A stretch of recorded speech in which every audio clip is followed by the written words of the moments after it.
Audiobook title Undervalued Legend Part 02 Original title I was sold at the lowest price in my class. However, my personal parameter is the most powerful. Chapter 01 to 445. I had something I wanted Rafishel to see before the welcome party, so I had come to the hangar with him during the preparations, feeling bad about it. It's this magic machine. I was asking if Rafishel, who can create Ludia cores, would be able to fix Victor for me. Wow, Victor, I never thought I'd see him again. Do you know it, Rafishel? It's a magicraft created by one of my students. Oh, so you can fix it. Sure, I'll take care of it. I'm relieved to hear those words. We may need the powerful Victor when the time comes, so it's a good thing that it can be fixed. The Ludia core is looking pretty worn out. You might need to regenerate the core. Is it hard? It's not hard. It's very expensive. If it's a matter of money, I'll talk to Jean about it, but how much will it cost? I need a lot of orichalcum and phoenix stone, both of which I need about 10 kilos of.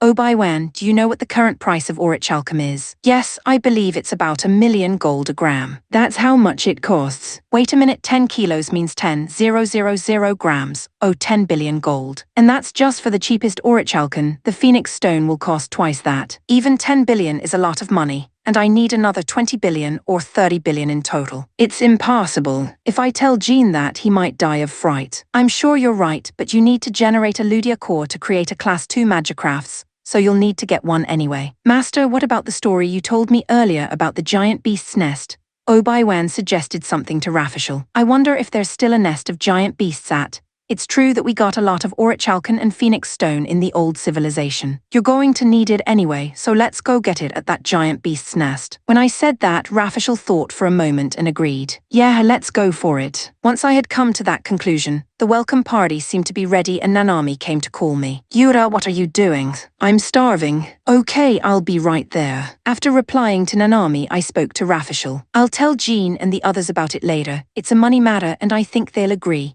More importantly, it's time for food now, and like Nanami said, I'm about to collapse from hunger. Rafishel, Baiwan and I were rushed by Nanami to the welcome party. The status of the next sponsored CH is 2/3 Ko-Fi. Chapter 127, Giant Beast's Nest. David Adhika. If you see this, please message me on Ko-Fi which series you support. 30 billion? What the hell are you talking about? There's no way we can come up with that kind of money. When I told Jean about the materials needed to generate a Ludia core, he reacted as I imagined he would. No, that's why I'm talking about preparing the materials on our own. Even if we prepare them, orichalcum and phoenix stone are very rare materials. They will be hard to find. I've heard that Rafishel has an idea about that. Rafishel began to speak without looking up as he read a book of some kind. Well, there used to be a lot of them. I don't know about them now, but I think it's worth a try. If we get a bunch, we'll make a lot of money. Ho ho, a hidden mine of orichalcum and phoenix stone. I'm interested if that's true, so where is the place? It's a nest of giant beasts. Jean froze for a moment as Rafishel answered briefly. You're lying. I mean, did giant beasts really exist? Yes, there were, and I created magicrafts to fight the powerful behemoths that reigned over the continent as enemies of mankind. Magicrafts are not tools for people to fight each other with.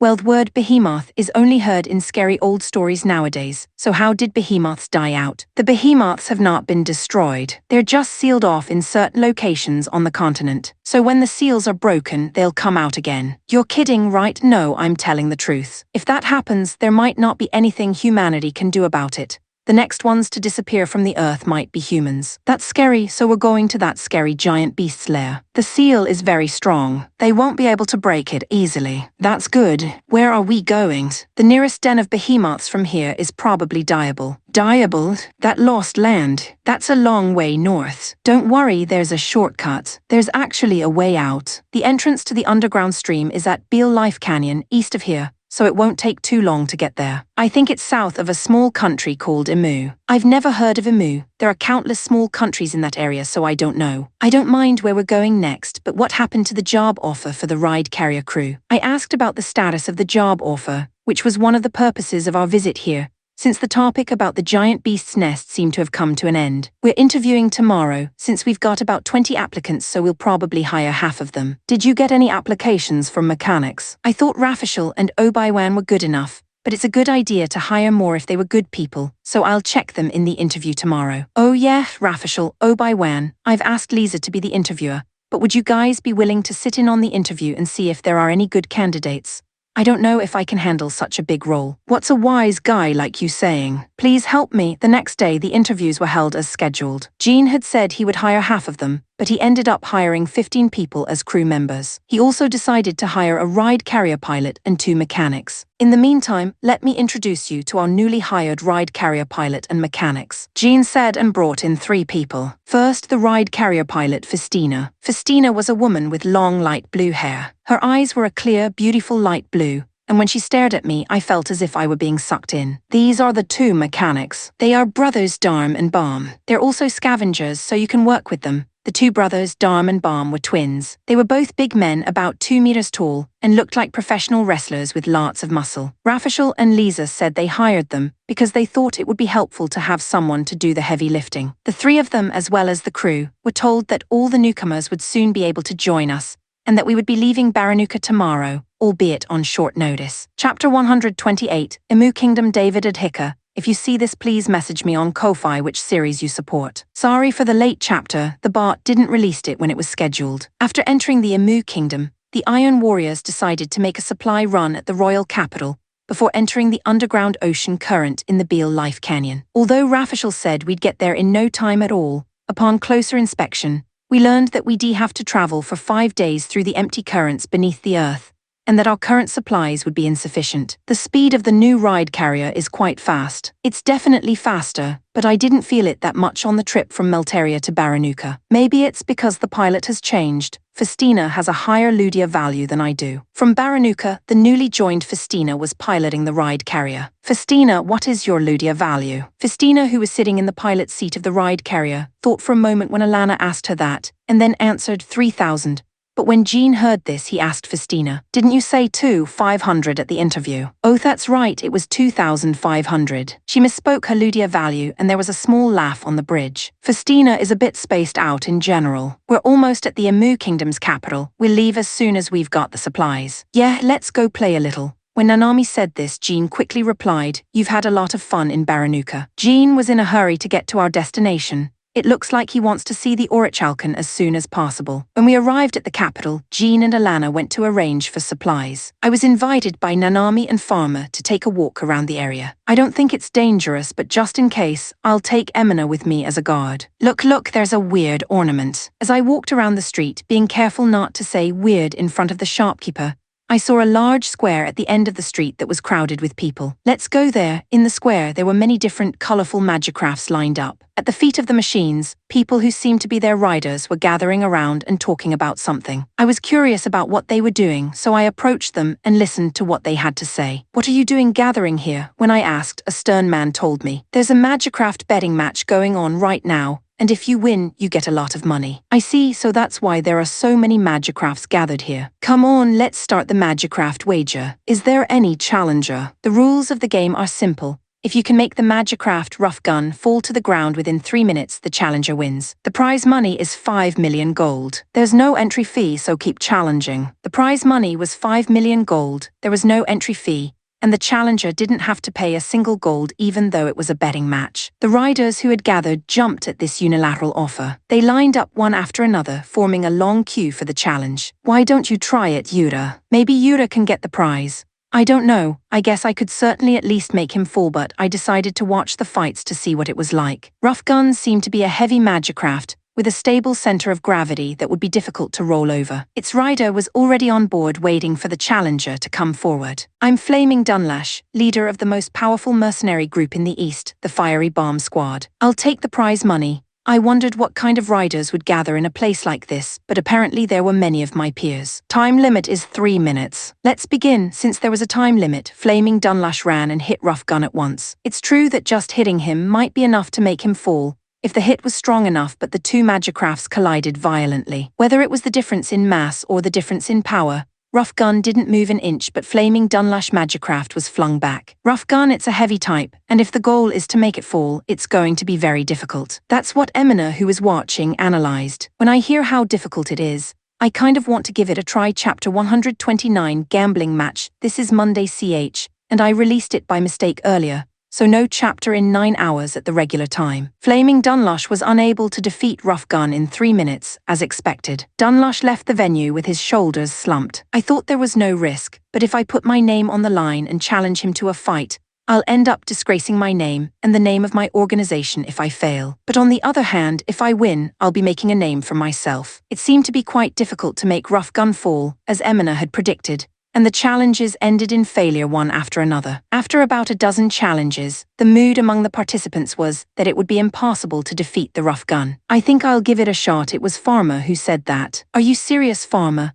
Yeah, I think my Garuda could take it down. However, we have to make a name for ourselves, and if I fail, I'll ruin the name of the Iron Knights. Don't worry about that. In any case, the Iron Knights are still an unknown mercenary group. We're not famous enough to be disgraced, so go all out. It was unusual for Farmer to be so aggressive, and I supported her challenge. Farmer returned to the ride carrier, came back with Garuda, and then got in line for the match. The challenge continued, and the Magicraft Rough Gun dismissed the challengers one after another easily. Finally, it was Farmer's turn. Iron Knight's Farmer. The gallery around her made a lot of noise when she said her name, and Rough Gun, who had fought off some of the most famous mercenaries in the world, began to tease her. Hey, do you think a woman with such a small magicraft can defeat me? It's too much of a joke, even if it's free. Don't do this just to chill out. Well, maybe not, but good luck. I'm rooting for you. Nanami was annoyed by the gallery. You don't know anything about Farmer. She's a good girl who works hard. I don't think it matters if she's a good girl or not. Garuda had a thin wire. Weapons are not banned, but what would you use something like that for? Now the Iron Knights are Farmer's challenge. The time limit is 3 minutes. Let the match begin. When the match started, Farmer made a loop of the wire she was holding and threw it at Rough Gun. The loop went through the body and caught his feet. Okay, you're good, just keep pulling. Farmer pulled the wire with all her might. However, the heavy Rough Gun did not falter. What's wrong? He's not moving at all. Put some effort into it. Come on, let's go. Farmer was in no hurry and didn't seem to care about the jokes, but Garuda doesn't have much power. Even if she hooked it with the wire, I don't think she could pull it down. But Farmer seemed to have seen this coming. Garuda began to rise, pulling the wire. Seeing Garuda floating up into the sky, the gallery began to buzz loudly. Oh, it's flying. A flying magicraft. Garuda pulled the wire as it rose. Perhaps not expecting to be pulled upward, Rough Gun was caught off his feet and lost his balance. Without missing the moment, Farmer's Garuda swooped down and charged Rough Gun from above, feet first. Boom! There was a dull sound and Rough Gun fell to the ground. At that moment, Farmer's victory was confirmed. When the victory was declared, cheers erupted, and there was a great deal of excitement from the crowd of warriors. Even though she was inferior in power, she did a great job of using the characteristics of her magicraft to her advantage. Chapter 130, Audience Farmer came down from Garuda after winning the match. I greeted her with a smile. Nice work, Farmer. Good job, Farmer. It was a good fight. You had a good understanding of Garuda and your opponent's magicraft characteristics. Farmer was embarrassed by everyone's praise, and her face turned red. Then the person who was in charge of the game came up to us. He was probably here to hand over the prize money. It was a great battle. My master would like to give you the prize in person, so could you please come to this location at the indicated time? When Emina saw the paper she received, she was surprised. This is the royal castle of this country, right? Yes, that's right. Please keep it confidential if you can. The Lord says to come to the king's castle. We had a little while before the designated time, so we decided to go back to the ride carrier and talk to Jean, who had just finished arranging the supply and was returning. What the hell, you had a match like that? Farmer won, that's good, but they want us to go to the castle. It might be a bit troublesome, should we go or not? You idiot. There's a prize to be paid. What if you don't go? I'm going too because they might make some false claims. I knew I could count on Jean for this kind of thing. Later, if we were going to the royal castle, Linicarlo, who has the title of Princess of Melteria, would also be present. When we got to the castle, the gatekeeper politely responded to us, probably because he had already been informed. The person in charge soon came out and showed us around. We were led to an audience room in the castle. I could have imagined it, but the person who appeared was the King of Emu Kingdom. The King of Emu, Brashroman 2. I'm sorry to have summoned you all the way to the castle. I don't mind as long as we get paid. Yes, let's get the bounty to them right away. Then he instructed his subordinate to bring him the bag containing the prize money. He placed it in front of Farmer, the winner. When Farmer was wondering what to do with it, Jean said, "It's yours." Jean seemed to admit that the prize money was Farmer's personal income. I was worried that he would collect all the money earned by the members of the group as income for the Iron Knights, but that didn't happen. I'm sure that the reason you called us all the way to the castle wasn't to give us the bounty. Can we get down to business, please? Jean's words startled me. What? Is that so? Of course. It's not normal to summon someone to the castle just to give them a prize, and then have the king himself deal with them. Ha, you know that much, as expected from the mercenary group that defeated my rough gun. Is it possible that you're the rider of rough gun? Yes, I was the one riding the rough gun. I was a little surprised. I had no idea that the king of this country was riding in that thing. I'm actually looking for a trustworthy mercenary group, preferably you guys, the Iron Knights. Well, I suppose that's about it. But do you have the time to ride a magicraft and fight to find mercenaries? Well, I don't trust mercenaries in the first place, and there are many mercenaries who sell themselves as the strongest or the most invincible mercenary group. But in reality they are not very good. That's why I decided to see with my own eyes and find out which mercenaries to hire. I see that may be true. So what kind of conditions will you hire us on, if we're worthy of your attention? When Jean said this, Linacarlo spoke up. King Imu, did you know who I am? Well, do I know you from somewhere? I'm Linacarlo, the third princess of Malteria. I think we met once at a ball in Faldia, so Linacarlo was acquainted with King Imu.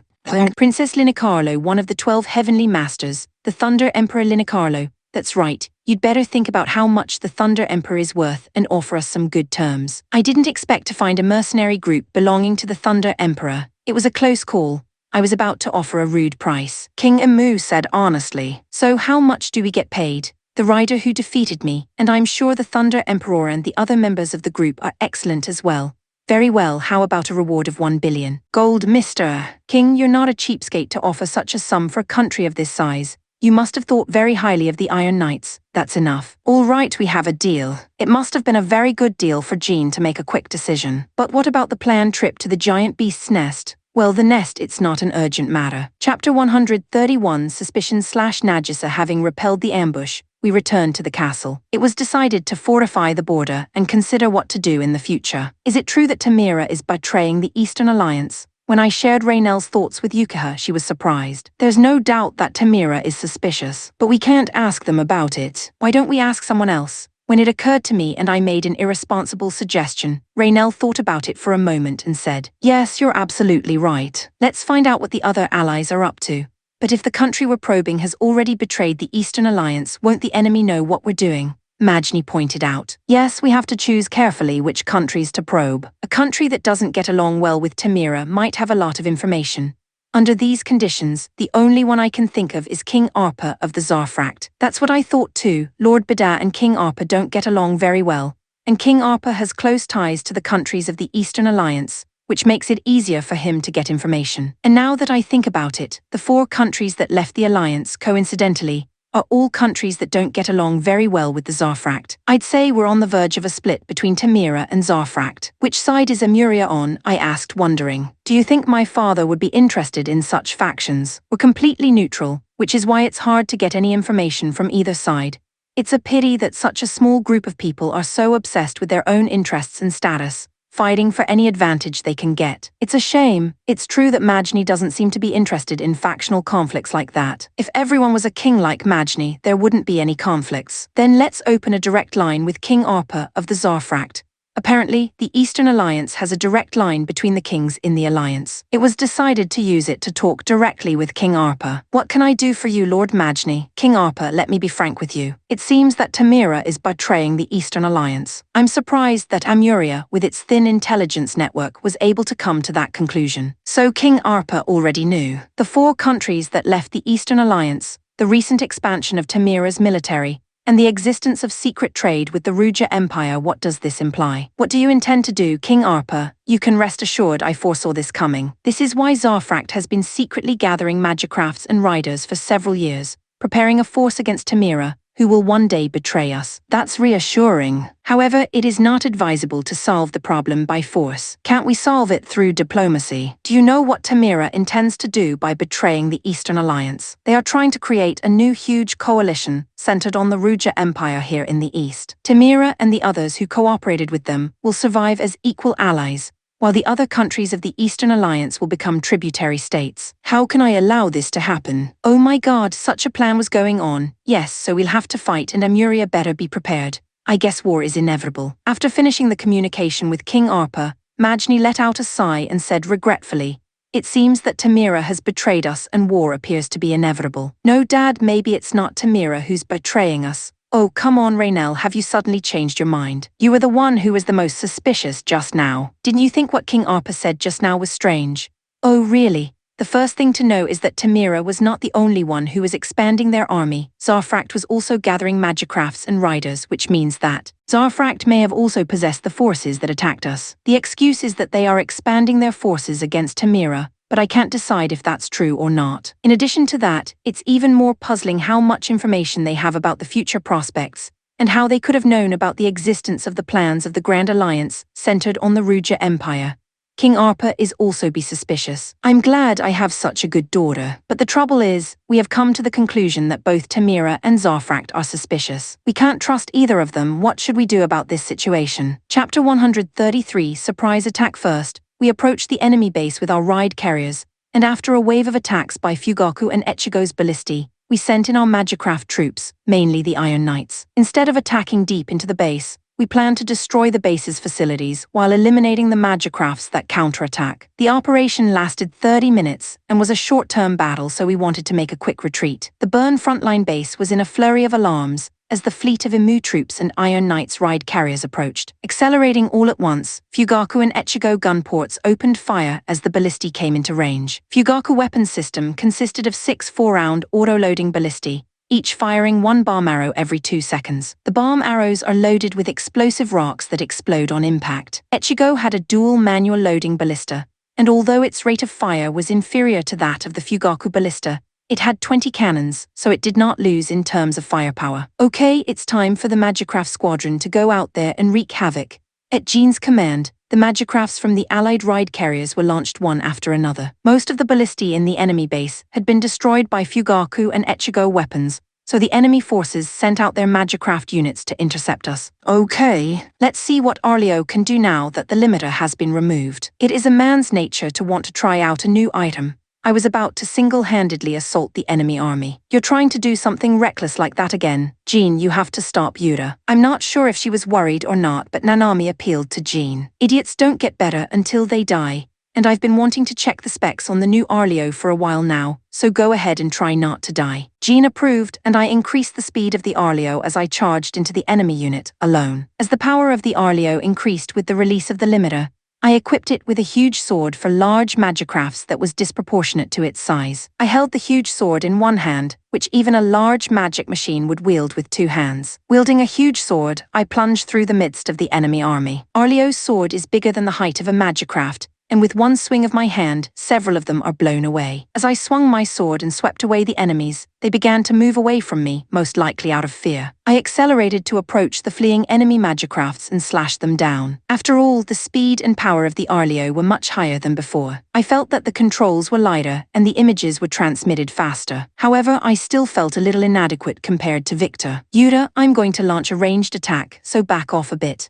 Linicarlo is going to launch a ranged attack into an area crowded with enemies, so I retreated so as not to get caught in the lightning strike. The moment I stepped back, a storm of lightning strikes rolled in, engulfing dozens of enemy magicrafts. After all, Odin's ranged attacks come in handy when you're dealing with a large number of people. With the magicrafts of Alana, Nanami, Emina, and Arthur in the vanguard, Imu's army joined the attack. A strong vanguard would strengthen the entire army, and with overwhelming momentum, they were able to destroy the enemy forces. Now that everyone was warmed up, it was time to get to work. 30 minutes are up. All troops withdraw. Return to your ride carriers. Hey Jean, we're pushing pretty hard and I think we should keep going. You idiot. If we continue to push too hard, you guys with your high fighting strength will be fine, but the Imu army will suffer casualties. We've already done enough damage to the enemy and achieved our objective, so there's no need to push it. He's right, I wasn't thinking about the Imu forces. I slashed down the last nearby enemy plane and began to retreat towards Fugaku. Chapter 134,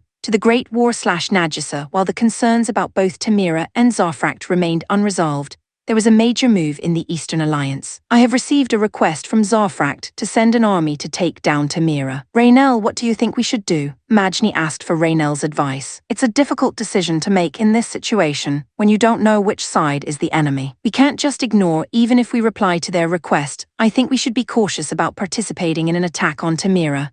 Is war inevitable? Don't give up yet, Dad. We'll do everything we can. Raynell then sent out a communication to the countries of the Eastern Alliance to gather information about Zarfract request and about Tamira. It seemed that the other countries had already agreed to send troops, and it was going to be difficult to avoid a battle with Tamira. Then, in a last hope, Majni-sen opened a hotline to Lord Vedder of Tamira. I see that Amuria has also received a call for troops, so what are you going to do, Lord Majni? Start a war with my Tamira? How did we get into this mess? Sir Vedder, I want to hear your side of the story. It's not like Tamira can be blamed for any of this. Tamira's betrayal of the Eastern Alliance and collaboration with the Ruja Empire is outlandish. Is the rumor about the secret trade with the Ruja Empire true? It's true, but even though it was a secret trade, what we were dealing with were raw materials for an epidemic medicine. The only thing that is forbidden with the Ruja Empire, according to the rules of the Eastern Alliance, is goods for military use. The reason I didn't make it public was to avoid any strange misunderstandings, but it seems to have backfired. I understand. Then I will try to persuade the other countries not to make the worst decision. Perhaps Lord Vedder can explain the situation to the rest of the alliance as well. No, Majni, it's already too late. Earlier, Zarfract and the Five Nations jointly notified us of Tamira's expulsion from the Eastern Alliance and a declaration of war. Amuria has never heard of this. It is true that Amuria's name was not on the list of names, so Amuria must have been judged as a useless country. I heard that there was a request for an army. Perhaps all or almost all of your forces were requested. It's true that Zarfract has requested about 80% of our forces, but I don't think that's possible. If we send the army as requested, they will never come back. And after that, the kingdom of Amuria, with its weakened defenses, will disappear from the face of the earth. I didn't think that was possible. When Majni finished communicating with Lord Vedder, he consulted with Raynell. If what Lord Vedder says is true, we shouldn't send any troops. But if we don't, Amuria will be expelled from the Eastern Alliance, and war will be declared against us. We should talk to King Imu. Right now, the most reliable person is our ally Imu. Talk to King Imu? Ugh, I'd prefer not to do that. It's not the time to talk about it. I'll ask him and you can watch from the back. Apparently, Majni had not yet gotten rid of his coiled relationship with King Imu. Instead, Raynell opened a communication with King Imu. King Imu, I'm sorry to disturb you. I don't mind, it would have been depressing if it was Majni, but I would certainly prefer to speak with Princess Raynell. It seems that King Imu is still torn. I wonder what happened between them in the past. I am ashamed to say that, as King Imu pointed out, the Eastern Alliance is in danger of splitting. I knew it was just a matter of time, but I didn't expect them to move so quickly. So, what's the situation? Raynell gave the details to King Imu. After hearing the story, King Imu said strongly, as Lord Vedder of Tamira says, you can't send an army. So it's really Zarfract who's betraying us. Look, I think that the whole Eastern Alliance is trying to destroy Tamira and Amuria. The reason for this is that the kings of both countries are bad listeners. Is that why they are destroying the country? The biggest obstacle to the absorption of the Eastern Alliance into the Ruja Empire is probably Tamira, the largest nation in the alliance and one with a strong free will, and Amuria, which will not be able to adapt to Ruja's militarism. That's probably why these two countries were left out of the plan to be absorbed into the Ruja Empire from the beginning. Wait a minute. What do you mean by absorption into the Ruja Empire? The plan is to absorb the Eastern Alliance into the Ruja Empire, and then go on to conquer and occupy the other countries in the East.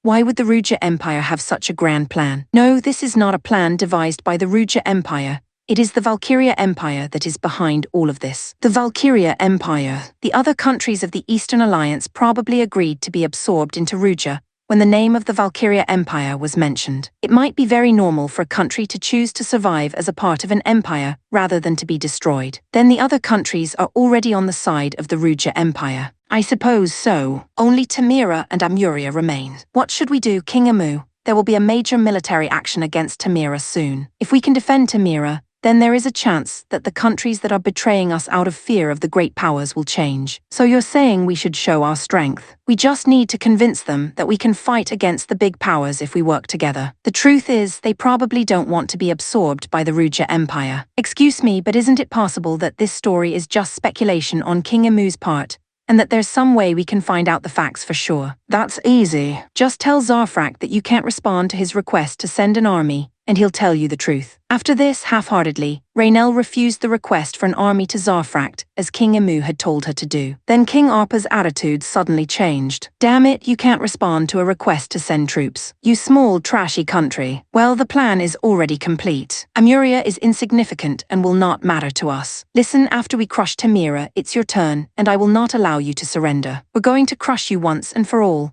What do you mean by that, King Arpa, that it was you who betrayed the Eastern Alliance? Betrayal? You idiot. This is the majority opinion of the Eastern Alliance. You were simply deemed unnecessary, I'm glad to hear the truth because now I can side with Tamira without hesitation. HMPH, do you think that Amuria's siding is enough to defeat the combined forces of the Eastern Alliance and the Ruja Empire? And the Valkyria Empire, I assume. Ugh, where did you get that information? No matter how great the power, Amuria has no intention of giving in. We will only do everything in our power to fight for our own justice. Raynell said it in a cool way, but what the hell are we going to do about this unwinnable battle? Chapter 135. Before the battle /Najisa Chapter 1/4 sponsored by David, thank you for the support. I might be able to release one more today, and the other two will be released Monday since I'll away tomorrow. Raynell, what's this about? Raynell summoned me once again. She greeted me with a more mysterious look than usual. Najisa Amuria is about to start a big war, I know. Then she handed me a large bag. It contains 10 million gold. This is enough to keep you alive for a while.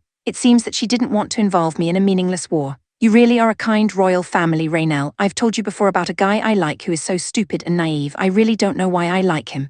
But he's such a jerk, but he always shows up when I'm in trouble, and even though he's weaker than I am, he'll go for the bullies. He knows he can't beat the bully, but he's going for it because he feels like it. I think I will go for it too. So you see, I like people who go at me with their feelings. Raynell, Yukiha, Majnisan, Himari, Jihad and Delphine. If I just run away here, that man will be angry with me, and most of all, I will definitely regret it. But Najisa, we might die. It's a reckless fight. Don't worry, it's an unwinnable fight, but he always wins in the end because bullies always lose their patience and run away. Are you sure you want to do this, Najisa? Yeah, we're all going to survive this. Raynell hugged me tightly. Yuda, I'm sure I made the right decision. The Amurian army mobilized all of its forces and headed for Tamira. 60 magicrafts, 5 ride carriers and 200 troops were not enough considering the scale of the opponent we were about to fight. When we arrived at Tamira, we were greeted by Lord Veda with a deep bow. I'm so sorry. I don't know what to say to express my gratitude to you. Amuria is on the side of the righteous and we will get through this together. Mr. Majni told him proudly. He and Lord Veda shook hands stiffly and exchanged pleasantries. The Tamira army has 200 magicrafts, 12 ride carriers and 5,000 troops, which is considerably more than Amuria. Even so, there are many more enemies to be fought, so a careful strategy is needed, and the leading figures gathered immediately to begin a strategy meeting. What is the enemy's estimated strength? At the first strategy meeting, Lord Veda checks the information. Assuming that the Ruja Empire and the 4 countries that left the Eastern Alliance will also participate, there should be at least 500 magicrafts, 50 ride carriers and more than 20,000 soldiers. There's no way we can win if we fight them head-on. The enemy has 3 possible invasion routes: the lower reaches of the Amusi River, the southern Lusian Mountains, and the Balha Plateau. Any one of these routes will lead straight to the Holy City, and we will be defeated. You mean we have to divide our forces into 3? It's painful to split up when you don't have much strength to fight with, Raynell suggests while looking at the map. How about the Tamira army taking the Balha Plateau, where fierce battles are expected, and the Amurian army taking the south of the Lusian Mountains, which is geographically superior and easy to defend even with a small force? Then what about the lower reaches of the Amusi River? Actually, I've requested reinforcements from Amuria allies. Oh, you mean the Amu Kingdom? Yes, I'm thinking of having the Amu army take charge of the defense of the Amusi River. It's reassuring to know that Amu's army will help us, so let's prepare our defenses accordingly. If they don't know anything about geography, Amu's troops may have trouble defending the complicated terrain around the Amusi River. If possible, could you send a few people from Tamira to guide them? Of course, I'll send someone who knows the surrounding geography. In addition to Tamira's guide, it was decided to send someone from Amuria, an allied country, to welcome the Amu forces. Because of the position of welcoming an ally, it was necessary for a suitable person to go, and Raynell took on that role. But Raynell, are you sure you can do it alone? Why don't you get some guards? No, we'll need everyone to defend the Lusian Mountains. I'll be fine with Tamira's guiding force. Raynell boarded the magicraft with a smile, and headed towards the Amu River with the guiding force to greet the Amusi army. Perhaps it was because I don't get away from Raynell very often, but I felt a strange sense of unease as I watched her go. Chapter 136. Request for Reinforcements Chapter 2/4 sponsored by David and last chapter of the day. Sunday chapter will come at the usual time and the other 2 sponsored chapters on Monday. When I returned from the Ruja Empire's frontline base in Bern, I received a respectful summons from King Amu. I'm sorry, but we've received a request for reinforcements from our allies. It looks like they are moving faster than expected. When Jean confirmed this, King Amu explained the details. So the battlefield will be in this country called Tamira. Yes, our ally is the Kingdom of Amuria, and the Amurian army is going to Tamira, which is about to be attacked by the armies of the Ruja Empire and the countries of the Eastern Alliance that have turned against us. It's a disadvantageous situation with a considerable difference in strength, but it's an important battle that will have a major impact on the future situation of the entire Eastern region. It may be an important battle that will affect the situation, but you're a good king for responding to the request for reinforcements. The Kingdom of Amuria is a small country with a promising future, and I suspect that Amuria will be the one to unite the small countries of the East in the near future. Oh, so the king is a genius or has a huge ore reserve. The king of Amuria is just an idiot. His daughters, on the other hand, are excellent. But that's not the charm of that country. It's the attitude of always trying to do the right thing.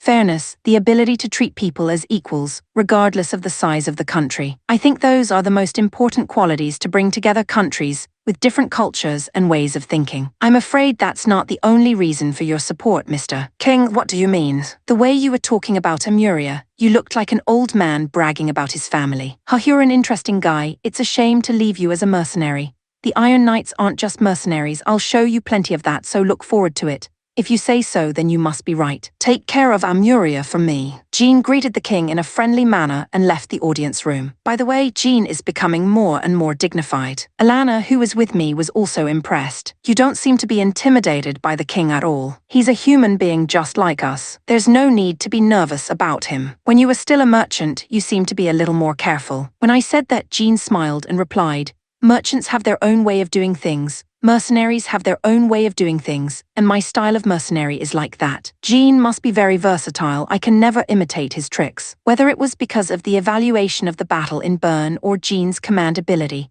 the command of the reinforcements to Amuria was entrusted to the Iron Knights. With 200 magicrafts and 10 ride carriers under our command, we headed for Tamira. Where are we going anyway? We're supposed to meet up with someone from Amuria. You'll get to the rendezvous point first, and from there it'll depend on what the guide says. The rendezvous point was a forested area about 3 days west of the Amu border, and we were making a straight line to it. So many ride carriers, and they're all allies. There's a lot of magicrafts too. That's good. Nanami and Farmer were beaming with happiness at the current situation, probably because they had never been surrounded by so many allies before. Captain, there's some kind of magicraft troop movement in the distant mountains. The message that came over the ship's internal communications was from a rookie crewman who had been monitoring Fugaku Watchtower. What? How big is it? Jean asked in an excited tone, happy to be called the captain. It's too far away to see for sure, sir, but I'd say about 10. Well, okay, Yuta, I'm sorry, but can you do a reconnaissance? All right, I'll be right there. Reconnaissance missions are often assigned to either me, who can manage on my own, or Emina, who rides the stealthy Artemis. Yuta, 2 large swords are probably too heavy for reconnaissance. Try equipping this one. When I was about to get into the Arleo, I was approached by Rafishel, who was doing maintenance. He recommended a small dagger and a slender sword. What's this? Maingorch and Estark, both light, perfect for covert action. All right, I guess I'll take these 2 this time. Oh, and I've got a secret trick for the Maingorch, so you can use it when the time comes. What is it? I've given it to Ferry, so you'll have to take her advice. Rafishel, when did you become friends with Ferry? No, actually a while ago. Well, I'll tell you about it next time. Well, I heard that the person who created Victor was Rafishel's disciple, so it wouldn't be surprising if he knew about Ferry. As soon as I changed my equipment, I was ready to go. Yuta, Leo, we're going out. I jumped out of the open front hatch of the Fugaku with great force and headed straight for the mountainous area where the Magicraft unit was moving. Chapter 137. To the meeting point / Raynel Tamira's guiding force consisted of 5 magicrafts and 2 high-speed ride hovers that carried magicrafts. The high-speed ride hover has a cargo bed in the back and can carry up to 3 magicrafts. I boarded the magicraft layered on the back of the vehicle and got in. Princess Raynel, do you have any idea of the size of the Amu army that will be joining us? It would take a full day to reach the meeting point with the Amu forces from the Holy City, even by high-speed ride hover. And on the way, the captain of the guiding unit would talk to me periodically, as if he was trying to keep me occupied. I'm not sure. Amu itself is also in a tense situation with the Ruja Empire, so I don't think they'll be able to send out a very large force for reinforcements, maybe 100 or so magicrafts. I've heard that Amu's magicraft troops are strong, so I'm looking forward to seeing how well they perform. They were indeed reassuring reinforcements, but considering the size of the enemy, it would be difficult to win the war with just the Amu army's reinforcements. I can only thank King Amu for sending us reinforcements, even though he knew that. Just when we thought we were almost to the rendezvous point, which would take another hour or so, The captain, who had been keeping a watchful eye on the surroundings, gave us a loud warning. There's movement all around. It could be enemy forces, so please be careful. Sure enough, the trees are shaking, and we can see some movement that seems to be encircling us. We'll be surrounded at this rate. Can you get through? Let's go full speed ahead. If it's just speed, the high-speed ride hover is much faster than a magic machine, and I attempted to get out of the area before being surrounded. But it seems that our movements were read by the other side. The trees in front of me exploded with a loud noise. Shit. Oh my god, they've blocked our escape route. It's no use. Ride Hover Unit 2 Magicraft Squadron will clear the obstacles. The first unit will remain in place and leave as soon as the obstacle is cleared.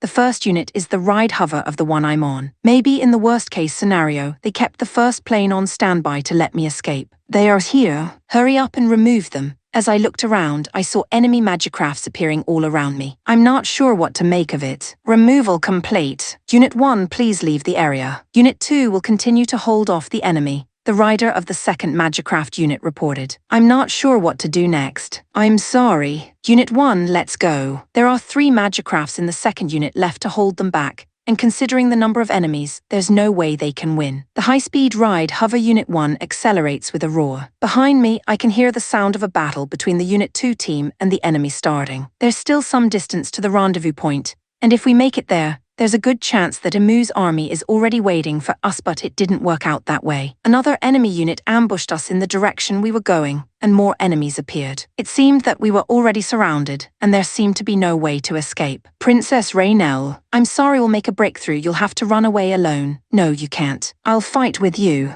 No. If anything happens to you, Tamira will be greatly embarrassed. For the sake of Tamira's honor, you must escape.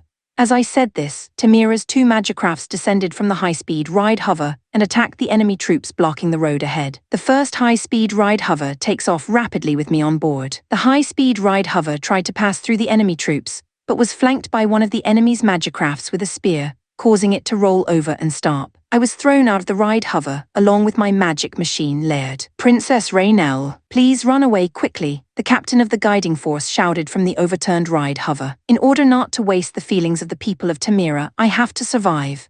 I activate Laird, who had fallen over, and immediately ran into the forest. Chapter 138, In a Pinch /Raynell. Chapter 3/4 sponsored by David. Last one will be released Monday. I ran for my life. I ran through the forest without looking back. There was no sign of pursuit from behind, and I thought I had escaped, but it was not so easy. A squadron of about 10 enemy planes appeared in front of me. The atmosphere of this unit was clearly different from that of the previous enemies. All Magicrafts had the same pitch-black body and symbol of a red rabbit on their chests. I've heard rumors about the Ruja Empire, the Black Rabbit of Death, and the 7th Magic Machine Corps, the 2 strongest units in Ruja, and now one of them is right in front of me. I immediately looked for another way to escape. I saw a waterfall on my left, and although it was steep, it looked like I could escape up the mountain from the slope beside it. There was no time to worry. I ran to the left. The Black Rabbit has already recognized my presence. They made a large turn and approached Laird. I accelerate toward the waterfall before I'm surrounded. However, the name of the Black Rabbit was not undeserved. Although I was confident in Laird's mobility, he was caught up by 3 black rabbits below the waterfall. Although I would not be able to win, I pulled out my sword to create an opening to escape. With a minimum of movement, I thrust my sword at the black rabbit in front of me. However, Laird's sword was easily repelled. Immediately, the black rabbit turns its fangs on me. It attacked relentlessly with its black-painted weapons. I was able to narrowly avoid the first large sword blow by bending over, but the long spear thrust from the side pierced Laird's shoulder. I let out a small scream at the dull impact. The drive in my left shoulder was pierced, and I could not move my left hand properly. Swinging my sword around, I tried to escape into the shadows of the mountains. However, I felt a dull thump on my back. The heavy blow knocked me forward, and I fell headfirst to the ground. There are more than 20 black Magicrafts. I am already completely surrounded, and there is not even an escape route in sight. A black rabbit was ready with his black glowing weapon, and it looked like he was going to move to bury me soon. I'm screwed. In a desperate pinch, my consciousness is painted black as I fall into the darkness. As I fall into such darkness, I remember a conversation I had with Nagisa not long ago. But you know, he's such a jerk, but he always shows up when I'm in trouble. And even though he's weaker than me, he goes up against the bullies. Nagisa was talking happily as she remembered the person she loved. I don't have such an existence now or in the past. To be honest, I was jealous. If only I had someone like that to show up when I'm in trouble. It's a futile fantasy. But if there was such a person who, like Nagisa's favorite person, was my own personal hero who showed up when I was in trouble. The black rabbits raised their weapons. It's over, everyone. I'm sorry. At that moment, I saw the black rabbit raise his sword and his whole arm blown away. I felt as if a strong hot wind was blowing, and in the blink of an eye, a white shadow appeared in front of me. White Magicraft. The white shadow was a white magic machine. He called to me. I'm stunned and slow to think. I pause for a moment and reply sluggishly. Yes, you looked like you were in trouble, so I helped you anyway, but I thought, what if you were an enemy? Watch out. While we were talking, the black rabbits attacked the white Magicraft, and I couldn't help but call out to it, but it seemed to be none of my business. The white machine lightly avoided the enemy's surprise attack and easily pierced the enemy Magicraft with its slender sword. For now, stay where you are and I'll clear out the enemies.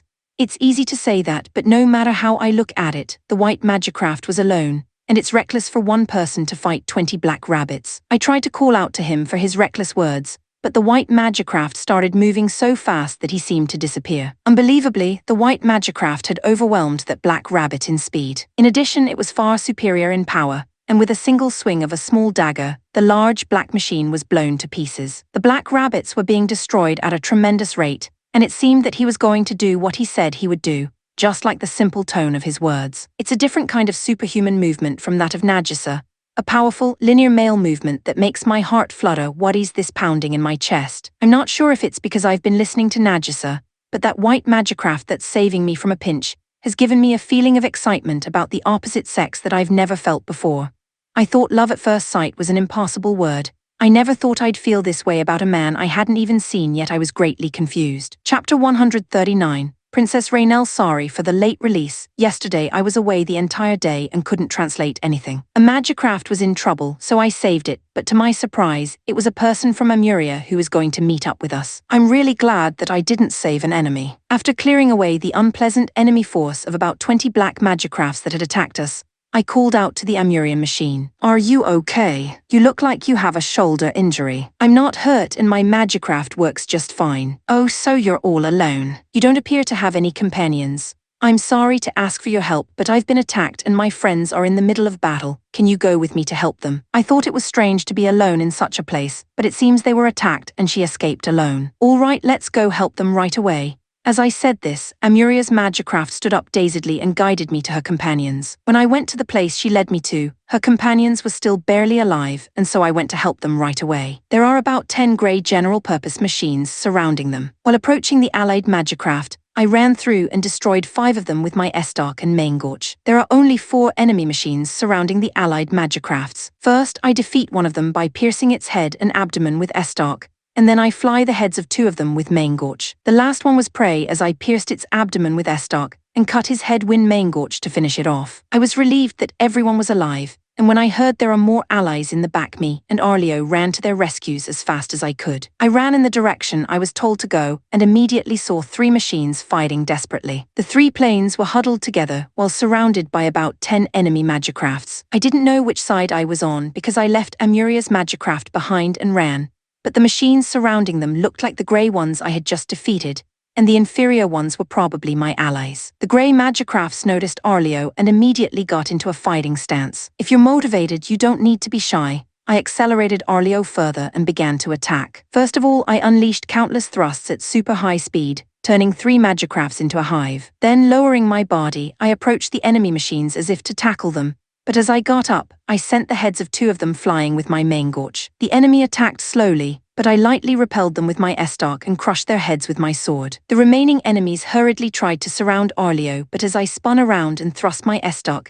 the enemy Magicrafts were destroyed one by one. Once I defeated all the enemy Magicraft, I asked Ferry to make sure we were safe. Ferry, do you detect any enemies in the vicinity? Other than the friendlies we just saw, there's no sign of any Magicrafts nearby. Then we'll be fine. I can help the allied Magicrafts without worry. Princess, to my surprise, the rider of the first Magicraft I saved was the Princess of Amuria, and the next ones were Tamira's guide unit. I'm a princess of a small country, please don't treat me like one. All right, Princess Raynell, I'm going to meet up with the Amu army as soon as possible, but I'm not sure if everyone can move. Yes, one of the fast ride hovers was wrecked, but the other one is barely moving. All of the Magicrafts are in shambles, but they can still walk.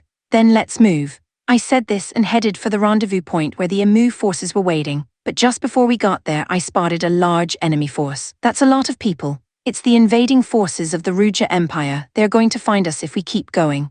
If it were just me, I'd be able to break through, but I can't really go forward with a few battered magicrafts and a ride hover that's barely moving. Now what to do? I had no choice but to consult Jean. Jan, can you hear me? Hey Yuta, how's the reconnaissance going? I've met up with Princess Raynell of Amuria. What? I thought you weren't going to the rendezvous point. So let me tell you what's going on. I tried to take Princess Raynell there, but there's a large enemy force deployed, and we can't proceed. We know about it. So here's what we're going to do. You take Princess Raynell and go around to the mountains to the northwest. We'll send a support team there to join you and come back. All right, the mountain to the northwest. I told Princess Raynell and the others about my conversation with Jean, and headed for the mountains to the northwest, keeping an eye out for enemies. Chapter 140, Dieter Chapter 4/4 sponsored by David and Joy. It seemed that quite a few of the enemy had already arrived, and even if we bypassed them while avoiding the large troops, we would encounter their scouts. Quiet enemy units. It would be troublesome if they contacted the main force. I'll move quickly and destroy the enemy units before they can call reinforcements. Princess Raynell and the Tamira soldiers admired me as I cleared away the 5 enemy units in about 10 seconds. I've never met anyone as skilled as this. I've heard that the Amu army is strong, but I've never seen anything like this. Oh, I'm technically a mercenary hired by King Amu. We're called the Iron Knights.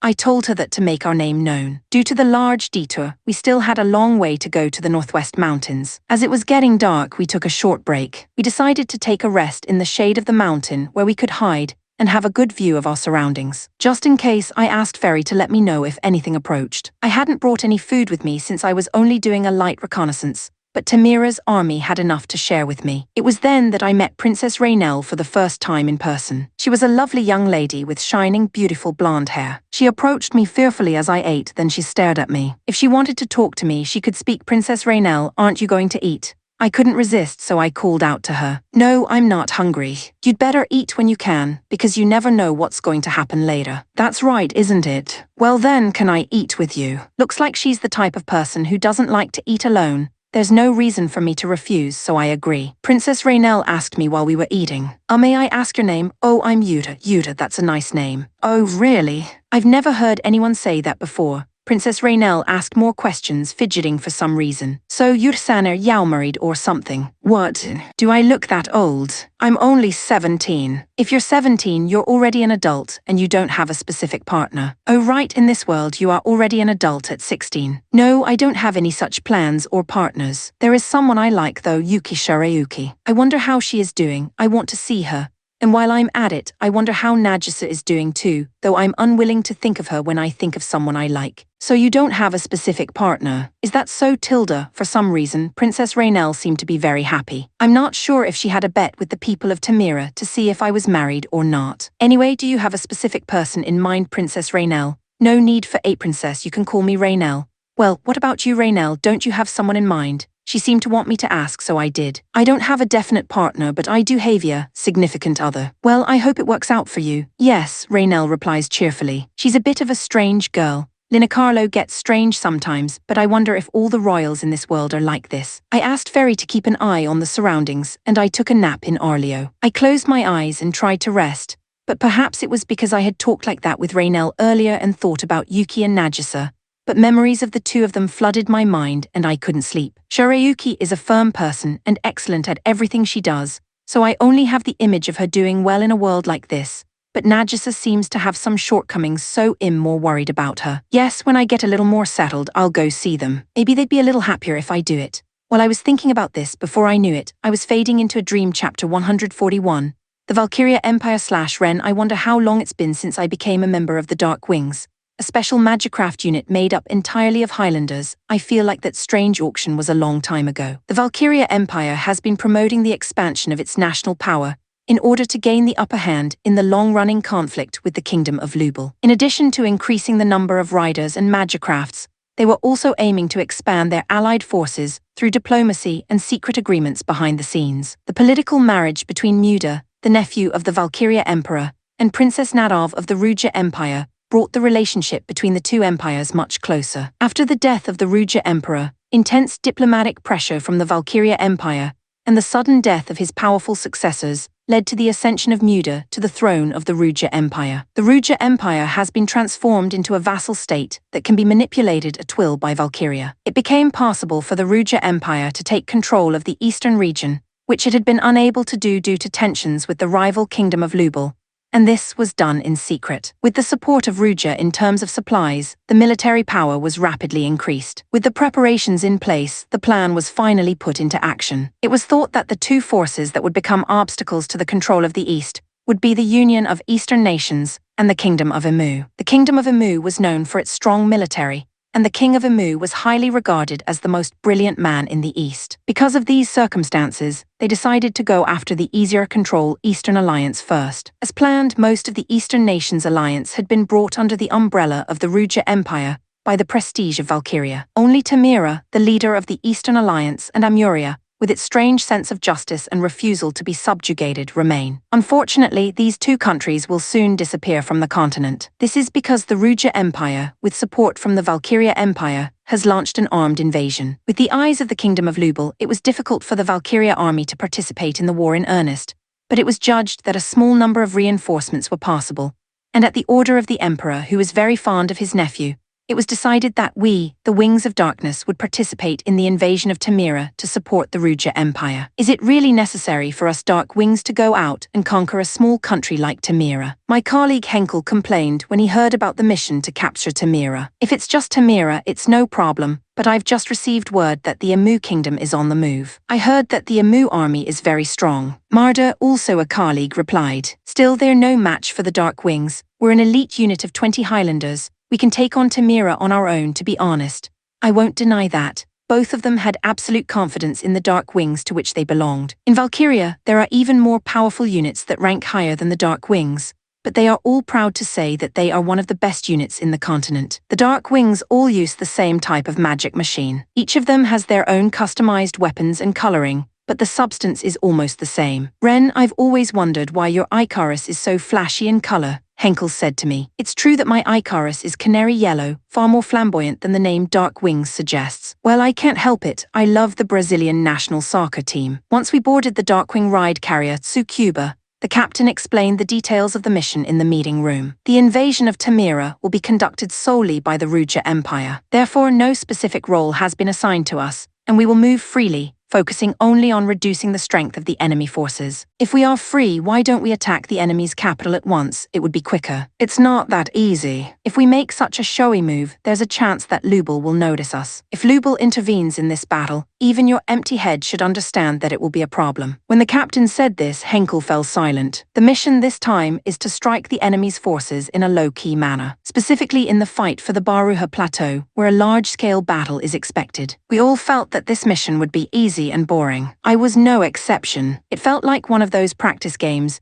we used to have with the soccer team against the weaker schools to get in shape before the big tournaments. Chapter 142. The flashing Maingorch. When we arrived at the northwestern mountain, where we planned to rendezvous with the receiving troops, I asked Raynell and the others to stay where they were, and I climbed to the top of the mountain to check the situation. From here I could see that Jean and the others were fighting a large enemy force. Looking further to the northeast, I saw that the enemy reinforcements were approaching. It's going to be tricky when those reinforcements start pouring in, but it's reckless to attack them with Raynell and Tamira's soldiers. What should I do? Well, when the troops arrive, I'll leave Raynell and the others to them, and I'll take on the reinforcements alone. Yeah, let's do that. As I was thinking that, a signal was sent from below. It seemed something was wrong, so I hurried down. Yuri-san, enemy troops are approaching, Raynell said as soon as I got down. I couldn't see it from above because of the trees, but there was a medium-sized enemy force coming towards us. There were about 50 enemy magicrafts at a glance. It seemed they have already noticed us and were heading straight for us. If it was just one person, we might be able to escape, but it would be impossible for them to escape since they are all in bad shape. Raynell, those numbers are hard to fight while protecting you. Can you fall back and hide? No matter how much Yuta, it's reckless for you to fight that many alone. I'll fight too. Yes, let us fight too. I'm glad you feel that way, but to be honest, it's easier for me to fight alone. But it's not like I can tell you that you're slowing me down. All right then, you'll take care of the enemies I failed to kill in the rear. Raynell and the others agreed with that and moved back. All right then, let's fight like I'm not going to let any of them get behind me. Master, there are 52 enemy magicrafts approaching, and it will take about 20 minutes to destroy them using only Arleo. There is a 65% chance that enemy reinforcements will arrive during that time, so I recommend avoiding combat if possible. Fairy advises me. I'm sorry, but I can't avoid a fight, and I don't want the enemy to move to the rear. Is that possible? It is currently impossible to prevent all of them from going to the rear. What do you mean by currently? Is there any way to make it possible? You can only activate the flash mode for 10 minutes at a time. It is possible if you eliminate all enemies during that time. What is flash mode? What is flash mode? When you swing manhwa while in flash mode, it will emit an intense light that will dazzle a wide range of enemies, making it very effective in combat with a large number of enemies. I see, I can use this to defeat the enemy while stalling them. The flashing mode could be switched by rotating the grip. When rotated, the shape of the manhwa changes with a cracking sound. The spearhead of the enemy was approaching, so I gave it a try. I quickly waved the manhwa in flash mode. Then a flash of intense light was emitted around me, and the approaching enemy magicraft stopped moving. Arleo's screen was equipped with a function that automatically adjusts the intensity of light by Rafishal, so manhwa dazzle does not affect me. I pierced the enemy machine which had stopped moving with S-Stock. This is very convenient. With this thing, I'll be able to take out that many opponents. However, the flash mode only lasted for 10 minutes, so I rushed to destroy the enemy troops. After using it, I discovered that the range of the dazzle was much wider than I had imagined. It seemed to have an effect on magicrafts in a radius of about 50 meters. So I destroyed the dazzled enemies one after another while moving at high speed. However, I don't think this can be used in a melee where allies are nearby, since it might even blind my friends. With a single flash, the enemy's magicrafts will be out of action for about 5 seconds. 5 seconds of inactivity in a magicrafts battle is fatal. The enemy could hardly resist, and before they could even comprehend what was happening, most of the 52 enemy machines fell to the ground. The surviving enemy fighters, fearful of the unknown attack, fled at once. Chapter 143, Separate Units. When the enemies have been eradicated, Raynell and her team come out from behind and approach me. It's hard to believe that one person could defeat an army of that size, even now that I've seen it in person. In addition, in such a short time, who are you? I have heard that you are a mercenary, but I am surprised that there are any mercenaries so strong other than the Sword Saint. The captain of Temira forces tells me so. It seems that I have succeeded in spreading the name of the Iron Knights. When Raynell and the others were praising me, I received a message in the spirit box. When I answered, it was Emina. Yuta, we're about to arrive at the Northwest Mountain. How's the situation? Oh, the backup team is Emina. Not only me, but also Nanami and 20 Amu troops. When Emina said this, Nanami entered the conversation. I've come for you, Yuta. What, are they going to be okay with me sending so much power? Linacarlo is doing great and Rafishal's new weapon is very powerful, so Pharma is having a blast. Oh, Rafishal gave everyone else new weapons. Yes, my bow gun became more powerful. And Nanami's. This shield is amazing. I see, it looks like Rafishal was preparing weapons for everyone, not just me. Shortly thereafter, I met up with Emina and the others. I explained to them that enemy reinforcements were on the way, and told them to take care of the battered Temira soldiers and Raynell. Wait, you're going to attack those reinforcements by yourself?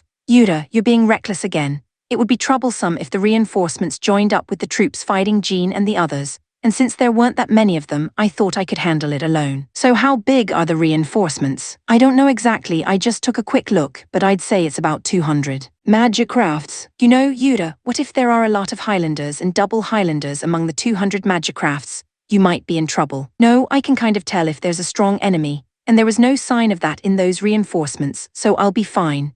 I'm not going to let you go take down a squadron of 200 magicrafts by yourself. It's okay, just take care of Raynell and the others. I'll go with you. Nanami, I'm sorry, but you have to take Princess Raynell and the others and join the main army. No. Nanami wants to be with Yuta. Oh dear, I'm in trouble. Raynell, who was listening to the exchange of ideas, made a suggestion. Well, it's true that we are damaged and battered, but we can still fight. If you don't mind, we'd like to participate in the battle. The Temira soldiers agreed with Raynell's opinion and pleaded with me. I'd rather not if I can help it, but I'm not in the mood for it anymore. Wait, I'll talk to Jean about it. I said that because I thought Jean would agree with me. I see, well, if they want to fight, that's fine, I'm in a good mood, so do what you want. What?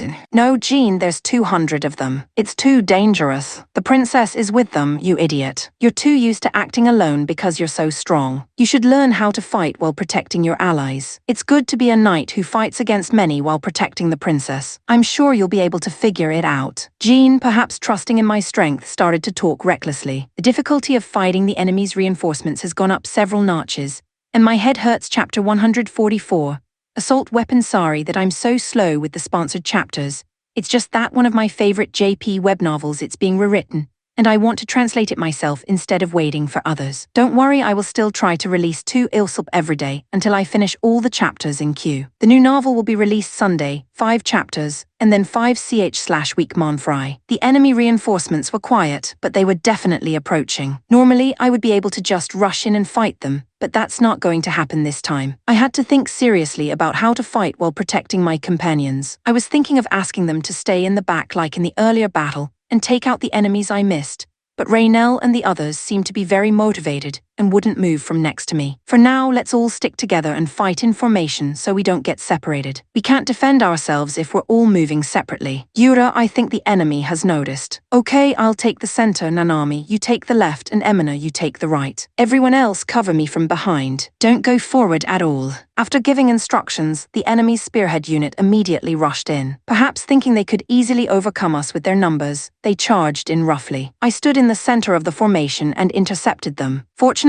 I was in a conspicuous position, and the majority of the enemy's spearhead troops rushed towards me. First of all, I turned several of them into beehives with a series of thrusts from Estark. Then I move in and cut off the heads of the enemy magicrafts around me with Manhwa. After destroying about 20 magicrafts, the enemy felt threatened and began to attack more cautiously. They didn't charge at me carelessly, but instead gradually closed in around me, trying to surround me. It's a little tricky when they do this. The enemy started targeting everyone but me. The first target was Nanami on the right. They probably thought she would be easy to defeat, but that was a big miscalculation. Nanami used the shield in her left hand to block the attacks of the enemy magicrafts that were rushing towards her, while steadily destroying them with the sword in her right hand. In addition, the ability of the shield that Rafishal had given her earlier was demonstrated. Shield gravity, Nanami shouted, and the ground around Vajra caved in. At the same time, the enemy magicrafts in that area were slammed to the ground. I was told later by Rafishal that the ability Nanami used was based on the Ludia core of the magicraft. I was convinced when I heard that it was the same principle as Linacarlo's Odin's lightning strike. Incidentally, Rafishal's hobby is to use voice input as the activation key for the special ability. Emina's enhanced bowgun is an enchanted weapon, a technology that is slightly different from Nanami's shield. When an enemy magicraft is hit by an arrow from the bowgun fired by Artemis, it freezes quickly. Nanami's shield ability is more powerful because it requires more physical and mental energy,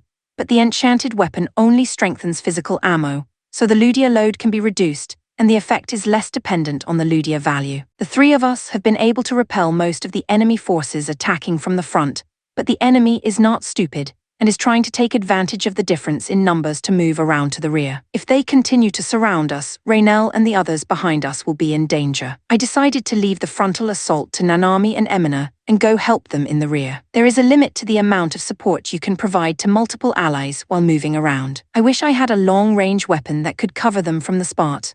I immediately thought of the magic bullet, but the magic bullet, which can only fire 1 shot, would be a decisive attack, but it was not going to be useful in the current situation. I consulted with Ferry to see if there was any other way, and she told me the best method to do it. Transform Manhwa and Estark into assault mode. Assault mode? What's that? Can they transform into anything other than flash mode? Yes, Manhwa and Estark can be used in 3 special modes. There are 3 special modes. Well, I guess I'll find out when I try them, so I asked Ferry how to transform. First, I rotated the handle of Manhwa in the opposite direction of the flash mode, and it transformed into a gun handle. Then I inserted Estark into the hole made in the blade of the Manhwa. As he pushed the inserted Estark in while rotating it from its handle, it turned into a tube. Pulling the handle of the pushed-in Estark again, it transforms into a gun barrel, completing its transition into assault mode. Hold your assault weapon. Arleo's screen will be changed to scope mode. When I hold up the transformed Manhwa, as Ferry said, the screen is magnified and a circular marker appears. Then I align the circular marker with an enemy magicraft and pull the trigger. Bashin. A thin streak of light made a sound and extended to the targeted enemy magicraft, and when the light hit, the part that was hit was blasted away. It is similar to the magic bullet. The lines are thinner, and the power is not as strong, but it's enough to damage the enemy machines. Assault bullets are light attribute projectiles. Unlike physical bullets, they are light bullets generated using Master's Ludia. If you use them in succession, they will drain your strength and energy, so please be careful.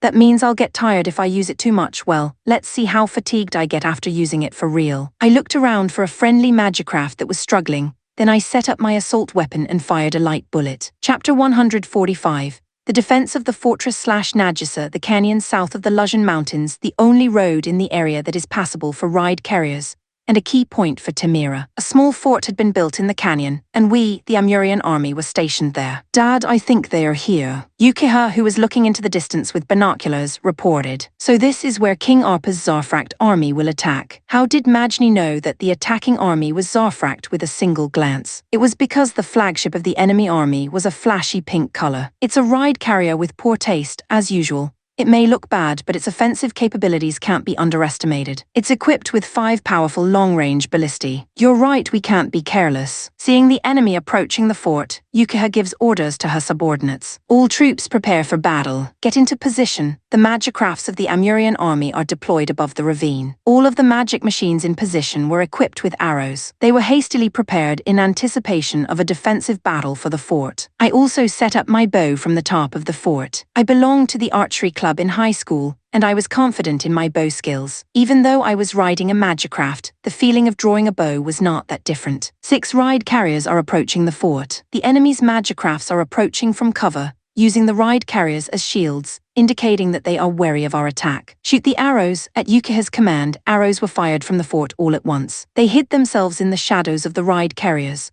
but the arrows fired from right above the canyon went over the ride carriers and hit the enemy's magicraft troops. I could hear the sound of the arrows hitting the ground and the sound of explosions destroying the enemy machines. The enemy wasn't taking the attack quietly either, and as if on cue, the ride carriers' ballista guns were unleashed in unison, while the enemy magicraft troops rushed toward the fort's walls. Seeing the enemy closing in, the bow attacks of the Amurian army also intensified. The walls of the fort were not that strong, so they would be broken by the attacks of the ballistae and the enemy's magicrafts. "Najisa, let's move out and hit the enemy vanguard unit," Jihad calls out to me. I put down the bow I was shooting at the enemy forces and replaced it with my sword. The Amurian army's magicraft troops that went out to battle numbered 20, and the enemy machines attached to the fort's walls numbered 50. Although we were outnumbered with the support of the bows of our fellow magicrafts from above, we could still manage to fight. Jihad, I, and Delphine attacked the enemy troops. We wielded our swords mercilessly against the enemy troops who were preoccupied with destroying the wall. With one step, I swung my sword 3 times and took out 2 enemy machines with 3 blows,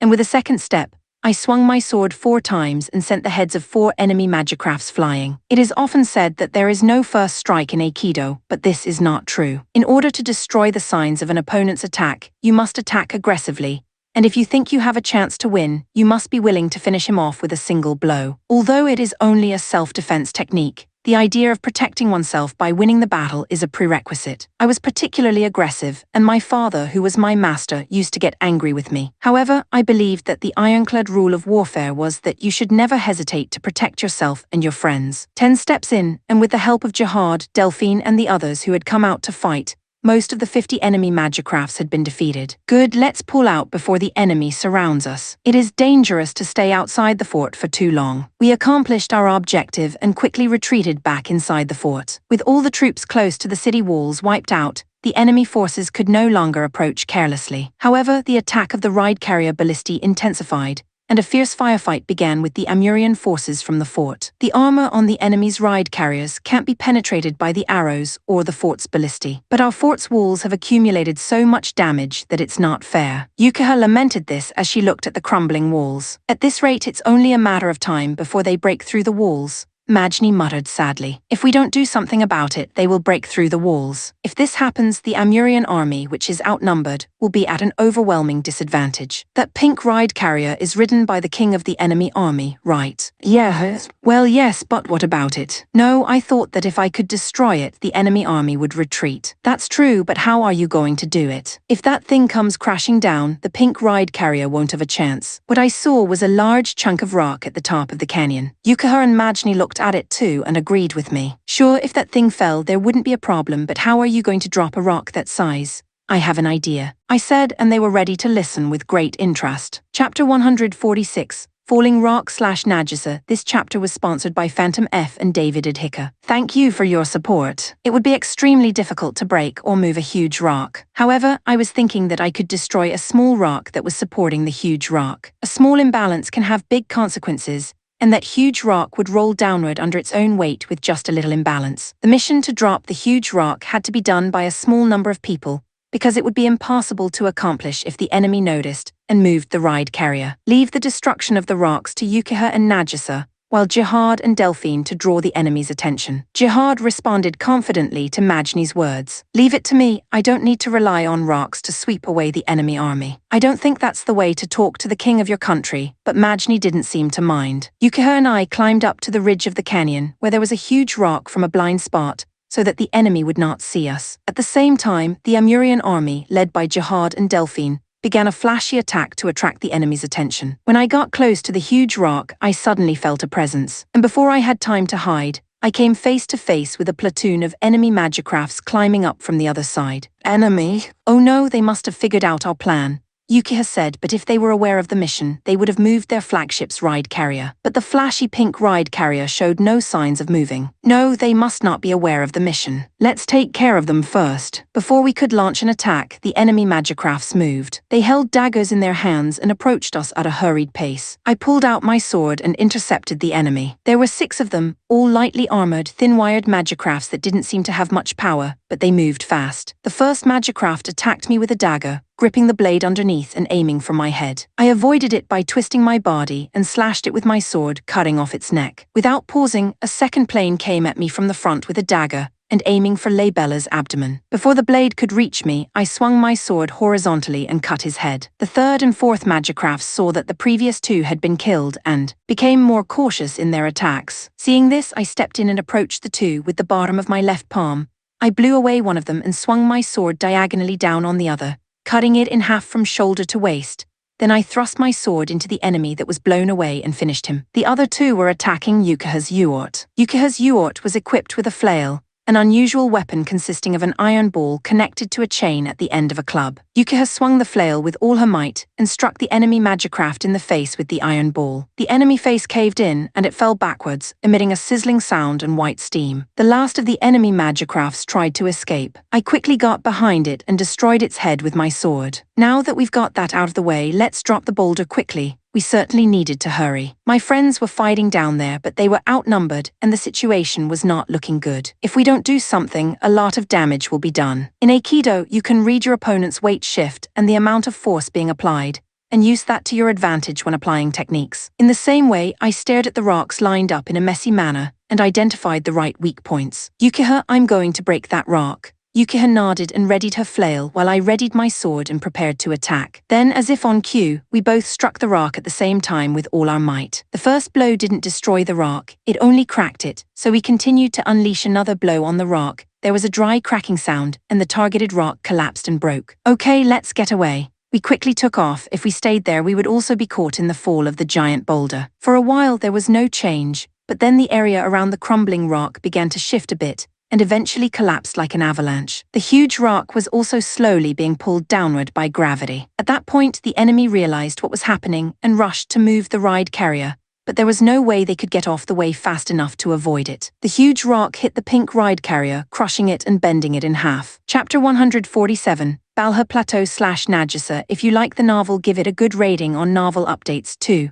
8 is too small for this novel. In my honest opinion, this novel rating is between 3 and 5. We crushed the Zarfract flagship ride carrier with a huge rock and probably killed the Zarfract king, Arpa, who was aboard that ship. After the general was defeated, the army immediately began to retreat. When Yukiha saw the Zarfract army returning to the path they had come from, she looked relieved and said, "That should keep the Zarfract army at bay for a while. But with so many enemies still out there, isn't it possible that they could come back tomorrow and resume their attack?" That's not going to happen. It's not a normal military commander that has been killed. The king's disappearance is a big deal for the kingdom, and they'll have to deal with a lot of troublesome domestic issues for a while, so there's no time for war. Oh really? Majni's thoughts were the same as Yukiha's, and he expected the Zarfract to be out of action for a while. The threat of an invasion from the south of the Luzhan Mountains has been drastically reduced with the defeat of the Zarfract forces. However, Tamira is still under threat, and I just received a report from Lord Bida that the defense forces on the Balha Plateau are being outnumbered. Since the threat of an invasion from the Luzhan Mountains has diminished,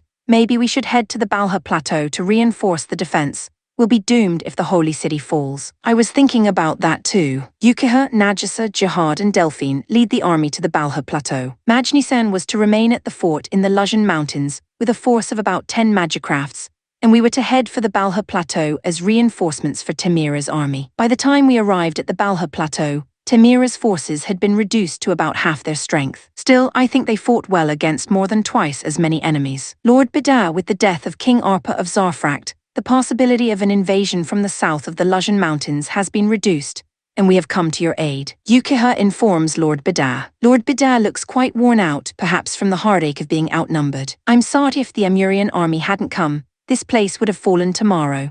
The enemies deployed on the Balha Plateau were the forces of the Ruja Empire and the coalition of Eastern Alliance countries. Their numbers were overwhelming with over 500 magicrafts. Tamira's forces had already lost half of their strength, and even if they joined forces with our Amurian forces, their strength was still only 150 magicrafts, which was a pretty bad war situation. It was only a matter of time before we would be defeated at this rate. Yukihira checked the situation of the allied Imu forces. In the worst-case scenario, even if it was just a little bit, she wanted to see if they could reinforce us. Raynell, what's the status of the Imu army? Looks like the Imu forces are winning the fight. Looks like, Raynell, you've joined up with the Imu forces, haven't you? Technically, we haven't joined up with the main Imu army yet. I'm working with a detachment right now, and we're trying to join up with the main army, but there's a lot going on. Well, I hope you're okay. On a different note, the situation on the Balha Plateau is pretty bad, so if the Imu forces can afford it, could you talk to them about sending reinforcements our way? What about the Luzhan Mountains? We've already defeated the Zarfract army on that side. Don't worry, Father is staying behind to protect the place. All right, I'll talk to Imu about sending reinforcements to the Balha Plateau. We needed to hold on hoping for reinforcements from our allies, the Imu forces. A meeting was held to decide our course of action. Now that we're defending the fort on this hill, we can hold the line, but if they take it, there's nothing we can do. Lord Bida explained, pointing to a spot on the map. Yukihira nodded her head and listened. If that's the case, it's going to be important to defend that hilltop fort. Okay, the Amurian army should head there to reinforce the fort. When Yukihira said this, Lord Bida let out a sigh of relief and thanked her. I would appreciate it if you would do that. However, the enemy seems to fully understand the importance of the fort, and their attacks are becoming more and more fierce. It's going to be a tough fight, but I'm counting on you. The fort was defended by 6 ballistae and 30 magicrafts. Together with the Amurian troops, it would be a force of 80 magicrafts and 4 ride carriers. I don't know how large the enemy's force will be, but Yukihira and I both thought that we would not be defeated so easily. Chapter 148. Hurrying east, we managed to clear out the enemy reinforcements. It was a complete victory with no damage to Raynell and the rest of the Imu army. The battle was over, and I checked my current position in order to join the main force. If we go straight, we'll be right in the middle of the enemy's main force. It's fine if it's just us, but it's hard to have Raynell and the others fight a lot. Yes, and the main force will probably be larger than the reinforcements, so it's dangerous. Emina and I agreed and decided to go around and meet up with our main force. As a result of our discussion, we chose a route around the eastern mountains that would be easy for the ride hover and damaged magicrafts to follow. Since we were moving along with Tamira's damaged magicrafts, it took us some time, but we made steady progress without encountering any enemies. However, since it seemed impossible to meet up with the main force today due to time constraints, and everyone was tired from the battle with the reinforcements, we decided to hide ourselves in a large cave we found while moving and take a rest. That's a lot of meat. What's wrong with it? The ceiling inside the cave was high. There was air flowing deep into the cave and no smoke leaked out, so they built a fire and cooked a big chunk of meat. The Imu people caught it in the forest, Emina told us. That's great. We Imu people are hunters by nature, so this is no problem for us. Please don't hesitate to eat a lot, Yursan. Thank you. I thanked him and took a bite of the meat he shared with me. The Imones also offered me alcohol, but I politely declined. Imones usually drink alcohol even on the battlefield, and they drink so much that I wondered what they would do if the enemy attacked. On the other hand, the people of Tamira were the complete opposite, refusing to drink at all because they were on duty. I was impressed by the cultural differences between these two nearby countries. Does Raynell drink alcohol? I was curious about the Amurian people, so I asked Raynell. Well, I usually drink a little, but not now that I'm on the battlefield. When this battle is over, well, I'm hoping to be able to celebrate with Yursan. I wanted to say that I don't like to drink, but I guess she meant that we should work hard together to win this battle, regardless of whether we drink or not. Yes, let's celebrate together. When I said that, Raynell somehow turned red and looked down. That big chunk of meat was all eaten, thanks to the efforts of Nanami, who loves meat. Now that my stomach is full, I'm going to take a little nap to rest my body after sleeping for a long time. I felt a strange presence and jumped up. When I looked, Raynell was standing there looking at me. Oh, I'm sorry, I didn't mean to wake you. No, it's okay. I have to get up. What's going on? I got a call from my sister on the Balha Plateau, and she wanted me to contact the Amu military as soon as possible. I can tell from Raynell's impatient expression that she is in a hurry. All right, I'll use my Arleo to communicate. After boarding Arleo, I communicated with Fugaku. This is Yura. Jean, are you there? Oh, Yura, thank you for your help with the reinforcements. That's fine, but Raynell wants to talk to you. This is Raynell from Amuria. I'm sorry, what is the status of the Amu army's war situation? Actually, the battle on the Balha Plateau is quite dangerous, and we would like to ask for help if possible. I see we have the upper hand, and I think we'll wrap things up by the end of the day. I understand your request for help, but it will take time to send the entire Amu army. So if you are in a hurry, let Yuta go first. Jean makes the decision easily without my permission. If it's an emergency, it's definitely faster for me to go ahead by myself, so I agree. Yes, I understand. I'm going to head to the Balha Plateau first, since there seems to be no place for me to be active back there. Yursen, you can't go alone, I'll come with you. No, since we're in a hurry, it'll be faster if I go alone. Raynell's, you come with Emina and the Amu army, but I'll take care of it. I just need to get there and help Raynell's people. I persuaded Raynell, who for some reason wanted to go with me, that there was a threefold difference in movement speed between me alone and others, and we quickly prepared to head for the Balha Plateau. Chapter 149. Attack/Najisa. The enemy attack resumed with increasing fury, probably because they saw that reinforcements had arrived at the fort on the hill. A large enemy force was closing in, led by 5 ride carriers. All ballistae prepare to fire. The captain of the Tamira army guarding the fort shouts out. The inside of the fort was in a flurry of activity to deal with the oncoming enemy forces. We, the Amurian army, are also making preparations to intercept the enemy. Put that ride carrier on the side of the fort to thicken the walls. The 1st Magicraft Squadron will defend the fort, and the 2nd Magicraft Squadron will intercept the enemy in front of the main gate.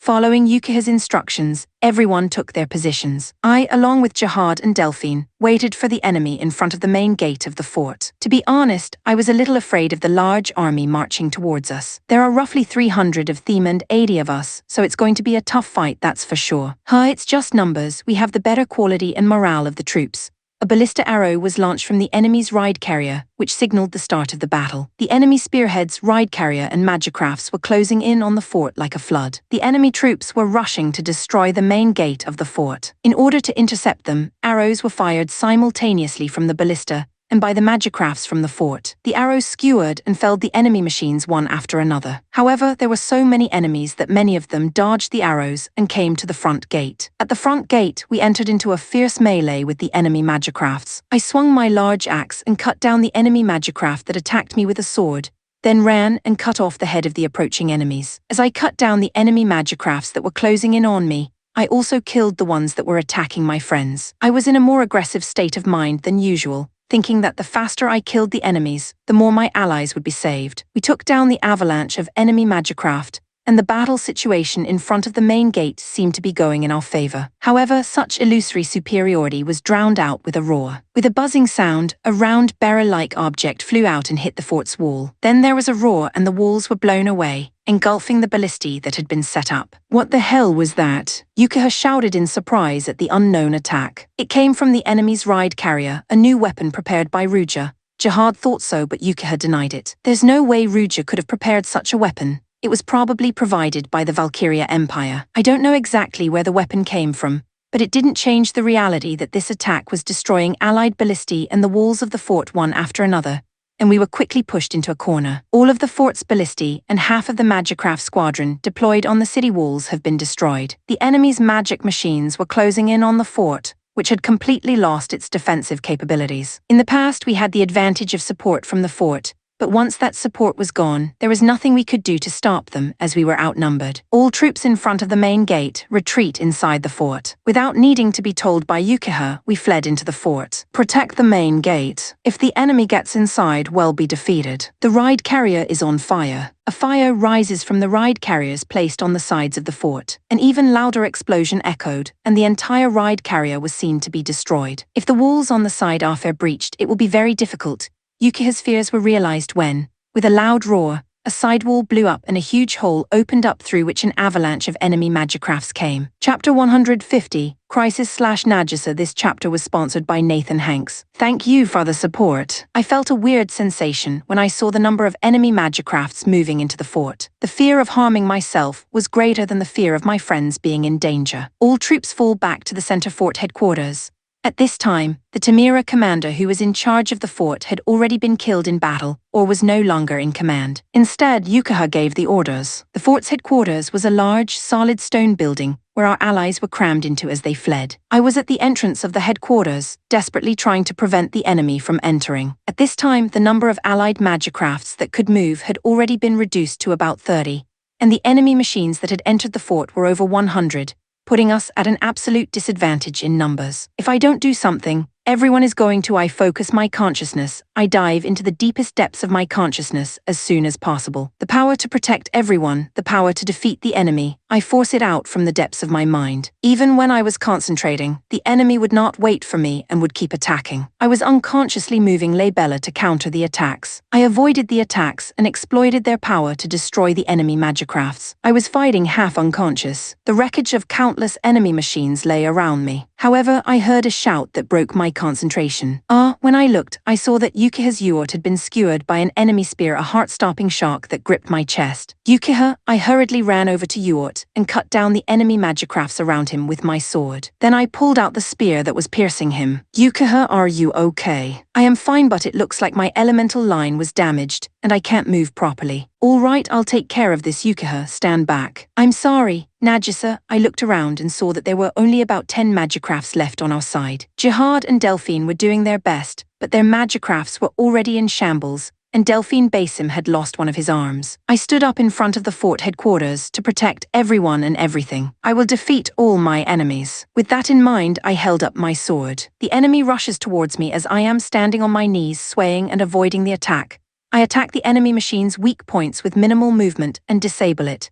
It is not necessary to destroy them completely, just stop them from moving. After defeating about 20 enemy magicrafts, the movement of the enemy army changed to a zigzag pattern. The enemy magicrafts that had been surrounding me slowly moved back. I wonder if they are pulling out. That would be great. However, such expectations were shattered. Instead of the enemy machines that had pulled back, a group of machines with a special color pattern came forward. They were the same type of magic machines, but all in different colors. As I wondered what kind of people they were, Yukiha told me in a trembling voice. No, Nagisa, you can't fight that group. That black wing emblem is the symbol for the dark wings of Valkyria. If you fight them, they'll kill you. Dark wings, they're all Highlanders or better. You're no match for them as a half-radar. Let's just surrender. There's no way we can win. What happens if I surrender? You don't have to think about that, because if you surrender, everyone's life will be spared. Yukiha, if everyone is spared, what happens to you if I surrender? Yukiha's tone was uncomfortable, so I questioned her about it. Based on what Valkyria and Ruja have done so far,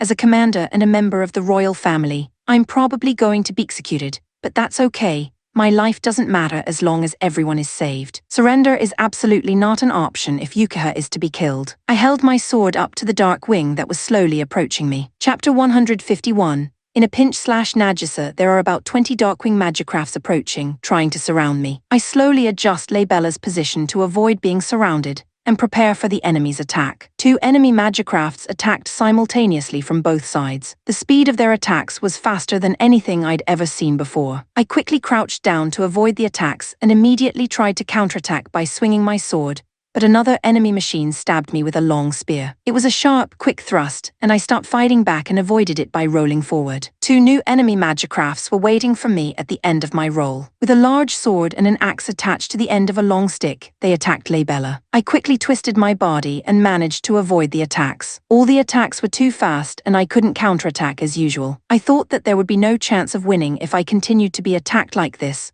so I decided to attack even if I had to force myself a little. When the enemy magicraft slashed at me from the right with a circular moon-shaped sword, I took a step in the opposite direction and approached it, thrusting my sword out and poking it in the chest. As usual, I felt the sword pierce the enemy machine, but the strength of the body caused the sword to slide sideways with an unpleasant squeaking sound. Not wanting to give up, I pulled the sword back once, and with more force this time, slammed the sword into the neck of the enemy magicraft. The sword stabbed deeply into the neck of the enemy machine, but it was stuck there. The enemy collapsed to the ground, leaving the sword in its neck. I finally killed one of the planes in exchange for a sword, but there was no time to rest, and now I was attacked from 3 directions at once. I fended off the attack of the enemy plane in front of me by shifting my body.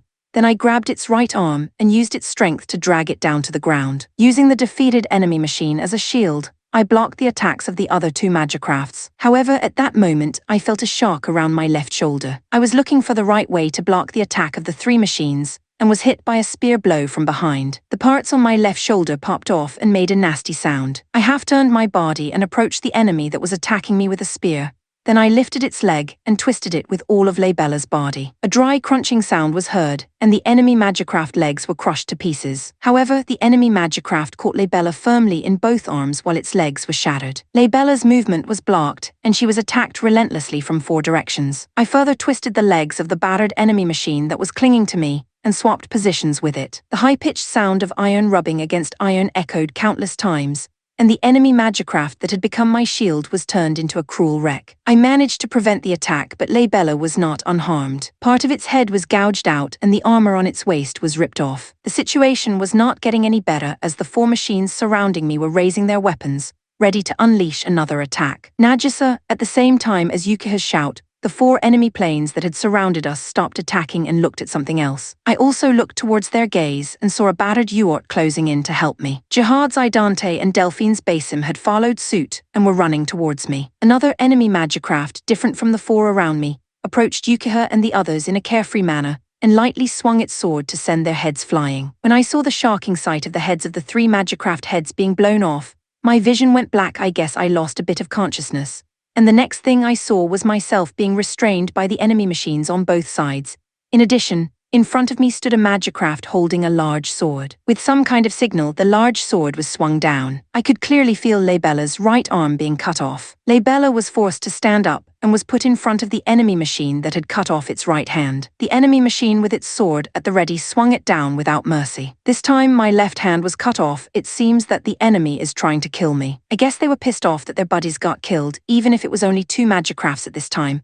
When I had lost both my hands and could do nothing to resist, I unconsciously remembered my favorite childhood friend, the neighborhood bully, who has been learning Aikido since he was a little boy, was not my enemy. And when I caught him bullying another kid, I would beat him up and scold him. As usual, the bully was taking away other kids' toys and bullying them, and I didn't hesitate to help them. But unfortunately, the bully's older brother was with him that day. Against a boy who was not much older than me, I was taken down and hit in the face with his fist many times. I was strong and feisty, so I didn't cry, but that only made him angrier. They kept hitting me without cursing me for being a woman, or telling me to hurry up and cry. Everyone ignored me except for one person. Yuta screamed my name and threw himself at the bully's brother. As he was distracted, I grabbed him and bit him on the arm. The bully's brother was older than us, but still a child, and the bite must have hurt so much that he finally started crying out loudly. Yuta must have been so scared because with a crying face he said, "Nagisa, are you okay?" From then on, whenever I was in a pinch, Yuta would always show up and he would always save me when I needed help. I'm still in that moment right now. However, I had already given up on that thought as it would be impossible this time. I looked over and saw that the enemy was about to swing his sword perhaps for the last time at Leibella.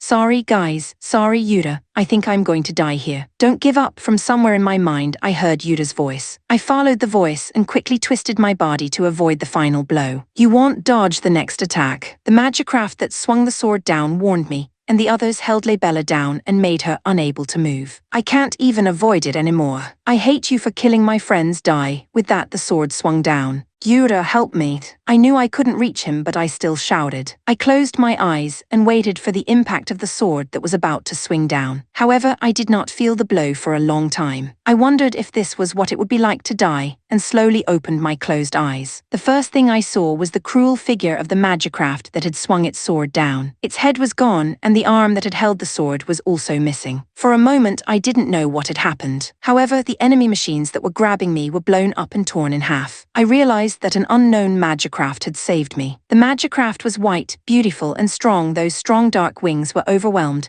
as if he was dealing with children. The white magicraft's overlaps with Yura image in my childhood. He wasn't that strong, but somehow his movements seemed to be very similar to his. I was tempted to think that Yura had come to save me on his magicraft, but that would be a fleeting fantasy. Chapter 152. Those who help Fairy. I'm in a hurry and would like to avoid fighting on the way. Can you tell me a suitable route? Understood, sir. I'll make reducing travel time a top priority. I was in a hurry, but the roads I was moving on were so bad that they couldn't even be called roads, and I was forced to climb over some cliffs. Somehow I managed to overcome Fairy's unreasonable route selection and arrived at the destination, the Balha Plateau, about half a day after my departure. In the Balha Plateau, fierce battles were being fought over a wide area. Fairy, can you identify friendlies? Yes, sir. I've analyzed Amurian beacon crystals. All right then. Let's go help our allies. I returned the assault weapon to its original state of Mangoch and Estok, and charged into the battlefield. 30 degrees right, we're losing friendly magicrafts. I followed Fairy's navigation and helped my allies in distress. Since there are so many enemies, I try not to spend too much time on one machine at a time,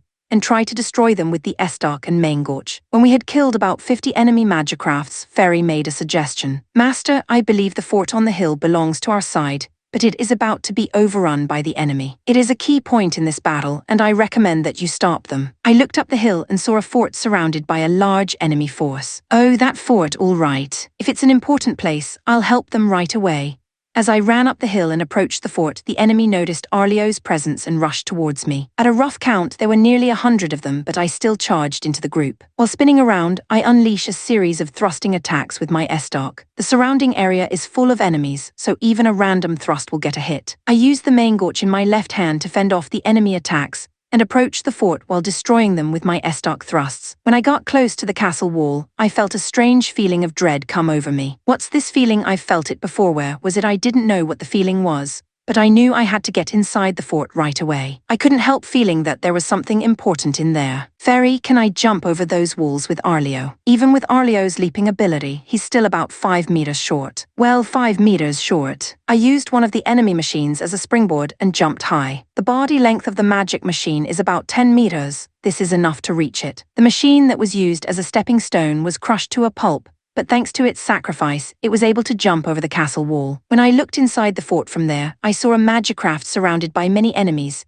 At the moment, its arm was cruelly cut off. The moment I saw that, a huge amount of discomfort invaded my mind at once. A strong feeling of anger stirred in me. I had to help him. I thought strongly. For some reason, I jumped down from the castle wall, approached it at once, and struck both arms of the enemy magicraft that was about to swing down its sword with my Estok. At the same time, I sent its head flying with Mangoch. I also lashed out at the 2 magicrafts that were restraining the one who had lost both arms. I destroyed one of them with a front kick and cut the other one in half with Estok. I don't know why I'm so angry. I don't know why, but I was furious. The enemies around me, who had been stunned by my sudden appearance, finally reacted. 20 or so of them came at me at once. I was still angry and I fiercely attacked them. I pierced the head of the first enemy machine that attacked me with a sword with my Estok.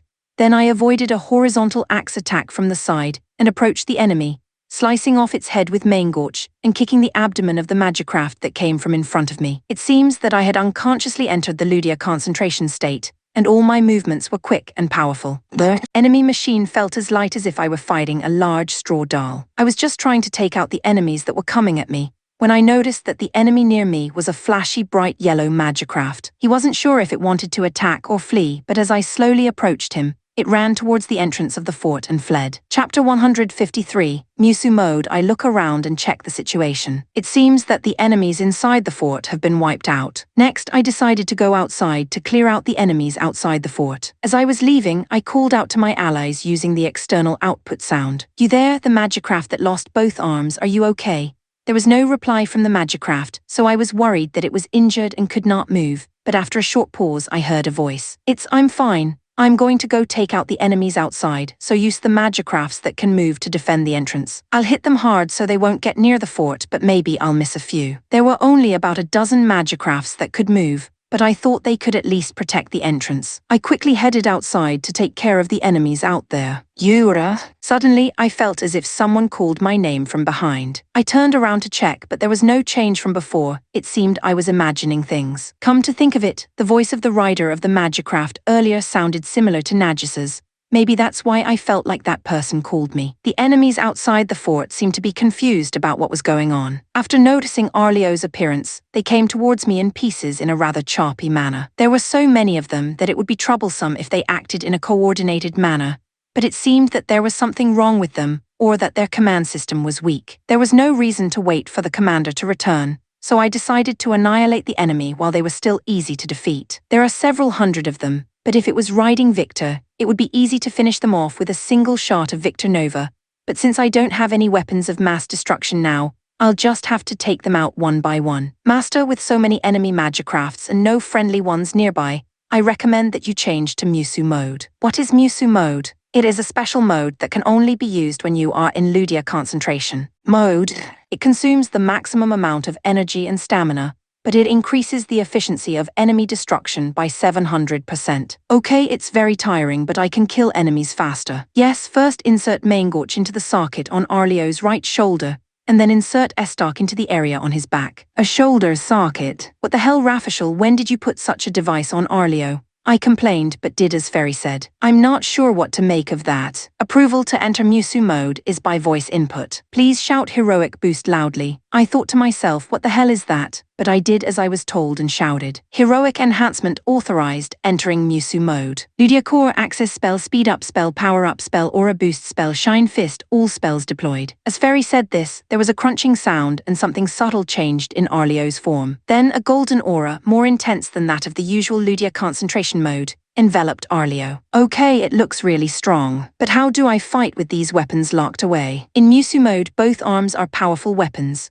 When Fairy said that, I looked at my arms and saw that my fists were glowing with a powerful light. I see, so I should hit them with this thing. Well, let's fight for now, I thought, and headed towards the enemy magicrafts that were approaching me. I felt a strong gravitational pull, and in an instant I was close to the enemy. As a test, I hit the head of the enemy machine and the head disappeared, but the power of the attack seemed to be transmitted to the entire fuselage of the magicrafts. Like a shock wave, the whole machine was blown up. I guess I don't need to hit them directly. The shockwave alone is quite powerful, so I can just use it as an attack. I attacked the enemy magicrafts with a wave of my hand. There was a heavy boom of wind, and several enemy machines in front of me were stripped of their armor by the blow and blown away by tremendous force. Chapter 154. The rescued Nagisa, the last remaining Darkwing machine, is fleeing from the fort. The white magicraft that had saved me spoke to me. That magicraft over there, the one that lost both its arms, are you okay? My imagination disturbs my senses, and the voice of the white magicraft sounded like Yura's. I stopped thinking for a moment at the sound of Yura's voice created by my delusion, but then I changed my mind and replied. I am fine.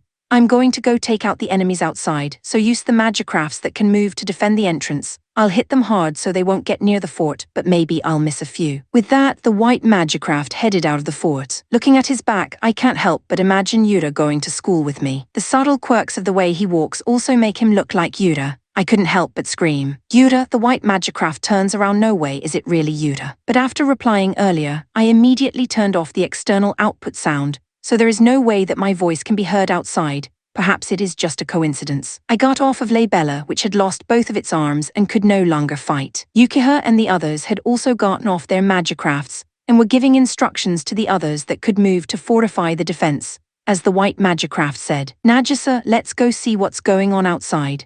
Yukiha said, and I was curious about that white magicraft. I wanted to see it fighting outside. As soon as I climbed up to the high ground where I could overlook the area around the fort with Yukiha and the others, I immediately looked for the white magicraft. What is that? That white thing is a monster, Jihad muttered, as he was truly surprised to see the white magicraft fighting. Delphine nodded vigorously in agreement. I'm not sure what that white magicraft is, but I'm pretty sure it's an Emu military magicraft that saved us, and with that kind of power we should have heart about him. Yukiha also marveled at the uncommon fight of the white magicraft. Yukiha and the others were focused on the amazing combat power of the white magicraft, But that's not what I was worried about. It was the habit of every single movement, and no matter how you looked at it, it looked like Yuta. Yukiha, I have a favor to ask you. When I said that, Yukiha looked at me suspiciously. What's wrong with you, Nagisa? You look so mysterious. If there's anything I can do, just let me know. Slap me as hard as you can. Yukiha was flustered by my unexpected request. What are you talking about, Nagisa? There's no way I can do that. Just slap me quickly. Yukiha was a little taken aback by the earnestness of the request and heeded it. Don't get mad at me after, okay?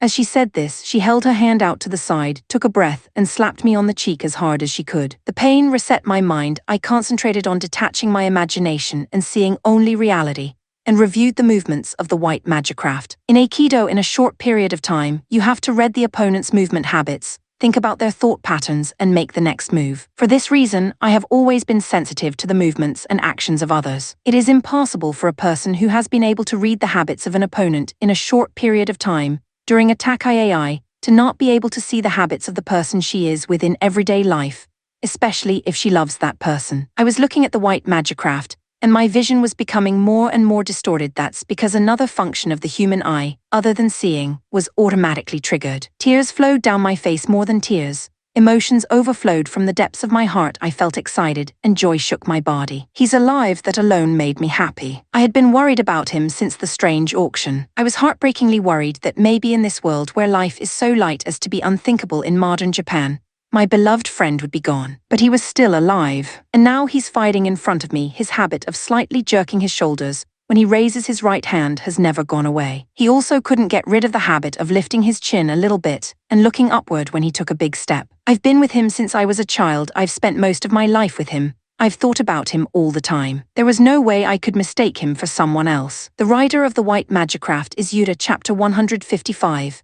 Enemy main camp. The attack power of the Musu mode was beyond my imagination. With a single swing of my arm, 3 or 4 enemy magicrafts would be blown up. However, although I was in great shape and destroyed my enemies, the cost of the attack power of Musu mode was also much greater than I had imagined. I found myself already gasping for breath, even though the battle had only lasted about 10 minutes. I'm more tired than I thought. The remaining strength of the enemy army is less than 50%. Master's remaining power should be enough to destroy them. Fairy says it's easy, but 50% left means I'll be as tired as I've been fighting up to this point. That's a bit harsh. I was beginning to worry about my physical strength, but my opponents reached their limits before that. The enemies, fearful of my power, began to escape in disarray. As soon as one of them ran away, the others followed suit, and soon the entire army began to retreat. I was far too tired to chase, so I let them go. As I took a slow, deep breath to catch my breath, I received a message from Jean in the spirit box. Oh, Yuta, are you all right there? I just drove the enemy army into retreat. That's good to know. In that case, maybe we should change the destination of Amu's army. What do you mean they're not coming this way? No, I found out the location of the main camp of the Ruja Empire army from the enemy soldiers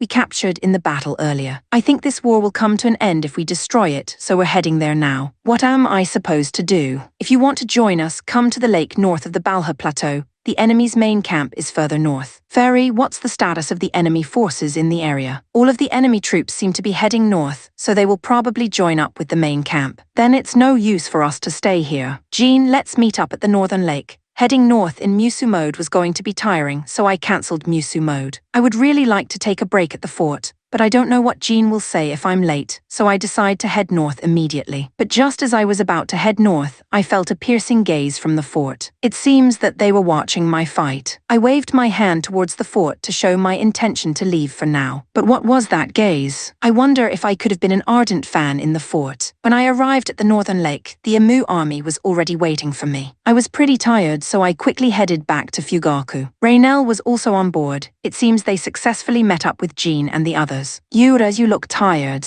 You'll be at the enemy's main camp in about 2 hours, so rest until then. Jean looks at my tired face and says so. 2 hours, I'll get something to eat and go to bed. Do that, we don't know how many enemies are waiting for us. While I was having a simple meal in the cafeteria, Raynell came over and thanked me. Thank you, Yura-san, for saving my people. I just received a message from my sister, and she was very grateful. There was quite a bit of damage when I got there. Were they okay? Yes, the magicrafts and the ride carriers were mostly damaged, but the human casualties were minor. That's good. The conversation was over, but Raynell was sitting next to me, watching me eat. If she's hungry, she should eat something, but I guess she's being reserved. My sister asked me a lot about Yura-san, asking me who you were, It seems that you played a big role. Raynell starts talking to me again. I didn't do much. There were no strong opponents. My sister said the Dark Wings of Valkyria were there. Oh, really? Which unit are you talking about? The enemies were a bit unimpressive, so I couldn't really tell which one was the Darkwing. The Dark Wings are a unit made up of riders above the rank of Highlander.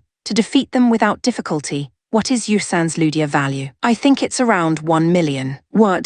Raynell seemed sincerely surprised. However, she still didn't really believe it, and responded with a laugh and another joke. Chapter 156. Chasing/Nagisa. Last chapter sponsored by Cameron Abernethy. Thank you for sponsoring 3 chapters. I watch Yuta walk away from the fort. He's always been extremely dull, so there's no way he'd notice me. I think I need to meet him in person, and at least give him a slap on the cheek. Nagisa, why are you crying? Did something happen? Yukiha looked at my crying face and asked worriedly. No, it's nothing but Yukiha, I need you to fix Labella ASAP. If I explained about Yuta now, she would not understand. Instead, I was thinking of chasing after Yuta with my magicraft. Yes, it's possible that the enemy will return, so let's gather the mechanics and have them repair Labella right away. Amurian mechanics and Temira mechanics that were at the fort were all mobilized to repair Labella. In fact, I think they rushed to fix it in order to protect this place. I felt guilty, but I asked Yukiha to do it. You want to chase the white magicraft in Labella. Can you explain to me what's going on, Nagisa? I need to check something. It's very important to me. Okay, go ahead. Fortunately, we have confirmed that all the enemies in this area have retreated, and I think we will be safe for a while. Oh, thank you, Yukiha. As I hurriedly started to board Labella, Yukiha stopped me. Wait a minute, Nagisa. You're chasing after the white magicraft, but do you know where he went? He said he's going north, so that's where I'll go too. I've just been talking to Raynell over the comms, and it seems that the Amu army is planning to attack the main camp of the Ruja army. If the white magicraft belongs to the Amu army, it will probably join them. Ask Raynell directly on the Amurian army channel for the detailed location. Yes, I understand. Thank you, Yukiha. In addition, it would take too much time to chase after him with Labella. There was a ride hover in the fort that can carry your magicraft. Give my name and ask to borrow it. Yukiha, sensing something, helped me. I thanked her and started running to chase after Yuta. When I mentioned Yukiha's name, I was able to borrow the ride hover right away. After loading Labella, I got into the driver's seat of the ride hover. The operation is not so different from that of a magicraft. There is only one control ball, so the feeling is a little strange, but I soon got used to the controls. The ride hover is much faster than Labella. Thanking Yukiha for her thoughtfulness, I headed north where Yuta was. After a while, the lake came into view. The Amu army should be nearby by now. I opened a communication with Raynell on the Amurian channel. Raynell, can you hear me? I'm Nagisa and I'm coming up to you. Please tell me where you are. Oh, Nagisa, what's wrong? I just got a message from Yukiha that you're coming this way, but I didn't know you would be alone. I've got something important to do, so tell me where you are. Oh, where are you? I'm at a lake north of the Balha Plateau. Then you're close. There's a small hill to the north of the lake and the Amu army is at the top of the hill. Roger that. I'm on my way. We're almost at the main camp of Ruja's invasion force, so be careful. Okay. Oh, Nagisa, what? Raynell? No, I don't think now is a good time. I have something I want to talk to Nagisa about, but it might be better after this battle is over. Raynell said this with some happiness. Something good has happened. I look forward to hearing about it. Even though I can't see her face through the communication, I can see Raynell's smile. I don't know what happened, but if she's happy, I'm very happy too. Chapter 157. Annihilation. After an hour's nap, I was woken up by Jean. As soon as I woke up, I was sent into battle against the Ruja Empire's army. Jean is delivering a message to the entire army to prepare for battle. We're going to hit the Ruja Empire so hard that they won't be willing to come back for a long time. All troops prepare for battle. I knew that an hour of sleep was not enough at all. I rubbed my sleepy eyes and headed for the hangar. Yuta will cut in from the center and break up the enemy army. Linacarlo will destroy the enemy army on the left flank. Nanami and I will destroy the enemy army on the right flank. Emina and Arthur will support the Amu army, while Lorgo and Pharma will defend the area near Fugaku and follow up with other units. We all nodded at Alana's instructions for the mission, and each got into our own magicraft. I was about to get into my Arleo, but Raynell stopped me. I'd like to participate in the central attack with Yura-san. No, it's not safe for you to be with me, so Raynell, can you help Lorgo and the others defend Fugaku? The idea of cutting through the enemy army from the center was, if I do say so myself, a reckless strategy that only I could pull off, and I couldn't take the princess along for such a mission. So I asked her to stay behind. Raynell was not convinced but reluctantly agreed to it. The enemy army has about 800 magicrafts, almost 4 times as many as ours. Perhaps because there was such a large difference in strength, the enemy forces seemed to be ready to fight us head-on, deploying their troops to intercept us. If I cut into the center, the enemy's forces will be divided. This would weaken their organized attack and greatly reduce the danger to my friends. I charged into the enemy army before anyone else. Yura, don't be reckless. If it looks bad, you can retreat. Jean also seemed to understand that my mission was reckless and told me so. Well, for now, I'll just charge in and see what happens. I decided not to use the Musu mode this time because it consumes too much energy. There were too many of them, so I could imagine that it would be quite dangerous when I ran out of energy. I used Estok and Mangoch in normal mode to destroy the enemy magicrafts. I caught a glimpse of my friends, but like Nanami and Emina, the Iron Knight's magicrafts seemed to have been greatly powered up by Rafishal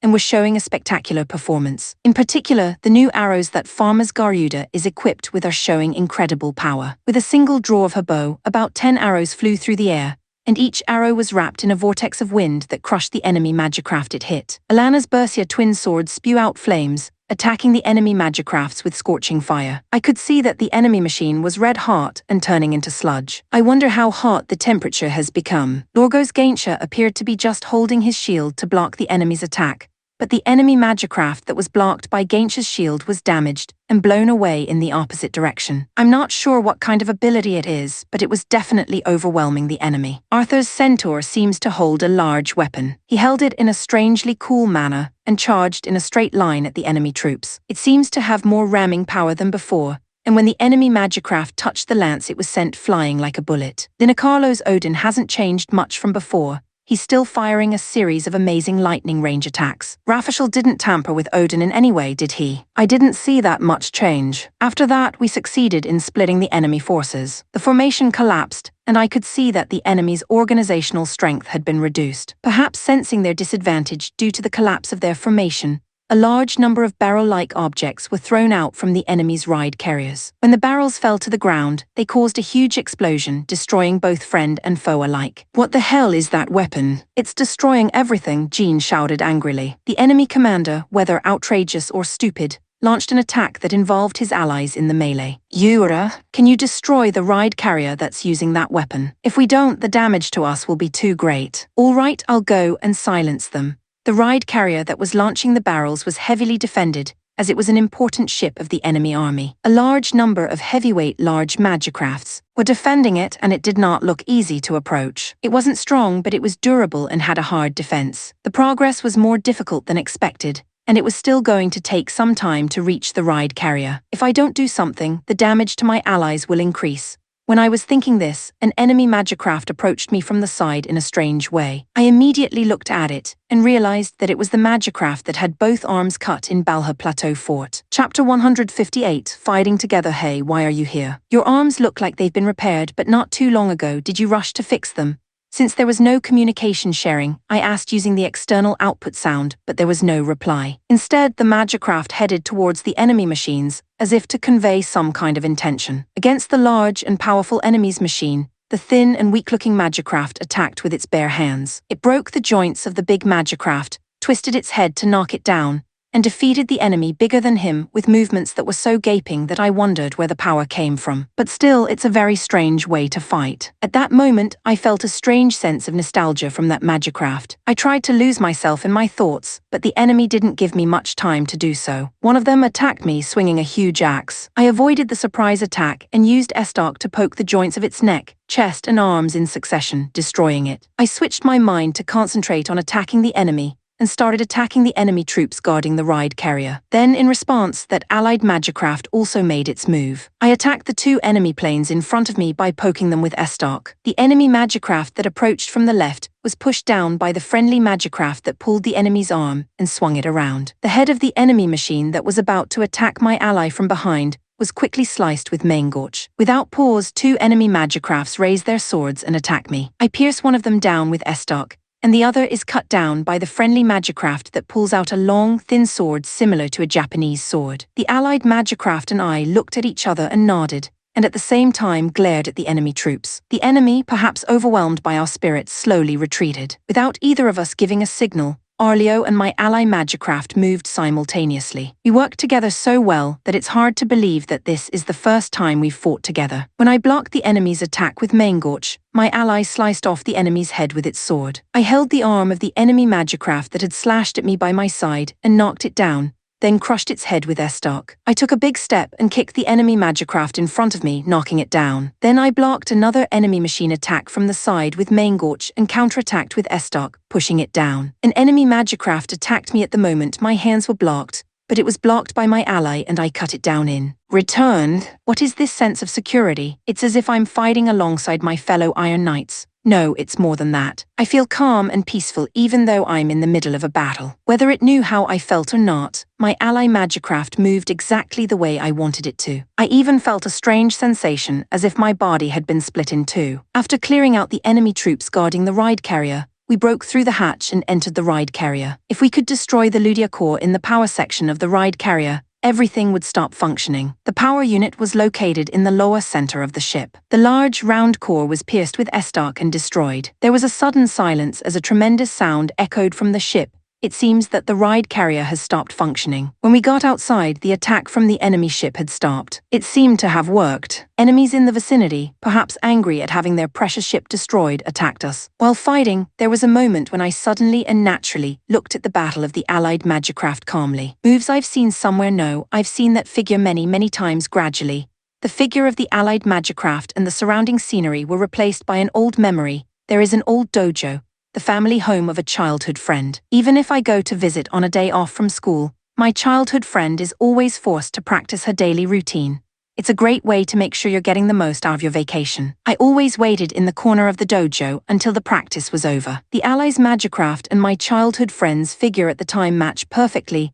I took out the last of the attacking enemy troops and approached the allies' machine. Are you Nagisa? When I said that, the allied Magicraft stopped moving. Chapter 159. Fighting together / Nagisa. By the time I arrived, the battle had already begun. Imu's army was smaller and seemed to be at a disadvantage, but I wondered if they would be okay. I should probably join the fight, but right now my mind is occupied with looking for Yuta, so I naturally looked around the battlefield for a white Magicraft. I thought it would be quite difficult to find a single Magicraft on the large battlefield. However, I could vaguely see where he was. I sensed him not by sight but by feeling. There's Yuta over there, I muttered to myself. Running across the battlefield, I headed for him in a straight line. On the way, my path was blocked by the Ruja army, but I fought off their attacks, jumped over the enemy Magicrafts and moved on selflessly. He was fighting alone in the midst of the enemy army, showing off his overwhelming power against a large Magicraft. Strangely enough, Yuta was said to have a Ludia value of 2, but I did not question why he was doing so well. After throwing away the Magicraft that tried to attack Yuta, he finally noticed my presence and said, "Hey, why are you here? Your arms look like they've been repaired, but not too long ago did you rush to fix them?"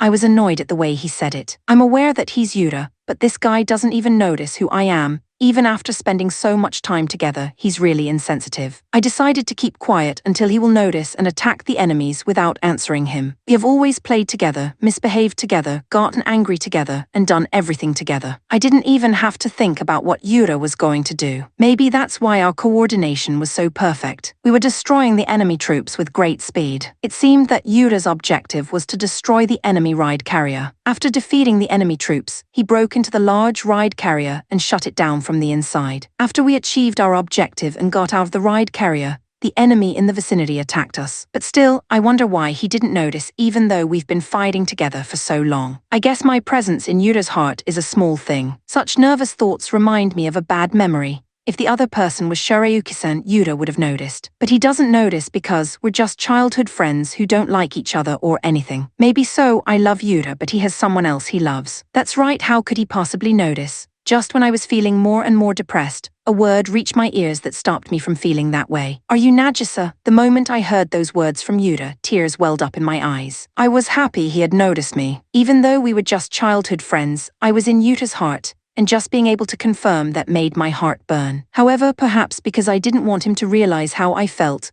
I acted contrary to my happy feelings. My labella was tapping on the head of the white Magicraft, and I shouted loudly over the external output sound. "You're too slow to notice. How dull you are, stupid Yuta. Your childhood friend is this close to you, and you know how I felt fighting with you." My words were interrupted there because the white magicraft hugged Labella. "No, it wasn't." Yuta hugged me and then Yuta said, "Thank God it's really Nagisa. I'm glad you're okay. I was worried about you, Nagisa. Yuta. I can't take it anymore. I can't stop crying. Why would this guy hug a girl he doesn't like? I'll get the wrong idea, Nagisa. We can talk later. First, let's finish this battle. This is a battlefield, and we shouldn't be too happy to see each other again, but then don't hug me. You really are a man without delicacy. Let's get this over with." It was all I could do to keep my strength up. I pushed the white magicraft away from me and took a fighting stance toward the enemy, so that he would not realize I was crying. Chapter 160, After the battle you're too slow to notice. "How dull you are, stupid Yuta. Your childhood friend is this close to you. Do you know how I felt fighting with you?" What came back to me was the nostalgic tone of voice of that childhood friend. It was Nagisa after all. A burning sensation spread through my chest. It seems that she was angry with me, but rather than worrying about that, I wanted to do something about my feelings. So I unconsciously hugged Nagisa, even though we were in magicrafts. "Thank God it's really Nagisa. I'm glad you're okay. I was worried about you, Nagisa. Yuta." I wanted to get off the magicraft immediately and talk to her directly. But then I remembered that we were in the middle of a war and changed my mind. "Nagisa, we can talk about all this later. But first, let's finish this battle. Let's get this over with." We were outnumbered, but thanks to the Iron Knight's efforts the enemy only had about 100 magicrafts left. Victory was in sight. "Don't miss a single magicraft. Hit them when you can and they'll lose the will to fight." Jean issued a final notice to the entire army. Certainly, if we think about what will happen later, it is only natural to reduce their forces as much as possible now. When the Ruja Empire's forces reached about 20 magicrafts, they showed their intention to surrender and laid down their weapons. No matter how much we wanted to reduce their forces, we would not attack an enemy that had surrendered. All of the riders were unloaded from their magicrafts and taken prisoner. One of the prisoners we captured was a general. He was the commander of the invasion force this time. The general informed us that 80% of the Ruja Empire's forces had participated in this invasion. Since we destroyed most of the invasion force, the Ruja Empire would have no more strength left to wage war. I can finally get some proper rest, or so I thought. "Yuta, where's your ride carrier? Show me."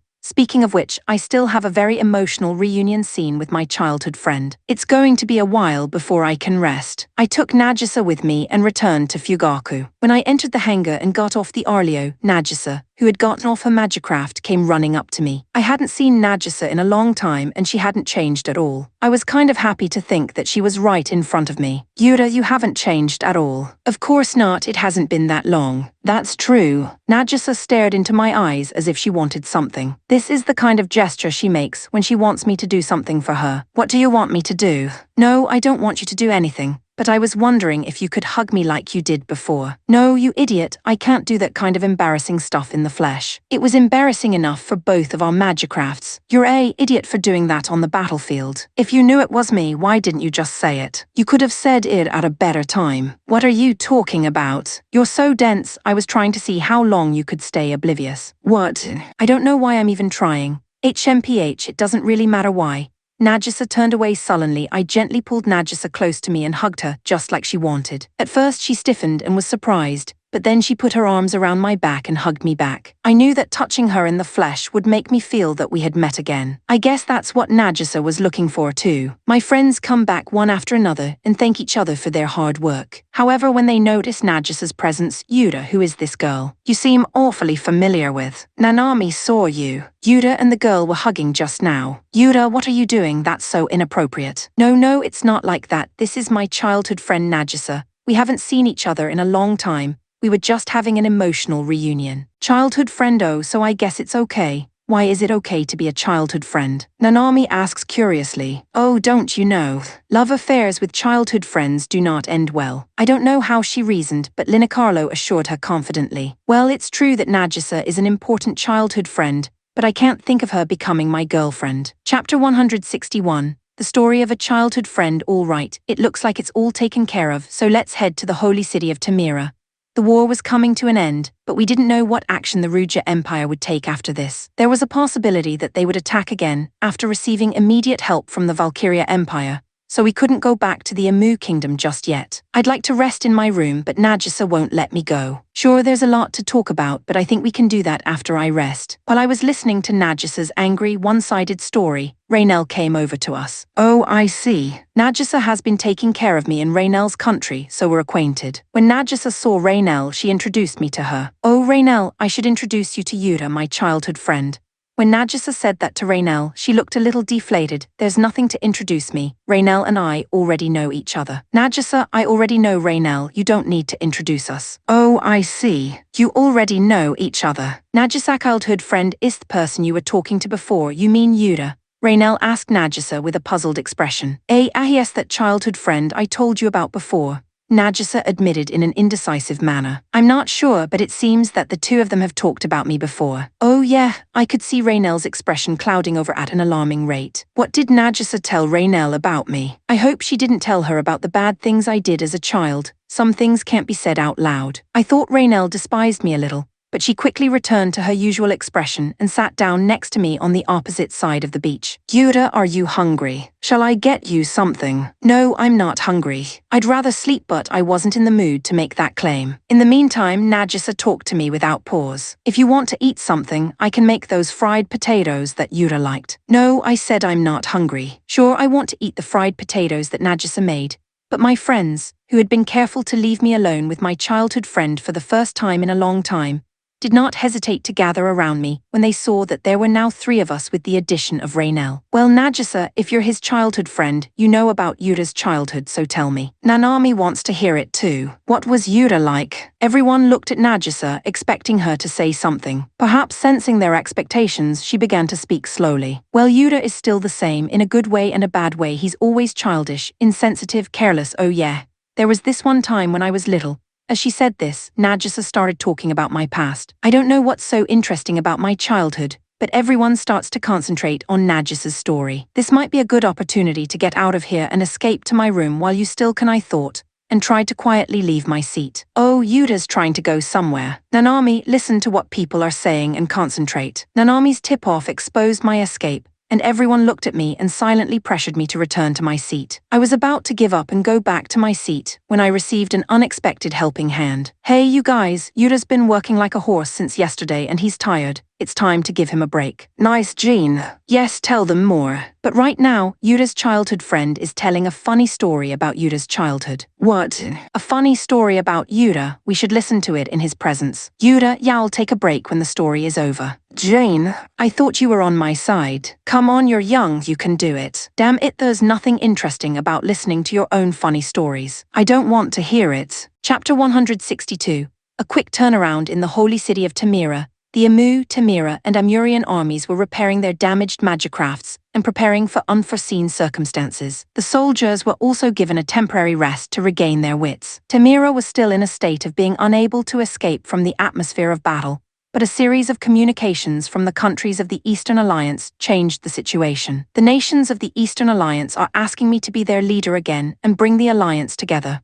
Lord Vedder of Tamira said in disgust. They betrayed us and now they're coming back as if nothing happened. Jean, who was participating in the meeting between Tamira and Amuria, as a representative of Amu, said so. However, it is true that many nations will need to join forces to counter the power of the Ruja Empire, the Valkyria Empire. Yes, but I think this time we've seen that the same coalition organization as before is fragile and collapses when there's too much pressure on each individual. If we are to rebuild the Eastern Alliance, I think we need to create a new organization that can solve these problems. Raynell gives her opinion on behalf of Amuria to Lord Vedder's words. I'm not used to seeing her like that, so it's refreshing. I agree with Princess Raynell. I had discussed this with King Amu before this meeting, and he replied that he had a good idea. What was the good idea? He's on his way here to talk to us directly. I also heard that a few other guests that King Amu had approached will be coming, but he didn't give me any specific information yet. King Amu is on his way here. Raynell was also surprised that she hadn't heard about it beforehand. It was 3 days later that King Amu and his guests arrived. 3 guests showed up, and surprisingly, all of them were lords of large countries. How is it that King Murat V of Sabali,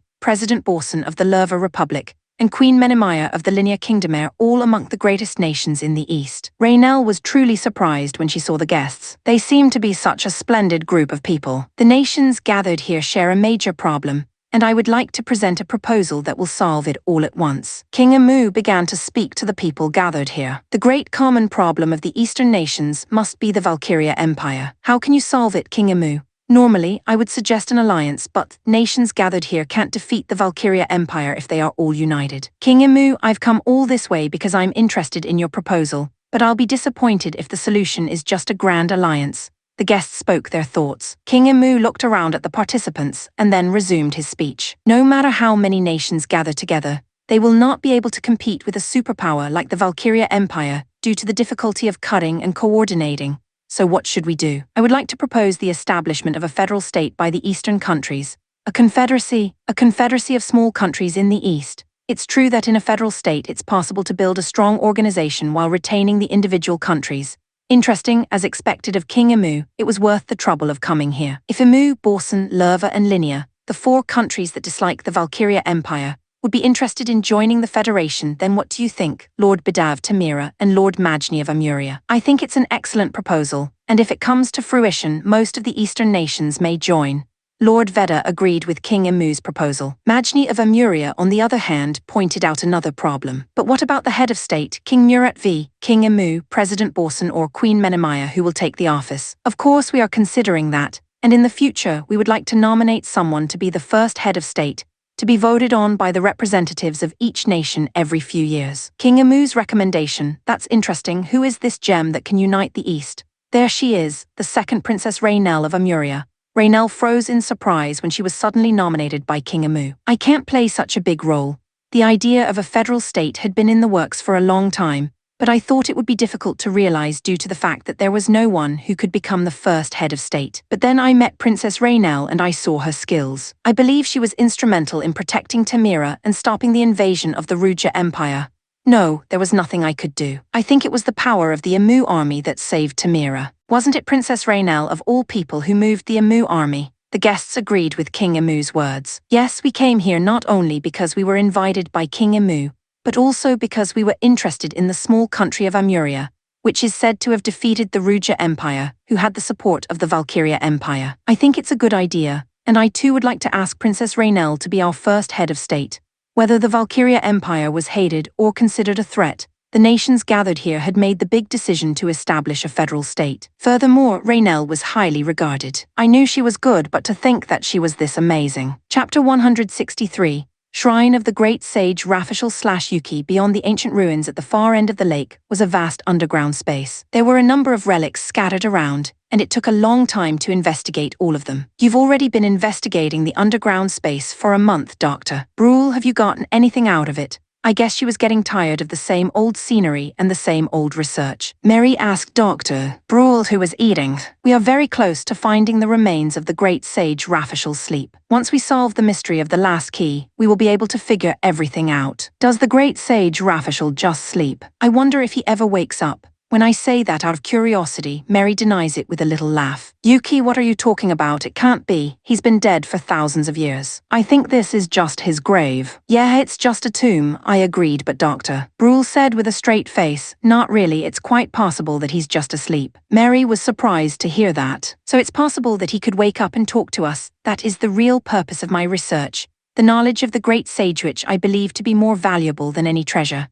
The first seal was about to be lifted on the circular ruins, the largest of all the ruins in the underground space, and the one that Dr. Brule had been most interested in since its discovery. I knew there was a clue to unlocking the seal hidden in this stone monument. Dr. Brule said as she touched the strings of letters on the stone monument. The letters on the stone monument glowed faintly when Dr. Brule touched them, drawing a trail of light, and the moment she touched the last letter, the frame of the monument glowed red and the air around it became heavy. What happened? The first seal has now been broken. After Dr. Brule's words, a great change came over the entire underground space. A loud sound like something starting up resounded, and the underground space was lit up. It was as if electricity had been supplied to the underground space. The second seal is within these circular ruins. The circular ruins were a rather large building, and its passageways were passable by magicrafts. Mary and I boarded our magicrafts to escort Dr. Brule and her research team to the second seal. With the first seal broken, the large metal door, which I had been unable to open before, opened easily with a swoosh,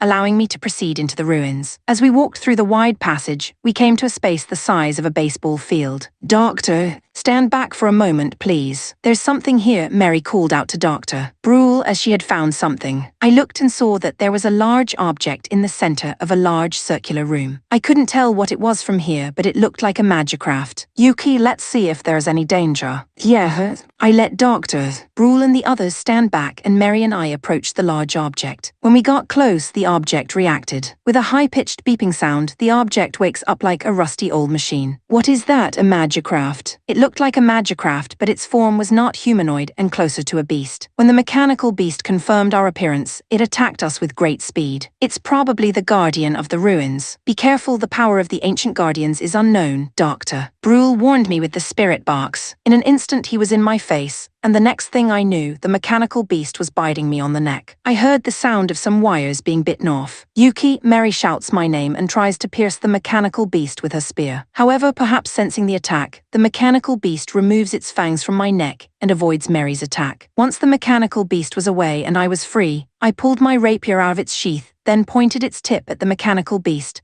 signaling my intent to fight. Chapter 164. Guardian/Yuki. The mechanical beast slowly circled us in a clockwise direction, keeping its distance. It was probably looking for the right moment to pounce. The first one to move was Mary. The magic machine she was riding is the same model of the Shuriappa that Emina was riding, the Veriappa, a machine dedicated to double Highlanders. I don't know much about it, but according to the mechanics, it's called a well-balanced masterpiece. Mary uses a three-pronged spear called a trident as her weapon. She used the trident to deliver a divine speed thrust at the mechanical beast. The mechanical beast quickly avoided the attack and hit Mary head first. She let out a small moan and was blown away by the impact. I approached the mechanical beast with small steps and unleashed a barrage of attacks with my rapier. The mechanical beast avoided all of them with its terrifying maneuvers. "Yuki, this opponent is tough, let's attack at the same time." I agree with Mary's suggestion. The Guardian's power seemed to be at least as strong as a triple Highlander. Mary gets behind the mechanical beast while I keep it in check with my rapier attacks. "Yuki."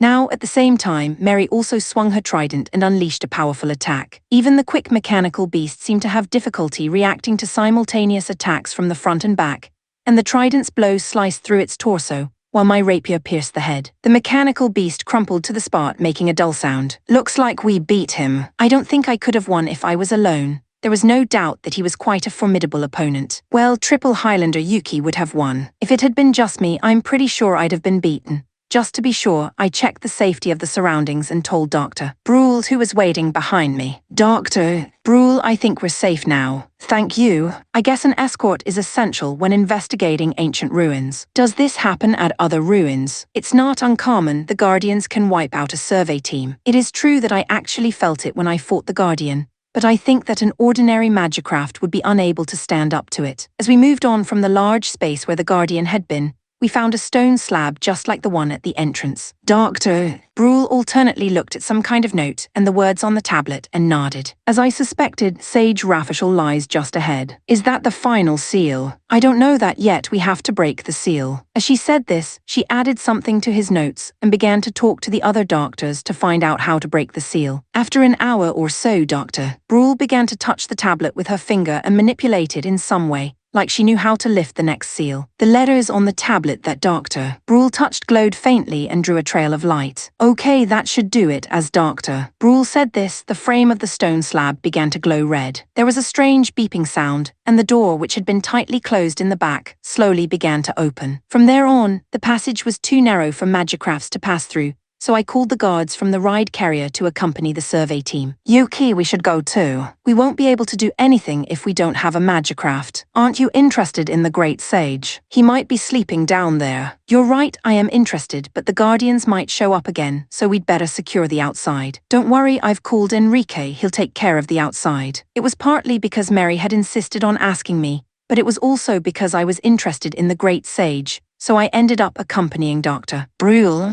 After a while, there was a long staircase leading down. Without hesitation, we descended the stairs and continued on our way. At the end of the stairs was an even stronger door, but darker. Brule opened it easily, as if she already knew how to unlock it. Beyond the door was a large room, about the size of a large company conference room. In the center of the room was a coffin-like capsule with a person asleep inside. The person sleeping was a young man in his 20s, with a good-looking face. I did it, I finally found him, the great sage Rafishal Doctor, Brule announced. The great sage Rafishal, despite the excitement of the survey team, for some reason I felt a sudden rush of anxiety in the depths of my heart. Chapter 165. The Amurian Federation. The idea of a federal state led by the influential eastern countries Imu, Sabali, Lerva and Linia was quickly transmitted to the other eastern nations. It was clear that the intent was to create an anti-Valkyria coalition, and the leaders of the smaller countries, who had been intimidated by Valkyria military power, all announced their intention to join them. In the end, there were 47 countries participating in the Eastern Confederation,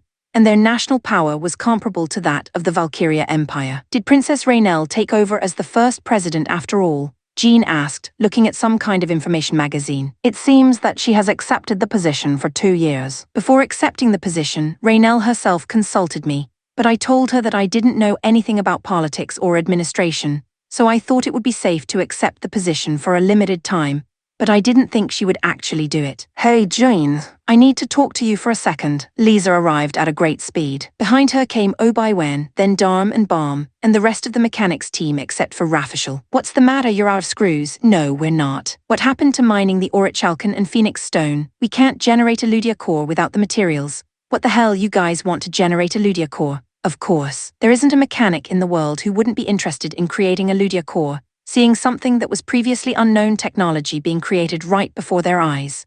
I see, well, you may be right. Our contract with the Amu Kingdom is up, so we may as well get going. Has there been any talk of re-signing? Alana asks about Jean's decision. I think they want to sign a new contract when the federal state is officially established. A federal state would have to be pretty big, so why don't we make a defense contract like with Melteria? Well, if they become a federal state, Valkyria won't be so hard to deal with, and hopefully will be rewarded handsomely without having to do anything. Again, such a convenient thing to think about. Yuta, if we're leaving, what are you going to do about Nagisa? Are you going to take her with you? That depends on what she wants to do. In the meantime, Nagisa belongs to Amuria, so we won't know until we ask her. You don't mind? You've known each other since childhood, and now you'll be separated again. Now that we have shared communications, we can always contact each other, unlike before, so I won't feel so lonely.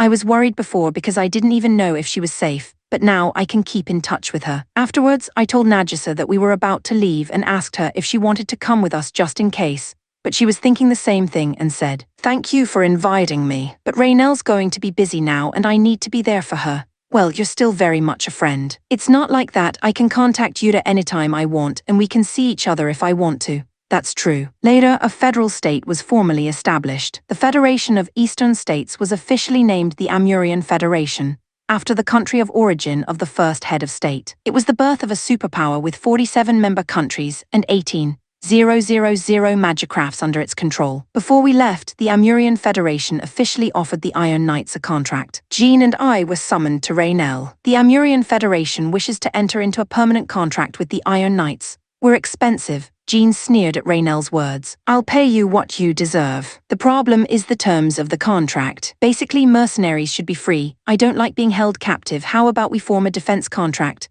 A defense contract, so you're saying you'll come running if there's a war? Yeah, I'll take it on those terms. I really wanted you to be there for me. I'm not sure why Raynell is staring at me as she says this. I understand. Please make a defense contract. How about 1 billion for the contract and 300 million for the year? It was considerably better than Melteria's conditions. Jean seemed to be convinced and agreed with her. Chapter 166. The day of departure. On the day we left for Beelife Valley, the entrance to the subterranean river in Imu, in search of the giant beast's nest, Nagisa and Raynell, who was busy being the first head of state of the federal state, came to see us off. Yuta, don't be too reckless. No matter how strong you are, there is always someone better than you. I know I won't push myself. If you think you can't win, you can always run away. I know. Nagisa pestered me. She was really worried about me. Yuta-san, we have a defense contract with the Iron Knights. You can always come back to the Amurian Union as if it were your own country.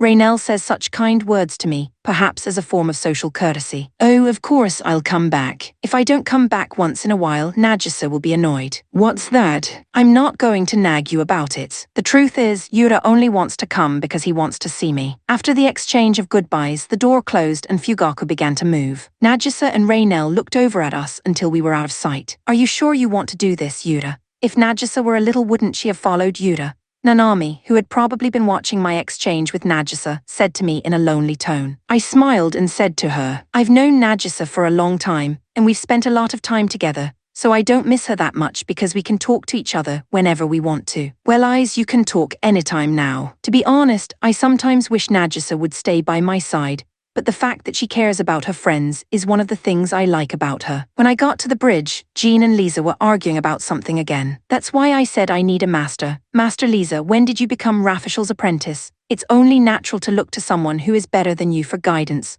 Well, that's your choice. When Lisa saw me, she tried to involve me in her argument with Jean. Come on, Yura, tell me what you need. No, I don't know what you're talking about. When I said that, Jean answered instead of Lisa. Rafishal wants a substance called a magnetron. If he wants it, why don't you buy it for him? Stupid, it's ridiculously expensive. 100 million gold a kilogram is a lot of money to spend. 100 million, Lisa, tell Rafishal to be patient. You don't know anything either, Yura. 100 million gold items can be worth 1 billion or 2 billion if the master makes some changes. It's a shame that it's a bit expensive. Well, it's true that Rafishal's invention may be worth that much, but why didn't Rafishal himself come to you? Master humbly refrained by saying, I'd like to, but it's too expensive. I can't ask for it considering the price, so I, his disciple, came instead. I'm starting to think that's another one of Rafishal's schemes. Jean, it's true that Rafishal's inventions might be worth that much, so why don't you buy Magnetron for him this time? When I said so, Jean, who was a little troubled, reluctantly agreed. It's just this one time. You'll go bankrupt if we have to buy this level of stuff often. Make sure you tell Rafishal that. When Lisa heard this, she happily returned to the hangar. I don't care how much money I make, it's all going to go to material costs. That means you're going into town to stock up, and I've got something I need to buy. That's unusual. What do you want? I need a spirit box for my room. I see, you want to stay in your room and have a nice conversation with your childhood friend. What are you saying? Well, it's like a child's toy compared to Rafishal's request, so I'll buy you the latest Horcrux spirit box. I wanted to get a used one so that we could talk slowly in my room, but I was pleasantly surprised that he would buy the latest one. Chapter 167. Subterranean currents. A large rock in the Beelife Valley. Rafishal says this is the entrance to the underground ocean current. It doesn't look like an entrance to me. The subterranean currents are a convenient but dangerous place, and they are rigged to prevent easy entry. Rafishal said and began to tinker with some kind of machine. If we send out a specific frequency, a portal will open. As Rafishal said this, the large rock cracked open in half with a thud and the earth rumbled. Wowthies is the technology of the ancient civilization, Jean said admiringly. Although it looks impressive, it's very simple. I have a feeling that Rafishal's idea of simplicity and our idea of simplicity are somewhat different, but I don't want to point it out because it would lead to a long conversation. The open entrance was wide enough for the ride carrier Fugaku to fit through. As we slowly made our way to the back of the open rock, the path gently descended. We'll keep going down for about 1 kilometer. True to his word, the descent continued for a while. At the end of the descent, I hear something fierce roaring. That's the subterranean ocean current, used by ancient civilizations to travel long distances and generate energy. There was a raging sea. In the dark depths of the earth, the scene reflected by the light emitted from Fugaku was terrifying. Festina tried to make Fugaku move slowly and let the current carry him along. Festina, be careful, if you hit a rock or something you'll tip it over. Yes, sir. Can you make the lights a little brighter? It's hard to see and operate. At the request of the pilot, Festina, Jean instructed the crew via the ship's internal communication. Then the lights increased and the view widened. Keep moving slowly, Festina. We're coming into contact with the wave. Brace for impact. Hearing this, Jean alerted everyone on the ship's broadcast. All hands brace for impact. It's going to be a bumpy ride. I hurriedly caught myself on a nearby pillar and prepared for the impact. The moment Fugaku was hit by the wave, the ship shook violently. Nanami and Pharma let out small shouts. Yikes, once we were fully in the waves, the violent shaking stopped and stabilized into a slow, loud shaking. The current will take us to the destination on its own. What is our speed? I'd say 50 knots. 50? That's fast. The fastest we can go is about 60 knots. Holy shit. Jean was impressed, but I didn't know what was so great about it. not even understanding how fast 50 knots was. As soon as Fugaku stabilized, everyone relaxed and began to enjoy the journey of the undersea current. I was sitting on the bridge with Nanami and Pharma, looking out at the scenery. Yura, look,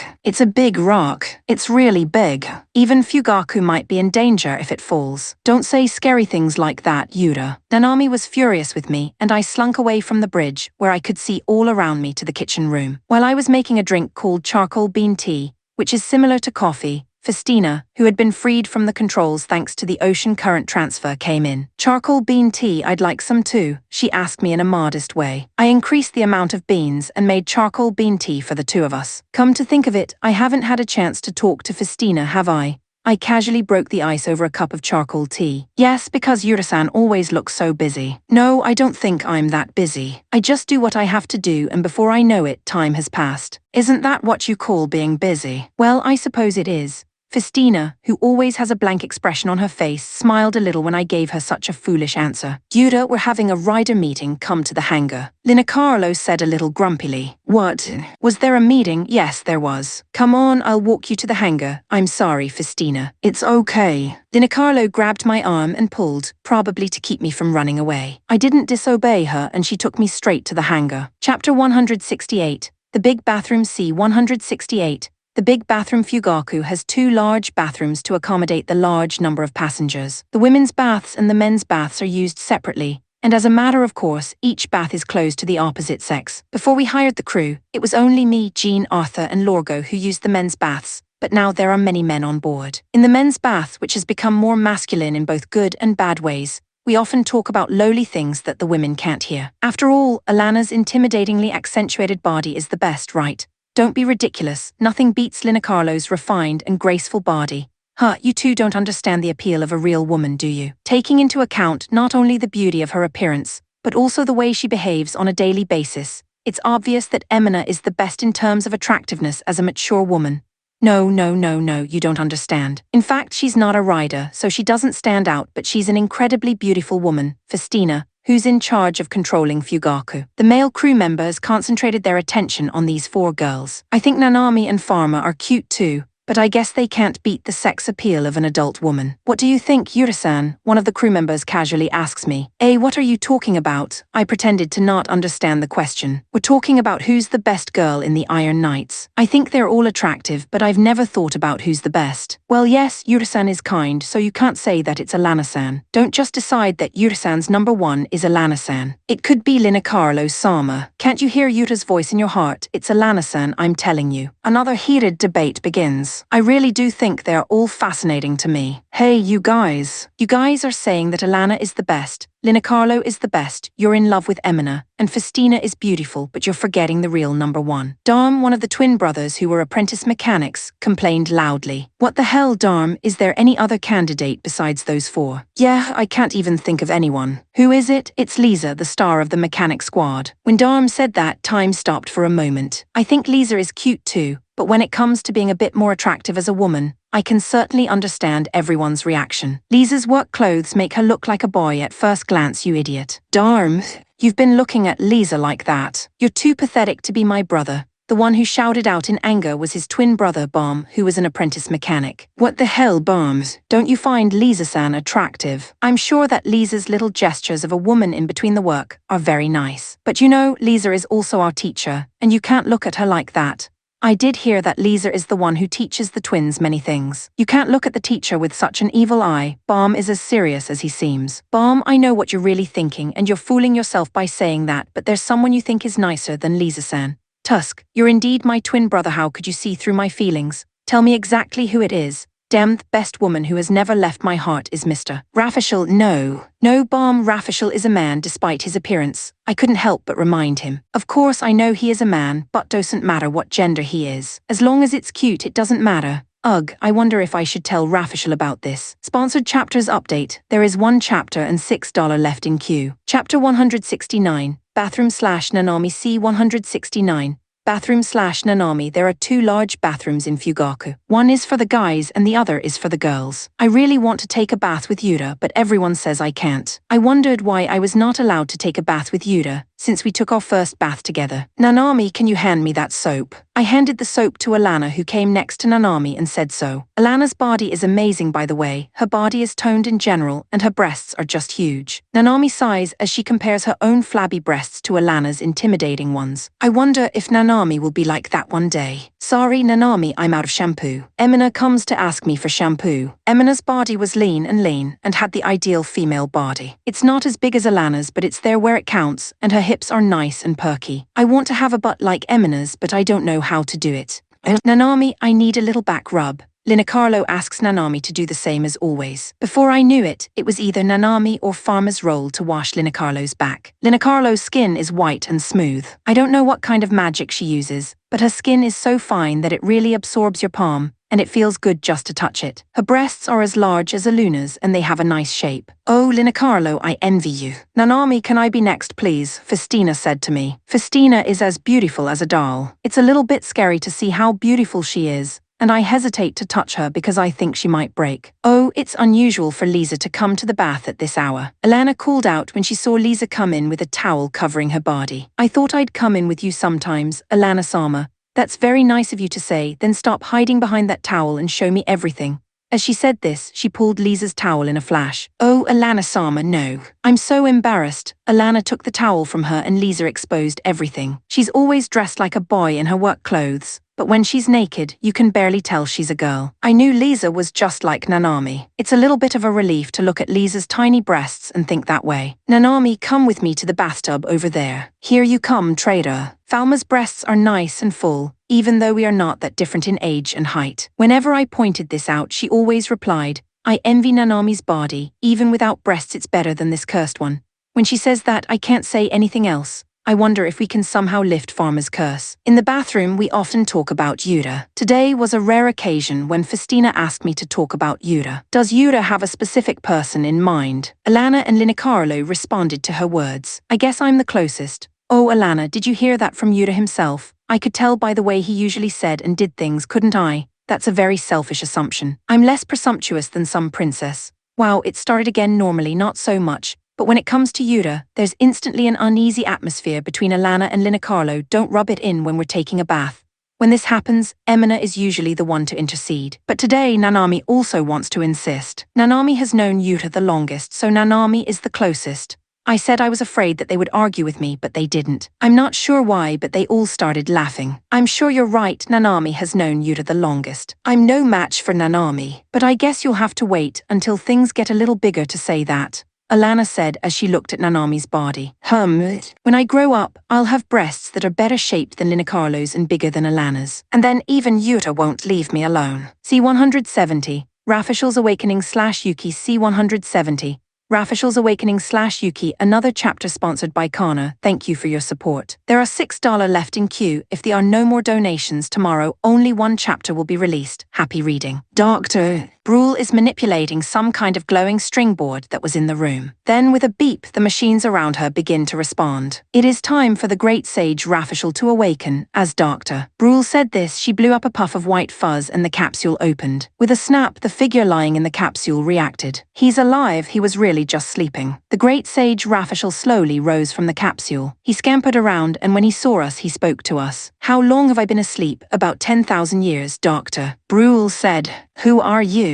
No, you've broken my seal, which means you're a descendant of the Messiah family. Yes, my name is Brule, Great Sage. Brule, thank you very much. I must reward the Messiah family handsomely. No need for such a favor. It is enough that our long-cherished wish, Lord Rafishal's resurrection, has been accomplished. I'm impressed by your loyalty, even after all these years. By the way, I would like to know more about this world. Can you tell me about it? Of course, sir. I will prepare a room for you on the ride carrier, and we will go there. Doctor. Brule's tone clearly changed in the face of the great sage Rafishal. What about the Messiah family? Doctor. Brule, did you know that the great sage Rafishal was sleeping here? I wondered so much that I asked the doctor. Of course, yes, we the Messiah clan have been waiting for 10,000 years for the seal to weaken. The procedure for lifting the seal was also handed down to us by Rafishal Sama himself.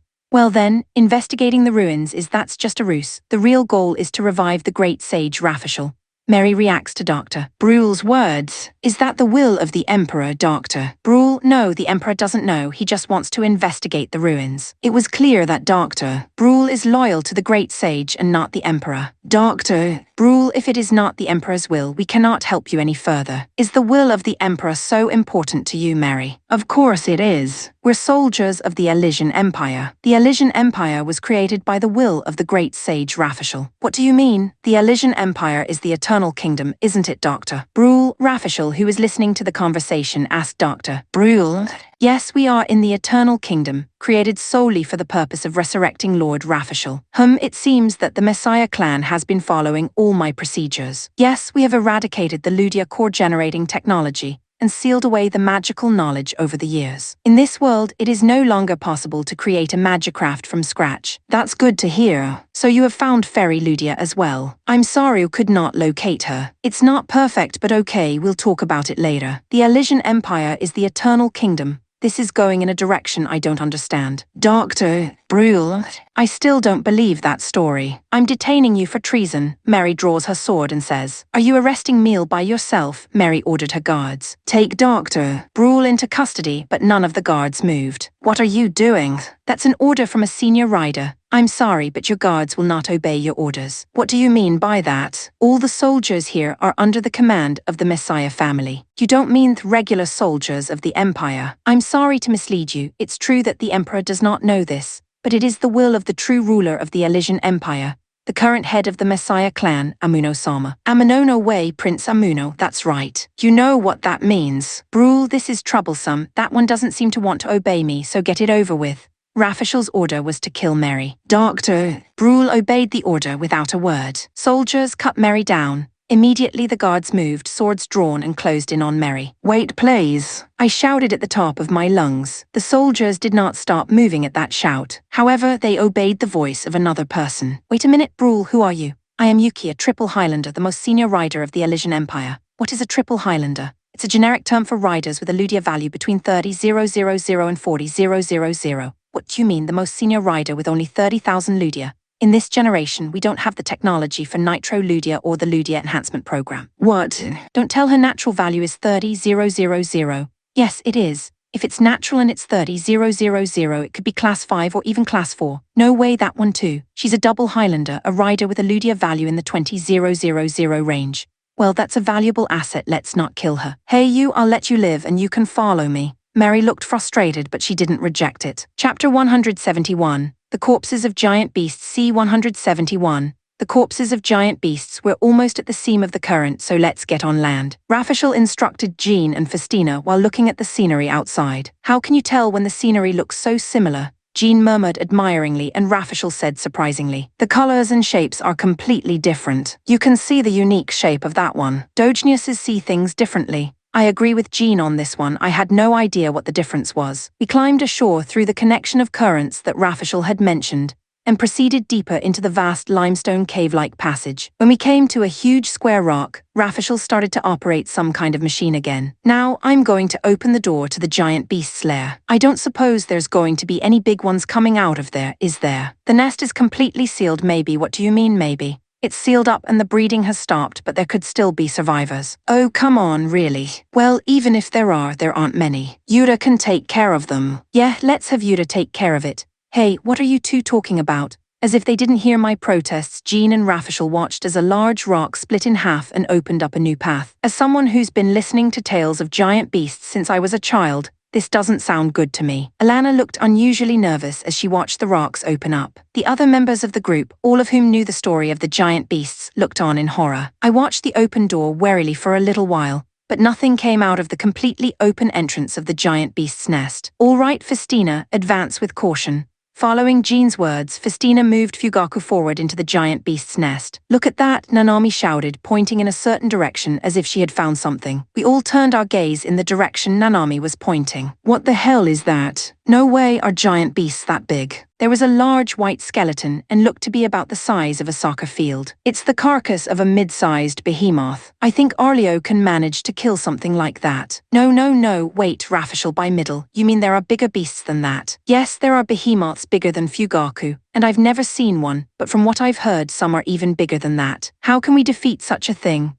Well, it's hard to say because the strength of a giant beast is not only its size, there are also small ones that are strong. If there are small ones that are strong, then there must be big ones that are strong too. I don't think you'll even need to be afraid of that once I've perfected your Class 2 dedicated machine. What kind of magicraft are you trying to make so that I don't need to be afraid of such a monster? In the giant beast nest, there were glimpses of giant skeletons, but there were no living giant beasts to be seen. After all, it's been about 10,000 years since they were sealed up, so Rafishel guessed that they must be completely extinct. We're about to reach the Orichalcone vein, Rafishel says, looking at the scenery around him. As a layman, I can't see any change in the scenery, so I wonder what kind of senses he has. All right, if we can unearth a few things, it'll be worth the trouble of coming here. What, Jean, you don't mine? Of course, mining is a job for riders. I'm a foreman. No, not really. I built a small piece of heavy equipment for mining, so you don't need a magicraft to mine. Don't do anything you don't have to, Rafishel. We'll get more if we all dig together. Rafishel was right. Even Jean, who was mumbling, was forced to help with the mining,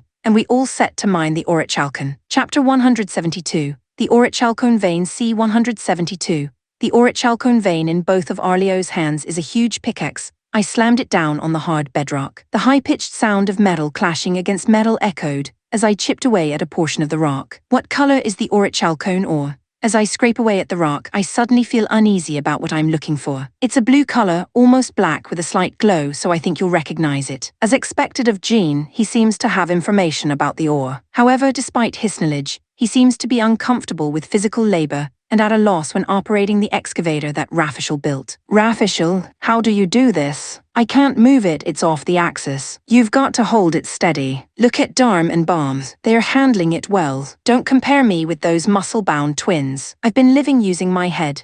Rafishel seems to have made a small heavy machine so that anyone can handle it, regardless of their Ludia value, and that seems to have put a lot of strain on his body. Jean, who was overwhelmingly weak compared to the muscle twins, was being pushed around rather than handling the heavy machinery. It was an unexpected person who made the first achievement in the Iron Knights mining campaign. Genie's this Orichalcone, Lorgo said to me as he showed us the pale shiny ore. Whoa, Lorgo, that's exactly what Orichalcone looks like. Where did you find it? If you found one, we might be able to figure out how the whole vein flows. Thanks to Lorgo's finding of the Orichalcone, it seems that the whole picture of the vein is becoming clearer. Under Jean's direction, mining was carried out and Orichalcone was dug up. Okay, I'm going for 50 kilos. Come on, guys. How much are you getting now? Alana asked in response to Jean's suggestion. We haven't even gotten a kilo yet. Hey, we've all been working hard for half a day now, and we haven't even got a kilo yet. You're aiming too high.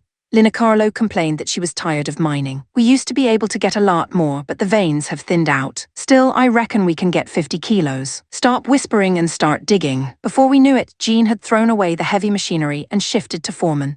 He's really good at that kind of thing in the end. We were only able to get about 10 kilos in 3 days of mining, which was not enough to reach our goal. Then Rafishel made a suggestion. Okay, let's change the spot. We need to get the Phoenix Stone and there's a better place in the back, so let's go there. What? If you have such a good point, why didn't you say so in the beginning? It's more dangerous than this place. There are ruins nearby and guardians roaming around, so I didn't want to go there if I could help it. I've heard that guardians can easily destroy Highlanders, is that true?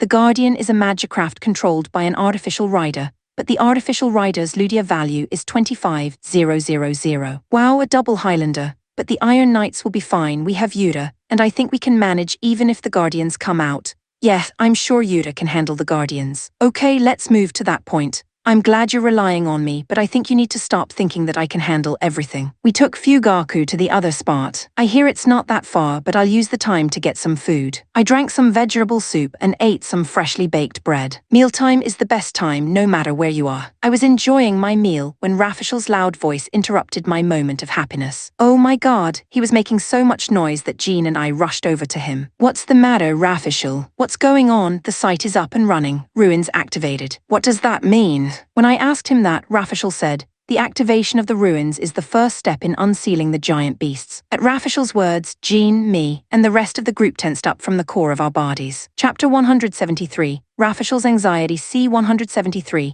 Rafishal's Anxiety. What do you mean? The first stage of unsealing the giant beasts. When Jean asked this, Rafishal replied with an anxious expression. In order to break the seal of the giant beasts, you need to first activate the ruins and then use the functions of the ruins to break the 3 seals. If even one of the seals is still intact, it will be fine, but if the person who activated the ruins wanted to break the seal of the giant beasts, it will be very dangerous. I mean, it's been so many years. Couldn't the ruins have been activated by accident? No, it would take a lot of knowledge and skill just to activate them. There's no way the ruins could have activated by accident. What's going to happen twos? I'm worried about the giant beast seal, but there's another thing. The most dangerous man in humanity history has also been sealed using the giant beast seal. I'm more worried about that most dangerous man. Oh, it's a long story. We'll talk about it another time. Right now I want to check the seal. Jean, I'm sorry, but let's leave the mining for later. Humanity is at stake. Can you head over to check the seal?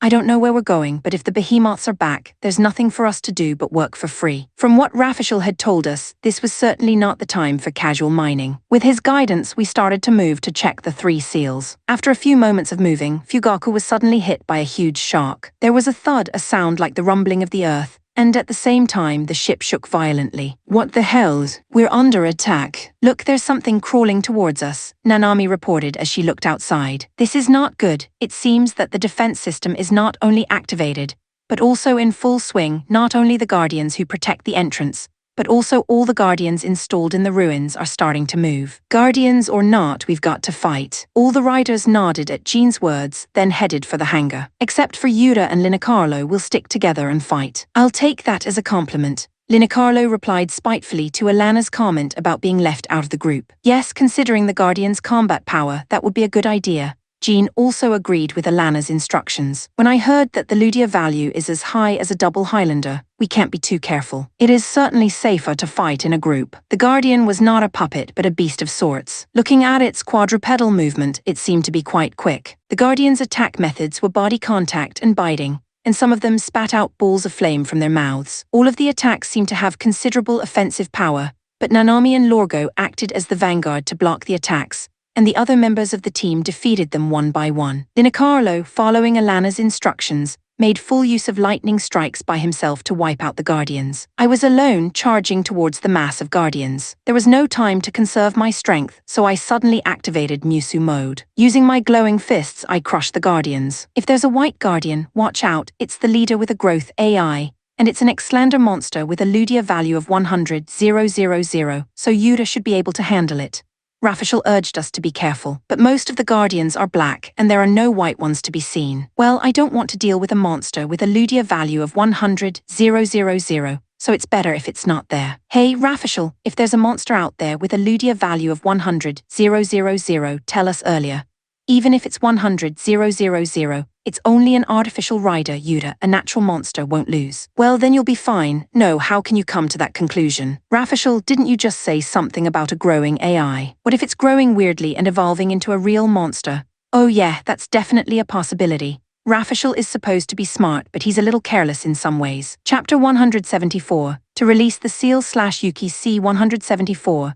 To release the seal/Yuki. When I returned to the ride carrier with Rafishal, the great sage, I was told what to do next. I'm going to break the other 2 seals here. Rafishal replied when Dr. Brule asked him what he was going to do. Master Rafishal, if you break the other 2 seals, the giant beast will be resurrected, Dr. Brule advised Rafishal in an agitated manner. But the great sage said without moving an eyebrow. What's wrong with that? Originally, giant beasts were the inhabitants of this world. They've been sealed away for the convenience of one race, the humans. Don't you think that the best way to bring back the natural form of this world is to unseal the behemoths? However, the weakened humans now have no power to restrain the resurrected giant beasts. If we are such a weak race, we should be destroyed, Rafishal said in a very strong tone. I understand. Your words are all that matters to us, the Messiah clan. Let's proceed with breaking the seals.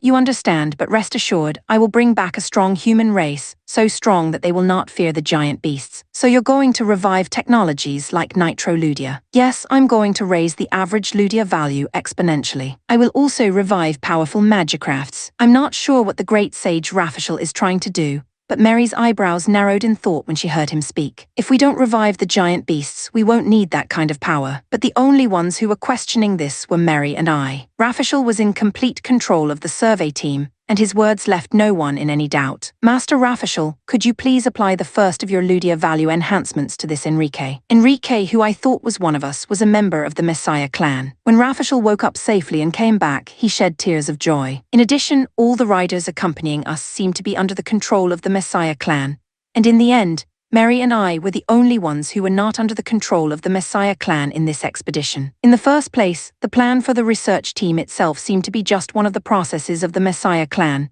and my participation seemed to be irregular. Yes, of course, the first enhancement must be done on the riders of the Messiah clan. As soon as they are ready, I will strengthen them. Thank you for your blessings. Enrique looks really happy. Mary's expression tugged at the sight of it. I didn't know that Enrique was a member of the Messiah clan. The other riders seem to be members of the Messiah family. We can't do anything on our own. I know we just have to follow them and do something about it when we get back home. But Prince Amuno is also a member of the Messiah family, and he's a powerful military leader with the title of general, isn't he? Well, we may have to go directly to the Emperor. There's no point in saying anything to the Emperor. The Messiah family has already taken control of the center of the empire. Brule tells us this after hearing me and Mary whispering in private. I think it's my duty to report back. Yes, you soldiers may have such an obligation, so that's fine. You are free to report to the Emperor when you return.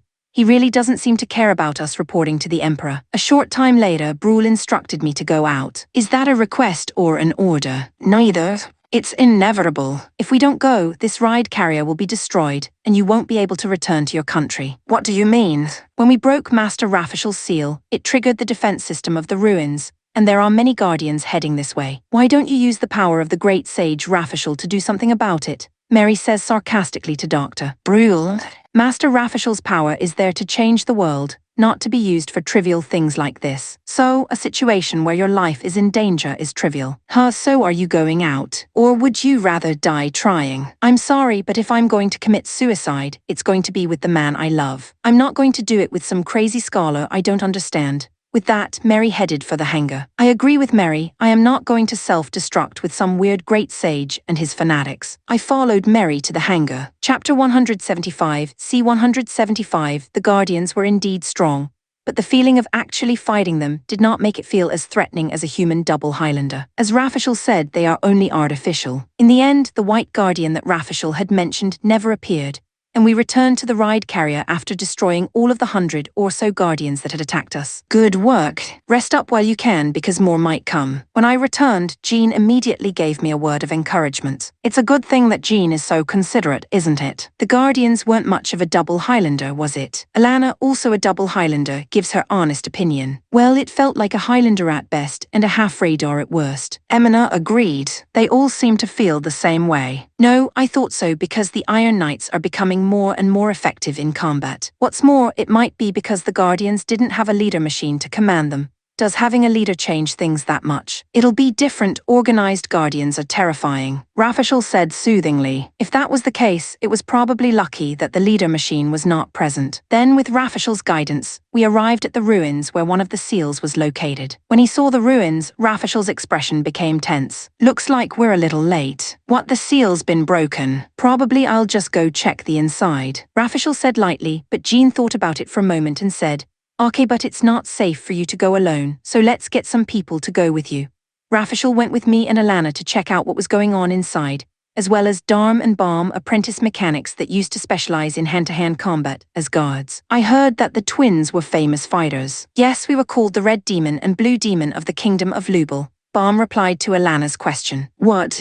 You're kidding me, you're the two demons of Lubel. Heh, I'm ashamed to admit it. What, Alana, do you know them? The twin demons of the Kingdom of Lubel, the strongest monsters on the continent in hand-to-hand combat. In a major battle against the Valkyria Empire a few years ago, it is said that they killed 10,000 enemy soldiers in a battle inside a cave that the Magicrafts could not enter. And I heard a rumor that you defeated a Magicraft using their bodies. Is that true? That was a complete hoax. In fact, I just used a rope to jump into the cockpit of the Magicraft, used a tool to pry open the hatch and cut the rider inside. No, I think it's still great enough. Well, it looks like we have the perfect opponent to show off our prowess. From the middle of the road, the pathway became too narrow for the magicraft to pass through, so Alana and I were both walking through the ruins. Slowly approaching from the end of the passageway was a monster made of stone statues with the head of an ox and the body of a strong man, carrying a large axe. It's a small guardian, much stronger than a flesh and blood human, so you'd better be careful. Leave it to me, Grand Master. I'll pay you back here for all the trouble I've caused you as a mechanic.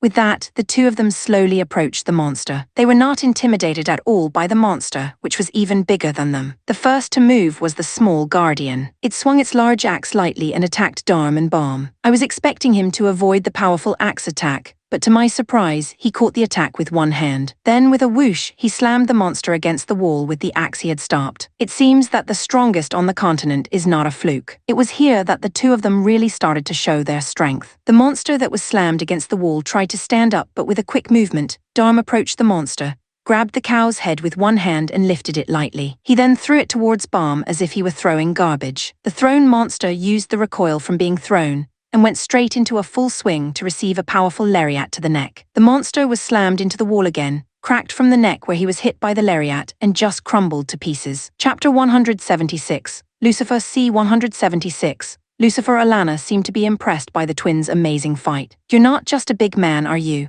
It's not a big deal, not as big as Sister or Yuta, who can control magicrafts and fight at will. From what I've heard, the twins' Ludia value is not high at 800.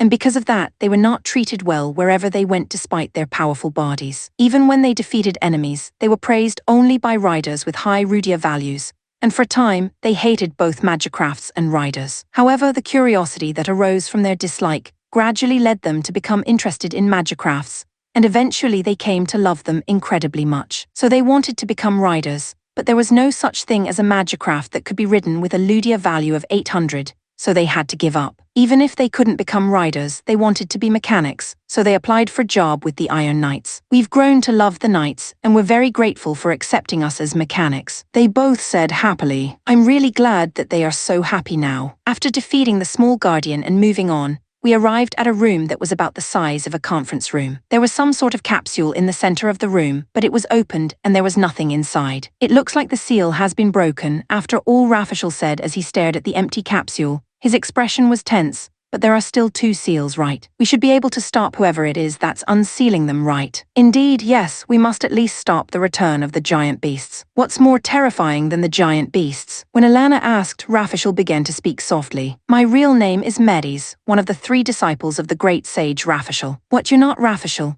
The great sage Rafashel is a title. I officially inherited the name Rafashel from my master, but there were people who didn't think well of it. One of the other disciples. Yes, my brothers and sisters envied me and almost killed me. No, I think they killed me. What, you talk as if your brother and sister are still alive, wasn't it a long time ago? Yuta, do you know what a researcher wants the most?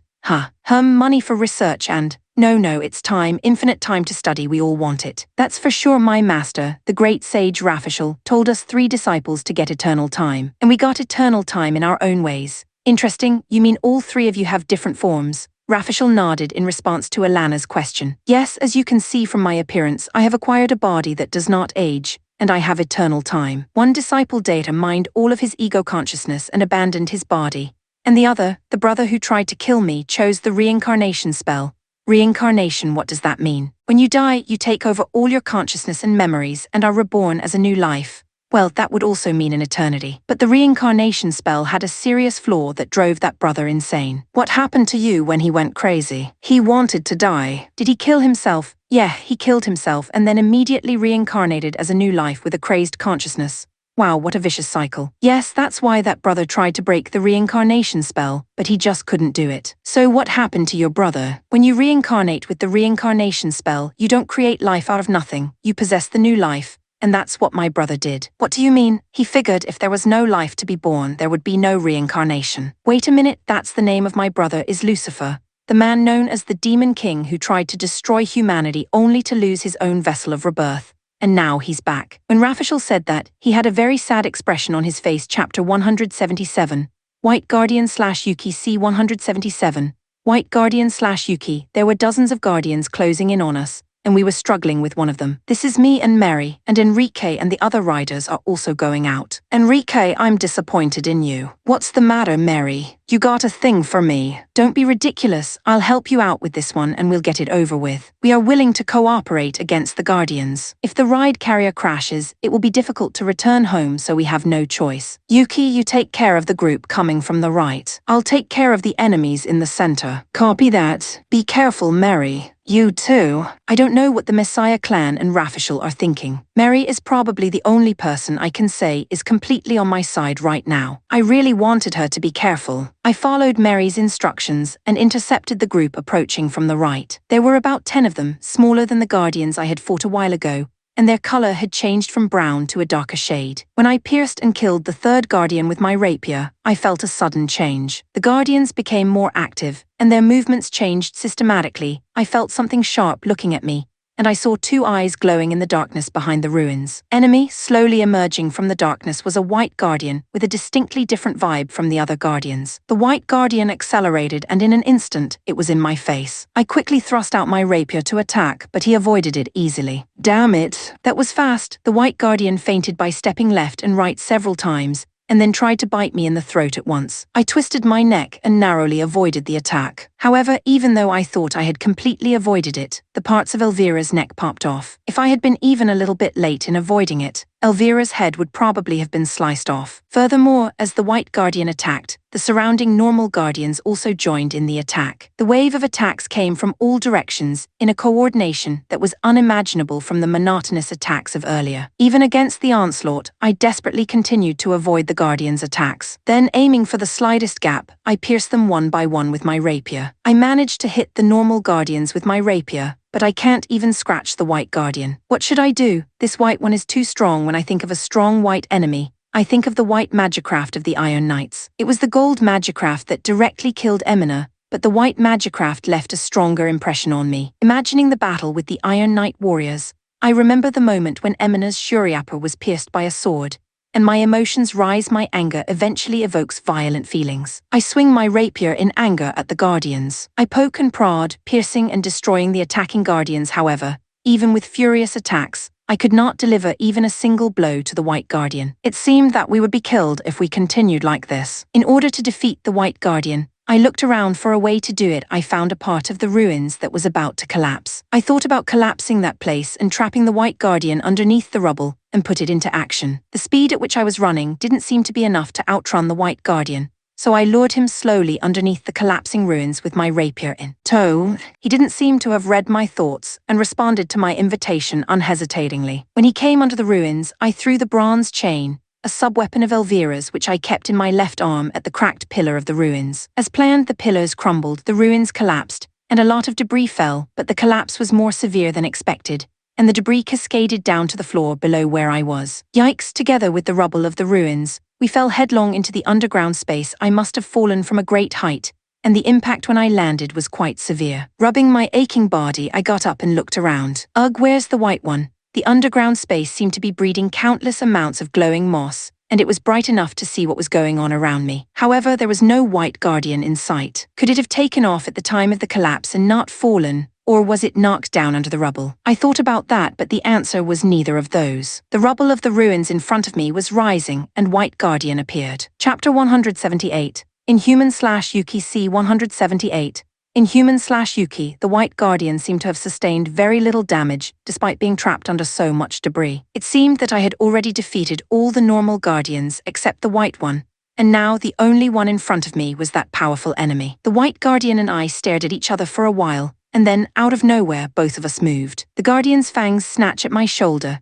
and that's all it takes for the parts of my shoulder to be torn off and blown away. My rapier attack also snatched the Guardian's leg, but it seems as if I didn't do any damage. The Guardian leapt again as soon as it landed and pounced on me, aiming from my back. I avoided the attack with a forward roll and threw a chain weight to attack. The chain weight gouged out the ground where the Guardian was, but the Guardian had already jumped up into the air. It would be impossible to move quickly in the air. I must seize the opportunity. With all my strength, I unleashed a desperate blow with my rapier. However, the Guardian undulated in the air and changed its stance, catching the rapier attack with its fangs. Really stubborn. The Guardian kicked Elvira in the leg, spun her around in midair and landed on his feet. The recoil from the leg kick sent her tumbling backwards. At the same time, with a quick movement, the Guardian climbed on top of Elvira, and then, of course, it came to bite me in the cockpit. No, no, no. The monitor in front of me, which was showing the outside scenery, cracked with a buzzing sound. I'm screwed, I'm going to die here. There was a loud cracking sound and the hatch was ripped off. The Guardian spat the bitten off hatch out to the side and stared at me. What, you're not going to finish me off? It stared at me for a while, but the Guardian refused to take any further action. It could have easily bitten me to death if it wanted to, but for some reason it didn't try to do so. What's wrong with you? You're not going to kill me. He stared at me for a long time, and I was so terrified that I couldn't help but call out to him. After a few moments of silence, to my surprise, the Guardian spoke up. You are what is called a woman. I was surprised because I didn't expect him to speak. When I was too startled to reply immediately, he asked me again as if to urge me. Answer me. Are you a woman? Thinking it would be bad if I offended him, I hurriedly answered. Yes, I'm a human woman. Do all women have the same appearance as you? Broadly speaking, they all look alike, but when you look at the details of their faces, their hair, their skin color, their skeletons, they are all different. So there are no women exactly like you. Yes, there is no such thing as a woman who looks exactly like me. I felt weird answering that, but the Guardian, satisfied with my answer, got off of Elvira and stepped back a little. My heart is burning when I look at you. I've become ridiculously attached to you. What am I supposed to do with this feeling? Tell me, what am I supposed to do with you?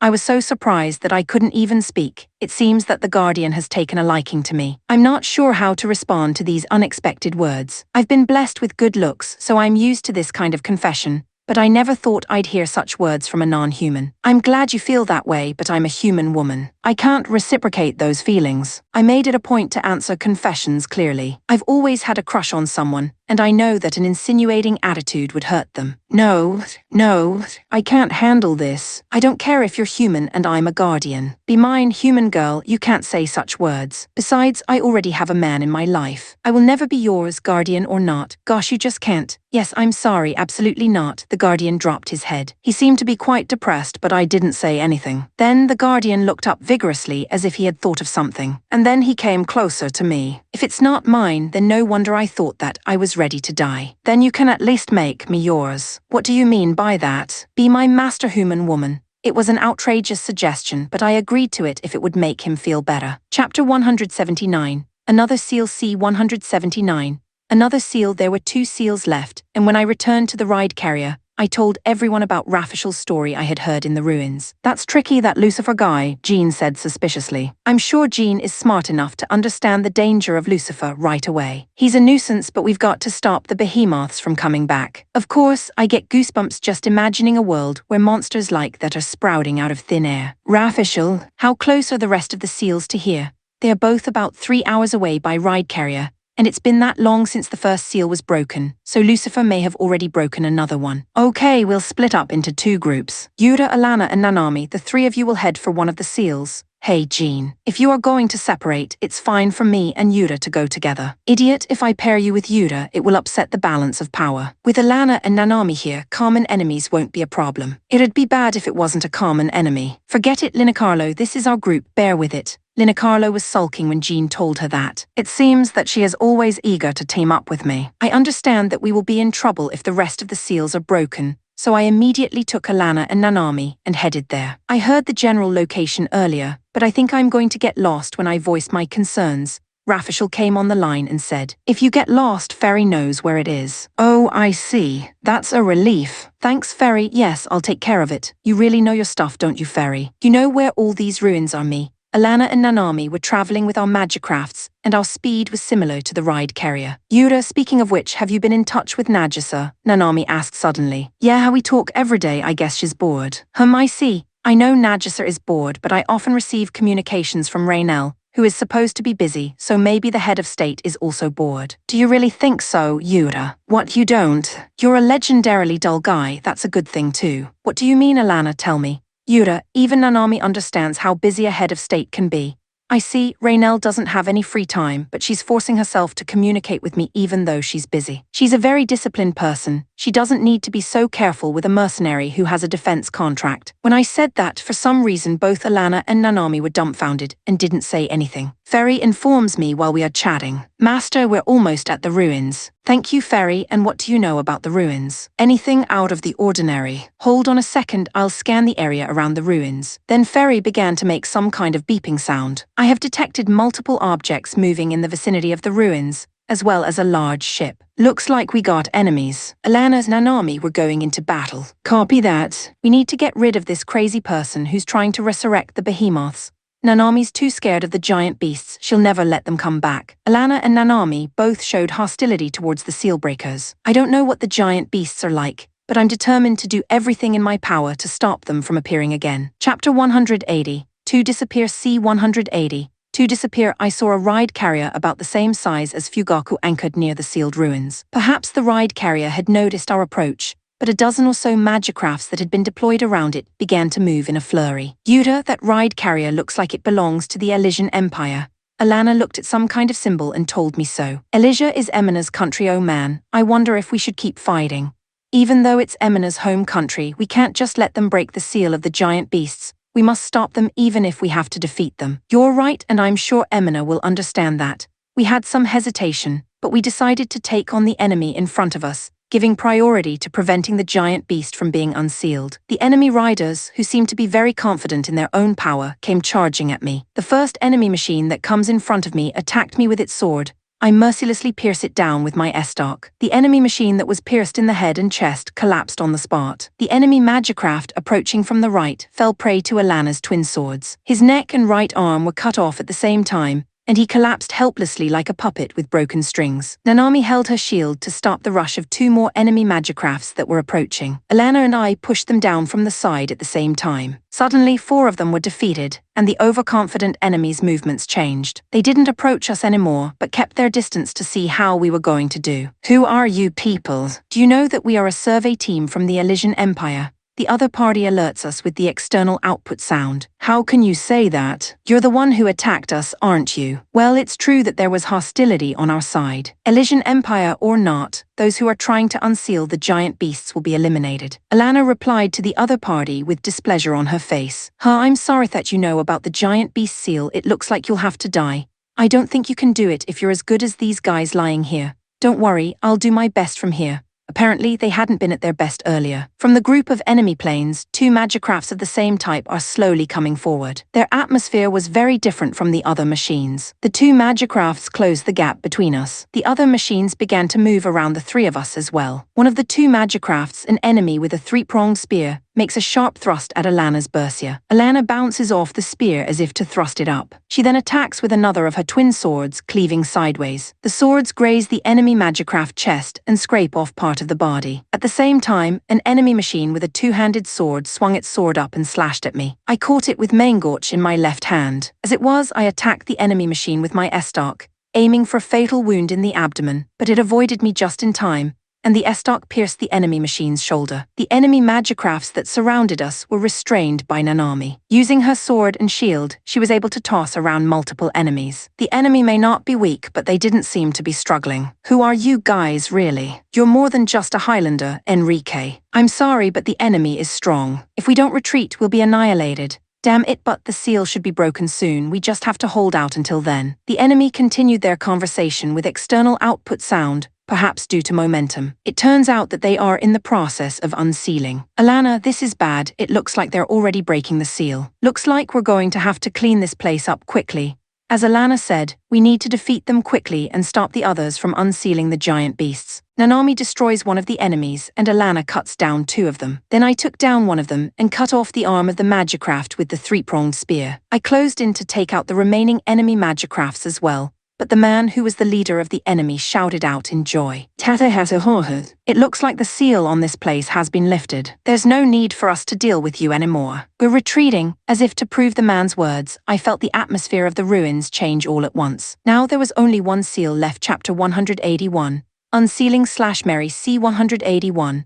Unsealing/Mary, we managed to eradicate the guardians that attacked us. However, there was no sign of Yuki. I became worried and called out to her with my spirit box. Yuki, where are you? Come in. However, there was no reply from her. In contrast to my impatience, the others were nonchalantly moving on to the next step. Master Rafishal is on his way to lift the seal. The riders should work to ensure further safety. Dr. Brule, wait a minute. Yuki's gone, we have to find her. Lifting the seal is our first priority. We can search for her afterwards. Oh no, no one seemed to be worried about Yuki. For the Messiah clan, all problems other than Rafishal were probably insignificant. I'm sorry, but I'm going to search for Yuki on my own. Suit yourself, I looked around for Yuki. However, this was an underground world, and although I could see the light moss growing around me, it was not as bright as above ground in the daytime, making it difficult to search. Moreover, some kind of ore was reacting strongly here, and the beacon crystal was useless. I searched for her while calling out with the spirit box, but I couldn't find Yuki anywhere. Where the hell is that girl? A short time later, I received a warning signal from the ride carrier that enemy magicrafts were approaching. I couldn't imagine enemy in a magicraft's place like this,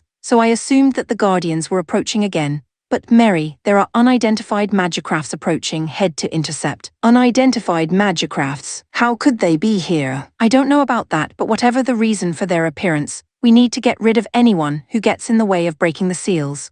I don't think it's that important to unseal the giant beasts, but it's definitely one of my duties to protect the investigation team. No matter how fishy the existence of the Messiah family was, I had no choice but to fulfill my duties for now. When I rushed over, the battle had already begun. There were 3 enemies, and several of the skilled Highlanders had been easily defeated. It was obvious that we were no match for them. Who are you people? Do you know that we are a survey team from the Elysian Empire? Enrique warned his opponent with the external output sound. The mention of Elysia's name would have frightened most of the forces, but not this opponent. Elysian Empire or not, the people who are unsealing the giant beasts will be eliminated. It seems that they have realized that the giant beasts are about to be unsealed and have come to stop it. Personally, I'd rather support the other side. I'm sorry, Tolan, that you know about the giant beast seal. It looks like you'll have to die. I don't think you can do it if you're as good as these guys lying here. Don't worry, I'll do my best from here. Enrique said something brave, but the plan was simple. Enrique and I would hold off the enemy while the other magicrafts surrounded and defeated them. I wasn't too keen on the idea, but I couldn't refuse to cooperate, so I approached the enemies with Enrique. I attacked the enemy magicraft with my tridents. However, the attack was slightly repelled. The enemy's counterattack was swift and sharp, and I quickly pulled my body back to avoid the enemy's counterattack. But the enemy's sword snatched and gouged out the chest valiant. It was bad. If I had avoided it a little later, it might have been a fatal wound. Enrique was also at the mercy of the enemy's white magicraft, and the machines that were trying to surround them were completely suppressed by the golden magicraft. I really don't know who he is. If he's this good, I would think he's a very famous rider. But from the features of his magicraft, I can't think of anyone. Gosh, who are you guys really? You're more than just Highlanders, Enrique. I'm sorry, but this enemy is strong. If we don't retreat, we'll be annihilated. Damn it, but the seal should be broken soon. We just have to hold out until then. I said this over the external output, daring to give my opponent the option of avoiding a futile battle by suggesting a retreat. But I didn't think Enrique would tell them the status of the unsealing. As expected, the enemy, whose goal was to prevent the release of the seal, intensified their attacks. One by one, they were defeated, and then the white magicraft was rapidly approaching me as well. I immediately tried to prepare my trident, but it was too late. The white machine's slender sword was raised at an incredible speed, and the arm holding the trident was slashed away. Just when we thought we couldn't win against this white magicraft, we received word from the ride carrier that the seal had been lifted. Hearing this, Enrique shouted with joy. It looks like the seal on this place has been lifted. We don't have to deal with you anymore. We're retreating, Enrique, who now had a reason to retreat, said and retreated at once. The other machines also returned to the ride carrier to escape. Chapter 182, Battle with the Giant Beast / Yuki. C. 182. Battle with the Giant Beast / Yuki. I had become the Guardian's master, albeit by accident. Unsure of what to call him from now on, I asked the White Guardian his name. What's your name? I don't have a name. Then what am I supposed to call you? Call me whatever you like because I'm yours now. When he said that, I immediately remembered the name of my cat, Valiant. He might be offended that I named her the same as my cat, but once I thought of it, it just felt right. Valiant, that's what I'm going to call you from now on. Okay. I'm Valiant from today. Valiant means brave. It was originally the name of my cat, but it might be be perfect for him. What am I supposed to call you? I am Yuki, please call me Yuki. Yukimi Master Yukamum, that sounds pleasant. Valiant liked my name. The hatch had been destroyed by Valiant, but I was able to control it. However, the spirit box seemed to be broken, and I couldn't communicate with the others. I'm sorry I broke it. It's enough that I am alive. I can manage. I secured myself to the cockpit with a strap to keep myself from falling off. Then I slowly moved Elvira. I was worried because I couldn't communicate with her, and I didn't know what was going on with Mary, so I tried to get back upstairs as quickly as possible. But then I heard a sound that sounded like an eerie beast crying. What was that? That was the roar of a giant beast. It seems to have awakened now that the seal here has been broken. What? The giant beast's seal has been broken. It hasn't been completely broken, but the survivors from these ruins must have crawled out. I don't want to fight those giant beasts, so I quickly decided to go up. The hole we had fallen through was so far above our heads that it was impossible to reach it by jumping. Valiant, is there a way up from here? Yes, there is, but it's towards the roar of the giant beast. It's not good, but if that's the only way, I guess we have to go. Let me ask you something. Are giant beasts strong? It depends on the species, but if you encounter a strong one, you're unlikely to win. So much for, well, I don't think you need to worry about that, because a beast that's strong, it's not seen very often. That being the case, we decided to take the route up. Still, I would have preferred not to encounter a giant beast, but that hope was not fulfilled. A huge creature that I had never seen before was slowly approaching us. That's a giant beast. It had a hard, rock-like skin and an eerie appearance that looked like a combination of a dinosaur and an insect.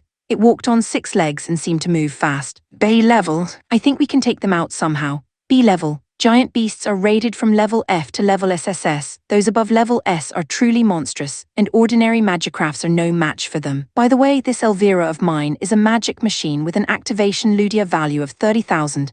Is it classified as average? If it has an activation Ludia value of 30,000, it's a class 6, don't worry, it's a little above average. A little bit means I'm not going to be able to beat a level S giant beast. I don't think so. If you encounter a level S beast, I suggest you run. While we were having this conversation, the giant beast was approaching us. Valiant and I get into a fighting stance. Valiant moved quickly. He leapt high and flew over the giant beast. The giant beast was distracted by Valiant and looked up. I took the opportunity to attack the giant beast's legs with my rapier. I felt a hard crunch and the rapier pierced the giant beast's leg. The giant beast reacted with a terrible scream and attacked me, jittering its 6 legs in an attempt to trample me. As the giant beast's attention shifted to me, Valiant fell from the air, spinning violently. Then, using the recoil from the rotation, it made contact with the neck of the giant beast like a boomerang. There was a sound like a knife cutting a cabbage. The head of the giant beast slowly shifted, completely left the body and fell to the ground. Chapter 183. The Voice of the Giant Beast. C-183. The voice of the giant beast, one of the seals on the giant beasts, has been broken. The enemy had achieved its goal and fled, avoiding a pointless battle. I immediately tried to pursue them, but was stranded by countless exploding arrows from the enemy's ride carrier. I'm coming after you, Alana said as the attack from the ride carrier stopped. She immediately started to run after the enemy ride carrier, but was stopped in her tracks by what sounded like an eerie roar in the vicinity. What the hell was that? Nanami, this is disgusting. Sounds disgusting, it's like the breath of the devil. It seems to be the roar of a giant beast. Part of the seal has been broken and the sleeping giant beasts awakened. What, is that the voice of a giant beast fairy? Yes, there seems to be more than one, and powerful beasts such as S-level individuals can be dangerous, so please be careful. Alana, Nanami, it looks like there are some giant beasts nearby, so you'd better be careful. I pass on Fairy's advice to the two of them. There's a giant beast nearby. That's nasty. Nanami, would you like to take a look at? Neither of them seemed to be that scared. They even appeared to be a bit relieved. We were distracted by the presence of the giant beast and lost sight of the enemy's ride carrier due to the fact that it was a dimly lit underground space. I don't know what to do. I think we lost them. There's nothing we can do about it. We have to go after them, but I don't know which way he went. What are you talking about, Yura? Since the opponent's objective is to unseal the giant beasts, their next destination is already decided. Oh right, they're headed to the last of the giant beast seals. Jean and the others are over there. They won't be able to get things done so easily. Let's go after them and stop them from breaking the seal. Fairy, do you know the location of the last of the giant beast seals? Yes, Master, I can show you. All right then, take me there by the shortest route. Yes, sir. However, perhaps it was a bad idea to say the shortest route, because Ferry led us on a route through steep caves over underground waterfalls and channels. The terrain was difficult to navigate, and the obstacles were more troublesome. Master, there is a dangerous reaction. A powerful behemoth is approaching. No way, which way is it coming from? It's 500 meters ahead of us. We can almost say it. I could see something approaching. It's about 10 times the size of a magicraft, and it was closing in on us. Oh my god, it's huge. Damn, I don't think we can outrun it. We'll have to fight. It's so big, I wonder if I can beat it. I'll stop him, you two attack. Copy that. The giant beast that was rushing at us was as stout as an elephant, and its heavy-looking body was supported by 6 large legs. Its head looked strangely like a dinosaur or an insect, and it was absurdly scary. While looking away from the scary face, I caught the giant beast's rush with my Arleo. The body creaked and squeaked, but I managed to stop the giant beast's movement. While I'm stopping the giant beast, Alana and Nanami attack it. They are too small to inflict fatal wounds with a single blow, but they slash at its legs and body to inflict damage. The giant beast roars, probably in pain from their attacks. The roar of the giant beast at close range is quite harsh,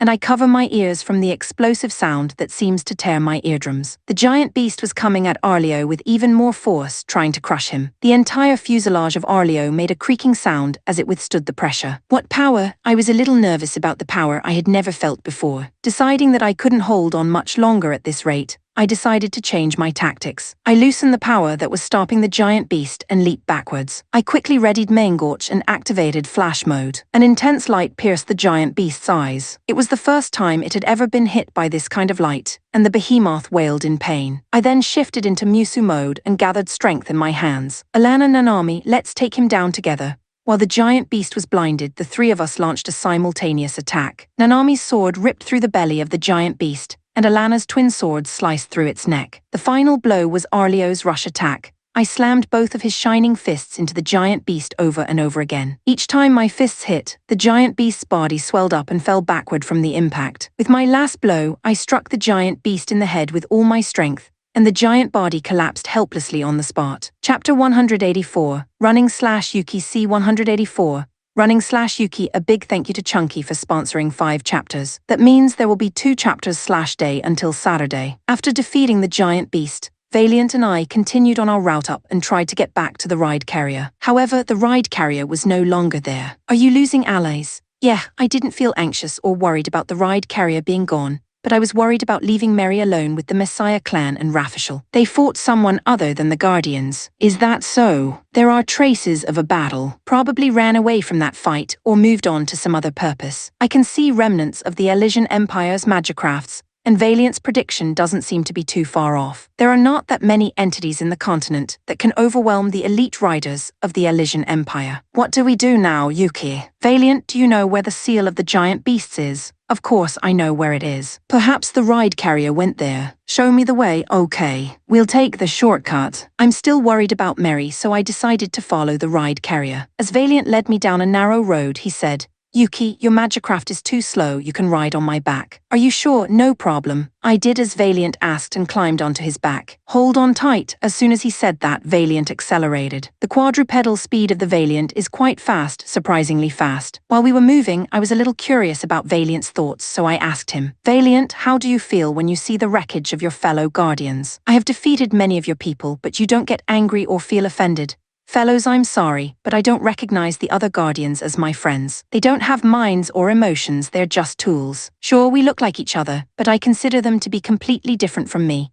I see, but you're a Guardian too, aren't you, programmed to protect the ruins? The other Guardians have a compulsory ruins defense program, but all I have is a request to defend the ruins. I kept my old promise and protected the ruins for 10,000 years. But that request expired recently, so I'm free now. I wonder why whoever created you set such a deadline. They could have made you guard the ruins forever. I guess they took pity on me. They knew that I think like a person and have a heart like a person, so maybe they felt sorry for me that I would only be guarding the ruins forever. I see, so the one who built Valiant was a kind person. I don't know. I think it's outrageous enough that they let a human mind guard the ruins for 10,000 years. I thought that might be true, but I didn't dare say it. We came closer to the location of the last seal faster than I had imagined. There we spotted a ride carrier waiting for us. Looks like we're catching up. I quickly made my way back to the ride carrier. In the hangar, Mary's magicraft was being repaired. The double Highlander Mary had been beaten to this extent, It seems that her opponent was a very tough opponent. In addition, surprisingly, it was Rafishal who was repairing it. "Wow, you're an interesting woman," taming the leader guardian Rafishal said happily as he looked at Valiant. "He's valiant. More importantly, is Mary all right? It's just an arm, the rider is unharmed. It seems that the hatch of your magicraft is broken. We'll repair it as soon as possible. What's the matter? You seem to be in a hurry to repair it. There is an unidentified enemy in the ruins of the last seal, and I have a feeling they will try to interfere with us. The ones who broke Mary's arm, it's probably one of them. You can see that they are no ordinary opponents. So I welcome the leader guardian to join the fight. What if I say we won't cooperate? Then the leader guardian's presence will only be a hindrance and I will deactivate it. Damn it, that's you think I can't." In exchange for giving the leader guardian a powerful body and intelligence, it has a built-in core for emergency destruction in case it goes out of control. I know how to activate it. I thought for a moment that he was bluffing, but to my surprise, Valiant confirmed it. What he's saying is true. I have a self-destruct core built into me. Now we have no choice but to cooperate with Rafishal Chapter 185. The Agony of Emina/Emina C-185.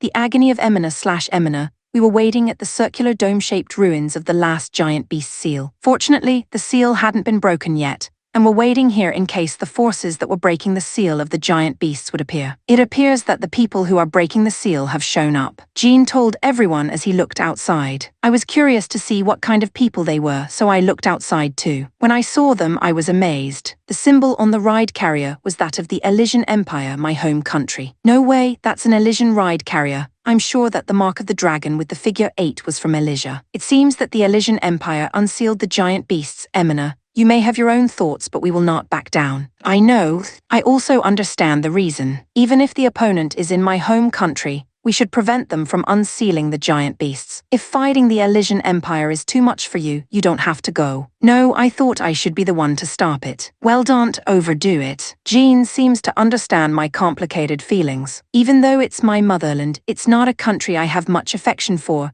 but I still feel uncomfortable when it comes to fighting. However, no matter how you look at it, the Elysian Empire's actions are wrong this time, and no matter what the reason is, we must not let the giant beasts come back. All right, everybody get ready for battle. The ride carrier on the other side is also a battleship-type battleship. It might be a fierce firefight, so get ready. At Jean's order, the ship began to hurriedly prepare for battle. Most of the crew hurried to prepare the ride carrier weapons. Linicarlo, Pharma, Lorgo, Arthur, we are going out too. You are very enthusiastic, Emina. I know that you are dealing with your home country, but I hope you won't betray me in the middle of battle. I'm not going to let them unseal the giant beasts, no matter who they are, so don't worry about it. Be careful, the opponent is the Elysian Empire, the strongest in the continent. I'm the Lightning Emperor Linicarlo, one of the 12 Heavenly Masters. Even if my opponent is the Elysian Empire, I have no intention of falling behind. Don't forget that Elysia also has 3 of the 12 Heavenly Masters. Of course, I haven't forgotten. If we have to fight the Wind God Yudo, the Flame Emperor Rosetta, and the Earth King Emesis, I'll just remind them which of the 12 is superior. That's encouraging. I'm heading for the hangar now. It was unlikely that those 3 would be sent to a place like this, so it's hard to imagine that there's anyone on that ride carrier who can actually compete with Linicarlo. In terms of strength, it looks like they won't lose. But as we launched our sortie, the enemy's ride carrier also launched their magicrafts. The enemy had 8 planes, and we had fewer, but Linicarlo would cover our numerical disadvantage. The enemy was coming straight at us. All of them seemed to be more powerful than regular Highlanders. I can imagine a fierce battle, but I can't see Yudo-san's or Rosetta's aircraft, so I guess we have the advantage with Linicarlo. However, the moment I saw the magicraft approaching late from behind, my heart instantly tensed as if it was being squeezed. It was one of the worst scenarios I had expected. The jet-black aircraft, the favorite of someone I knew well, was called Elvira. There was only one person who would ride that, no way. Yuki. I was ready to fight the Elysian Empire. I was willing to betray my home country in order to protect the seal of the giant beasts. However, I was not yet ready to cross swords with my best friend. Chapter 186, Silent War/Emina C-186, Silent War/Emina. I'm going to fire ballistas into the enemy's rear, so watch out for the Magicraft squad. After Jean's warning, a barrage of ballista fire from the Fugaku behind the enemy. It landed in the vicinity of Yuki's Elvira, causing a large explosion. My heart squeaked and contracted, and my chest began to ache. I feel a little relieved when Elvira pops out of the blast, but I wonder if I can really fight Yuki in this state. Lorgo's Gaincha suppresses the spearhead of the assaulting enemy. Pharma, who was already standing by in the air, readying her arrows, fired a cyclone arrow at the enemy that Lorgo was holding back. The arrows, strengthened by the magic of the wind, shattered the targeted enemy magicraft into pieces like a house caught in a tornado and tore it apart. Arthur unleashes his signature ramming attack on one of the enemy machines that was approaching. He moves in close at an incredible speed for a Highlander, and launches a highly destructive drill lance. The enemy machine hit by the drill lance is destroyed in an instant. The enemy machine that came around from the right fell prey to a ruthless lightning strike from Linicarlo's Odin. The rider of the magicraft that was struck by the lightning was killed before he even knew what happened. There was another enemy magicraft approaching me. It was a familiar Highlander aircraft from my home country, the Bylandi, an excellent machine that is the favorite of many Highlanders of the Elysian Empire, but it was no match for Artemis. Furthermore, Artemis is equipped with an icicle bow gun that has been reinforced by Rafishel. I fired a freeze shot at the approaching Bylandi, freezing him in place, and I finished it off with a merciless flash of my dagger. The Iron Knights are dominating the fight, but the Elysian Empire still has Yuki, the two double Highlanders special magicrafts, and a white, guardian-like magicraft. I didn't want to fight only with Yuki, I thought, but her Elvira came at my Artemis. Elvira delivered a sharp rapier blow. It was different from the one I had seen in the Mark battle. The power and speed of Yuki's blow in a real battle was different. I barely avoided the attack. I'm not going to fight with Yuki if I identify myself as me on the external output sound here. The fight will be avoided, but that will not solve the problem because the position of the one who unseals the giant beast and the one who stops it remains the same after all. It might be better for both of us if we fought like this, for Yuki to not know that I'm riding Artemis. I pointed my icicle bow gun at Yuki's Elvira. Take them down without killing them. It was the only way, I thought to myself. Yuki is a triple Highlander, and I am a double Highlander, so if I think about it properly, I am not a match for her. In addition, I think it would be reckless to fight her so that she won't die, but Artemis has this icicle bow gun, a weapon that boasts incredible performance, so I should be able to handle it. I fired my bow gun at close range. However, Yuki dodged it with an inhuman reaction. After all, she was no ordinary opponent. Yuki dodged the freeze shot and immediately stepped in to close the distance between us. Then she unleashed a series of rapier attacks. It was impossible to avoid all of Yuki's rapier thrusts, at which could be called godlike speed. I predicted the attack and leapt backwards, then I fired a second freeze shot in midair. Reading Yuki's actions, the attack seemed to outpace Yuki's movements, and the freeze shot hit Elvira's left shoulder. Elvira's shoulder, which was hit, gradually froze. Surprised by the freezing, Elvira's movement stopped. I took the opportunity to move around behind her and change Artemis to stealth mode, as I entered Yuki's blind spot. She lost sight of Artemis and Elvira scurried around looking for me. In the meantime, I slowly walk around behind Elvira, one of the weak points of the magicraft, the main artery of the elemental line in the neck. If I cut it, I can disable Elvira without endangering Yuki. I was sure of victory. However, the next moment, Artemis flew through the air from a strong impact after what felt like a long dwell time. I was slammed into the ground and received an even stronger impact. With a buzzing sound, the stealth mode was forcibly cancelled. Damn it, what the hell just happened? When I looked, I saw the White Guardian standing next to Yuki's Elvira, glaring at me. Chapter 187. Death/Emina C-187, Death/Emina. Damn, that blow just now broke my icicle bow gun. At this rate, losing the only weapon that could give me an advantage over the triple Highlander, Yuki, I was filled with impatience and anxiety. In addition, the unidentifiable beast-like magicraft, judging from its current attack, is definitely a very strong opponent. Emina, that's the leader guardian, he's a pretty strong opponent, let Linicarlo handle him. Rafishel, who was watching the battle, tells me. This is a monster with a Ludia value of 100,000.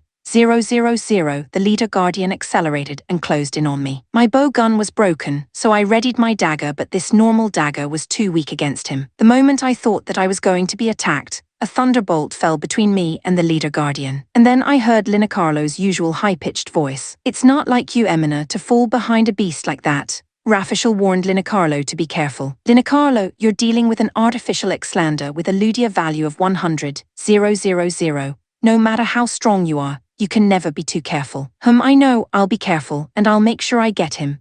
Even though she is not careless, Linicarlo's tone is still full of confidence, her spirit that does not waver even when witnessing the enemy's Ludia value, and its strength is worthy of respect. Tempest. Linicarlo immediately unleashed a wide range of lightning attacks. It was an indiscriminate attack that included not only the leader guardian, but also Yuki within its range. I felt a pain in my chest as I imagined Odin's powerful thunderbolt hitting Yuki's Elvira. However, Linicarlo's lightning strike was all absorbed by the transparent shield that appeared above the enemy. What the hell is that? The leader guardian can deploy a defensive shield. Weak magic attacks won't work on them. Well then, triple lightning. 3 lightning balls close in on the later guardian. He deployed his defensive shield once more. The transparent shield and the lightning balls collide violently. 2 of the lightning balls fly apart and scatter. However, one of the lightning balls broke through the shield and hit the leader guardian. But then again, an Xlander with a Ludia value of 100,000 doesn't seem to take much damage, even from Linicarlo's lightning ball. While the leader guardian and Linicarlo were engaged in such a battle, Yuki made her move. She approached me in an attempt to defeat me. With my icicle bow gun broken, I have no confidence in my ability to beat the higher-ranked Yuki. Linicarlo has her hands full with the leader guardian, so she won't have time to help me. I looked at the rest of the team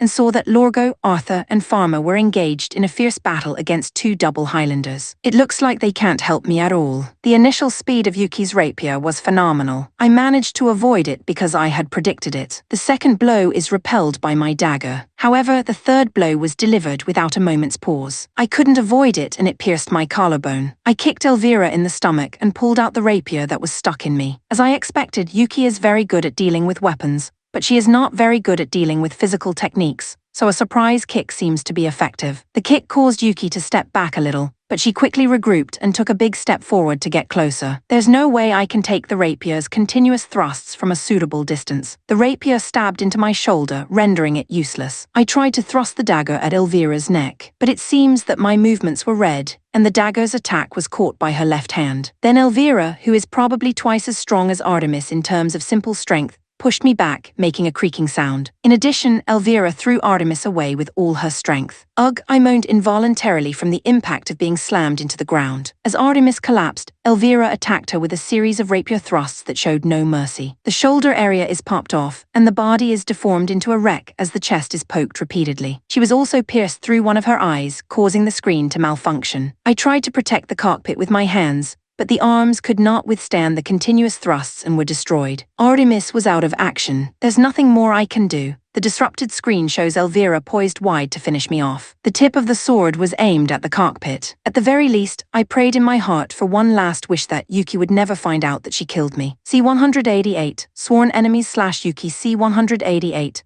Sworn enemies / Yuki. The hatch was quickly repaired and we were ready to go. As soon as it was, Rafishal gave the order to attack the enemy. All magicrafts go out and battle that ride carrier's forces. You don't have to win, just go and fight them with flair. What do you mean? What is the point of going into battle when you don't have to win? Mary's question was valid. There was no point in risking our lives in a battle we didn't have to win. The battle has its own meaning, that's all I'm saying. So you're saying the battle is a decoy? That's what I'm saying. I'm going to undo the seal while you guys are distracting them. How are you going to do that when they are blocking the entrance to the ruins? You don't have to think about that. Go fight as ordered. Mary and I boarded our magicrafts while being bewildered. Enrique and the other riders had sworn absolute loyalty to Rafishal and were willing to follow his orders. Yuki, it's foolish to put our lives on the line in a fight like this. Let's just pretend we fought properly and get through it, Mary says to me in a private message. I fully agreed with her suggestion. As we charged out, the other side's ride carrier sent out magicrafts as well. They numbered 5 fewer than ours, but it wasn't the number or quality of the enemies that caught my eye. Among the enemies, I spotted a magicraft floating in the air. It resembled the blue magicraft that was in the Iron Knights. Thinking that it might be the one, I immediately looked for the golden magicraft. There is no golden magicraft that killed Emina. Is it not part of the Iron Knights? It looks like the people we fought at the last ruins haven't joined them yet. They are all new, but that might help. Those guys were pretty strong. It would have been troublesome if they were here.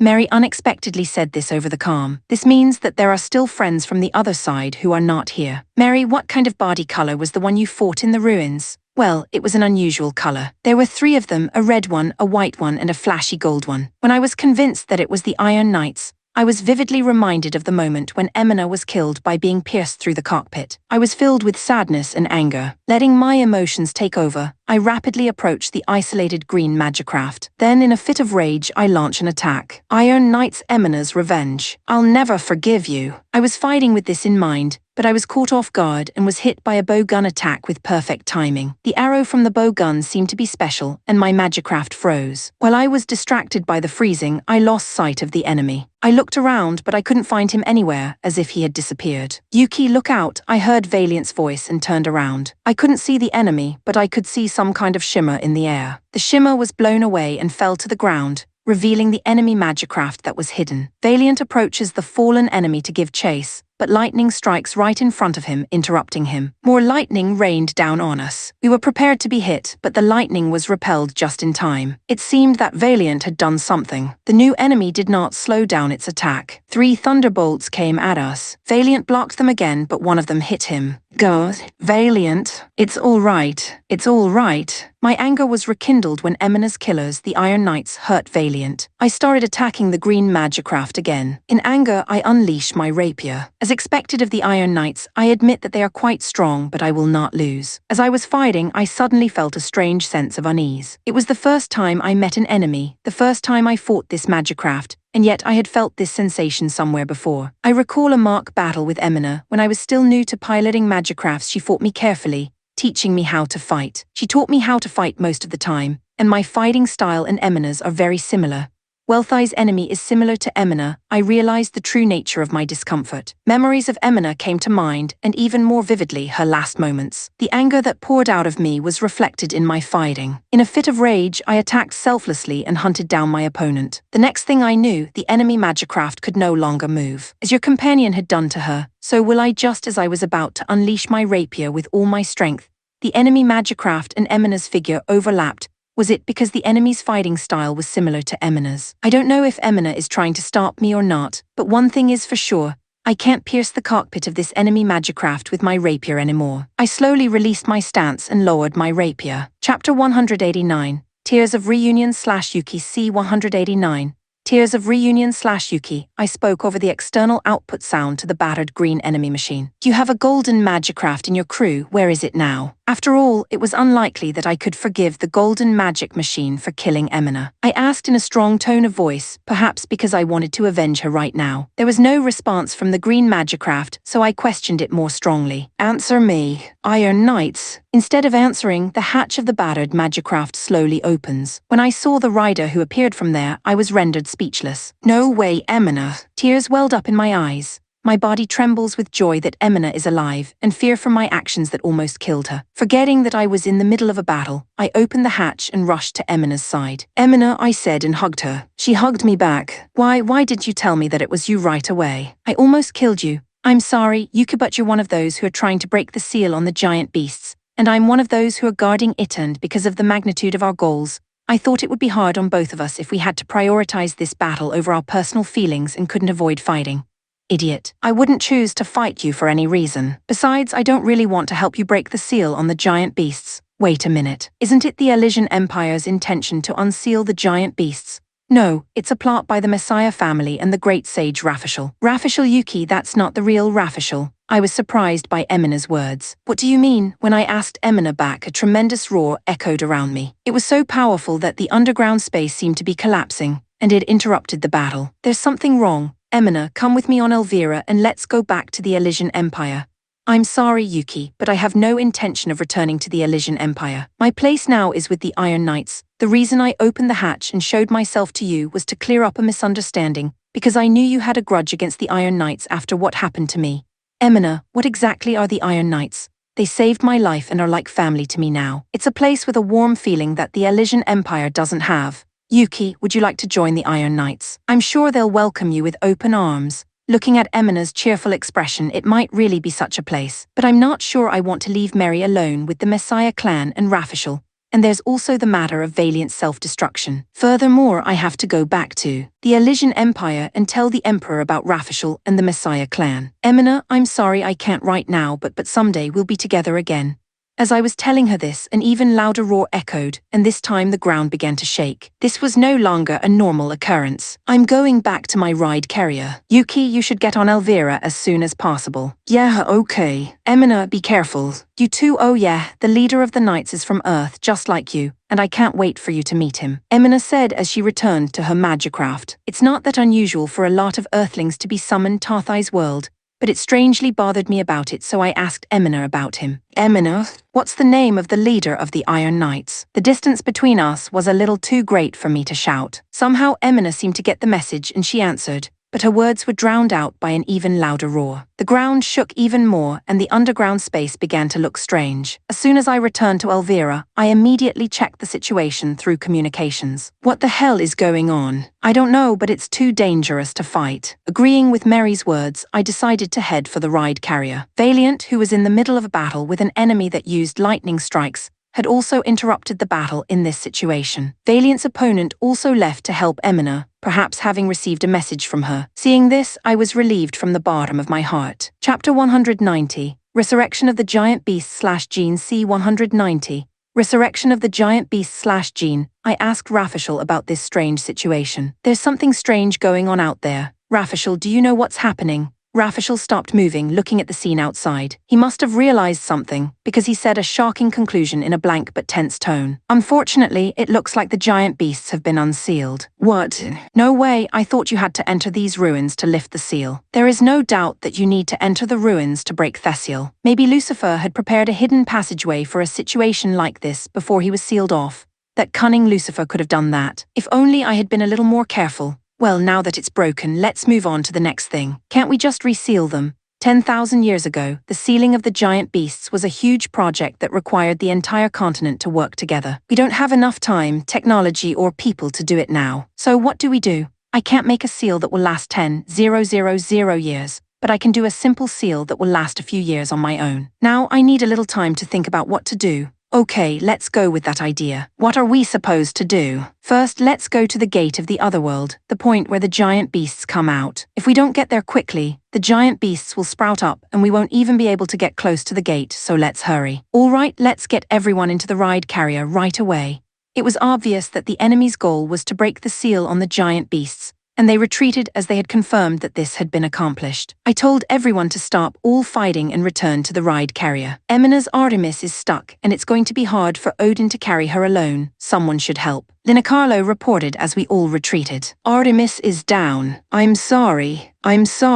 No problems. Are you all right? Yes, my fuselage is a wreck, but I'm fine. We have excellent mechanics that can repair the magicrafts, so there is no problem. But we have to be careful about human casualties because they can't be recovered. I told this to Yura, who was going his separate way. Yura, I have some unfortunate news. What's wrong? The giant beasts have been unsealed. Hey, wait a minute, that's a big deal, isn't it? Yes, so we need to move on immediately. I'm sorry, but we're not going to wait for you to arrive. We're going to the next destination. Where's the next destination? It's called the Otherworldly Gate. I'm sorry, but can you head there directly? Okay, but I don't know where it is. Rafishel says Ferry knows everything. Ferry knows everything, I think so too. Anyway, it's going to be busy at the Otherworldly Gate, and I may not have time to communicate with you, so you're going to have to be flexible. All right, be careful. You too. With that, he cut the communication. But even if it's a simple seal, I'm worried that those Elysian Empire people will interfere with it. Maybe that's okay. Lucifer doesn't know I'm here. I don't think he could imagine that a normal human could seal the giant beasts. Well, good for you. I'm sure Lucifer will be moving on soon, so I think he'll be quickly going to the Elysian Empire. What's our next move? I told you that 10,000 years ago, humanity came together to seal away the giant beasts. Lucifer's greatest fear is that all the people will unite. What's that supposed to mean? Perhaps Lucifer's next move will be to start a world war that will engulf the entire continent, messing up relations between countries so badly that they can't be united. Giant Beasts World War, is he really trying to destroy humanity? Someone has to stop him. I'm sorry for placing such a huge burden on the Iron Knights. We're in the business of dealing with humans. In addition, all of our people are good-natured, starting with Yura, so they probably don't think much of the burden. Rafishel smiled a little when I said that. I guess it was a small expression of joy in a situation where there was no time to smile. Chapter 191. Hangar 7 C 191. Hangar 7. As soon as I finished the communication with Jean, I immediately asked Ferry about the otherworldly gate. Ferry, do you know where the otherworldly gate is? Yes, Master, I do. It looks like Jean and the others are on their way there now that the giant beasts are unsealed. So can you tell me the direct route from here? Yes, sir. I'll modify the route to the otherworldly gate. When I told Alana and Nanami that the giant beasts have been resurrected, they gave me a reliable response. Oh, we didn't make it in time, did we? Well, if they're making their next move, that means there's still something they can do. It's too early to be pessimistic. The Iron Knights are strong, so they'll be fine. Even if they are strong, the giant beasts are very powerful. But we won't lose. Nanami and the others have the power of unity. I think Nanami is actually a little scared, but it sounds like she's being a little tough about it. Then we were moving smoothly for a while when suddenly Ferry said to me, Master, may we make a short detour? It was unusual for Ferry to say such a thing, so I was surprised and asked her back. What do you mean, a detour? It's very dangerous to go to the otherworldly gate with our current equipment now that the giant beasts have returned. There is anti-big beast equipment stored nearby, so let's get it before we go. Anti-giant equipment, it's worth a detour if there are such weapons. Okay. Head that way. The place Ferry led us to was a large oval rock. It looked like an ordinary rock, but Ferry told me to hold my hand out to the protruding part of the rock. I did as I was told and pointed Arlio's hand there. Then I heard a voice coming from somewhere. This is Hangar 7, where we keep our anti-beast equipment. To unlock the door, you'll need the approval of Raw Factor Class O or higher. Please state your name and authorization number. Ferry immediately replied to those words. Ferry Rudia, authentication number 127,778,927. Class Raw Factor SSS. Professor, we have confirmation of Ferry Rudia's authentication. Opening the door to Hangar 7. As the voice said this, a streak of light appeared on the rock, and the light spread out horizontally to reveal an entrance into the rock. As I entered the rock, I saw many pieces of equipment from Magicrafts, neatly displayed. There were so many that I couldn't even tell what was what. The second weapon from the right is the Prominence Cannon, a Class 4 weapon that uses an independent core, so even a double Highlander Alana could probably fire about 10 shots. The fifth one from the right is the Earthquake Unit. This is equipment that strengthens gravity-based magic strikes and can strengthen Nanami's shield gravity. This is also equipment for Class 4, but I think she can use it 5 times. Ferry told Alana and Nanami this over the external output sound. The two of them did as they were told and picked up the designated equipment. By the way, Ferry really knows her stuff. Ferry, which one should I use? For Master, you should use the Shining Smasher, the Class 3 weapon in the back. It has a smaller range than Victor Nova, but it is more powerful. It will be effective against giant beasts of level S and above. It's more powerful than Victor Nova. That's awesome, however this is a Class 3 weapon. It's not a problem for Class 2 Master, but for Class 5 Arlio the load is too much, and you'll probably only be able to fire about 3 shots. It's a weapon that even Arlio can't handle the load. What kind of level is that? It's the strongest weapon in existence. By the way, Victor is a Class 4, so he can't withstand the use of a Class 3 Shining Smasher. Victor 2, what kind of Magicraft can withstand that? There are only 5 Class 3 dedicated Magicrafts. In the ancient civilization, there were only 5 Class 3 riders, so there was no need for more. 5 machines, where are they? Since I'm a Class 2, I can ride those, can't I? I'm sorry, I can't answer that right now. What? I mean, does Ferry know where the Class 3 machines are? Not all of them, but I do know where 2 of them are sleeping. Yeah, well, if you can't answer that question, I guess I don't have a choice. This might be the first time Ferry didn't answer my question. I didn't ask any more questions, thinking that there must be a reason why it was so important. Chapter 192, to the Otherworldly Gate /Emina C 192. To the Otherworldly Gate /Emina, you've done some serious damage, haven't you? Lisa said, letting out a sigh when she saw Artemis' condition. How long do you think it will take you to fix it? How long? Rafishal's busy preparing to seal the giant beasts, and even if I and all the other mechanics were to repair it, it wouldn't take more than an hour or 2. That's true. I'm sorry, but you won't be joining the others in the fight against the giant beasts. If you're free, you can help me with the maintenance. I don't know anything about maintenance. It's a joke, of course. Why don't you go upstairs and have a drink and take a rest since you're in the way? Maybe you'll get a chance to go out and fill in for someone else, so you might as well take a break while you can. I didn't think Lisa would make a joke, so I took it seriously. But surely I would only be in the way if I were here. As she said, I decided to take a break to prepare in case I have to replace someone. So how long will it take to repair her? When I got to the bridge, Jean asked me about Artemis' condition. I answered while drinking the charcoal bean tea I had made earlier. It's going to take quite a bit of time. It can't be helped when it's in such a bad state. but it's frustrating to not be able to do anything when the behemoths are back. Maybe we should have a spare magicraft or two for situations like this in the future. It's true that having a spare machine would be a great help in a situation like this. But apart from that, I think I need to reflect on the fact that my beloved magicraft was destroyed in the first place. I see it, that's the otherworldly gate, the land of the dead, where giant beasts spawn from. As Rafishel said this, I also looked at the otherworldly gate from the bridge window. It was a large circular trench spreading out on the ground, and since I couldn't see any giant beasts yet, I couldn't connect it with the image of the land of the dead. Around the ditch we could see some ruins. Rafishel pointed to one of them and instructed us to bring the ride carrier closer. Jean, I'm going to start using the defense system of the ancient civilization ruins to seal the otherworldly gate. It will take about 2 hours, but there's a good chance that giant beasts will come out before it's done. I know this may be a lot of work, but until the sealing is complete, can you protect the ruins I'm in? All right. Don't worry about the giant beasts, just concentrate on your work, Rafishel said and was about to head for the ruins. Then the mechanic's twin brothers approached him and pleaded, Grand Master, let us escort you on your sealing mission. Please, you'll have to repair Artemis. Do your own work first. Master Lisa has given us permission. She said that the rate at which Artemis is being repaired won't change whether we're there or not. No matter how strong you are, I don't think there's anything you can do without magicrafts. I can be a shield or a decoy to protect the Grand Master. Even against a giant beast, I can manage as long as I stay alive. They would probably risk their lives to protect Rafishel. He understood this and was reluctant, but in the end, the momentum of the two men pushed him to agree to the escort. As the three of them made their way to the ruins, Jean quickly had the magicrafts ready. Linicarlo, Lorgo, Pharma, Arthur, let's go. Don't let the giant beasts get too close to the ruins where Rafishel is. All right then,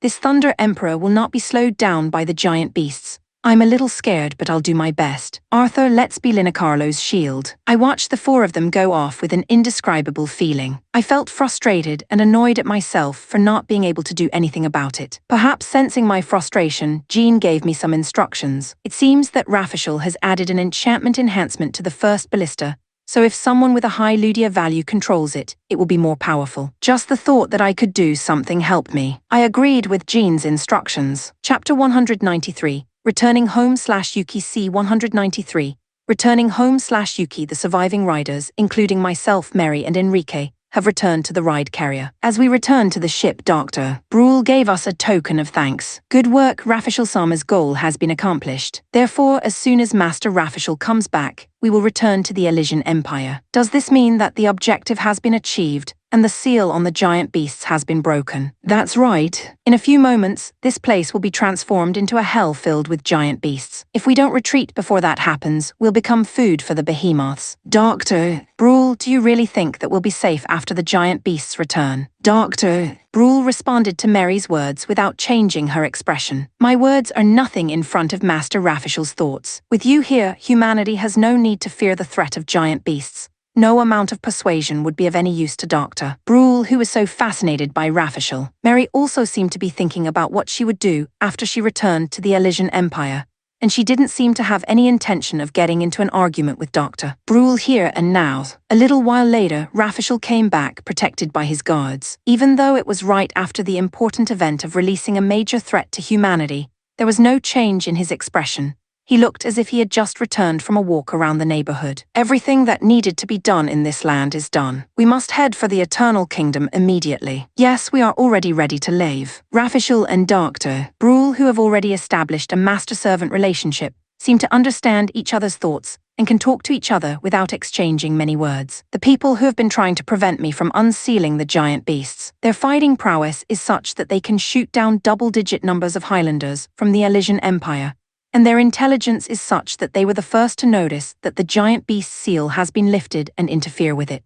Who are they? It's probably someone related to Fairy Rudia. She must have understood that the power of the seal would weaken in 10,000 years, and it wouldn't be surprising if she prepared something. So there is no danger of the seal being placed again. HMPH, you have no idea how much power that seal requires. It's not possible for Ferry to construct a seal that easily. Well, if Ferry himself were to do it, she could probably do a simple seal for a few years, but she has no body. You're right, Master Rafishel. I knew who the group that interfered with the unsealing of the giant beasts was, but I didn't have the duty or the desire to tell them. I shuddered to think of the danger Emina would be in if I told them about the Iron Knights. Rafishel and Dr. Brule seem to think that the giant beast seal has been lifted and there is no need for them to stay here. But I know the power of the Iron Knights, and there's no way they'll just sit around and do nothing. I was sure that they would do something about the giant beast's seal, and I was secretly rooting for them to do so. As the ride carriers headed home, Mary and I were in my room discussing the arrangements to be made after we returned to the Elysian Empire. Dr. Brule and others are probably aware of our movements, but there is no interference and no sign of restraining us. That was eerie, but for now we should think about what we thought was necessary. If you tell the Emperor about the Messiah clan and how they broke the seal on the giant beasts, they'll be done for. But what if they interfere with my audience with the Emperor? That's certainly my main concern. The Messiah clan seems to be powerful in the imperial family,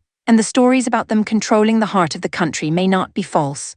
I think we should talk to Io, the Minister of War, and also to Yudo, who is also from Earth. Yes, I think those two are powerful and trustworthy. Thus, Mary and I have come to a consensus. First, we would return to the Elysian Empire and consult with the two people we trusted. We thought that no matter how much the Messiah clan, they would not be able to do anything against the Minister of War of the Elysian Empire and the strongest rider on the continent. Chapter 194, The Overflowing Disaster/Gene. C-194.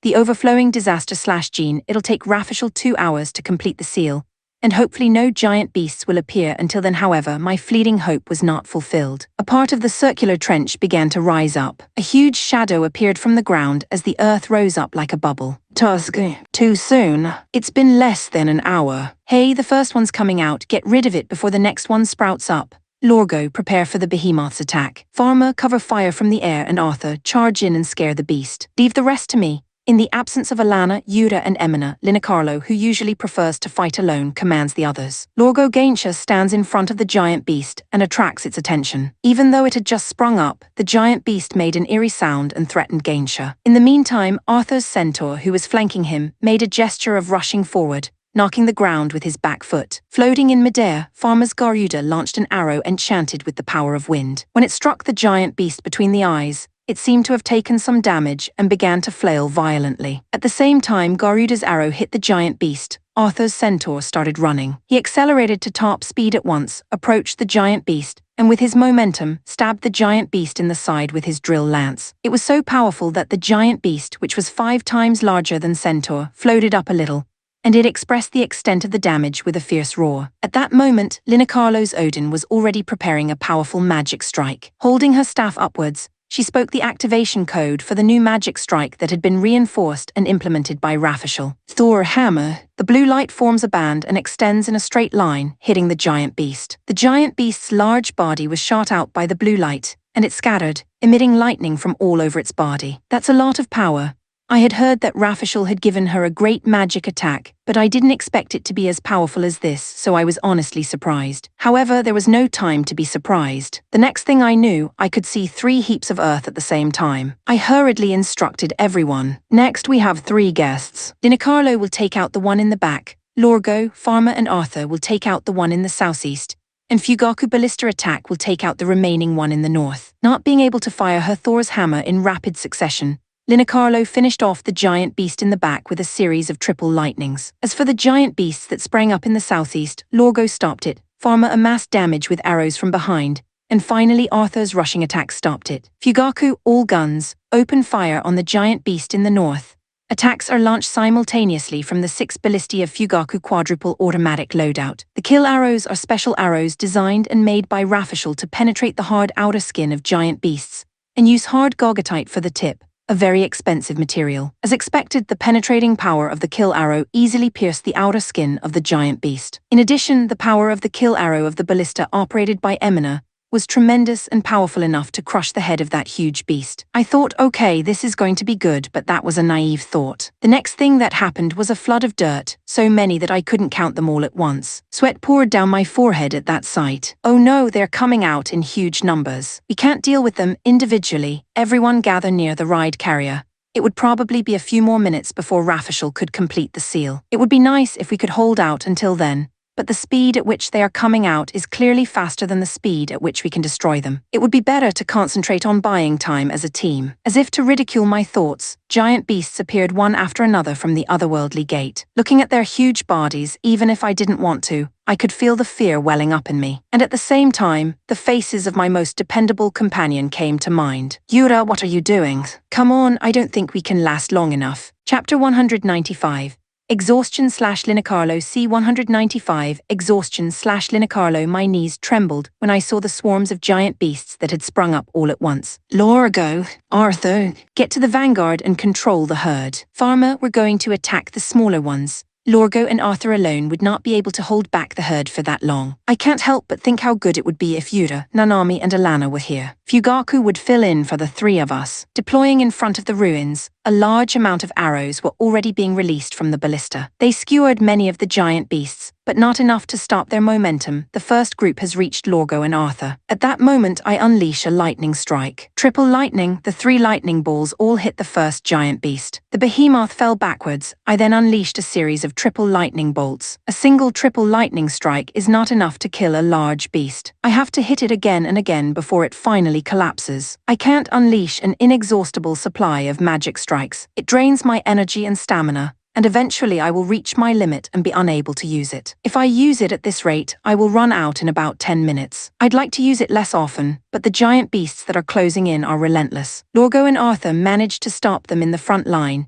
but as soon as my attacks weaken, the giant beasts will probably crush us. An even larger group was closing in on Lorgo and Arthur. Odin and Garuda's attacks couldn't stop their momentum, and many giant beasts swarmed Gaintia and Centaur. The claws and fangs of the giant beasts destroyed the bodies of the 2 magicrafts. Damn it, I can't help it. Thor hammer. The blue lightning from the Thor hammer forms a large band and pierces through the crowd of giant beasts. About 10 of them, including the large beasts, are pierced by the blue lightning and perished. It would have been much easier if I could have used Thor's hammer in succession, but this magic strike is very draining, and one shot uses the energy of dozens of triple lightning shots. In this situation, where we need to buy time, I should try to refrain from using it. The blow of the Thor's hammer earlier had given Lorgo and Arthur a moment to recover, but the giant beasts were not stopping. They were gaining momentum and doubling in number. Fugaku cannons are constantly hitting the giant beasts, but they are sprouting much faster than they are falling, and the number of giant beasts is only increasing. At this rate, we won't be able to hold out much longer. Seeing more and more giant beasts swarming around Gaintia and Centaur,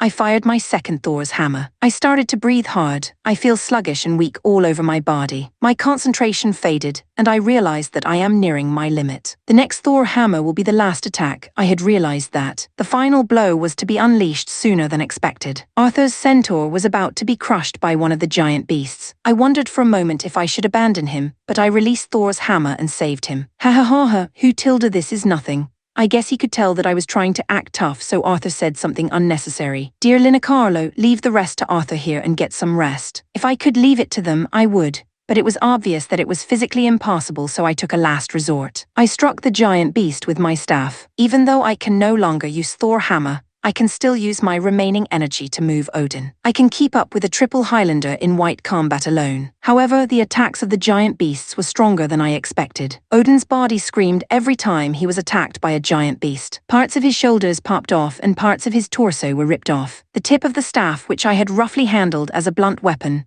was bent, and in an instant Odin was forced into a state of total exhaustion. Gaintia, who is supposed to be very defensive and durable, has already lost one arm, broken a leg, and can no longer stand. Arthur's Centaur seems to be completely out of action, as his head has been destroyed and his elemental line has been severed. This is as far as we've gotten, Evan, though the seal is not complete yet. In the midst of my feelings of resignation, Yura's face comes to mind. Yes, if Yura comes, we can make it. I mustered up my last bit of energy and moved the battered Odin. Wielding my broken staff, I fought the giant beasts with all my might, but it seemed that Odin had reached his limit. He could no longer move as I wished despite my desire to fight. Odin's movements slowed and eventually came to a complete halt. I'm sorry, I can't do this anymore. I felt sorry and muttered to myself. But just when I was in desperate need, a ray of hope was released. After a strong flash of light, a huge line of light attacked the giant beasts. Countless giant beasts were disappearing like they were evaporating, and a pleasant voice came over the communication. Linicarlo, are you okay? When I heard his voice, I felt a strong sense of relief. My tense feelings relaxed and I lost consciousness. Chapter 196.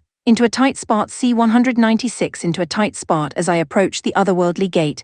I could hear strange voices and earth-shaking sounds. I still don't know what's going on, but I can feel something unpleasant in the air. It looks like quite a few giant beasts have already sprung up. Nanami is not afraid. It looks like we're going to have to use this anti-beast equipment. You two might want to be ready to fire it the moment we arrive. From a distance, I catch a glimpse of something stirring in the air. A chill runs down my spine when I think that it's all giant beasts. It looks bad. Let's hurry up. Agreeing with Alana's words, we quicken the pace of the magicrafts. The current state of the otherworldly gate is horrifying. Countless giant beasts fill the earth.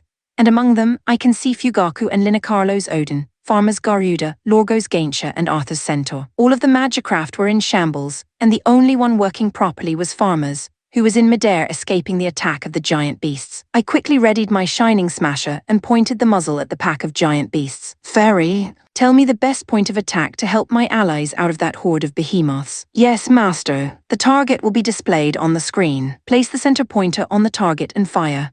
As Fairy said this, a round target display appeared on the screen showing the scenery outside. I aligned the triangular display with my aim and pulled the trigger. A powerful light shot out from the shining smasher. The light stretched straight out while burning away the giant beasts. I was relieved to see that the giant beast that had been closing in on my friends had been wiped out. However, Linacarlo's Odin hadn't moved a muscle. Worried, I called out to her, "Linacarlo, are you okay?" But there was no reply. This was pretty bad. I wanted to help Linacarlo, Lorgo, and Arthur, but I was not sure of my decision when I saw the next group of giant beasts coming towards us. Prominence cannon, fire. The prominence cannon, the anti-beast weapon of Berserker of Alana, emitted high-temperature, heavy-density red lotus flames. The flames burned through the approaching herd of giant beasts. Earthquake gravity. Nanami's Vajra charged at the group of giant beasts coming towards us, and unleashed a magical strike strengthened by the earthquake unit. The impact was so great that it caused the ground to crack, spreading out in a semicircle, and the giant beasts fell as if swallowed by the crumbling ground. Despite the destructive power of these anti-beast weapons,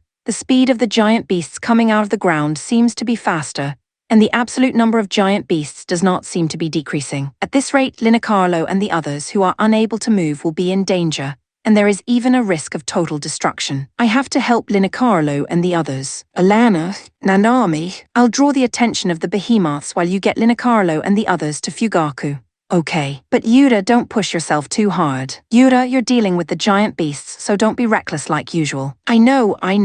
Jane, can you hear me? I'm going to act as a decoy and lead the behemoths north, while you get Linacarlo and the others. You're being reckless again, but this time you'll have to be. Alright, I'll take care of them. Anyway, I decided to stand out and attract the giant beasts. I changed to flash mode and ran through the crowd of giant beasts, emitting a light that stood out in the dimly lit underground space. I don't know if the giant beasts have intelligence or not, but they gathered as if they were attracted to the light that Arleo was emitting. When they are all lumped together, I unleash the shining smasher. It kills many of the giant beasts with its heat rays of destruction, but they don't seem to be diminishing. The light from the shining smasher attracted giant beasts, and more of them gathered around me. There were so many of them that I was terrified, so I quickly fired the shining smasher again. But at the same time as the recoil of the shot, an unpleasant sound echoed from Arleo. Master, Arleo is beginning to be affected. The shining smasher will reach its limit with the next blow.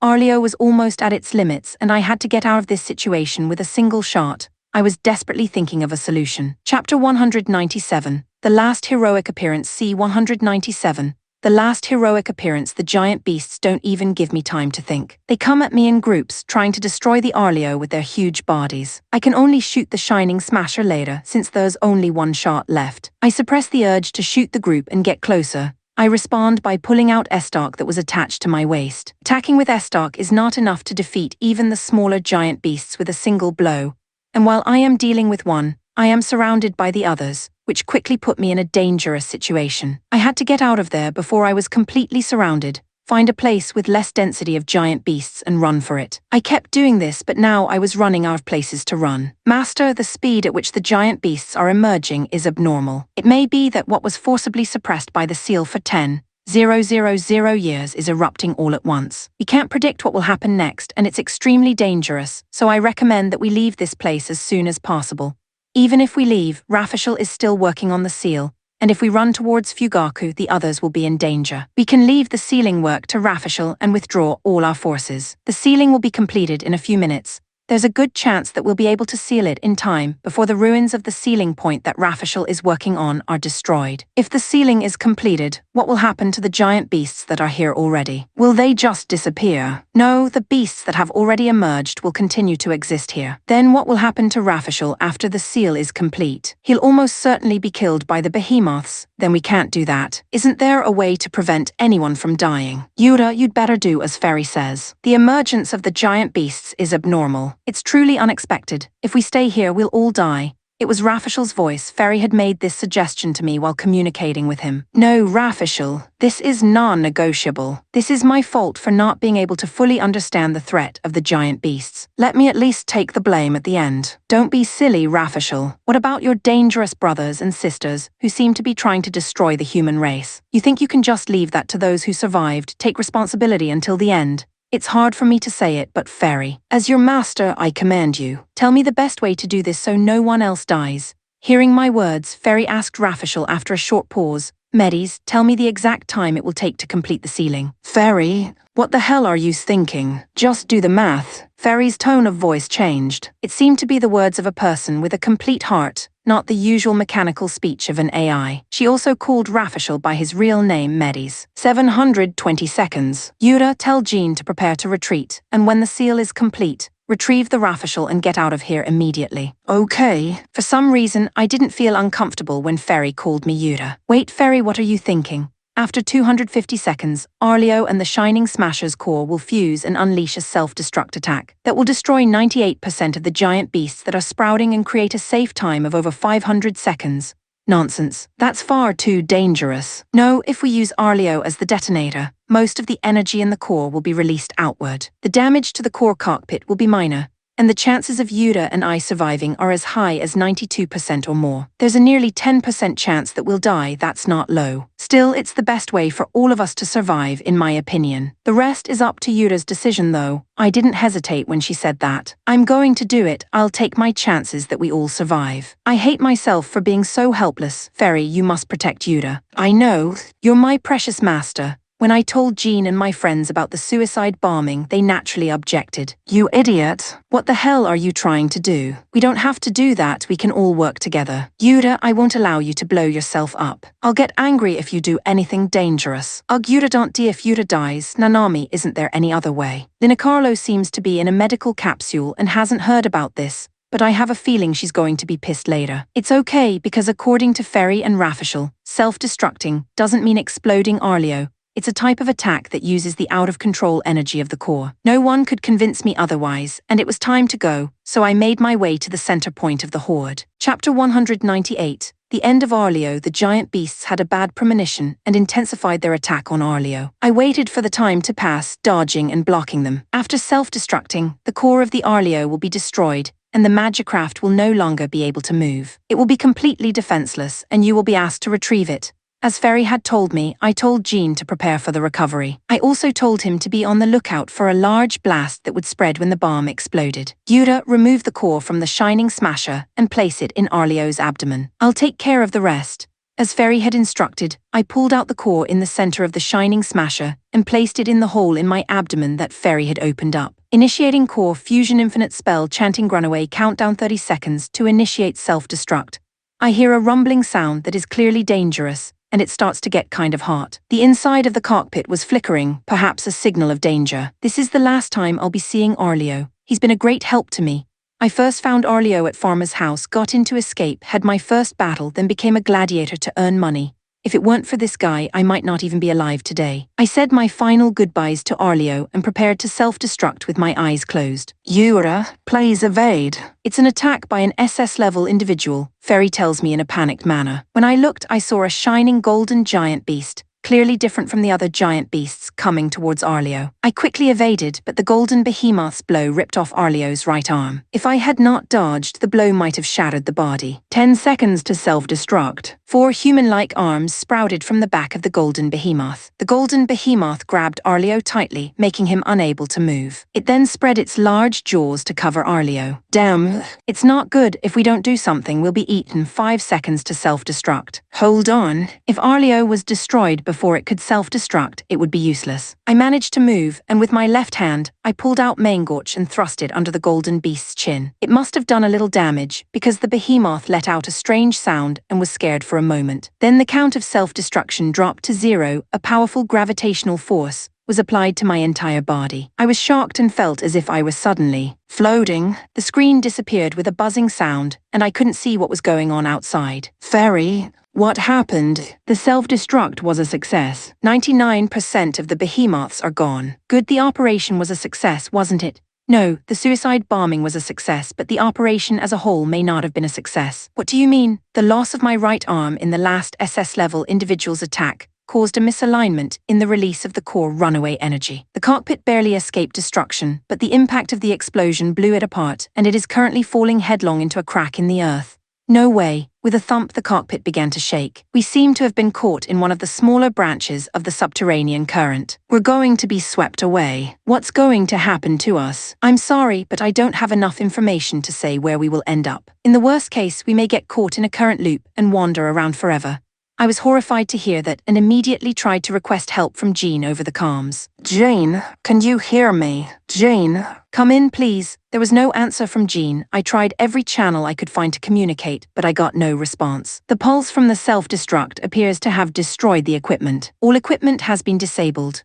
Well, if this had broken Fairy too, I would have been heartbroken. It's terrible to have to report this after what you said, but I'm currently running on the remaining energy in the cockpit. Unfortunately, that will run out in about 10 hours. Oh no, I'm going to cry. But I decided to change my mind and think positively. Even if something unexpected happens, I'm still alive, and I'm sure I'll arrive somewhere safe and sound. Jean and the others will be looking for me, and I'm sure they'll find me soon. I tried to think that way, but I still couldn't lie to myself. I felt my anxiety overwhelming me. Chapter 199. Seal complete / Jean. Right on the time that Yuta had told me, Arleo blew himself up. An intense flash and light enveloped the area, engulfing the crowd of giant beasts in a powerful explosion. The shockwave reached Fugaku, who was some distance away, and shook the hull violently. Yuta, Alana shouted, perhaps worried by the power of the explosion. I'm not sure what to do. Is he really going to be okay in that kind of explosion? I feel pain in my chest.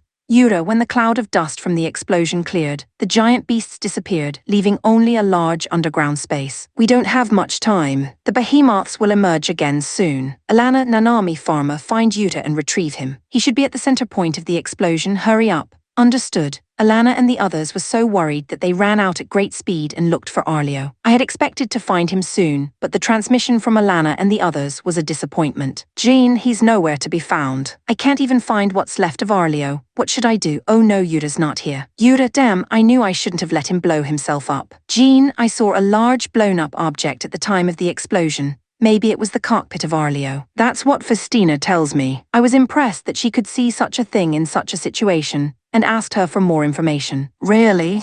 Which way did it go? Northwest of the center point. With that kind of momentum, it must have flown a long way. Okay. Alana, Nanami, Pharma. There's a chance he might been blown northwest of there. Can you look in that direction? Copy that. I'm on my way. A new giant beast is already sprouting from the otherworldly gate. We don't have much time. We have to find him quickly. Jean, oh my god, I found a big crack in the ground to the northwest. If he fell in here, no way. How unlucky can he be? Nanami is going down to find Yuta. Nanami, stop it. We don't even know if he fell in there. It seems that Nanami tried to go down into the crack and was stopped by Alana. Her decision was correct. If she's not careful, more people will go missing, and the situation will only get worse. In the midst of the worst situation, the only good news came from Rafishal. Jean, the seal is complete. Okay. We'll move Fugaku to the side of the ruins immediately. So now there's no more giant beasts sprouting up. The plan was to leave as soon as we retrieved Rafishal, but there was no way our people would agree to retreat without Yuta. After all, it would be better to conduct a full-scale search after that giant beasts are taken care of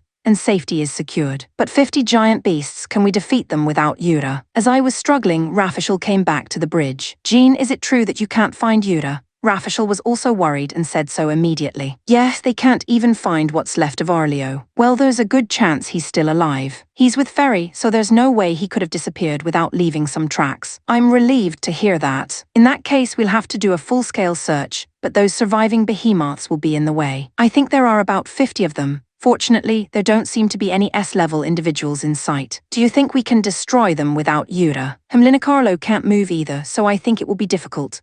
As if she had heard Rafishal's decision, Alana said, "Me and Nanami have anti-beast equipment, so I think we can handle it." Anti-giant equipment? Where did you get that? We got it at a place Ferry showed us before we came here. I see Ferry had prepared such equipment. If you have the equipment that Ferry had prepared, you might be able to make it. I'm sure Rafishal's decision is correct. All right, let's destroy the surviving behemoths. Everyone prepare for battle. They all reacted with liveliness, as if they knew that the eradication of the giant beasts would lead to the search for Yura. Chapter 200. A long time ago I heard that once the remaining energy in the cockpit is gone, even the lights will be turned off, so I checked my equipment while it was still visible. I've got about 70% water in a bottle, 2 packs of pourable food to eat, a small backpack with a knife, rope, and it's hard without light. Yura, my storage medium is under the seat. If you give it to Rafishal, my functions will be restored. Can you take it with you if it's not too much of a burden? I'll definitely take that with me. Give me a minute, I'll check it out. I opened the lid under the seat and looked inside. Is this white round thing the correct storage medium? Yes, that is my mainframe.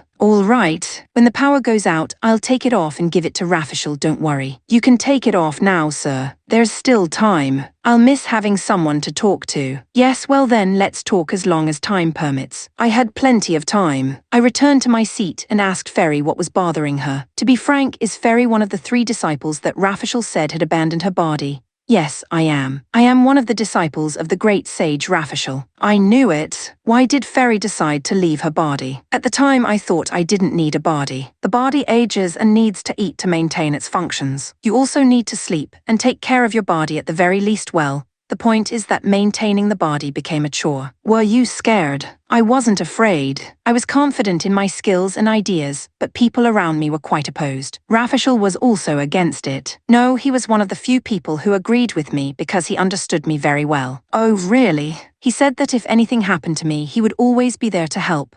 Wait a minute, could it be that Rafishal and Ferry are? It wasn't a romantic relationship or anything like that. We both put our research first, and Medis has a very abnormal view of love. Abnormal? I'm afraid to ask. He can create love for any gender, any race, or even inorganic matter. He's an absolute philanthropist. As long as the conditions are met, he will fall in love with any being. So he doesn't even know if he's in love with a woman of his own species just because she's a woman. You mean he's in love with everything? That's just a little scary. If it weren't for that, he'd be a really nice guy. He had a lot of fans among my friends and he was very popular. That's why Rafishal, the great sage, named him his successor. Yes, there was no doubt that he was the best personality among the 3 disciples. I think it's more of a process of elimination because my brother Lucifer had a broken heart, and I'm the kind of person who would abandon my own body. I heard that Lucifer tried to kill Medis. What happened? He stabbed him to death with his sword and threw him into a river. My assistant, who happened to witness the scene, rescued him from the river and put him in a medical capsule,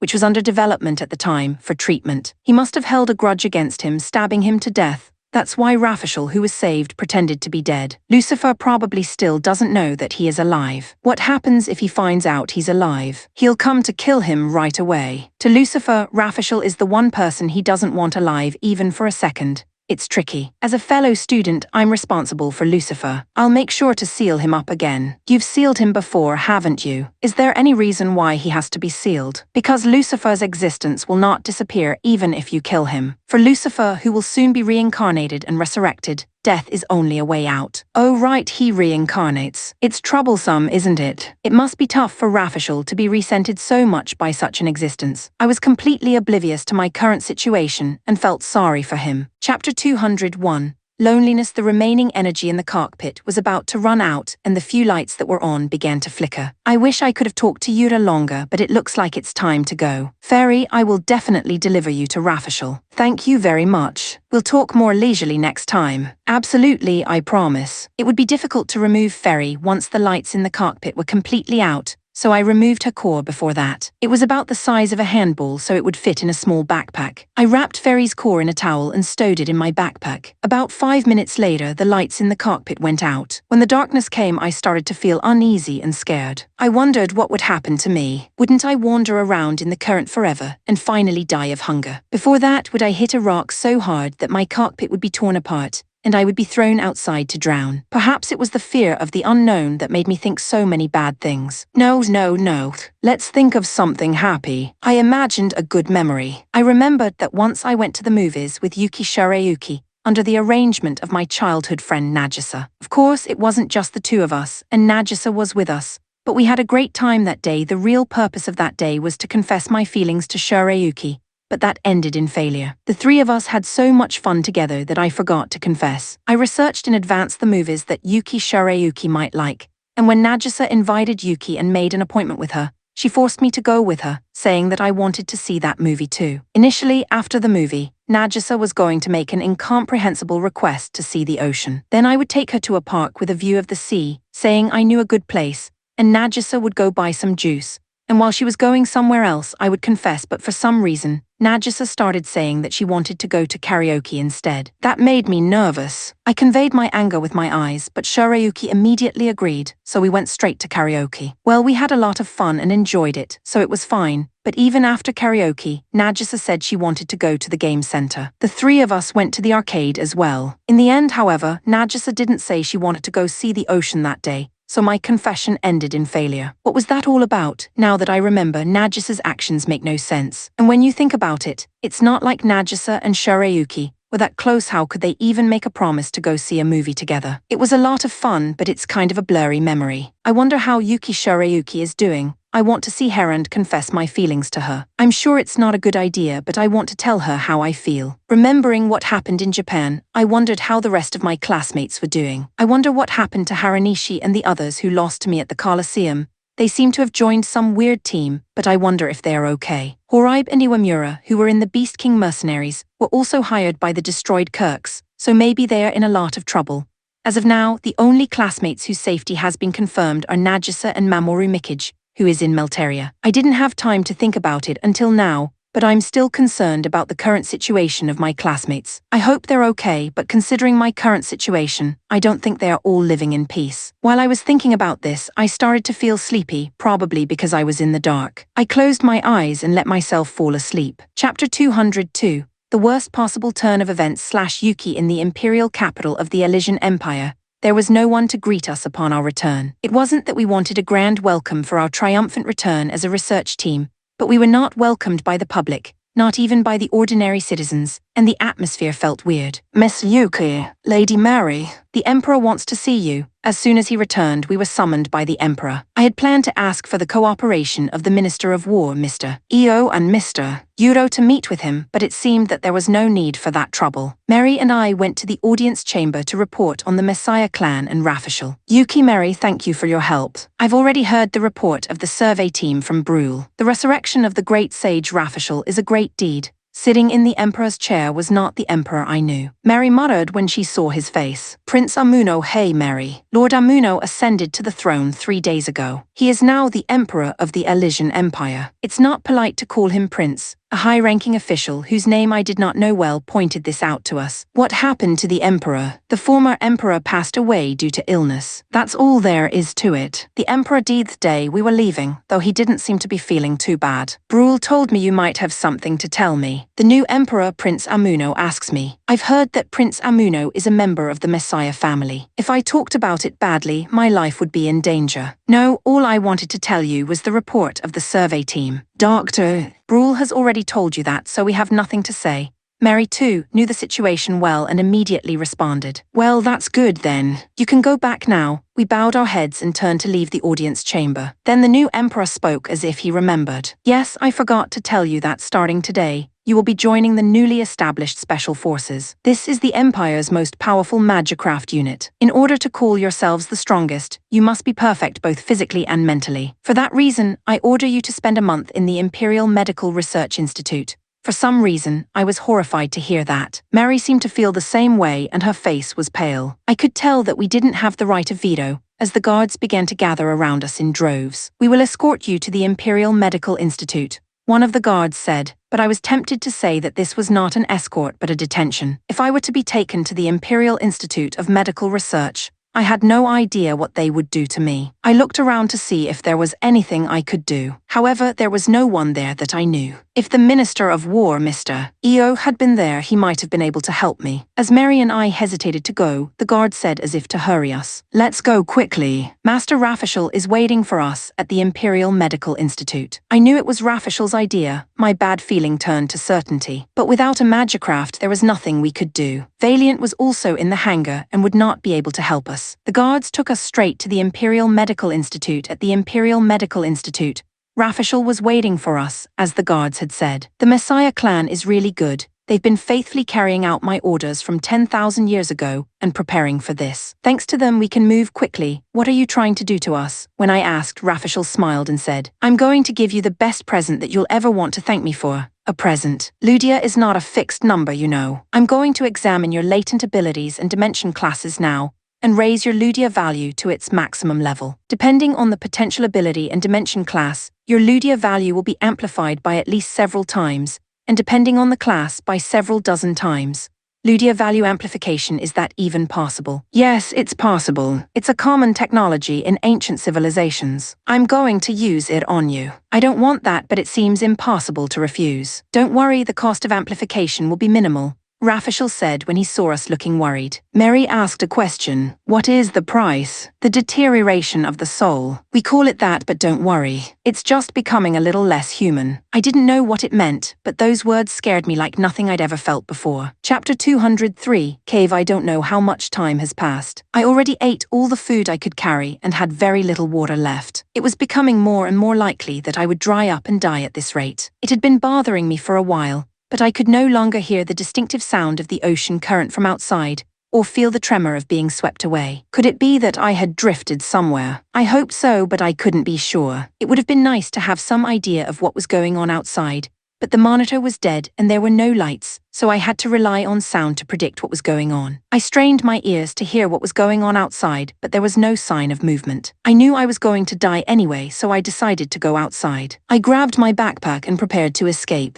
I groped around and pulled the lever to open the emergency escape hatch. When the hatch was opened, water came into the cockpit with great force. Oh no, I was in the water. It was too late to regret it. The incoming water instantly filled the cockpit. At this rate, the danger of starving to death just turned into a certainty of drowning. I rushed outside. As I stepped out of the cockpit and looked up, I saw a faint light. The light was dim, but I swam as hard as I could, hoping that there was air on the surface. I was just barely able to hold my breath when I reached the place where the light was coming from. As soon as I felt the sensation of jumping out of the water onto the airy ground, I took a big breath of air. Oh, thank God, somehow I managed to avoid drowning. I thought my life was no longer in danger, but I changed my mind when I looked around the place where I surfaced. It was in a cave or something, not on the ground. The pale light was the glow of the light moss that grew in many of the giant beasts' nests, disappointing my expectation that it was moonlight. I have to find a way out. I decided to search for a way out. I look around and locate a place where the passage seems to continue. What is that? I looked and saw a strong light like a dart. Maybe it's the light of the exit. I started to walk towards it with hope. As I got closer to the light, I heard some strange sounds. It sounded like the wind cutting through the air, but it seemed too sharp to be the sound of the wind. As I get closer, I notice that there is also a thumping sound on the ground. Near the lantern, a man was swinging his sword with single-minded devotion. He was already close enough to be seen from the other side,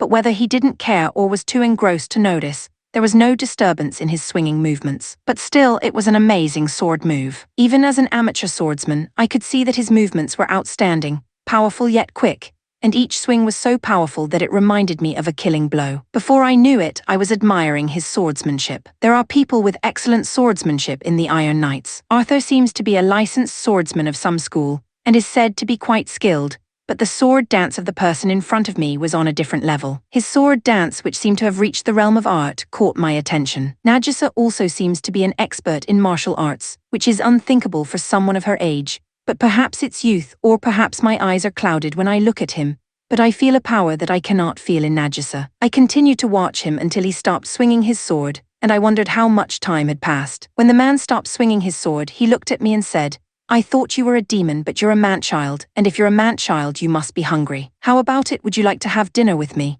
He asked me if I wanted to eat, and remembering that I was in a state of extreme hunger, I nodded. The man served me a hot pot dish. It was full of dried meat and vegetables and quite tasty. I devoured it. Once my hunger was satisfied, I wanted to know more about the man and listened to what he had to say. Why are you training your swordsmanship in a place like this? The man replies with a little laugh. When I swing my sword in my daily life, I suddenly lose track of what I'm swinging it for. I don't know what I'm swinging the sword for, whether I need the sword in the first place, or what the sword is at times like that. I try to make time to stay in here and just swing the sword. If you swing your sword here, what does it tell you? I realized that the sword is all I have. I couldn't understand what the man was saying, but somehow it made sense. I found out from listening to him further that I would not be able to leave this cave for a while. I won't be able to get out of here for another 2 months. Yes, I've had the entrance blocked from the outside, so we won't be able to get out from the inside. How can that be? What's the point of being in here if there's a way out? That's true, but months people are going to be worried. You never told me your name. I'm Yura. I'm Veft. How about it, Yura? I know you have 2 months of free time, so why don't you learn how to use a sword from me? From the looks of it, you're interested. I had been so impressed by Veft's swordplay that I agreed to his proposal. Chapter 204. Training. From this moment on, you and I are master and disciple, just like father and son. I think of you as my son from now on. What am I supposed to think of Veft? Whatever you want me to think of you. I thought about it for a moment. If he thinks of me as his son, then I should think of him as my father. I'm going to think of you as my father then. Well, then you can't talk like that to your father. Fathers and sons are not strangers. I guess that means don't be a stranger. Well then, old man, give me a lesson. Yes, that's good, Veft laughed as he said this. First, let's see what you're capable of now. Take this and hold it up. He handed me a wooden sword. I did as I was told and took the sword and held it up. It's not something I learned from anyone, but I had some confidence because of my actual experience with the magicrafts. However, my father's assessment was not what I thought it would be. You're even worse at this than I thought. Well, that's what makes teaching you worthwhile. Can you tell that just by looking at my stance? Just by asking me that question, I can tell you don't know shit. What do you mean, old man? Who did you just raise your sword against? No one. I was told to hold my sword, so I just did. You're holding a sword with no one to fight. Whether you're holding your sword to defeat your opponent, to prepare for his attack, or to intimidate him, the fight has already begun. Was your earlier stance preparing you for battle? I certainly wasn't thinking about fighting. I just picked up the sword to be cool. I'm not sure if you've heard of it or not, but when you hold a sword, you are always preparing for a fight. It is the same when you are training. All right, I'll try it again and you'll see. I held up my sword again. This time, I imagined the person I would be holding the sword against. It would be better if it was someone I knew. If I'm going to fight, I want to fight with someone strong. I chose Arthur as my opponent. I've seen Arthur practice his sword skills several times in Fugaku's Hanga. The most threatening part of Arthur's technique is his thrusting attack. It's fast and has the power to kill with a single blow. My stance naturally became half-hearted in preparation for the thrusting attack. In this state, I waited for Arthur's thrusting attack. Arthur's thrusts are fast and powerful, but at the cost of leaving a gap after the attack. In order not to miss the gap, I pulled my sword hand back and readied it so that I could swing it immediately. This may be parental stupidity, but Yura, you may have a talent. If you can take such a stance with just those words, you have a promising future. Don't interrupt me, old man. I almost defeated him with a brilliant counter-attack. HMPH, I wasn't interfering, I was helping you. You were unable to avoid the sharp thrust of his first blow and it pierced your heart. I was surprised to hear that. Did he see what I imagined he would see? How did you know I was going to be attacked by a thrust? That's how good your imagination is. My imagination is good, but my stance is bad. No, it's a good stance. Good enough for a start. Then how did I get stabbed through the heart? That's an overwhelming lack of skill. I told you that the mind and technique are one. I'm going to teach you everything you need to know, so be prepared. When my father said that, I was more excited about what he was going to teach me than scared at the thought of rigorous training. Chapter 205. Training. And so began the days of training with my father. He believed that a good night's sleep was essential for the way of the sword, so I took a long sleep and started my day early. When we woke up, we started with a sword swing session to warm up, and after that we had breakfast. As I ate my breakfast, I thought that my father was planning to stay here alone, but now that I was here, he needed food for both of us. I asked him if he was worried about running out of food, but his answer was unexpected. Of course we'll run out, then maybe we should eat less. Breakfast is a very hearty meal when it comes to the energy of the day. Since I'm not going to be able to leave this place for 2 months, I think I'd better think about what I'm going to eat for a while. I've brought a little more than enough for one person, and maybe by some miracle we'll have enough. I think it will definitely not be enough if you brought a little more. After breakfast, it was time to practice mental concentration. It's a kind of Japanese meditation where you sit relaxed and still without thinking about anything. But if you fall asleep, you will be punished. Sitting relaxed and doing nothing makes me unusually sleepy. If I try to hold it in, I can't relax. The training is much harder than it looks. After that, it was a simple physical training session. I was made to lift rocks, run, jump, and so on. It was quite tiring, but I didn't mind it because I would rather move my body than meditate. The rock climbing training was especially interesting, as it seemed a little dangerous. In the afternoon, we had a light meal, followed by a full-blown sword training session. I crossed swords with my father using a wooden sword. He's really strong, and even when I try really hard to hit him, he easily defeats me. It's all well and good to strike frantically, but if you don't watch your enemy's every move, you'll easily leave an opening. Like this, as he said this, he flicked my leg with his wooden sword. I lost my balance and fell down easily. Damn. It's important to be competitive, but don't let your opponent know it. Always keep your cool. Don't show your weakness to your opponent. I stood up, hiding my expression. Then I caught my breath and readied my sword. Okay, good. Stay calm and always think one step ahead of your opponent. We crossed swords at this rate for about 5 hours. It was a very hard training, but it was a time I had never experienced before and I couldn't help but enjoy it. After this, we ate dinner, but the old man started drinking while eating. He talked a lot about his life after he got drunk. What old man are you? The leader of a mercenary group. It's called the Swordsmen. Have you heard of them? Let's see, I may or may not have heard of them. I thought I was pretty famous, but I guess I'm not. I'm a mercenary too. Oh really? Which mercenary group? The Iron Knights. The Iron Knights, I've never heard of them, but then again, I'm not a big fan of that stuff to begin with, so it's not surprising I don't know.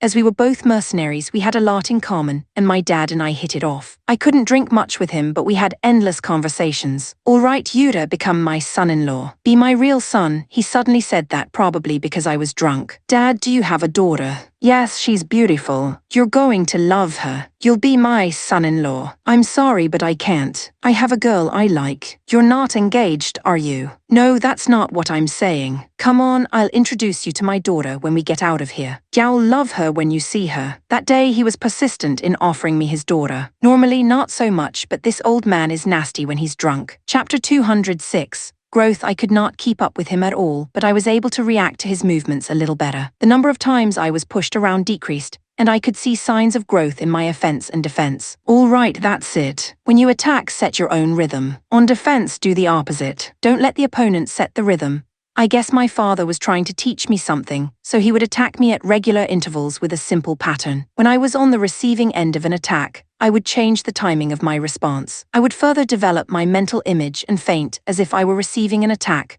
avoiding the attack and completely disrupting my opponent's rhythm. Yes, always keep it at your own pace. Don't let your opponent set the pace. Of course, the old man would have dared me to fall for it, but I could feel the sensation of capturing the flow of the battle. As the fight progresses at my own pace, it becomes easier to build up my attacks. I varied the target areas of my attacks: legs, arms, torso, and head, and the speed and timing of my attacks. Most of my attacks were blocked by him, but at the end, an attack on his leg from an irregular stance slightly touched his thigh. This was the first time my sword had touched my father's body, and I was really happy. He was just as happy as me. That was a good attack, especially the final blow. It was unexpected and unpredictable. I almost managed to score one against you. No, it's 10 years too early for that, but you have grown to the point where you can compete with the average swordsman. Damn, I guess I'm still not good enough for my father. I think he was daring me to take that blow. I guess my father recognized my growth, but from that day on, the training became even more severe. I was beaten mercilessly with a wooden sword, and bruises began to appear all over my body. Oh, think of that pain as the sensation of death. The more pain you feel, the more dead you are. Recognize this wooden sword as a real weapon. I didn't want to be hurt either, so I tried my best to avoid being hit by the wooden sword. I tried to think of the wooden sword as if it was a real sword, as my father had said, and regained my composure. What, you had a dispute with the Elysian Empire? At dinner after my training, my father listened to my story over a drink and said, I didn't want to get into trouble, but they had broken the seal on the giant beast, so I had no choice. Giant beast seal? That sounds like a fairy tale. What, you don't believe me, old man? What, you don't believe me, old man? That's not what I meant. You showed up on my doorstep, like in a story, and told me that you fought with the Elysian Empire to seal the giant beasts got me excited. The Elysian Empire is a big country, right? Are you okay with having someone who has been in trouble with them as your apprentice? It's not that I'm okay with it, but they're my enemies, so there's no problem at all. What do you mean, enemies? Are you really at war with such a large country? We're mercenaries, so technically we're on the side of a country that's hostile to the Elysian Empire. We, the swordsmen, have an ironclad rule of siding with the weaker side. So Elysia, who is said to be the strongest on the continent, will always be our enemy. Why would you take the side of the weak? The strong are on the side of the weak. The swordsmen are strong. That's why it's natural for them to side with the weak. My dad says they're strong, so they must be pretty strong. I'm sure the Iron Knights are strong too, but if they were to fight the swordsmen, I wonder who would be stronger. Yura, if your organization decides to seriously fight the Elysian Empire, talk to me. I'll help you. On the contrary, old man, if you have a hard time with the Elysian Empire, you should contact me. You can count on the Iron Knights. Ha ha ha ha, I see. Then I'll be counting on you in that case. The smile on his face must be because he is absolutely confident in the strength of his mercenary group. I couldn't lose either. I showed my confidence by laughing boldly with my father. Chapter 207. 2 months later, my father's movements with the wooden sword are much faster than they were at the beginning. I realized how relaxed he had been at the beginning of my training. Although I was still not an even match for him, I was able to keep up with his movements to some extent. Seeing this, the old man said, "You are growing at a frightening rate. I've seen a lot of people learn the sword, but I've never seen anyone as good at absorbing things as you are. I don't know myself, but how much has my skill level actually improved? In an ordinary country, you would have grown to the level of a swordsman who could represent the country.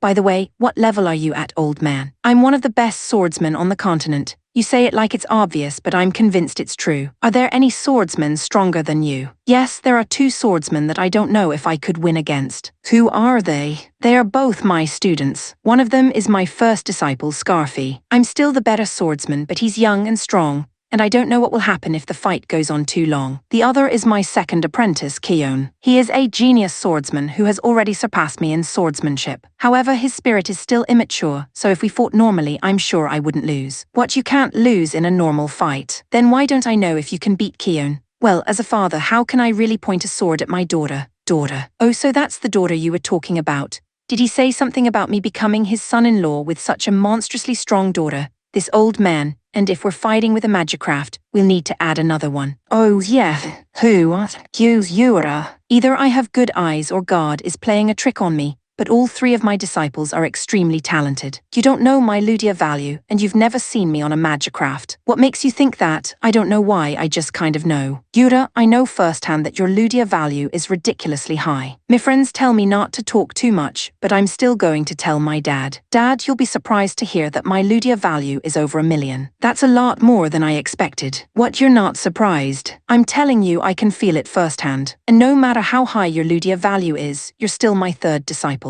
It was a bit disheartening, but I was kind of happy to see my dad's reaction, which didn't change when he heard my Ludia value. The old man scratched his head at the ticking magic clock and said, "You'll be out of here tomorrow. I still wanted to give you some training though. I'd still like to have you train me, but I'm going to get out of here and eat a full meal." Yes, as we had feared, my dad and I ran out of food halfway through, and for 3 days now we've been filling our stomachs with water. "You're right. As soon as we get out of here, I'll have them prepare some food." "Hey Dad, do me a favor. I want to meet up with my friends when we get out of here. Can you give me a ride to Amuria or Melteria?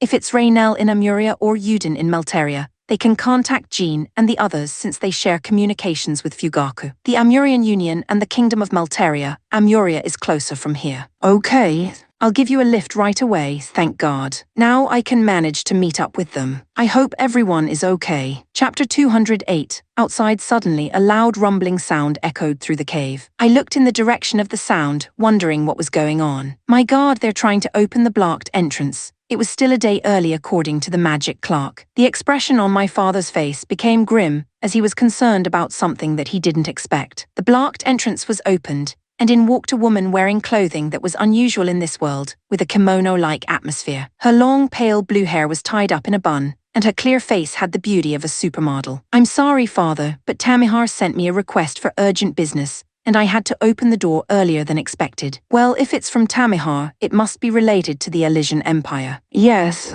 It seems that there has been a large-scale military operation in Elysia, and all 3 alliances, including the army of Tamil Nadu, are in a state of war. Then we must go quickly. Dad's expression showed his face as the leader of a mercenary group, which he didn't show when we were training alone. The woman referred to Dad as father, so I guess she was Keon, the second disciple. And who is that father? I've never seen him before. When did he come to this place? Oh, I'll introduce you to Keon. This is Yura, my third disciple. Third disciple, father. You've accepted him as your disciple. Yes, he is your younger disciple. Take good care of him. A group of 120 swordsmen, aspiring disciples from all over the continent who admired your swordsmanship.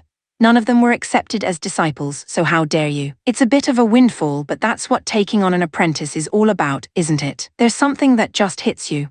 But what would the members of the Sword Clan think if you so easily accepted as a disciple someone whose identity you don't even know? The members of the Sword Clan are learning the sword as disciples of you and Scarfy. There is no need for them to become my disciples. But I'll explain it to the members, but Yura and I haven't eaten in over 3 days. Can you prepare something for us? All right. I'll have them ready right away. Keon then walked out by herself. From the looks of it, she was not convinced by her father's story. Dad, are you sure? I don't think she was happy about it at all. It's okay. I'm sure she'll be convinced once she gets to know you. Anyway, Yura, I'm sorry. I promised to give you a ride to Amuria, but it looks like I can't do it right away. I've known Tamihar for a long time as a client, and it's always been the Elysian Empire taking a large-scale military action that prompted him to seek the swordsman for immediate help. Considering that, it's safe to assume that there's more to this request than meets the eye.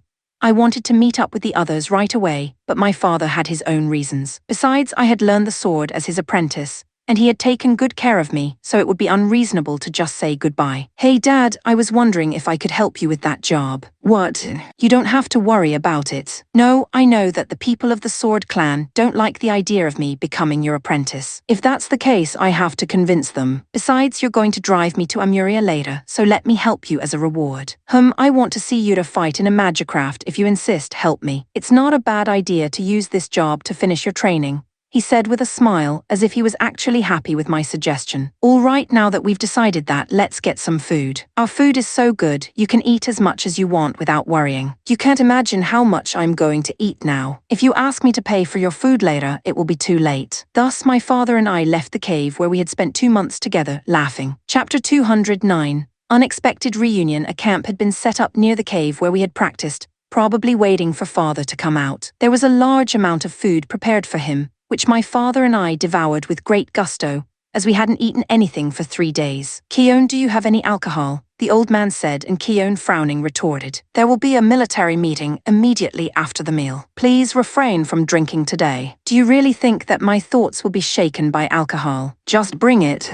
No, sir. I've told you before that drinking on the job is forbidden. That's enough, father. Damn, you're an inflexible girl. That's why you're still single even though you're 20 years old. I have no intention of getting married, so it's no problem. Despite the arguments between father and daughter, Dad and I didn't stop eating. It's been a while since we've had a proper meal, but this food is surprisingly delicious. What's more, I feel nostalgic. Maybe it's because the seasoning is similar to Japanese food, Dad. It's really good. It's just like my country's meat and potatoes dish. But what's it called? It's just meat and potatoes. If it's in my country, does that mean you're Japanese? Keon was a little surprised to hear that. I was just as surprised as Keon was, but I answered her question first. I'm Japanese. I've been transported to this world. Keon's expression changes as I say this. She stopped speaking and indulged her thoughts in a strange way. The old man explained her feelings on Keon's behalf. Her mother is Japanese, but she died in an epidemic 5 years ago, so she's probably remembering that.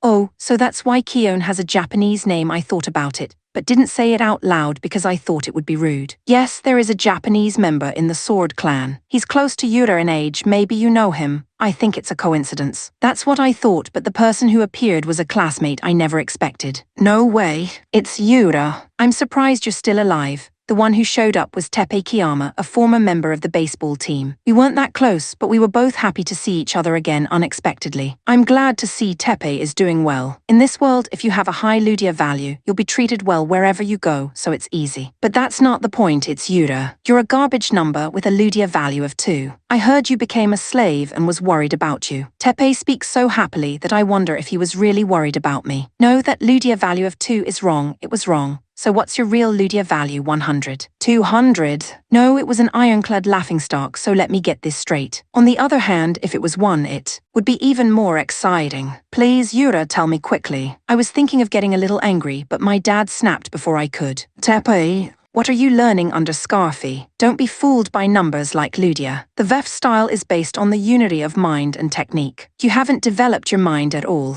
SHH, but big sir. This guy is shut up. I won't allow anyone to taunt my beloved disciple. My disciple. Yura is the Grand Master's disciple. Just go back. You're making my food taste bad. After being told that, Tepe left the place as fast as he could. I'm sorry, Yura. I'm sorry I offended you. No, I'm just relieved that my dad said what I wanted him to say. Dad and I laughed as we continued to eat, but Keone advised Dad with a straight face. Father, there is no doubt that Tepe is also your grand disciple. There is a lot of frustration among Scarfy's disciples that Father doesn't give them direct guidance, and I don't know what they would think if you scolded them like that. I'm not my grandson's disciple's drummer. What's wrong with saying wrong is wrong? Thus, the argument between Dad and Keone reheated. I was forced to enjoy the taste of my hometown food with it as background music. Chapter 210. Guide. When the meal was over, Dad headed for the swordsman's flagship, a ride carrier named Musashi, to hold a military meeting on urgent business. Yura, I'll send someone to show you around the Sword Clan. Keone, get one of your disciples to accompany Yura.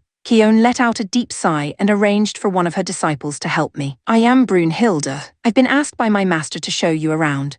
The one who introduced herself as Brunhilde was a girl about the same age as Nanami, with short blonde hair and wearing a kimono-like outfit similar to Keone's. She looked cute with an imbalance between her Japanese taste and her Western face. Nice to meet you, Brunhilde. I greeted her with a smile, but she just gave me a blank look. I don't know if it's because she's unsociable, shy, or just doesn't like me, but I feel an invisible wall between her and me. The Sword Clan owned 3 ride carriers. The largest was the flagship Musashi, a large ship capable of storing 25 magicrafts. The next largest is the Bokyuden, which has a 22 machine capacity. This is also a large ship, not as large as the Musashi, but large enough. And looking at the number of ballistae, it looks like it has a lot of firepower. The other ship is Cage Hisser, with 20 guns, more guns than any other ship. The Sword Clan wanted their ride carriers to have a lot of firepower. Even Fugaku might not last long under the concentrated fire of these 3 ships. First, I was shown Cage Hisser hangar. Brunhilde dutifully described the magicrafts one by one. The most eye-catching among them was the indigo-colored machine,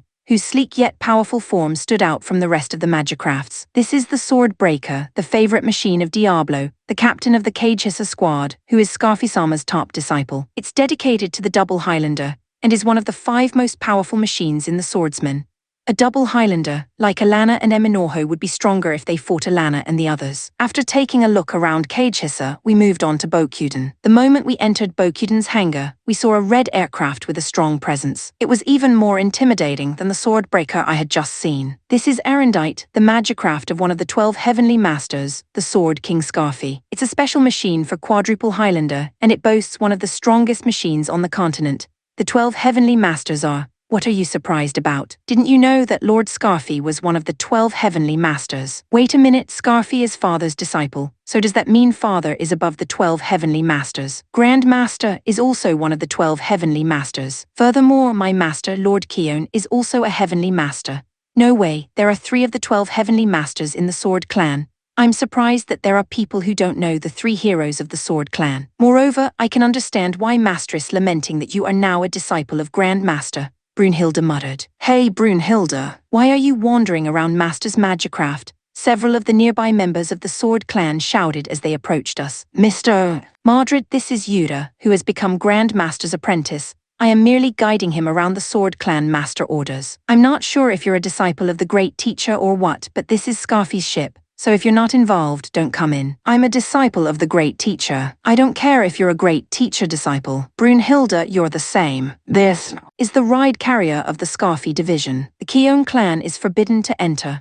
Brunhilde tried to say something back, but when the members of the group gathered around us because of the commotion and surrounded us, she felt the atmosphere and chose to leave without saying anything. Let's go, Yura. There's no point in saying anything to them. I agreed with her, but I was worried that the inner workings of the Sword Clan were not going so well. Chapter 211. Famous Sword. After being kicked out of Bokyuden, Brunhilde and I headed to Musashi, the flagship of the Sword Clan. Do Scarfi and Keon's apprentice not get along? Unable to stand moving in silence, I asked Brunhilde about what had just happened. There's nothing wrong with it, but some disciples have a strange rivalry with each other. The second disciple of Mr. Scarfi, Mr. Madrid, is the first one. It seems to me that the problem is that there are so many people who need to be trained by the sword masters, or that there is definitely an environment that creates strange factions. If the old man was in charge of everything and took care of everyone, there would be no problem, but he's not that type of man. I heard that the Magicraft squadron of Musashi is made up of Keon's disciples. The number of riders is 20, and the maximum number of Magicrafts on Musashi is 25, so there is still room for more. Bokuden and Cagehissa are made up of Scarfi's disciples, and together they have 42 riders. In terms of simple numbers, Scarfi has more than twice as many riders. When I entered Musashi's hangar, unlike Bokuden and Cagehissa, the staff welcomed me with a smile. Brunhilde, are you dating a guy while the masters are away on military business? This man is a disciple of the Grand Master, and I am just showing him around the Sword Clan. I heard that the Grand Master took a new disciple. I guess it's true. Grand Master hated taking on disciples, but now that he's accepted him, he must be a real talent. Musashi's crew was all good-natured and proudly introduced the Magicrafts they were maintaining themselves. This is the Grand Master's Magicraft, Excalibur. It's one of only 2 working quintuple Highlander machines on the continent. I'm a lucky man just to be able to touch it. It seems that my dad is a quintuple, a class of rider I've never heard of. Well, I knew he was no ordinary person, so I wasn't surprised. Excalibur was a white Magicraft just like Arleo. Moreover, the appearance was so similar that one might wonder if the designer was the same. This one is Master Keon's favorite, Kiku Ikemanji. It's a special machine for quadruple Highlanders, and it's famous for its nickname Gale of Thunder. Kiku Ikemanji is a name I've heard somewhere. It was a beautiful black metallic Magicraft with a slim body, but with a sense of power. Yuri-san, I will also show you my Magicraft, Brunhilde said and took me to the back. There it was, a bright vermilion-colored machine, and from its appearance, it didn't look like an ordinary Magicraft. This is the Magicraft Animemaru Kunitsuna. Everyone calls it Animemaru. It's a dedicated triple Highlander machine, and it's as powerful as Master Keon's Kiku Ikemanji. Since I had already heard the names of the quadruple Highlander and quintuple Highlander, which are classes I don't hear very often, I wasn't too surprised to hear triple Highlander. Perhaps dissatisfied with this, Brunhilde added, even though I look like this, I'm Master Keon's #1 disciple. I'm one of the 5 strongest in the Sword Clan. You're young for a first apprentice, aren't you? When I expressed my honest impression, Brunhilde's words came out in surprise. People often look at me like I'm young, but I'm 20 years old. Really? I thought you were at most 12 to 14. Nanami doesn't look very 14 years old either, but this is more shocking. I was even more curious about something, so I asked her about it. Dad said Keon is 20 years old too. How can you be the same age as your master? We were friends growing up, but when I saw her learning the sword, I wanted to learn too. At first, I applied to become an apprentice to Grand Master, but he turned me down and recommended that I become an apprentice to Master Keon instead. At that time, Master Keon had already become a master that no ordinary swordsman could compete with, so I did as he asked and became her apprentice. What a complicated relationship from friend to student. Chapter 212. Namakra. After the meeting, father came over to me with a few people and introduced one person to me. Yura, this is my first disciple, Scarfi. Hey Scarfi, this is your brother disciple Yura I was telling you about. The man called Scarfi was smarter and gentler than I had imagined, far from the image of a swordsman. His long silver hair was impressive, and his sharp eyes gave him the air of a master swordsman. I never thought I'd have an apprentice brother. Yura, I'm Scarfi. If there is anything I can do for you, please let me know. He looked like he was glaring at me when he approached me, but that expression fell away before he spoke, and he talked with a smile. I hadn't expected such a good impression from Scarfi's disciple's attitude earlier, so I was relieved by his kind behavior. So Yura's Magicrafts, do you have any good ones? The surplus Magicraft was given to one of Scarfi's disciples last month, so we don't have it now.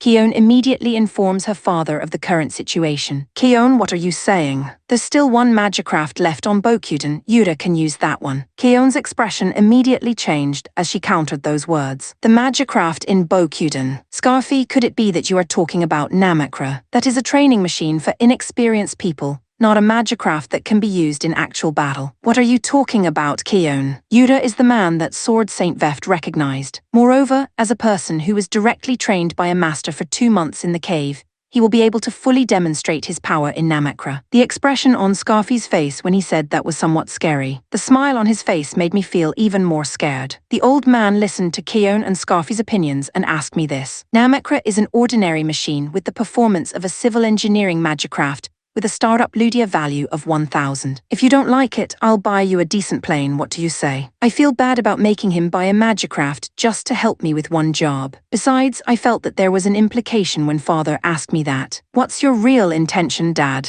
Won't that Namakra hinder me from finishing my training? Swordsmen don't always wield the best swords. Sometimes you can fight the enemy with just a piece of stick. As a swordsman's group, we don't expect you to be able to fight. If you want to train as an apprentice and help, Namakra will suffice. Well then lend me that Namakra. I'll be more used to you on that magicraft than anyone else, so watch me when I replied that. The old man laughed gaily. Keone let out a sigh and Scarfy stared at me with a subtle expression. Namakra was a more battered magicraft than I imagined. Its size was smaller than normal, its arms were thin and its legs were flimsy. It obviously had no power, and its armor was probably as thin as paper. But strangely enough, I was not worried. Perhaps it was the result of my sword training with father, but before I could worry, I was thinking positively about how to fight with it. The weak armor would only be a problem if I get hit, and the lack of power would be covered by my spirit. The only questions were whether or not it had the strength to hold the sword, and whether or not it would fall apart just by walking. It's not too late. Yuta, please tell father to prepare another magicraft. No, it's really good. I'll fight on this. It's not always possible to follow you on the battlefield, you know. It's too late to regret it after you've been taken down. Don't worry, I'm going to fight to be useful in the first place, so you don't need to follow me. I won't slow you down, so just look at me as a normal fighter. Keone, who was worried about me until the very end, seems to have given up since I won't break. Instead, she's giving some instructions to Brunhilde. Maybe she's telling her to keep an eye on me during the battle. Chapter 213. Mock Battle. I immediately decided to check the performance of Namakra. I opened the hatch, which seemed to creak when opened, and climbed into the cockpit. The cockpit was much smaller than the one in the Arleo, and it would be difficult for the large Lorgo and the mechanic twins to fit in. I sat down in the stiff chair and placed my hand on the control ball to activate Namakra. A squeaky, noisy startup sound was heard, and the device was powered up. The image of the outside world was projected on the screen, but the resolution was poor. Well, it's not a problem to identify friend and foe, and it doesn't seem to affect the sense of distance, so I guess it's okay. I tried to walk, but my movements were still awkward. The balance is poor. The wobbly feeling makes it hard to control. I guess the name Namakra isn't justified. I'm going to have a hard time fighting with this thing. Yuta, how do you like the actual ride? It's not too late for you. Keone, who has been watching my every move from startup to walking, tells me so. It's more comfortable than I thought. I think I can manage to fight in it. Of course, I'm being stubborn, but as my dad said, you can't always fight with the best equipment. I feel that if I can master this inferior magicraft, I will be able to grow even more. After the test ride of the Namakra, Brunhilde led me to the guest room where I would be sleeping. The guest room was one of the ride carriers, Musashi, and was smaller than my room in Fugaku with nothing but a bed, but I had no problem sleeping there. You can always ask the person in charge in the kitchen room to serve you a meal. As for bathing, there is a large bathroom in Musashi, so please use that. Do you have any other questions? No, that's enough. Thank you, I'll be going now. Oh right. The Great Master said to tell you to come to the recreation room after I show you the room. The recreation room is just up the stairs in front of you. Okay. I'll be right there. Brunhilde left somewhere with a relieved expression on her face, perhaps from relief at having finished her work. After seeing Brunhilde off, I went to the recreation room as I was told. In the recreation room, Keone and Dad were relaxing with a drink. Oh, you're here, Yuta. What's the matter, old man? I've got a problem I'd like to discuss with you. A problem? When I asked her curiously, Keone began to speak instead of Dad. I've received a request for a mock battle. Your opponent is Tepe of the Scarfy clan, and he wants to fight you tomorrow with his magicraft in front of everyone. What's wrong with that? You see, Tepe's magicraft Claymore is a Highlander-only machine, and an excellent one at that. Do you have any idea what a mock battle between two machines with such a huge difference means? It's going to be a good match. Ha ha ha ha, you're still the best, Yuta. Okay, so you can take care of it then. It's a mock battle, right? It's just a good way to test out Namakra before the actual battle. Yes, there are some advantages to thinking that way. My dad and I were already thinking about taking part in the mock battle, but Keone opposed it with great vigor. Wait a minute. Modred made this application knowing that Yuta would be using Namakra. I can only guess what his intentions were in setting up a mock battle with his old friend Tepe. What are his intentions? They want to beat you in the mock battle and make your position in the Sword Clan worse. But if you're not careful, they might injure you badly and just kick you out. Why are you thinking like that? Look, you came out of nowhere and easily became a disciple of the Sword Saint Veft, who is revered by the members of the Sword Clan. Imagine how everyone feels about you now that you've become the disciple of the Sword Saint, a position they could never achieve even if they wanted to. I don't care what other people think. The master-student relationship is between me and father. If they are jealous of that and want to do something about it, they can do whatever you want. I won't be defeated by them. But physically, the Highlander machine and Namakra are not. Keon was about to say something when the old man spoke up in a strong tone. Keon, are you forgetting the basics of the Veft style? Shinto technique oneness. The current Yuta has the heart, he also has the techniques I taught him. When did you start predicting the outcome of battles based on nothing but your imagination? How much do you know about Yuta's power? I certainly don't know Yuta's power. I understand I'll agree to the mark battle tomorrow. However, depending on the outcome of that mark battle, Yuta, you will be asked to leave the Sword Clan. The Sword Clan does not need weaklings. Keon then walked out of the recreation room feeling angry. Did I do something wrong? When I asked that, Dad laughed and said, ha ha ha ha ha, after all that, you must have realized that the person who's jealous the most is her.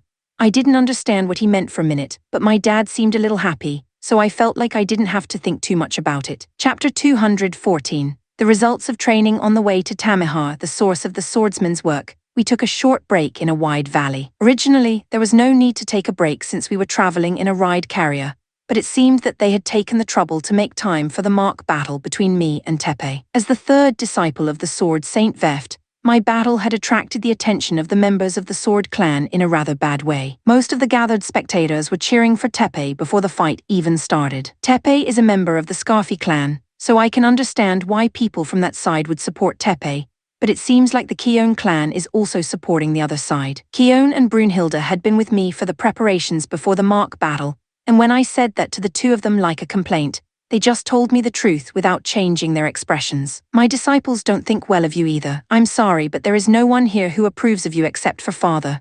Wow, they hate me. It's not hate. I think they're just jealous. Well, anyway, if I'm going to repay Dad, I'm going to have to get everyone's approval. I'll have to win this fight first. If you get hurt, father will be sad. At the very least, take it easy. I nodded at Keon's words and climbed into Namakra. I put my hand on the control ball and activated the Magicraft. It sounded awkward, but I managed to get it working properly. The mark battle will begin soon. Both sides to the center of the stage. The man in charge of the mark battle was Scarfi's #1 disciple Madrid. In order to control the mark battle between the magic machines, Madrid was also on board of a Magicraft called Swordbreaker, and he was giving instructions to me and Tepe via the external output sound device. I proceeded with Namakra to the center of the stage, as directed by Madrid. As I walked, emitting a strange squeaking sound, I could hear laughter all around me, but Tepe's claymore walked to the center of the mark battle stage.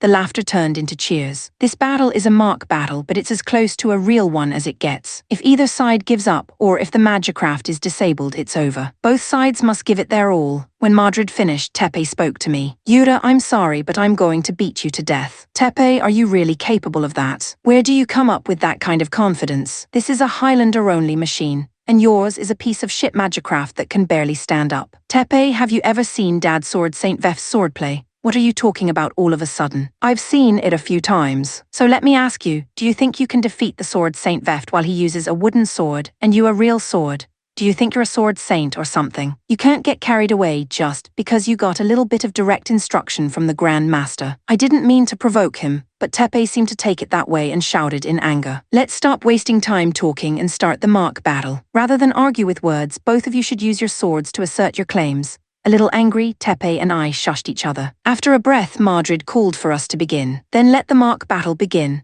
At the same time, Tepe swung his wide, two-handed sword at me with all his might. I jumped backwards to avoid it. Namakra leap was awkward, but I managed to avoid Tepe's sword just in time. Tepe spun his body around and came at Namakra, swinging his two-handed sword. I decided that I couldn't avoid it with the way Namakra leapt earlier, so I stepped up and blocked it with my sword. Namakra's weapon was a thin sword with a barrel like a Japanese sword, only half the size of the two-handed sword wielded by Tepe's claymore. If I took him head-on, I risked breaking the sword, and with Namakra's strength, he might just force me into a corner. I took the sword at an angle, allowing the two-handed sword of Tepe to travel upwards. This is a technique that I devised to take on my father's absurdly powerful sword, and I remember him praising me a lot when I succeeded for the first time. When Tepe's claymore two-handed sword swung into the air, The people around him shouted in surprise. Most of them seemed to think that the fight had just been decided with that one blow. However, the fight would start here. The way he swung his sword and the way he positioned himself, Teppei seemed to be taking his sword training very seriously and had no gaps. If it becomes a long-term battle, Namakura would have no chance of winning, given its durability. Chapter 215. Flash thinking that a sideways swing of the sword would not work, Teppei took an upper stance. He took a breath, took a sharp step, and swung his sword down with a force that seemed to crush Namakura. It's a pretty strong blow, but it doesn't matter as long as it doesn't hit. I shifted Namakura's standing position diagonally, and dodged Teppei's swinging sword with just a little effort. However, as if my movement had been read, Teppei's sword, which had gouged out the ground, changed its trajectory and came towards Namakura, who had avoided it. Namakura's movements were not enough to avoid this attack. I turned my blade downward and slid it upward to block Teppei's swinging sword. The gallery around me sighed and shouted in disappointment as Teppei lost the chance to win twice. The frustration born from the disappointment soon turned into yelling. "Hey, Teppei, what are you doing? What's taking you so long to deal with that clunker? Namakura has no power to harm Claymore. You need to be more aggressive, you idiot. I bet that you would finish him off in seconds. What are you going to do with my allowance this month? Don't keep dodging Namakura attack." The noise was deafening, but it didn't bother me at all. This must have been another result of my intensive training with father. Teppei, however, seemed to be bothered by the jeering, and his movements clearly changed. He did as he was told and launched a forceful attack. He swung his two-handed sword erratically. He seemed to be wielding the swords with reckless abandon, but the trouble was that each blow was a solid attack. Namakura didn't have the power to repel these blows, so I retreated to avoid the attacks. "Yura, don't retreat." When father saw this, he gave me a notice. His words made me realize something. Backing away and temporarily avoiding them would not solve the problem. I stopped retreating and concentrated on the fierce attacks coming towards me. This was the first time I recognized the strength of father's style. Teppei's swordsmanship was head and shoulders above most of the opponents I had fought. I avoided most of his attacks, but I was willing to take the risk of taking the ones I couldn't avoid. Namakura's fuselage creaked when he took a serious hit. A part of the attack that should have been avoided grazed the fuselage and damaged the armor. It doesn't look like it's going to last long. What should I do? That's when I remembered what my old man had said at the end of my training in the cave. "Yura, what's Ludia value?" I've never thought about it. I think Ludia is the strength of the mind. You could say it's the strength of your feelings. When I'm riding a magicraft, I sometimes feel it. When you put your mind to it, thinking of more power and more speed, it actually becomes stronger and faster. I don't know what the true nature of the Ludia value is, but that's what I've come to the conclusion of after riding a magicraft for so long. Listen, Yura, the Veft style shows its strength even when riding a magicraft. That's because the Veft style places importance on the heart. Improve your technique and put your heart into it. That's what makes you strong. I now know why my dad wanted me to ride Namakura when I had over 1,000,000 Ludia value. I can be stronger, I remember my training, and focus my consciousness on me sword. Combining the sense of rudimentary concentration with the imagination developed through practice, I dive into my consciousness, but it's not enough. I have to create a new power. What the hell is that light? It's like an aura is emanating from Namakura.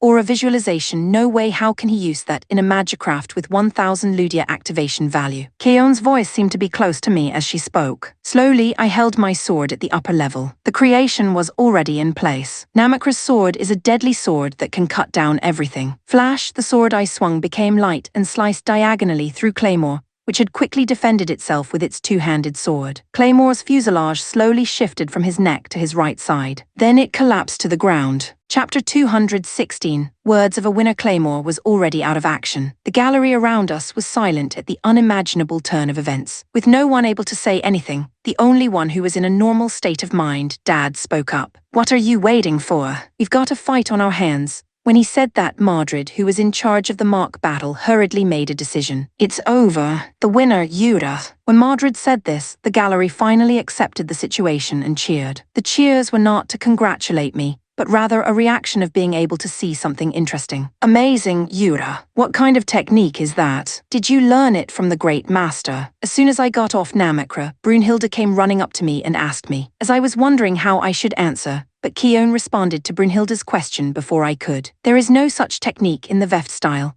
I remembered that my father had said that Keone was mentally immature, so I countered with a slightly cold tone. No, that was only possible because of father's teachings. Keone, what are you learning from father? Don't you think he's teaching you more important things than just techniques? When Keone hears this, her face turns red and she gets angry. You have no right to say that, Keone said and went away. Brunhilde gives me a surprised look and says, it's been a long time since I've seen Master angry like that. A long time? Yes. It's just like when I was a child, before I became Master's apprentice, and she got angry when I guessed the boy she liked. I see she got angry because she was told the truth. Apparently, Keone is also aware that she has not fully absorbed the lessons from her father. I'll be back in a bit. I have to at least try to deal with the fact that I made her angry. Master is a calm person, so if you leave her alone, she'll be back to normal in no time. Don't worry about it. Anyway, do you know where Keone is? Probably the Kendo Hall in Musashi. It's in the hangar. All right. I thanked Brunhilde and headed for Musashi's hangar. I was curious about the wooden building inside the hangar, but I guessed this was the Kendo Hall. I opened the sliding door and went inside. In the Kendo Hall, Keone was sitting upright with her eyes closed. She was probably concentrating her mind to stay calm. Yura, take that wooden sword over there. She must have noticed me coming in because she said so. What are we doing? Come with me to practice. I'd like to see your sword in the flesh. You want to take out your anger on me? Well, I'm certainly responsible for making you angry. I did as I was told and picked up the wooden sword that was hanging on the wall. As I approached Keone with my wooden sword, she stood up and sheathed the wooden sword she was holding. Come on, hit me from anywhere. Keone held her sword at medium level. I held my sword at the upper level and slowly approached her. Keone quietly waited for me to strike. But as I approached her, I could see that she really had no gaps. I can see that father was not exaggerating when he said that Keone surpassed him in swordsmanship. This is practice. Don't be afraid to hit me, Keone said in a strong tone as if she could see through my fear. I had only the image of it bouncing back when I struck it, but surely there was no point in being afraid. I swung the wooden sword down as hard as I could. A crunching sound echoed through the dojo, and the wooden sword I was holding was flung to the ceiling. The hand that was still holding the wooden sword was numb from the unbelievable sword strike that came from her thin arm. I've seen your swordsmanship in Namakra, but as I imagined, your sword skills are not yet up to par. What's this? Payback for pointing out the truth? I thought that I had made her even angrier with those words, but Keone surprisingly did not seem to be angry. On the contrary, her expression fell and she looked as if she was about to cry. Chapter 217. As a daughter and a disciple, Keone had a complicated expression on her face and looked like she was about to cry. She was standing there with a sad expression on her face, as if she didn't know what to do. I didn't know what to say to her, so I just looked at her as she stood there. I owe you an apology, Yura. It is true that I was angry that you guessed my mind. Maybe I was just frustrated. I am well aware of my immaturity. I have known for a long time that I may not understand the true meaning of what you want to tell me. Yura, I sensed from the moment we met that you had something that I had not gotten from your father's teachings. And when I heard that he had taken you as his disciple, I felt an emotion similar to fear.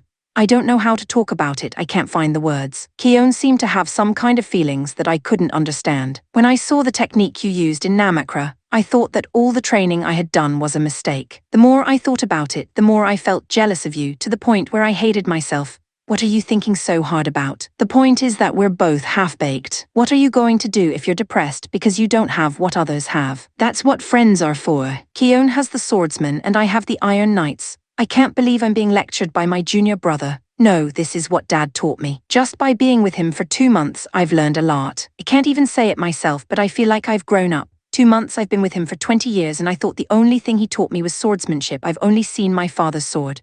Well, you'll learn from this. Fortunately, Dad will be near Keone. I don't know if I can do it. I'm not sure I can learn anything other than swords from my father. Of course you can. Keone and father are really father and daughter. Don't look at him as a teacher, look at him as a parent. I think you'll learn a lot from that. Yura, can I ask you to practice with me one more time? What's the matter? Suddenly you want to take out your anger on me again. No, I'm just trying to learn as much as I can from you. I don't think you'll learn anything from me, just take the wooden sword. That's an order from your elder sister. In the end, I spent about 2 hours with her, got a bit of a whack, and was covered in bruises from the relentless attacks of the wooden sword. I think father and daughter are very much alike in their relentlessness in the presence of others. When it was over, Keone's sad expression disappeared. With a big smile on her face, she said, "Good job" to me. I wondered if she had experienced some kind of breakthrough, otherwise the bruises on my body would have been for nothing. After the mock battle with Tepe, the way the members of the Sword Clan treated me changed. In particular, the Keone clan began to talk to me in a friendly manner. Yura, this is Triss. He's one of Keone's clan members. He insisted on being introduced to Yura-san. Brunhilde arrived with a young man. The person introduced as Triss had bizarre orange hair and was dressed roughly for the disciplined Keone clan. Excuse me, Yura. I'm Triss, a Highlander, even though I don't look like one. My swordsmanship is still in its infancy, but I look forward to working with you. Nice to meet you, Triss. I'm not very good with a sword either. Keone beat me up yesterday, you see. I'm covered in bruises. You practiced with Master. Wow, I would have loved to have seen that. No, it was just a one-sided beating. When Master hits you with a wooden sword, it means she appreciates you that much. Master will stop short of touching a true inexperienced person's body, even with a wooden sword. Even if that's the case, I think she was too merciless. Well, I guess both Dad and Keone approve of my swordsmanship a little bit. Chapter 218. The Three Kingdoms Alliance. The countries bordering the vast territory of the Elysian Empire have always been afraid of the invasion of the mighty empire. Three kingdoms are located in the east of Elysia: Tamihar, Barmahal, and Emahal. The three countries had long been allied against the Elysian Empire and had fought a fierce battle against it for a long time. In recent years, the three countries have been supported behind the scenes by a group called the Swordsmen, who have been preventing the invasion of the Elysian Empire. The swordsmen arrived at the royal capital of Tamihar and were treated as guests. Dad, Keone, and Scarfi went to the military headquarters for a meeting with the army of Tamihar. It seems that the Sword Clan is now seen as one of the allies, and the meeting is important to the Tamihar side. For a country who summoned us in such a hurry, the capital seems too quiet. The cafeteria at Musashi. Apart from the ones who had gone out to military meetings, we were leisurely waiting while we ate. Triss, who has been hovering around me since the mock battle with Tepe, said that he was concerned since the situation was different from what he had imagined. I heard that they got some kind of information. It's true that the capital is quiet, but it seems that the military is in a great hurry. Brunhilde, who has been assigned by Keone to take care of me, says to Triss as she eats a strange dish next to me. I'd say it's an invasion of the Elysian Empire that has the military in a panic, but this time, it's on a different level than the previous ones. In the last invasion, there were 5,000 magicrafts attacking, but they were calmer than this time. If you think about it, we can expect more forces than that to attack. If there will be more than 5,000 magicrafts, it's going to be a pretty big war. I was surprised at the number of forces that I had never heard of before. The Elysian Empire must be exceptional. What is your highest score, Yura? Suddenly, Triss asked me. Highest score? The highest number of magicrafts shot down in a single battle. Mine is 12. The highest number of planes shot down in a single battle. If that's the case, it's probably the time I used Victor Nova. I think it was about 1,000 magicrafts. I don't know exactly, but I'd say about 1,000. When I said that, both Triss and Brunhilde were greatly surprised. Brunhilde even spat out the drink she had been drinking. You're kidding, right? Brunhilde asked. No, it's true. Well, I cheated a little. Victor is a bit out of the ordinary, so I'd say that was already cheating. I see. There's something behind it. The two of them somehow managed to agree with a phony expression. Just like that, the swordsmen were having a relaxing time. But that was until the three masters returned from the meeting. Sword Clan, tell all members to gather at Musashi's hangar. The three of them returned from the meeting with grim expressions on their faces. I could tell that the situation was quite serious. Brunhilde was also surprised to see this. It's the first time I've seen the masters this nervous. It seems like there's more to it than we expected. All the members of the swordsmen were gathered in Musashi's hangar, and Dad explained the situation to everyone. When the members heard what he said, they all froze in tension and surprise. The size of the Elysian Empire's invasion force this time is a massive force of 10,000 magicrafts. The number of 10,000 magicrafts did not surprise anyone, but the next words from the old man caused an uproar. In addition, it has been confirmed that the three greats of Elysia, Euro, Rosetta, and Amesis, will be participating in this invasion. This means that the Elysian Empire is seriously planning to invade the Tripartite Alliance. The place was buzzing with activity. I had heard the names of those three people before. I'm pretty sure all three of them are among the 12 Heavenly Masters, aren't they? It's amazing that half of the 12 Heavenly Masters are participating in this battle. This is going to be a major historical event. A battle between the three greats of Elysia versus the three greats of the Sword Clan. No, I'm getting a little nervous. Oh right, my dad and Keone are also among the 12 Heavenly Masters. I don't think they're scared, though they're surprised. I'm sure they don't think they're going to lose because of Dad and Keone. Chapter 219. To the border, sorry for the late chapter, the bot missed the release. This error happens from time to time. The Sword Clan, mercenaries, but the main force, was entrusted with the defense of an important base on the border. The fortress city of Marsbelay, it is the most important base of operations where the three countries of Tamihar, the enemy Elysia Empire, and one of the allied countries, Emahal, are located. Geographically, if this city were to be destroyed, the defense lines of both Tamihar and Emahal would collapse, and many forces from the tripartite alliance were gathered there. The Elysian Empire was able to put in 10,000 magicrafts, as well as the 3 of the 12 heavenly masters. That's a lot of power for just the Three Kingdoms alliance. In between arriving at the fortified city of Marsbelay and preparing for the invading Elysian army, Brunhilde asked Keon about something she didn't understand. This is unconfirmed information, so I've been keeping it from everyone. The Aubrian Grand Alliance in the West has collapsed. No way. The Western Grand Coalition, the largest anti-Elysian empire in terms of strength, has collapsed. I told you it was unconfirmed information. I've heard that a large army of tens of thousands of magicrafts was deployed against a fleet of about 100 Elysian Empire magicrafts was defeated in less than a month. A bizarre story that I believe is a bit of a false alarm. I'm sorry, I don't understand, but if the Grand Alliance collapsed, how come the Elysian Empire was able to deploy its forces here? So I asked, and my sister explained it to her ignorant brother for him to learn. The Elysian Empire, with its vast territory, has borders with many countries. It is always looking for opportunities to expand its territory, so the countries on its borders are faced with two choices: obey or fight. The Elysian Empire is powerful. It is not an opponent that a small country can defeat in a fight. It was only because many countries chose to fight that we were able to prevent its invasion. Among the many nations, there were 3 major powers that prevented the Elysian Empire from invading: the League of Three Kingdoms in the east, the Aubrian Grand Union in the west, and the Kingdom of Regia in the south. The Elysian Empire, which had to constantly disperse its forces against these 3 powers, was unable to unite their mighty power. However, if one of those 3 forces collapsed, even a fool like me could understand that much, and I'm sure it's related to the resurrected brother of Rafishal. The next day after the swordsmen arrived at the fortified city of Marsbelay, countless armies of magicrafts appeared in the direction of the Elysian Empire. Their number is unlike anything I've ever seen before,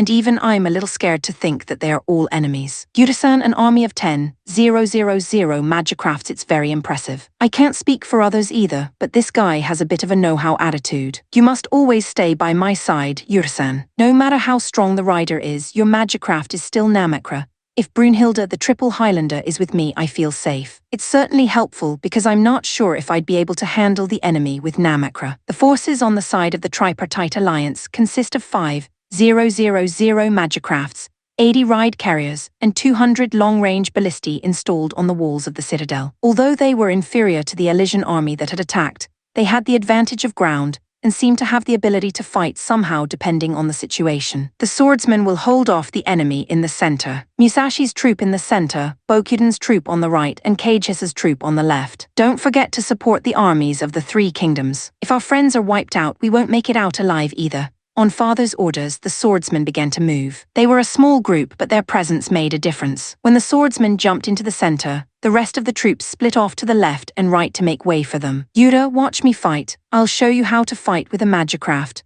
The old man said this as he stepped forward to take the lead against the oncoming enemy army. I knew his dignity was different. Just looking at his back, I felt a sense of security. I wondered if the other members of the group felt the same way, and the morale of the swordsmen was rising. Chapter 220. The sword Saint Father's strength is demonstrated without exception when he rides his magicraft Excalibur. He was able to destroy most of the enemy riders who were rushing to take credit for the head of one of the 12 heavenly masters with a single blow. The great thing about Dad is that he is able to follow up perfectly with the rest of the team. While cutting down the enemies that come at him, he also makes sure that his allies are not isolated. He helps out when he is fighting against multiple people. However, he does not seem to be involved in one-on-one fights, as if there is a line somewhere. The other members of the swordsman's group were just as active as I had imagined. In particular, Keon's Kiku Ikamanji attacks were a disaster. She moves around with the momentum and speed of a bolt of lightning, and knocks down her enemies with a sword of divine speed. In addition, it has the sword power to cut down even a large magicraft with a single sword. Furthermore, Scarfi's Arendite was fighting with the air of a sword king. With his lean movements and imposing demeanor, he was slaying his enemies. He didn't move around as much as Keon, but he was slowly and surely destroying his enemies. The one that was playing a surprisingly active role was the magicraft Toratetsu that Triss is riding. I've heard that it's a Highlander,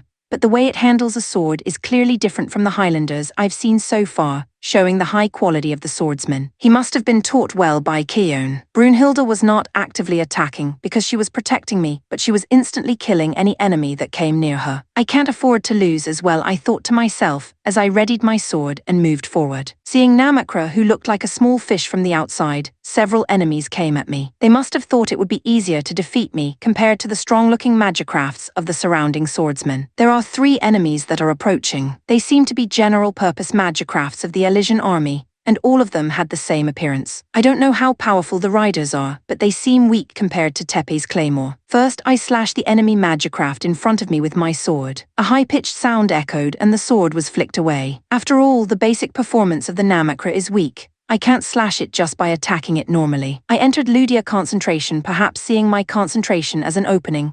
2 enemies attacked me from both sides, poking me with their spears. I avoided the attack, and this time I swung my sword with a sharp feeling. With a crisp motion, I slashed at the enemy machine on the right. The enemy on the left, who had attacked me with a spear, was probably caught off guard because he had seen that my first attack had been a weak one, but he started to panic when his comrade was cut down. I swung my sword down from above and cut down both of them. The remaining one was knocked down by Kunitsuna Onimaru of Brunhilde, who approached from behind and blew his head off. Strange, I can't see Yudo's Adjura. Dad blurted this out over the shared communications of the Sword Clan. I don't see Rosetta's Agnia and Nemesis Gaedia either, so maybe the participation of the 3 greats was gossip. Keon replied to her father's words. I hope so, because if it's a deliberate false alarm, we might be in a bit of trouble. Are you suggesting that this 10,000 Magicraft battalion is a decoy? I don't see any of the elite troops led by Yudo or Rosetta. Keon, who do you think is more threatening, 10,000 enemy Magicrafts or an elite force led by Yudo and Rosetta? Scarfy, contact the military command in Tamaha immediately. Tell them to be on the lookout for possible movements of other Elysian forces. I understand. I'll get back to you as soon as I can. The old man may have sensed some suspicious signs in the enemy's movements and gave the order. It's true that I hadn't felt any hint of strength or intimidation from the Elysian army, only a sense of sheer numbers. Chapter 221. Between battles, the battle for the fortified city of Mospelay was in the favor of the tripartite alliance, thanks in part to the swordsmen. 5 hours after the start of the battle, the Elysian Empire withdrew its entire army to its own territory. It looks like we won the first round, Dad replied to Keon's words. It was a victory, no doubt, but still too little response. Scarfy, has there been any word from the command center in Tamahar since then? It seems that the command center is also working to catch the movements of the 3 greats, but so far they have not learned anything. It seems that the only thing we can do as mercenaries is to defend this place. The group of swordsmen moved into the fortified city of Mospelay to rest. It is important to rest and prepare for the next battle. Yura, I just broke my highest score, Triss says happily in Musashi's large bathroom. Well, how many are we talking about? 15. How did it go, Yura? I know you couldn't fight as well as you wanted in Namakra. Triss, you're not ready to care about how many you've destroyed. Tell me how you defeated those 15 Magicrafts. Triss thought for a moment and replied, I'm sorry, Grandmaster. I can't remember. You can't remember because you're fighting randomly. No matter who you are fighting, put your soul into every swing of your sword. Don't let your battles be in vain. Yes. Thank you for your guidance. Triss seemed to be touched by Dad's words. What about you, Yura? Aren't you getting tired of Namakra? No, fighting in Namakra is a good workout. I'm realizing how much I've been fighting with brute force. Well, I was going to buy a new Magicraft if Yura wanted me to, but it looks like the current one is fine. If you're going to fight a stronger opponent than Tepe, it's going to be tough with Namakra. If the 3 greats or the Triple Highlanders show up, you can leave it to me or Keon. I will. It's going to be tough against a Triple Highlander. Triss was listening enviously to the conversation between Dad and me. I was curious, so I broached the subject. What's the matter, Triss, with such a serious look on your face? To be honest, I envy you. When I said that, Dad said something outrageous.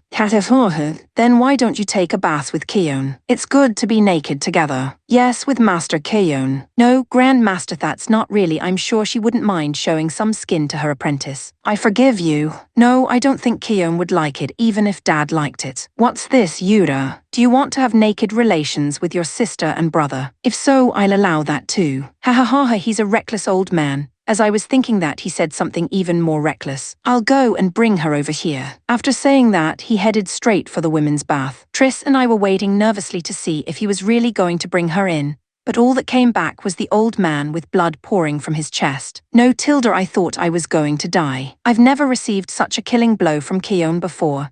It seems that he had received a hard blow from an angry Keon. The old man spoke with a hearty laugh. My daughter is too cautious to even bring a sword into the bathroom. You'll be risking your life just to take a peek. Boys, I'll allow you to peek into the women's bath, but I can't guarantee your lives. Chapter 222. Urgent news. The next day, as soon as the sun rose, the Elysian army began to attack again. The armies of the Tripartite Alliance intercepted them. The battle was fought by luring the Elysian's army deep into the city to take advantage of the ballista gun ports on the castle walls. Unlike the first day, the swordsmen did not hold back the enemy in the center, but attacked the Elysian army from the flanks, aiming for the enemy's main camp. Dad and Keon cut in and disrupted the enemy formation. The members of the swordsmen are sure to finish off the enemy magicrafts that have fallen apart. The Elysian army is said to be strong, but that doesn't seem to matter to the swordsmen. They overwhelm the enemy in one-on-one combat. The Elysian army also seemed to be in a panic, as they didn't expect the swordsmen to come after their main camp. They were confused and their response was lagging behind. Good.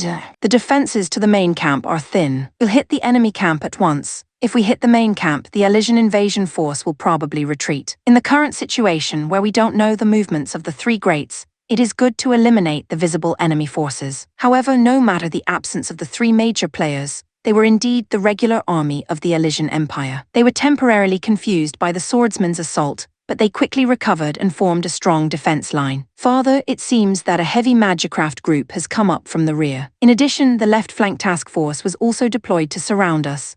Looks like I underestimated them a bit too much. It can't be helped. It's also foolish to overreach and cause damage to the group members. I'll cover the retreat, get everyone to the rear. All right, father. Take care of yourself. The swordsmen retreated to the front of the city wall, while Dad and a few of the higher-ranking members held off the enemy in the rear. In front of the castle walls, a fierce battle was going on between the defending Tripartite Alliance forces and the Elysian attackers who were trying to destroy the walls. The swordsmen were waiting for Dad to return while assisting the Three Kingdoms Alliance forces. I don't know what's going on, he's not even communicating with me. It's not like father is stranded, so what's he doing? Keon said as she slayed the enemy, perhaps worried about her father who had not yet returned. He's father, so I'm sure he's fine. More importantly, the number of enemy magicrafts closing in on the castle walls is increasing. I think we should re-establish our formation and return fire. You're right, Scarfy. Bokuden's squad and Cagehissa's squad should be reassembled. Keon, there's a problem. I received an urgent message from the command center in Tamihar. The royal city of Barmahal is being attacked by the Elysian army.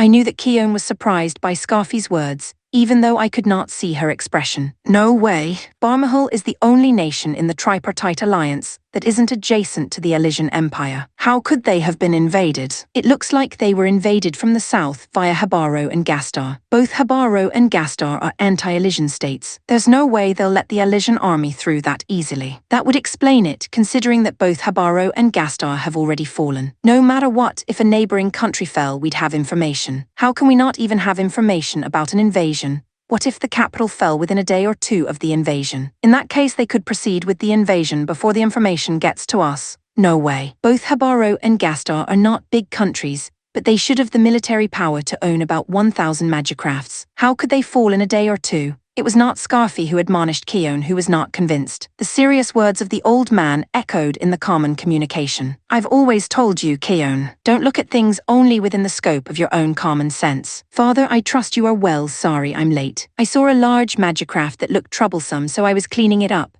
More importantly, what should we do about Tamihar emergency call? Scarfy, what does the commandant want me to do? The Sword Clan has been requested to head to Barmahal for assistance. I see the Three Greats have appeared in Barmahal. Yes, sir. I've been told that the Three Greats are in command of the Elysian army that is attacking Barmahal. If Barmahal falls, the entire Tripartite Pact will be in danger. Can the Tripartite Pact's strength manage to defend this place? All right, the Sword Clan will hurry to Barmahal. Yes, determining that the Citadel would not fall easily even without them, the swordsmen decided to head for Barmahal. Finally, it looks like it will be a battle between the 12 Heavenly Masters. Chapter 223, Continent's Strongest /Yudo. How is it possible that the newly established forces of the Nitro Project alone could bring down the O'Brien Grand Alliance in less than a month? Yes, the results are unbelievable. With results like this, I can't help but approve the Nitro Project. Io, the Minister of Military Affairs, who is the main opponent of Rafishal's Nitro Project, says so with a pained expression. We don't have to give up yet. If I and Rosetta, who are not involved in the Nitro Project, can make a significant contribution to the war, we can force it to stop. It would take a very big battle for everyone to be satisfied with the results. I'm sure you'll be able to understand why I'm so excited about this. The tripartite alliance would be easier to control than the Kingdom of Rija, which has many friendly countries and would be troublesome to fight. However, the Three Kingdoms Alliance has close ties with the Sword Clan. Know if we can defeat not only the Three Kingdoms Alliance, but also the Sword Clan, it will be an accomplishment that no one can complain about. It is indeed a huge accomplishment, but as you know, the Sword Clan is a formidable opponent, so you will need to be well prepared. I don't think I can take on the swordsman by myself. I'll have to enlist Rosetta and Amisis to help me. Don't be so modest, Master Yudo. You are the strongest rider on the continent, and you will be more than a match for the swordsman. The Sword Saint is strong. I'm sure I have a higher Ludia value than him, but I don't know if I could beat him one-on-one. And the name of the strongest rider on the continent does not suit me anymore. Yukisama and the rest of the newly established unit of Xlanders plus dozens of superclass high riders. What the heck is the Nitro Project? What is the power of the sudden increase in the Ludia valuing that strange magicraft that looks like a demon? The only thing I can say for sure now is that they have lost something in return for their great power. The smile has disappeared from Yukisama's face. We must stop the Nitro Project from targeting all the riders of the Empire. I know. I've heard that some of the people who participated in the Nitro Project can no longer be called people. Even if you gain power, it is meaningless if you are no longer a person. I'll definitely stop them. The new emperor and many of the empire's heavyweights were in favor of the mysterious Rafishal. I and Io were in the minority, and we were losing our influence day by day. This is where we need to make a move that will bring us back to life. The invasion of the Triple Alliance was immediately approved. Io, the Minister of War, prepared the maximum number of troops for us. You did a great job preparing 10,000 magicrafts. No, we were actually planning to prepare 20,000. But due to the influence of the Nitro Project supporters, this was our limit. I'll be waiting for good news. I'm going to win. If we don't, the Empire will cease to be a nation of people. Io nodded deeply with a serious expression on his face, as if he had something in mind. The Tripartite Alliance is a powerful enemy that has been competing with the Elysian Empire for a long time. It is not an existence to be underestimated. So, Yudo, what are you planning to do? If we attack directly, we might have to deal with the forces of the Three Kingdoms Alliance and the Sword Clan at the same time. Rosetta asks me this in the conference room of the ride carrier, Kurobe, on the way to invade the Tripartite Alliance. I would really like to fight with the Sword Clan head-on, but strategically it's not a good option. At my words, Amisis makes a suggestion. Then we'll have to get a little creative. I've got a plan for you. You want in? What kind of plans? You're not going to do anything crazy again, are you? Using most of this invasion force as bait, we're going to raid Barmahal in the rear. If the Three Greats suddenly appeared in an unexpected place, they would panic and call for help from the Sword Clan. Once we've defeated the swordsmen, we can surround them from the front and rear with 10,000 invading troops and clear out the Three Kingdoms Alliance, and the rest will be easy. There is one problem with that idea. How are we going to raid Barmahal, a country that doesn't share a border with Elysia? We'll just bypass the south. That's even more problematic. Habaro and Gastar are not going to let us through that easily. Don't worry about Habaro and Gastar, they'll be gone by tomorrow. What do you mean? Because they are the next target of the newly established Nitro Squad. The whole country's probably on fire right now. How do you know about the movements of the secret Nitro Corps? Information that even the Minister of War, Io, could not have known. I want to live well, you know. I'm getting close to Rafishal's faction as well. I'm sure there's more to his participation in this mission than meets the eye, but right now I definitely need his help. I swallowed my words. Chapter 224, Nitro Squad / Yukimeri and I received the process of amplifying the Ludia value from Rafishal. The process, titled the Nitro Project, was not only for us, but also for Enrique and the riders of the Messiah clan. I was told that my dimension class was 3. Rafishal was excited because it seemed to be much better than he had imagined. Mary was class 5, which was not bad either. It seemed that the good ones, Mary and I, had been treated carefully, but the ones with dimension class 8 and other results had disappeared before we knew what had been done to them. It is a price that Rafishal called the deterioration of the soul, but it seems to vary greatly from person to person. I was hardly affected at all, but Mary confided in me that her personality had changed, that she was a little more depressed, but even Mary's deterioration was minor. Enrique, for example, was cruel. He started wandering around with a strange voice, saying "ah" on a regular basis, and I couldn't tell what he was thinking. At times, he would make strange noises and behave like an animal. For me and Mary, the deterioration of our souls was minor, but another significant change was created in our bodies. A red gem buried below the neck connected to the heart, a restraining chain that can stop the heart at any time at Rafishal's will. In exchange for the mighty power of the riders who participated in the Nitro project, a wedge was driven into them that would not allow betrayal. As long as this red gem is here, I guess I'm at Rafishal's mercy, Mary said with a sigh. There must be some way to get rid of it, some scientist better than Rafishal. Rafishal is the legendary great sage. There is no one better than him. Mary has completely given up. But I was convinced, though I had no proof, that there was such a being out there somewhere. Riders whose Ludia value had been strengthened through the Nitro project were gathered into a single unit. This unit, called the Nitro Squad, was using a magicraft that had been excavated under Rafishal's direction, and a newly developed magicraft, the Terra Male, was introduced. Terra Male is a powerful magicraft, but I wanted to ride Elvira, which I was familiar with, so a special machine was prepared for me, with the Ludia core of the Terra Male transplanted into Elvira's outline. The name was changed to Elvira Kai. Rafishal told me that when he prepared the Elvira Kai for me, I still feel sick when I remember the look on his face. The Nitro Core first battle was against a force known as the O'Brien Grand Alliance. They seemed to be a large force that also possessed many Highlanders, but the power of the Nitro Core was unimaginable. Terra Male overwhelmed the enemy's magicrafts. With a single swing of its weapon, it shattered them into pieces. The enemy's attacks could not penetrate the armor of Terra Male, and it was a one-sided slaughter. In addition, my Elvira Kai was equipped with a special attack called the Dark Ash. It was a powerful beam weapon-like attack, with the power to destroy dozens of magicrafts with a single blow. Although there were some limitations, such as not being able to use it continuously, many enemies were buried by Dark Ash. I was always accompanied by Valiant, a powerful guardian. He would unleash a relentless attack on anyone who had hostile intentions toward me,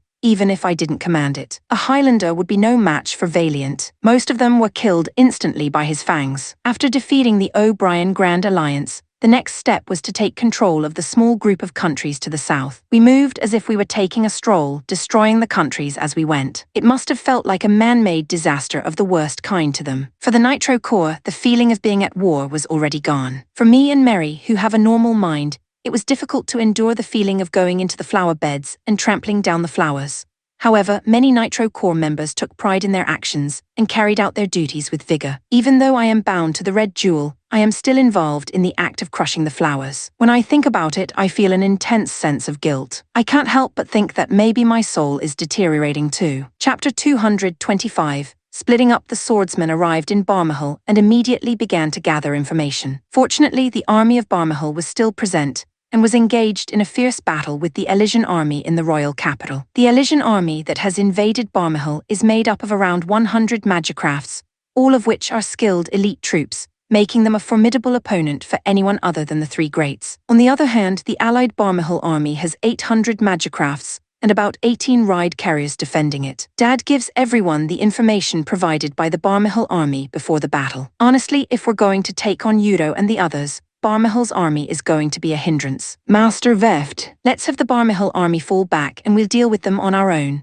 Mardred, his apprentice, agreed with Scarfi's words. I agree with you, Master. I don't need the weak to fight the strong, Keon countered. The Elysian army that has invaded is around 100 magicrafts. If you look at the number of enemies and the state of the war, it is better to think that they have twice the strength of the Sword Clan. If that's the case, Barmahal's strength will become important. I think you should have more confidence in your own school. Too much caution can be seen as cowardice. Mardred replied to Keon as if he was mocking her. Brunhilde, Keon's disciple, responded to his words. These are the elite troops of Yudo's entourage. They're nothing like the regular Elysian army. They may be a part of the Yudo entourage, but we're the most powerful mercenary group, the Swordsmen. How can we be afraid of an enemy army twice our size? I'm not saying that we're afraid of our enemies. Keon's idea is probably the right one. Those who have people under their command have a duty to protect them. There is no need to take unnecessary risks. However, I don't know what the old man was thinking, but he didn't want to intervene in the argument between Keon and Scarfi's clan. I had no choice but to say something to him. Keon is right this time. No matter how strong the Sword Clan is, there are other strong people out there. And this time they're the strongest on the continent, right? Since we have allies, why don't we just fight with them?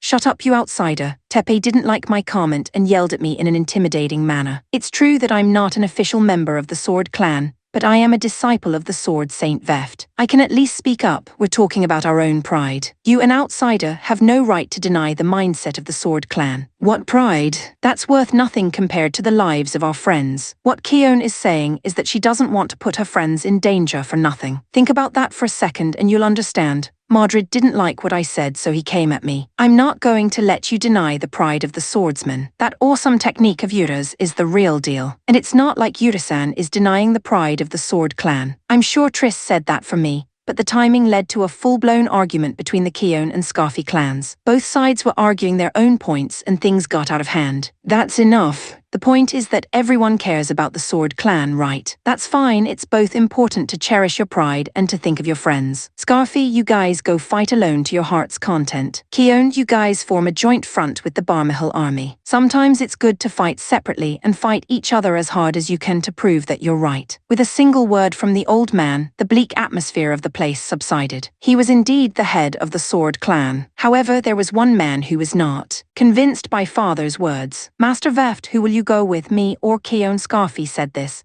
His expression was so serious that I could feel his determination. Oh, I'm Yura's good luck charm. I have nothing to teach you or Keone, the old man replied cheerfully in contrast to Scarfi. Yeah, after saying that, Scarfi took his disciples and went back to Bokuden. I felt a subtle sense of sadness from him. Chapter 226. Crimson Magicraft. As a result, the swordsmen had to split into two groups to fight. I don't think it's a good idea to divide your forces against a strong opponent, but I guess it can't be helped in that situation. I would be working with Keone's clan. Then the old man who had said he would babysit me was here too. Yura? When Yudo and Rosetta come out, you stay back. I didn't know how strong Yudo was, but I thought to myself that I could fight him with Namakra if it came down to it. Well, I don't want to actively fight, but I'm interested in a battle between Dad and the strongest man on the continent. Watching your master fight is also a form of training, but don't mess with me if I have a hard time. I know, I'm not that uncivilized. No matter what kind of opponent it was, I didn't worry about that because I didn't think for a second that Dad would lose. Just in case you're wondering, you don't have to help me fight either. Keone says this with a cool expression on her face. She was concerned about the safety of her friends, but she didn't seem to be concerned about her own fight. I know. I won't lend a hand. The Keone clan, fighting alongside the Barmahil army, headed for the army base in the north of the royal capital. The base was attacked by about 20 magicrafts of the Elysian army, and was on the verge of destruction. The swordsmen have come to reinforce us. A cheer went up from the soldiers at the base over the shared communications of the tripartite alliance. The Elysian army that had been attacking noticed the approaching swordsmen and began to move. Okay, all magicrafts depart. At Dad's command, the riders sailed out of the hangar at once. The magicrafts of the Elysian army deployed to surround the swordsmen. We set out from the rear exit and split up to form a left-right formation to protect the ride carrier. That's Rosetta's Agnia, isn't it? What the old man pointed out was a crimson magicraft, a machine that reminded me of a demon god of fire, who looked at us with a sense of intimidation. Father, I'll deal with Agnia. Yes, that would be good. Yuda, I'm going to say this with parental stupidity, but it's going to be a match worth watching, so watch it. Keone vs Rosetta. Suddenly we see a battle between the 12 heavenly masters. Rosetta also seemed to have noticed Keone's presence and came straight for her. You've come out, Emperor Keone. Let's see how good you are. It is rare to talk to an enemy with external output sound during battle. I've heard that it's because people don't want to give unnecessary information to their opponents, but Rosetta seems to have absolute confidence and doesn't mind it. Flame Emperor Rosetta, your small fire cannot burn my magicraft. You call it a small fire. I'll give you a flame harder than scorching magma, Rosetta said and waved the ring-shaped weapon in her right hand. A gurgle sounded like the earth shaking, and flames blew up from the ground. Keone avoided the pillar of flames that blew out and quickly closed the distance between her and Rosetta. She then aimed at Agnia's neck with her sword, but Agnia blocked it with her ring-shaped weapon. Agnia catches it with her ring-shaped weapon. It seems that the 12 heavenly masters have extraordinary reaction speeds after all. It's very difficult for even the most skilled person to take on Keone's swift sword at first sight. Keone launched more attacks, but Agnia blocked all of them with the ring-shaped weapons she held in both hands. It's not to be underestimated that she can take those attacks without difficulty. I knew she couldn't be underestimated since she could block Keone attacks so easily. The circle of flame gradually decreases in size and closes in on the two magicrafts. Agnia has a strong flame resistance, so unfortunately you're the only one who's going to get burned. As she said this, the flames gathered at once in the center and became a large pillar of flame. Keon's Kiku Ikamanji was caught in the flames. However, it was only for a moment that it was caught in the flames, and soon the flames were drowned out by a strong wind like a tornado. I'm telling you, you can't burn me with such a small flame. Keon's Kiku Ikamanji emerged from the tornado with her sword held in a lower position. The tornado gathered around the blade of Keon's sword. She then uttered a few spirited words and swung her sword upwards. Whirlwind sword, a gust of wind hit Agnia's fuselage at the same time. As expected, Rosetta could not prevent all of them, and cracks appeared on Agnia's body. Chapter 227. Victory and defeat. Rosetta's Agnia staggered back as she was struck by Keon's whirlwind sword. Keon chased after Rosetta. Don't underestimate Emperor Keon. When Agnia waved her hands crosswise, swirling flames radiated toward Kiku Ikamanji, who tried to follow up. Keon flew to the side to avoid them. Once she had avoided the spot, Kiku Ikamanji kneeled down and held her sword in a low position. When she saw more flames being released from Agnia, she assessed their trajectory and avoided them,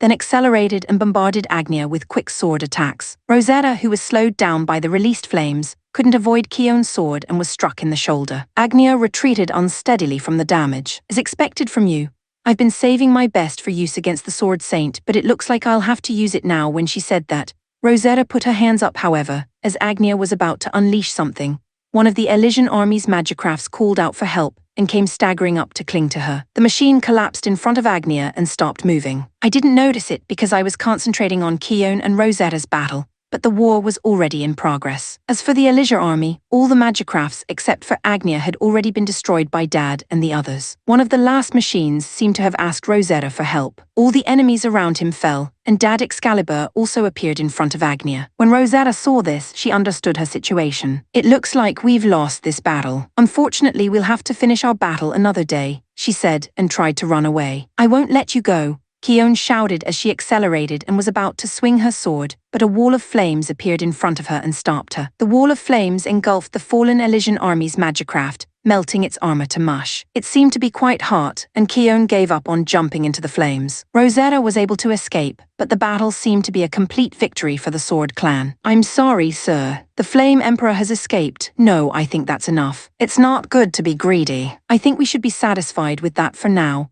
Triss told me later that Dad had taken out most of the 20 enemy magicrafts we had killed. He said that it was an amazing sight to see him kill Elysia's elite riders in the blink of an eye, and I regretted missing it. Keon clan had won their first battle, but the Scarfi clan did not fare as well. It seems that the Elysian army that the Scarfi clan fought against had 2 of the 12 heavenly masters, Euro and Emesis. They were outnumbered and beaten to a pulp. So what does Scarfi have to say about it? Doesn't he want to join us? The old man said this with concern for the Scarfi clan, but Keon, who had spoken to him over the transmission, shook her head. They don't have any intention of backing down from this. It seems that the Scarfi clan is determined to clear their name alone. What an idiot! What is he so stubborn? The old man's face looked somewhat sad as he muttered this. Keon's group entered Barmahal's base and received supplies. As it was, they stationed the Musashi at the base and prepared for the next battle. I came on the deck of Musashi for a change of scenery, but there was a guest there before me. What are you doing sitting around like that, Keon? Keon was sitting upright on the hard deck looking at the sky. She remained motionless and replied, I'm looking at clouds. Clouds?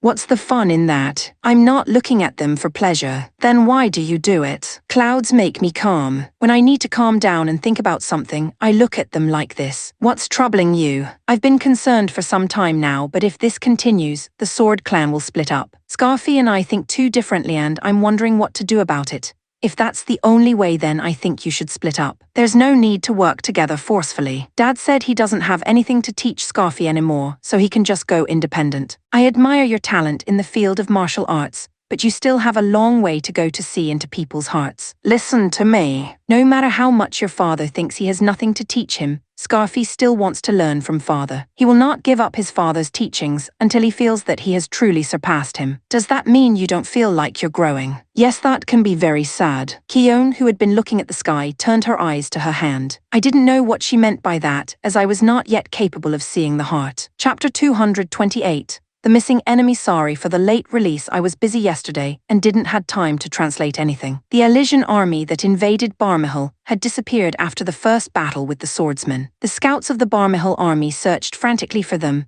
but they couldn't even find a trace of them. Father, what should we do? Do we stay here at the base, or do we look for the Elysian army as well? There's no point in looking for them, we can just stand there and wait. This is where the disappeared enemy is aiming. They're looking to exhaust us and time their attacks. There's no need to dance in the enemy's hands. But it seems that Scarfy and the others are desperately trying to track down the enemy. They are wasting their time with that nonsense. Can we leave them alone? I'll talk to Scarfy about it. Get some rest, everyone should just be ready to fight at any time. It seems to me that Dad made the right decision. The enemy won the battle against the Scarfy clan, but lost the battle against the Keone clan. They are just trying to figure out our overall strength and time their attack. If we wait for them, they will surely attack. There is no need for us to go out of our way to find them. However, Dad's attempts to persuade Scarfy to join us have failed. He didn't even listen and continued his search for the enemy alone. After failing to persuade him, Dad wandered off with a despondent look on his face. When Keone and I saw him, we looked at each other. Then we both started to move at the same time and chased after him. Dad was out on the deck of the Musashi. He acted in a similar manner to his daughter, making me realize that they are blood-related. It seems I'm not a good parent, he blurted out, looking at Keone and me. What a pathetic thing to say in front of your daughter and son. Yes, father, Scarfy is a man with a lot of pride. It's not your fault that you couldn't admonish him for his behavior. Any man is my son from the moment I accept him as my apprentice. I am responsible for his every action. If I don't stop him now, I'll never be able to undo what he's done. But I couldn't do it, the old man said in a thoughtful manner. We can't see the enemy, but they can see our movements. Without a doubt, Scarfy and the others will be targeted and attacked when they are isolated. No matter how strong Scarfy is,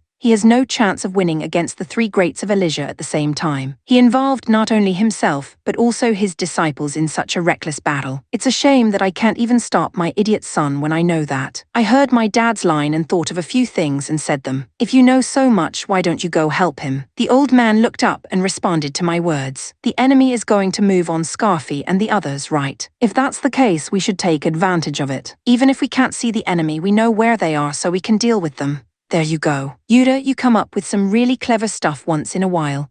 I'm not sure if that's a compliment or not, but I'm glad that my dad seems to have figured something out. It would never occur to me or father to use Scarfy and the others as bait. Thank you, Yuta. Keone also thanked me and I was confused. Well, now we can deal with the disappeared enemy and help Scarfy and the others. Two birds with one stone is the expression to use in this situation. Musashi immediately grasped the position of the Scarfy clan and started to move. There was a possibility that the enemy might be watching our movements as well, so we had to remain vigilant and covert. Father, should we inform the Scarfy of our movements? No, it would be troublesome if Scarfy and the others changed their behavior and the enemy found out. They won't listen to us anyway, so let them be. I can't predict what they will do if we tell them we are here to help. I guess we'll just have to keep our mouths shut and come to their aid. I approached until I could see Bokuden and Cage Hissa of the Scarfy clan. There was a possibility that the enemy was already moving, so Musashi hid behind a rock and kept a wary eye on his surroundings. It's like asking the enemy to attack them, Dad muttered as he looked at Bokuden and Cage Hissa. Maybe that's what Scarfy wants. The old man's expression became harsher at Keone's words. That idiot's using himself as bait to lure the enemy out. All of you prepare to launch, there will be movement soon.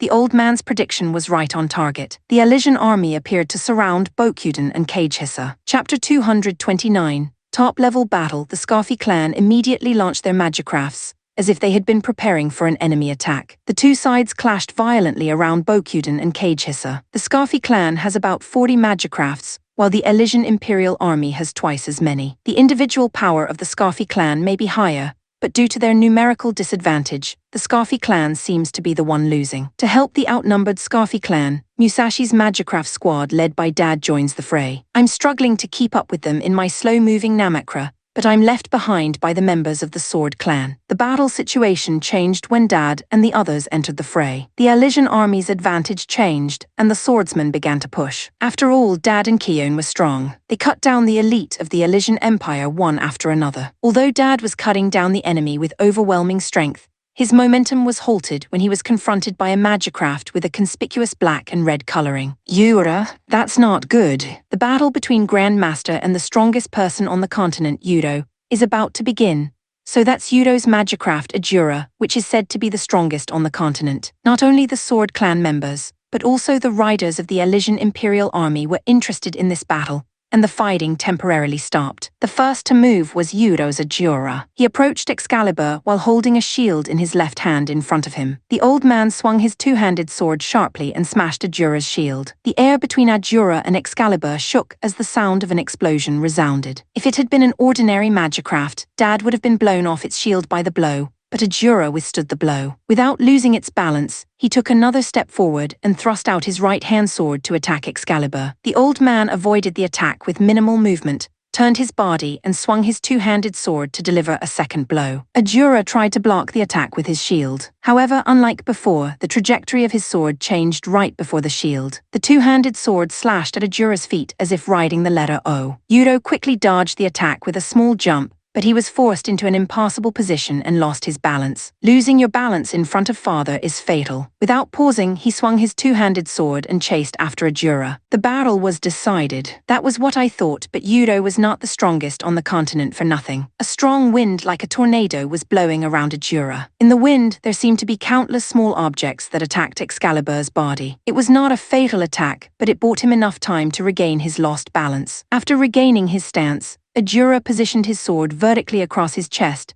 and launched a powerful sword strike at Excalibur. Yudo's continuous sword strikes were terribly fast. The old man with the two-handed sword managed to move his sword to prevent the attacks. However, a sharp swing grazed Excalibur's neck. Dad took advantage of the small opening to counterattack with his sword, but all of his attacks were blocked by the shield. That old man is being pushed, and I am once again astonished by Yudo's power. At this rate, father would lose. For some reason, the thought gave me an unpleasant sensation, as if my heart had been clutched. Yura, take a good look at this. I'll show you something special. As if sensing my uneasiness, father said over the communication. He seemed to be about to perform some kind of technique. I concentrated so as not to miss it. In the midst of the fierce attack and defense, a strange phenomenon occurred. For a moment, or perhaps a pause so long that even that expression seems long, the two magicrafts, Ajura and Excalibur, froze as if time had stopped, and in the next moment, Excalibur's sword pierced the lower part of Ajura's neck. I don't know what happened. Excalibur didn't even make a swinging motion with his sword. Immovable sword. It's my special move. The old man pulled his sword out of Ajura as he said this. Chapter 230. Unwanted help. The battlefield went silent for a moment, but after realizing the situation, a cheer erupted from the Sword Clan. On the other hand, sad voices could be heard from the Elysian Imperial Army. They started to move at once, perhaps to save the fallen Yudo's Ajura. A wall of flame appears in front of Dad's Excalibur. It was probably the work of Rosetta, who had fought Kion before. In addition, the halted battle resumes. The sounds of battle rang out around me. I joined the fight and cut down the enemy. The enemy's morale seemed to be in turmoil as their general, Yudo, was defeated, but I didn't feel as good as I thought I would. In the midst of all this, there were enemies who were moving in ways that had nothing to do with morale. Brunhilde's magicraft was blown away in front of my eyes. What kind of opponent is she, a triple Highlander, facing to be blown away with such force? Yura, stand back, please. It's Gaeadia of Emesis. A brown body-colored magicraft that is larger than a regular magicraft was the one that smashed Kunitsuna Onimaru of Brunhilde. I believe Emesis is a heavenly master. Brunhilde told me to stay back, but no matter how I looked at it, she was outmatched. I can't afford not to help her here. I moved my Namekra and stepped in front of Brunhilde. Namekra was a little smaller than the size of an average magicraft. When standing side by side with the large Gaeadia, the difference was as great as that between an adult and a child. Is this some kind of joke? I can't believe that such a ragtag magicraft is mixed in with the swordsman. It seems that Emesis has too much time on his hands. I've used Namekra for a short time, but I don't feel very good when he makes fun of me. In the afterlife, you can boast that you were torn to pieces by the Emesis, one of the 12 heavenly masters.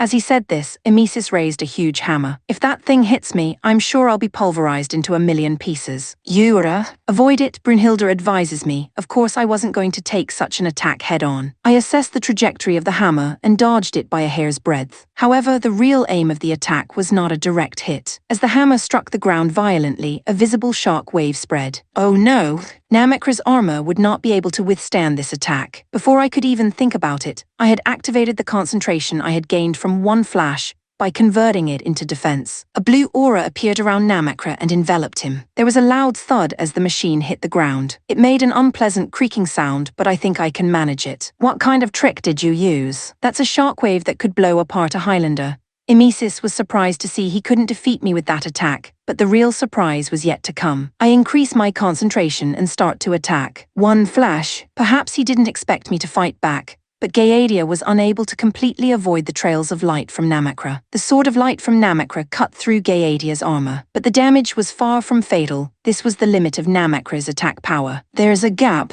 The sword of Kunitsuna Onamaru of Brunhilde attacked Gaeadia, who became defenseless after receiving my flash. I'm not sure what to make of it. But I'm sure it's worth it. As expected of the Triple Highlanders' attack power, the sword blow sliced off Gaeadia's shoulder. No matter what you look like, you're still a member of the Sword Clan. It looks like they've finished retrieving Yudo, so I'll let you go this time. After saying that, Gaeadia began to retreat. Brunhilde and I tried to chase after him to make sure he didn't get away, but at that moment, the ground shook and blocked us. The three greats are also good at escaping after retrieving Yudo. The entire Elysian Imperial army withdrew. Dad instructed us not to pursue forcibly. It's true that we defeated Yudo, but Rosetta and Emesis are still alive and well. If they were to counterattack during the pursuit, we might suffer serious damage. The battle was over, and I thought everyone was happy with the victory. But Scarfi seemed to be the only one who was not. He complained loudly to Dad. Master, why did you come to reinforce us? The battle could have been won by us alone. No, you would have been defeated on your own. Scarfi, you know the truth, don't you? You mean I couldn't beat Yudo? That's right. You can't beat Yudo the way you are now. When the old man assured him of this, Scarfi fell silent. His face looked frustrated and angry. Chapter 231. Raynell's thoughts / Nagisa. The Amurian Union was rapidly expanding its power. Raynell, the first head of state, has gained a reputation for her ability to focus on diplomacy and domestic politics in a peaceful manner. Neighboring countries that had initially shown hostile intentions began to take a closer look at the country, and it was now recognized as a major power on par with the Valkyria Empire and the Kingdom of Lubel. Nagisa, have you heard from the Iron Knights, the office of the chief executive of the Amurian headquarters in the Kingdom of Amu? During a brief moment of rest, Raynell asked me with concern. No, it's still since we got the call that Yuda is missing. A month ago, I received a call from the Iron Knights that Yuda had gone missing during a battle. I was worried when I lost contact with him after we used to talk every day, but I didn't realize he was missing. So they haven't found him yet, but it hasn't been determined that he's dead, and it seems that none of the Iron Knights have given up. You really want to fly out there and look for him right away, don't you? I am worried, but I believe that Yuda will not die so easily. Raynell must have sensed something in my words, because she said to me with a serious expression on her face, Nagisa, I'm sorry. There's one thing I want to tell you. I know you like Yursan. However, I also love Yuda so much that I can't give up on him. I was somewhat aware of Raynell's feelings, so I wasn't too surprised when she confessed, but I wondered why she said it at this time. Raynell, I knew about your feelings, but Yuda and I are just childhood friends. I have no right to stop you from liking him. If Nagisa and Yuda were lovers, I think I could have given up, but if you aren't, maybe you think I'm a lowly woman. Raynell's words pierce my heart. I guess that's because I feel the same way. Yuda and Sharayuki are not lovers yet. I'm thinking that maybe I have a chance. So I don't think I have the right to say anything to Raynell. Raynell is not despicable. You confessed your feelings in a fair and honest way. Raynell just looked at me and smiled. So I have a favor to ask you. A favor? What does that have to do with what we just talked about? Nagisa, I'd like you to go and search for Yuda. Search for Yuda? It's frustrating, but Nagisa and Yuda-san have a bond that goes back a long way. That's why I think you can find him. I actually thought so a long time ago, but I was afraid that Nagisa and Yuda would get closer because of it. But my worry still got the better of me. All right. I want to find Yuda too. I will contact them as an official request from the Amurian Union. I know it's a bit of a mix-up between public and private, but I hope you'll forgive me for this. Thank you, Raynell. I really want to come too, but it's difficult in my current position. I'm counting on you. I can go find Yuda. The thought of that made my heart leap. Raynell had done her best to prepare for the search. A state-of-the-art ride hover, enough money for the search, and a companion. Yukiha, what are you doing here? Raynell told me about the search, and I'm going with you. Will the Kingdom of Amuria be okay without you? The kingdom is now part of the Amurian Union, and father will be able to govern it on his own. Knowing Majni, I'm a little worried about, but I'm sure he'll be fine under the circumstances. Jihad and Delphine wanted to come too, but they're officially part of the Amurian Federal Army, so they couldn't make it. I see. For a while I thought that I would be traveling alone with Yukiha, but Another companion was quietly approaching. Himari, I thought I told you not to do that. Why not? I'm an adult. What do you mean adult? Just stay at home. No, I want to go on adventures too. It's not fair that you guys are the only ones going. It seemed that Himari had persisted. Reluctantly, she was allowed to accompany us. However, this means that all three sisters will be leaving Majnashome, and I was a little worried about what that lonely father would think. Chapter 232.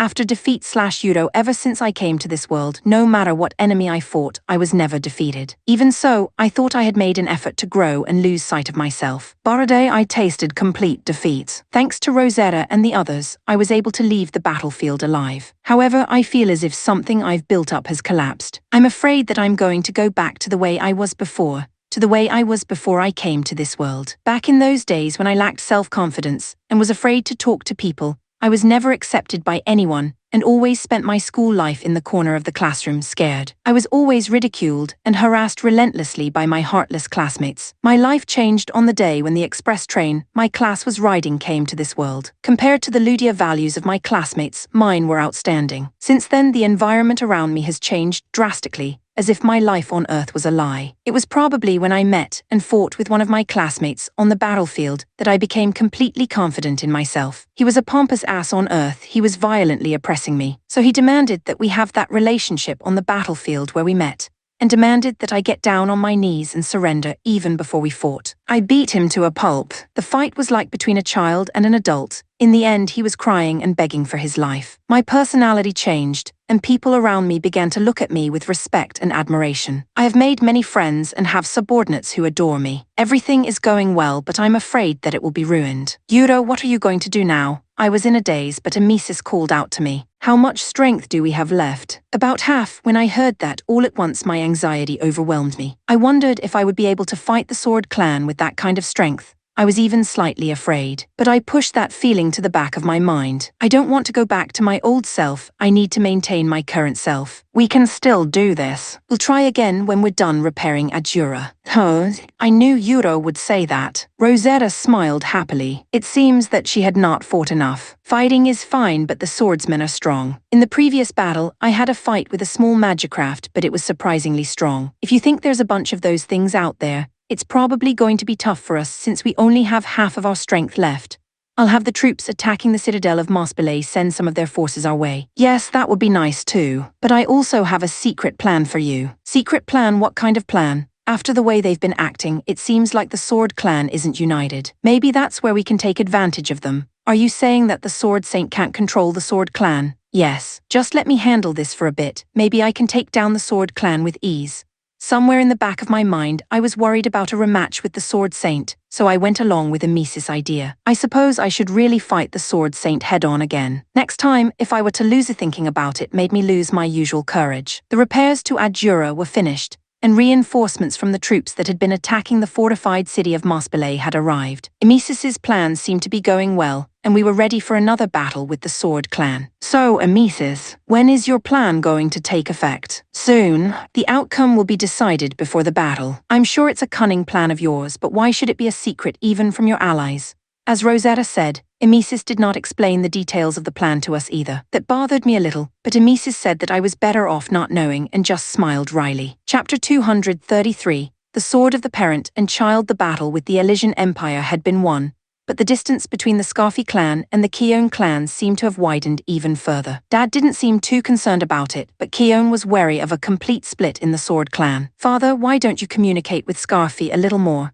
Even though Keone called out to him, he didn't stop his hand from cleaning his sword. Father, at the second call, the old man answered in a cumbersome tone. Communication. He's not a child anymore, and I don't need to tell him what to do. He can act as he sees fit. So you think it's okay for the Scarfi clan to leave the Sword Clan? If that's what he wants, then there's no need to force him to stay with us just because we're master and apprentice. But when Keone was not convinced, the old man said with a sharp look on his face, Keone, I'll give you a little lesson. Bring me the wooden sword. I understand. As well as being father and daughter, Dad and Keone had a long relationship as master and disciple. Keone accepted the sudden instruction to practice without feeling uncomfortable. Yura, you take the wooden sword too. I was just observing, but father suddenly said to me too. Yeah, I feel like I'm in good shape today. I'll train you both at the same time. Don't regret it, old man. Father began to talk to Keon and me before we started practicing. As a master, there is only so much I can teach my disciples in words. I have taught Keon, Scarfy, and even Yura almost everything I can. But that doesn't mean that there is nothing left for you to learn from me. There are more things that can't be taught. Figuring out how to learn that is also a discipline. The only thing I can do for you now is to show you through my actions. Look at me, think, feel, and learn.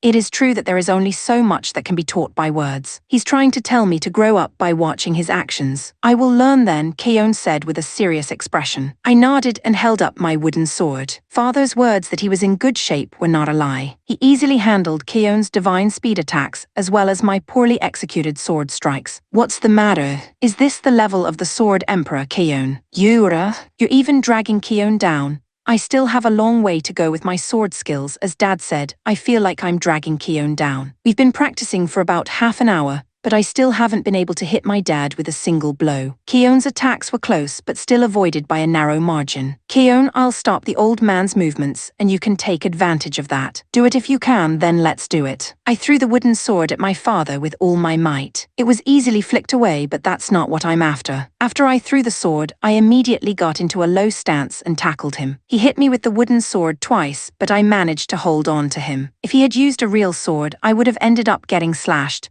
But with a wooden sword, I could endure the pain and force him to stay close to me. Keon, come on. As I held on to Dad, Keon unleashed her divine speed sword, aiming for the gap where he stopped moving. In this situation, she had a 100% chance to hit Dad, but he was one step ahead of us. Dad lifted me up and used my body as a shield as I clung to him. Keon's sword hits me in the back. Ugh, the pain was so unexpected that I couldn't help but scream.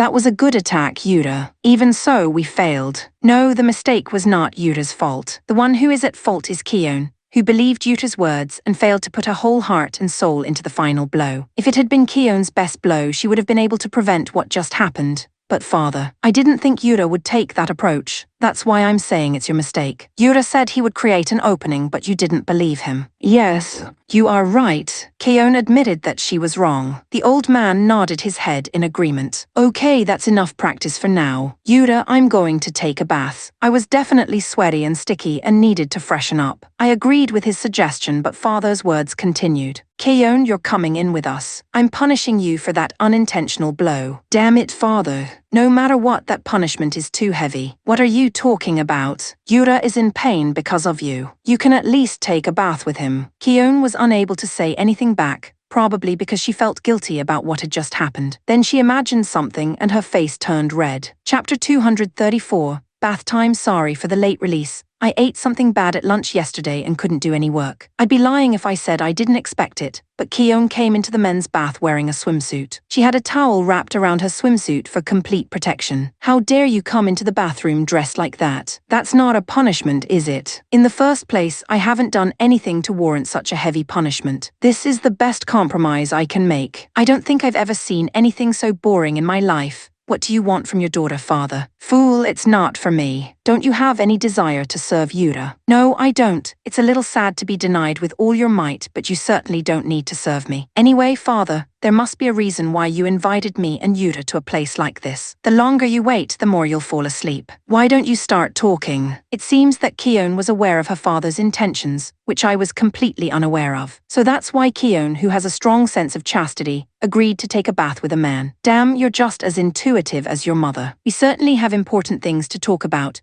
Dad, what are these important things you're talking about? The old man splashed hot water on his face, took a breath and started talking. I mean, Scarfy. Yesterday he had a look of determination in his eyes. I think his malice towards me has built up to the maximum. Maybe he's up to something. Father, why did you let your relationship with Scarfy go on for so long? I wanted to do something about it, but I really didn't know what to do. I've known Scarfy since he was a little boy, but in my mind he's still the man he was when he was a child. That's why, as an adult, I couldn't deal with the strange twists and turns in his thinking. Even though he is a master swordsman and seems to have a lot of life experience, he is still a human being. There are things he doesn't understand and he makes mistakes. The great thing about Dad is that he doesn't try to hide it, he faces it head on. So what are you going to do about it? We need to take action before Scarfy does something. I think the only way to do that is to talk to him face to face. We haven't had a chance to talk alone lately, you know. Maybe that will help us get back to the relationship we had before. I hope so. If Scarfy and I ever get a chance to talk alone, you're not to interfere. He seems to have a strange jealousy towards you guys, especially Yura. So if you show up, there's a chance it could get ugly. Jealous of me. How's that possible? That's the main reason why he's so twisted. In the past, he was the only disciple, so maybe he thinks he's lost his master.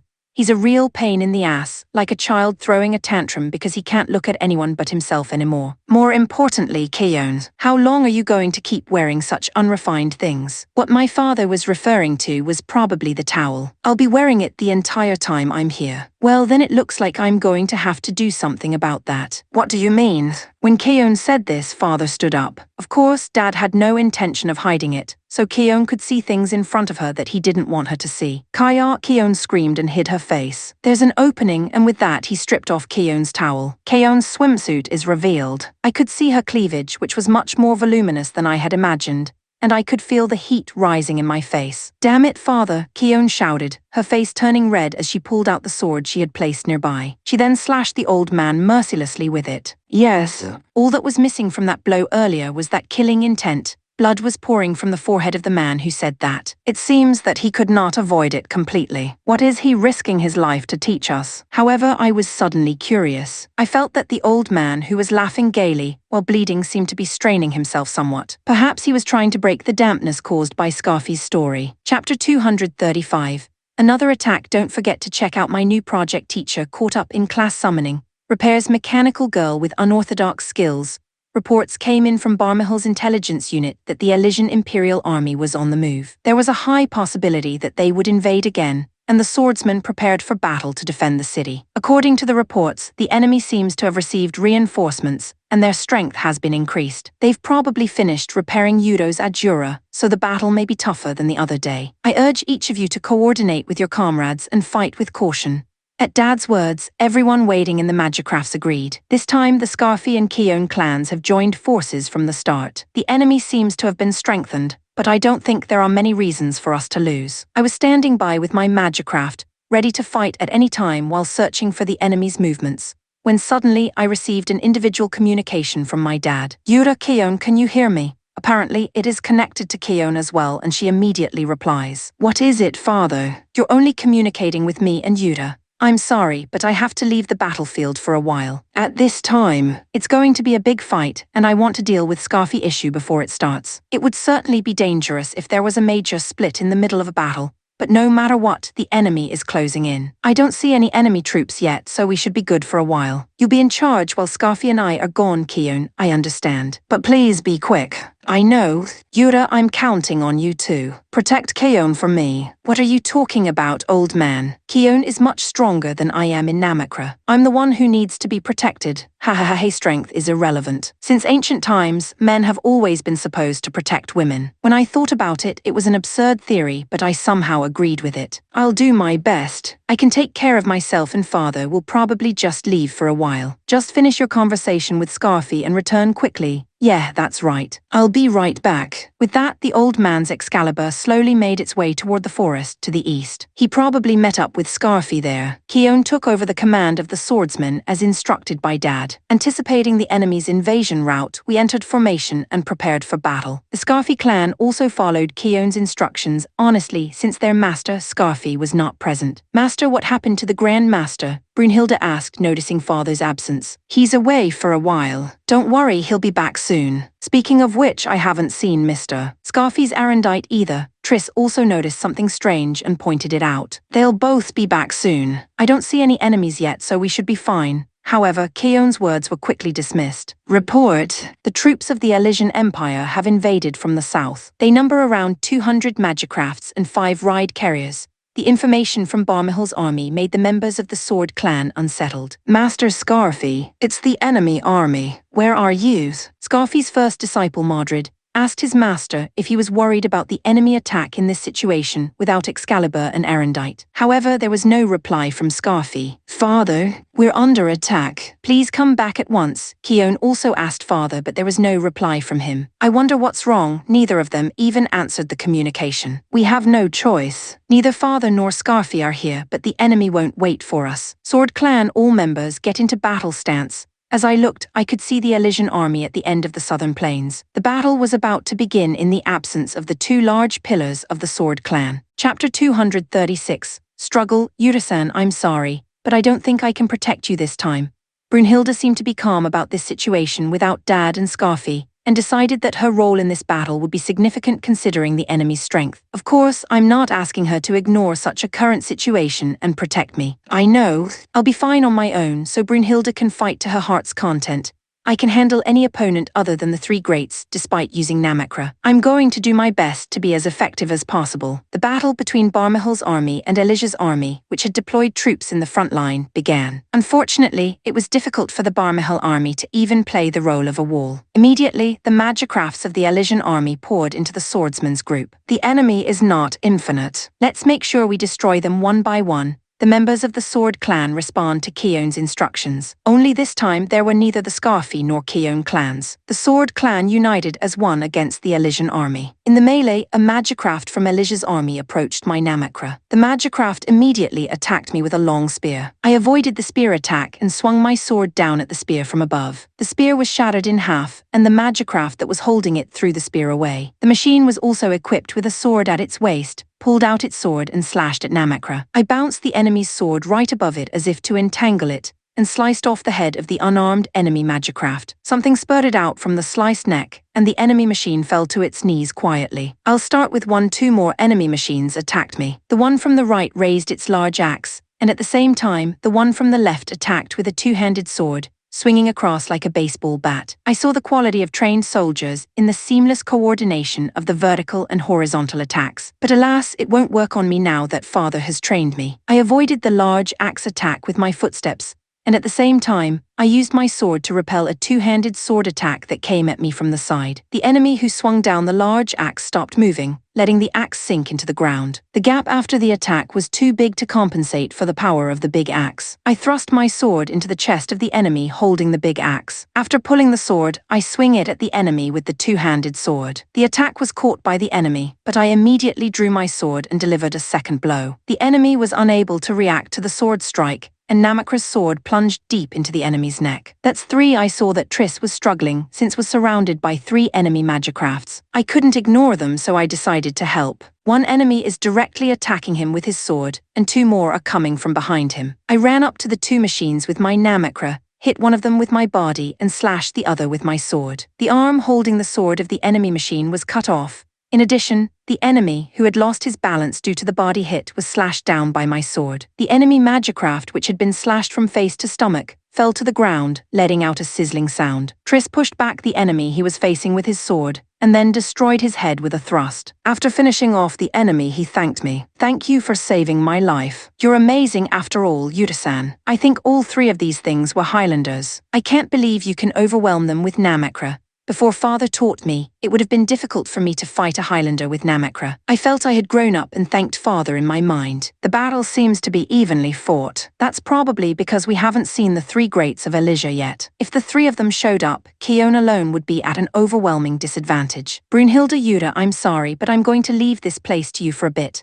What are you going to do? Father is running late. I'll go check on him now while the three greats of Elijah have yet to come out. The old man is certainly too slow. Moreover, the lack of response in the communication is also worrisome. Okay, sir. I will somehow defend this place to the death, Brunhilde replied to Keone. Of course, I agree with that. To be honest, I think it's going to be tough to fight without the three leaders of the Sword Clan. Hopefully soon, Dad and Keone will be back. Chapter 237. The three greats / Keone. The battle is evenly matched. No, it looks like we have a slight advantage. However, this is probably only temporary, as the three greats of Elijah have yet to appear. Once they appear, the war situation will change drastically. It's impossible for me to stop them alone. I decided that it would be better to go check on my father and Scarfi, even if I had to force myself to do so. Leaving the battlefield to Yuta and Brunhilde, I headed towards the forest where my father was. Entering the forest, I looked for Excalibur and Arendite. However, what I found there was Elijah, 3 greats. At the same time I spotted them, they noticed Kikuikamanji. The air became tense in an instant. There was Yudo's Ajura, Rosetta's Agnia, and Emesis Gaia. Of the 3, only Emesis had subordinates with him, but it didn't matter if they were present or not. Those 3 alone were definitely more troublesome than dealing with 100 enemies. The thought of the upcoming battle made my hands sweat as I gripped the control ball. The first to move was Rosetta's Agnia. She wielded a ring-shaped weapon in both hands. Then a pillar of flames came at me. The temperature of Agnia's flames melted the armor of my machine. I didn't hesitate to avoid it, however. Emesis's Gaia was waiting for me at the end of the evasion. Gaia attacked me with a large hammer. The attack was so fast that I couldn't imagine it from the size of the hammer, and my reaction was a little delayed. The hammer touched Kikuikamanji's shoulder just slightly, but that was all it took for the Magicraft to receive an unbelievable impact. As the hammer struck the ground further, a shockwave was transmitted, and Kikuikamanji was blown away as a numbing sensation hit me. I quickly adjusted my stance and prepared to counterattack, but 3 of them moved to surround me. I stepped in hard and slashed at Rosetta's Agnia. I judged it to be the least durable of the 3 and easy to defeat, but the other 2 would not allow it. Before the sword could reach Agnia, it was caught by Yudo's Ajura. As I was pushed backward by Ajura's sword,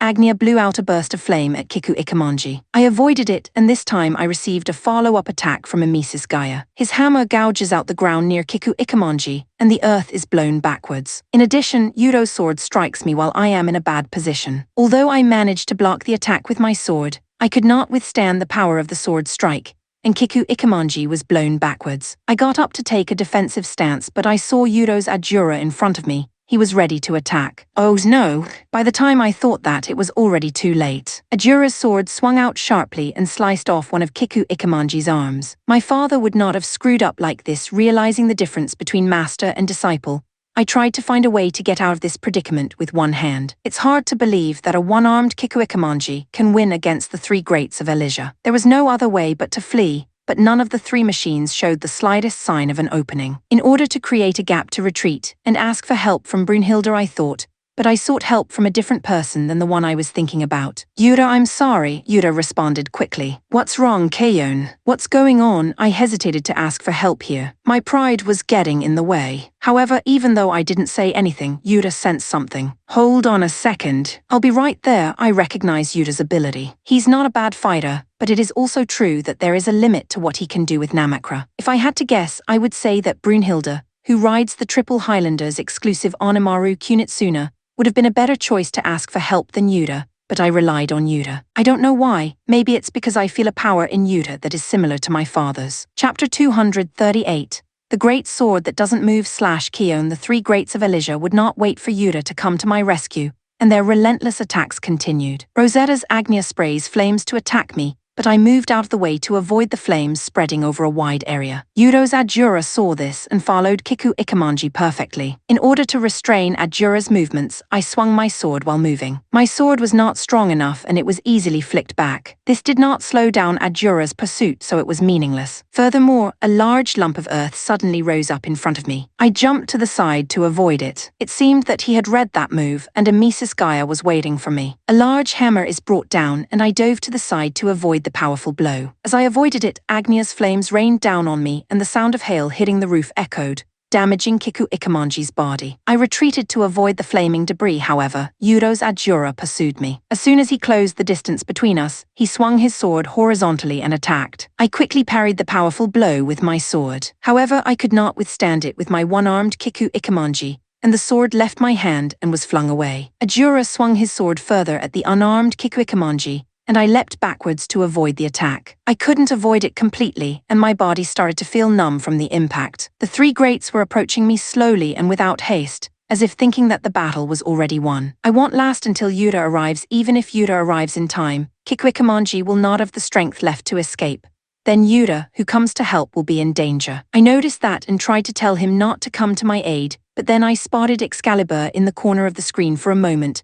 I thought that Father had come to my rescue, but Excalibur was just standing there. Father was not on it. I knew that right away. It's abnormal for him to be out of his magicraft in this situation. In addition, I can't see Scarfy's Arendite, who is supposed to be with him. My heart palpitated violently and my anxiety was spreading, An unpleasant sensation filled my mind. Something has happened to father, something so serious that he couldn't even get on his magicraft. I wanted to rush over there right away. However, the three greats would not let me do so. I was about to give up halfway through, but I couldn't just let them take me down. I decided to get up and make a last-ditch effort. Perhaps thinking that I had already lost the will to move, they showed some agitation when they saw Kiku Ikemanji standing up. But it was only for a moment, and they immediately moved to finish me off. I could barely avoid the blow of Emisis Gaia hammer, but I couldn't even react to Yudo's Ajura sword. Ajura's sword easily cut off Kiku Ikemanji's leg. Losing one of his legs, Kiku Ikemanji lost his balance and fell to the ground. Rosetta's flames sprayed on it, and the high temperature gradually melted down Kiku Ikemanji armor. I escaped from the flames by rolling away, but Gaia kicked me with no mercy. In addition, the hammer struck the lower half of the Kiku Ikemanji violently. The blow deformed half of his body into a squishy shape, and he was no longer able to stand up. "It's over." Just as I thought this, I heard Yuda's voice. "Kayon, are you okay?" At the same time, Namakra leaped in front of the three greats. Yuda, the little Namakra, holds his sword up to Yudo's Ajura. It was a small machine, but to me it looked big. Chapter 239. Unexpected, I felt a sense of urgency in Kiyon's communication. Apparently, she had some kind of strange pride. And although she didn't say it clearly, she seemed to be in a very bad situation. The battle situation over here has been fierce with a lot of melee fighting going on, but with the three greats of the Elysian Empire not here, the loss of me alone will have no effect on the battle situation. Namakra quickly made his way to the forest where Dad and Kiyon had gone. Kiyon's situation was worse than I had expected. Or perhaps I should say the worst. Kiyon's Kiku Ikemanji had lost one arm and one leg. The lower half of the fuselage was torn to shreds. There was damage here and there, and it didn't look like she could move. It was the three greats of the Elysian Empire who had driven Kiyon to that point, and were now about to finish off Kiku Ikemanji. "Kayon, are you okay?" "Yura." Thank God there was a reply. Relieved to see that she was alive, I jumped in front of Kiku Ikemanji with my Namakra. With the obvious difference in performance, the three greats were not wary of Namakra. I wondered if I had a chance to win, if I exploited the gap in their minds that there was no way they could lose. "I'm sorry, Yura. My father's Excalibur is not in sight, nor is my father's or Scarfy. I can't move Kiku Ikemanji anymore. So I am going to abandon the magicraft and go to my father." "All right, I'll take care of this. Kiyon can go to Dad. I need to at least buy Kiyon time to get out of Kiku Ikemanji." I hold up my sword to intimidate the three greats. Ha ha ha ha tilde, this is just too funny. It looks like he's really trying to fight the three of us. Oh yes, I remember now. This is the guy who scratched my Gaia in the last fight. Looks like I gave him the wrong impression. Emesis, don't let your guard down. Even though he's on a magicraft like this, he's definitely a member of the Sword Clan. I'm not going to let my guard down. I'm only here to repay you for that time. I put my energy and concentration into my sword and released it. Flash, the blow aimed at Emesis Gaia abdomen. He didn't dodge, and a piece of metal flew off, creating a gash in Gaia abdomen. "Oh, that's it. I almost forgot. You've done it not once but twice." Gaia counterattacked with a large hammer. It would be reckless to take this with a sword. I leaped to the side to avoid it. Agnia's flames attacked me as I tried to avoid the hammer. I'm not going to allow the flames that could easily melt Namakra's armor to touch me, so I leapt further and rolled to avoid them. But there was Yudo's Ajura waiting for me. Ajura attacked with an irregular uppercut-like technique, but I blocked it with my sword. I also felt a heavy thud, but I managed to take it. Yudo also pushed his sword and tried to overpower Namakra. I could hear the creaking sound of the magicraft. It's impossible for Namakra to resist with its strength, so I drew my sword and stepped back. Then I aimed for the moment when Ajura stepped in and came at me. I saved my energy and released it all at once. I wouldn't get many chances, so I wanted to defeat Ajura with this one blow. Flash, but the moment I put my mind to it, I heard a buzzing sound, and my body became weak. It was difficult for me to stand, let alone wield a sword. Even though they were in the middle of battle, something in Namakra's body seemed to have broken. With Namakra barely able to stand, there was no way I could compete with the three greats. The head of the Namakra was cut off by a swing of Yudo's Ajura sword, then blasted by Gaia's hammer, and finally burned by Agnia's flames. The heat from Agnia's flames could be felt inside the cockpit. As I began to fear that I was going to be burned to death, the flames seemed to subside and the temperature dropped. I couldn't see what was going on around me because my head was destroyed, but it seemed that they didn't want to further attack Namakra. The heat from the burning flames seemed to have cooled down, and I decided to go outside. Chapter 240. the red road, I stepped out of the tattered Namakra and looked around. It seemed that the three greats had disappeared. Perhaps they have moved to the battlefield where the Elysian army and the swordsmen are fighting. Remembering Keon's words, I was worried about Dad. I was also curious about the battlefield where the three greats were headed, but there was nothing I could do about it in my current state without my magicraft. For now, I decided to head in the direction Keon went. As I made my way through the forest, I soon caught sight of Excalibur. Thinking that Keon was probably headed there as well, I quickened my steps and hurried ahead. The hatch of Excalibur was open. I looked into the cockpit and saw Keon there examining something. Since Dad was not there, she checked around Excalibur but could not find him. Yura, Keon noticed me and called out my name with a dubious expression. "Isn't Dad around?" There's no warmth in the seat, so it looks like he's been out of Excalibur for some time. If that's the case, then it means he didn't go out for just a bit. I'm sorry that I left the battle against the three greats to one person, Yura. No, it was still too hard for Namakra to compete with the three greats. I'm sorry if I didn't get beat up. No, even if it was the two of us, there was a limit to what I could do with Namakra. It would have been hard against the three greats. What happened to them? They don't seem to be around here anymore, probably headed for the battlefield between the Elysian Empire and the Sword Clan. If that's the case, we need to hurry up and find Father. Even the Sword Clan won't last long against the three greats. Fortunately, Excalibur is still well, and with Father we can manage. Keon's absolute trust in her father can be seen. It is true that even against the three greats, Dad will be able to handle it. But I don't know where Dad is. Let's just look around. Yeah. Keon and I started searching around Excalibur. We then split into two groups and searched the area. Keon found traces in an open area some distance from Excalibur. I ran to the spot. Footprints of a different magicraft than Excalibur. I think these are from Scarfy's. Arendite, I knew Father and Scarfy had met. If that's the case, how come I can't see Scarfy or even Arendite? I think it means Scarfy's not around here anymore. I don't get it. What the hell is going on? I gave up trying to predict the situation and looked around further. If I could find the old man, I would know why. Keon seemed to have the same idea and began to examine the area in silence. Yura, Keon, who was investigating a place a little further in from Arendite's trail, called me with a sad tone. "What's up?" "Look at this." Keon pointed to a red liquid on a leaf. "Is it blood?" "Yes." "Damn, give me a break. Just because blood was found doesn't mean it was Father's." But the bad feeling was getting stronger and stronger. My heart started to beat faster, and my imagination started to go wild. "The trail of blood continues, Keon, and I followed the trail. Please, please, please, please, please, please, please, please, please, please, please, please, please, please, please, please." However, that wish did not come true. The further I got along the trail of blood, the more disgusting the smell became. Then, after scrambling through the trees, I arrived at a rocky place where I found Father. The area around him was a pool of bright red blood. The moment I saw him, I felt a chill run down my spine. I was so shocked that I could not speak, and Keon seemed to be in the same state as me. Chapter 241, Father and Child. Master and Disciple Dad. Father. After a long period of silence, I finally spoke up and ran up to Father. Perhaps he heard me and Keon, but he reacted a little. "He's alive." I had been despairing from the impact of his appearance, but now that I knew he was still alive, I felt a surge of hope. I slowly picked up my. Keon brought her face close to Dad's and spoke to him. "Yo-yo, Keon and Yura with you. Too just wanted to talk to you too." "Well, I'm happy to report that Scarfy and I had a serious match, and he landed a brilliant blow. When did he grow up like that?"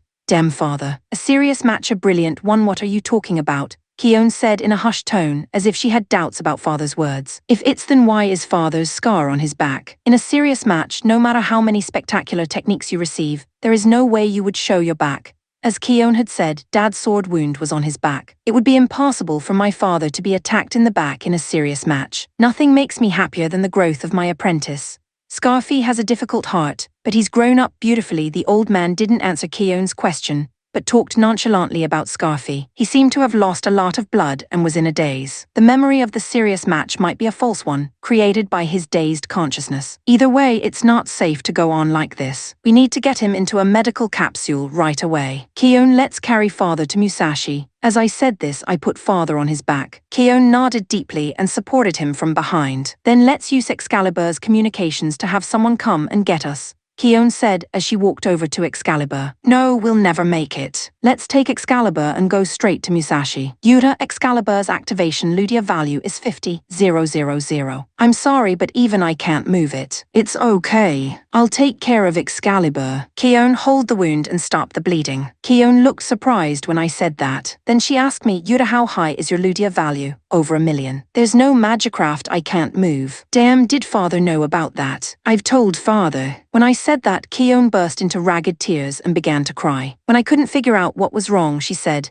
maybe father asked you to protect me because he really wanted you to protect me, regardless of gender. I think father knew this would happen, so he thought about what would come after he was gone. Kion, Dad's not dead yet, Dad's still alive. I have no intention of giving up. I'm sorry, Kion apologized with more tears streaming down her face. Just talk to father. He's in danger of losing consciousness. Kion stopped the bleeding and talked to father. That's how we managed to get to Excalibur. The two of us carried father into the cockpit of Excalibur. Kion held the old man next to the seat so that he wouldn't move. She was talking to him while continuing to stop the bleeding. I sat down in the pilot seat and placed my hand on the control ball of Excalibur. A high-pitched squeal sounded, and power was supplied to the equipment in the cockpit. Kion, let's go. Hold on to father, Kion nodded silently. Perhaps sensing that his master was in danger, Excalibur stood up vigorously and responded to my feelings. It's okay, if we can get him to the medical capsule, he'll definitely survive. I'm sure he'll be fine. Chapter 242, Returning Home, Elijah's youth were too strong. Sword Saint, Sword King, and Sword Emperor, how come none of the 3 greats of the Sword Clan are here? I'm not sure what to do. I can hear the grief-stricken screams from the communication of the Sword Clan. It seems that Elijah's 3 greats are running rampant on the battlefield, and many members of the Sword Clan have been defeated. Master Scarfy, where are you? We're completely surrounded. Please help us, Master. That was the voice of Mordred of the Scarfy clan. Doesn't Scarfy think anything of his own disciples being defeated? I'll have to challenge the 3 greats to a single battle. My name is the Sword King's first disciple, Diablo. Let's do this the hard way. That was Diablo's last communication. He had probably been defeated by one of the 3 greats. No, I don't want to die. Tepe, you can't run. I'm sorry. I've still got things to do. It seems that Tepe has escaped from the battlefield. I don't like the idea of him abandoning his friends and running away, but I don't blame him. Everyone has the right to protect their own life. After passing through the forest, I could see the battlefield where the Elysian Empire and the Sword Clan were fighting. At a quick glance, it was obvious that the Elysian Empire had the upper hand, and the swordsmen were overwhelmed in terms of both quantity and strength. There were about a dozen or so survivors of the Sword Clan, and Bokuden and Cagehisser had already been destroyed. The survivors of the Sword Clan had gathered around Musashi and were making their last stand. Stick everyone, Kion looks at the situation and is distressed. She was frustrated that she couldn't do anything to help her friends in their time of need. There are more than 100 enemies, plus the 3 greats of Elijah, and now's not the time to fight. My first priority is to get Dad to Musashi. The enemy machines seem to have noticed that Excalibur has appeared and swarmed towards me. I was worried about Father's condition and annoyed at being interrupted in my haste. I couldn't help but scream, "Get out of my way." I swung my sword angrily, and with a single strike several magicrafts were shattered. "Get out of the way. I'm in a hurry." A violent horizontal flash of the sword cut in half the enemy who was blocking the way in front. But at that time, a bang resounded in the cockpit. Yura, a powerful voice, called out to me. The owner of the voice was a dad. "Dad, when did I ever teach you to use such a foul sword? Anger amplifies power but dulls skill. If you want to be strong, stay calm." Ugh. I'm not saying don't get angry, but you have to control it. Cough. When he finishes saying that, Dad coughs up a lot of blood. "Father, Dad, Hakaiki, sorry, I'm a dumb parent. Father, take care of yourself." Yura, please again, protect Kionishes, my precious. What the hell are you talking about? Dad, don't die. You can protect your own daughter. Father, Yura, please hurry. I know. I headed for Musashi in a straight line. More enemy magicrafts approached, but I cut them down as I ran, never stopping my hurrying feet. Grand Master. Everyone, the Grand Master is here. At the sight of Excalibur, the members of the Sword Clan shouted with joy. This changed the atmosphere of the battlefield. The riders of the Sword Clan regained their energy and began to move better. There was no way that the 3 greats would stand idly by as Excalibur made his appearance. Gaia stood in the way, blocking his path. Agnia approached Excalibur from the left and Adjura from the right. My frustration peaked at the intrusion, but the old man's words from earlier came back to haunt me. Rather than suppressing my anger, I kept a level head, understanding it. Chapter 243, Overwhelming. Damn it, Sword Saint, how are you still alive? Emesis asked this over the external output sound. What these words meant was that the enemy knew that Dad had been defeated by Scarfy. There was a possibility that Scarfy and the enemy had been in cahoots. However, there is no time to pry into the enemy's intentions here. I'm well aware of how well the three greats work together. I believe that their individual strength cannot be underestimated. But right now, no matter who they are, I don't want to take the time to fight them. Feeling a sense of urgency and anger towards Scarfy and the enemy, I calmly watched their movements. As I expected, the three greats did not attack carelessly against Excalibur, but Rosetta's Agnia was the first to move. Agnia launched a flaming strike. The swirling flames attacked Excalibur. It's not worth the time to avoid it, so I swung my sword and slashed the flames. The swirling flames split in half and dissipated as if melting into the air. Ugh, no way. Ignoring Rosetta's surprised reaction, I moved on. Seeing Emesis' hammer swing up, I spin my body around to approach Gaia. I don't want to wait for him to swing the hammer down. I concentrate my energy and swing my sword at the raised hammer, releasing a shockwave. The sharp mass of air sliced through the solid hammer and blew it away. GGH, Emesis seems to be unable to hide his agitation as his hammer is destroyed. Yuro moved to take advantage of the opening of my attack on Gaia. He stepped in sharply to close the gap with Excalibur, and then he attacked with his sword. I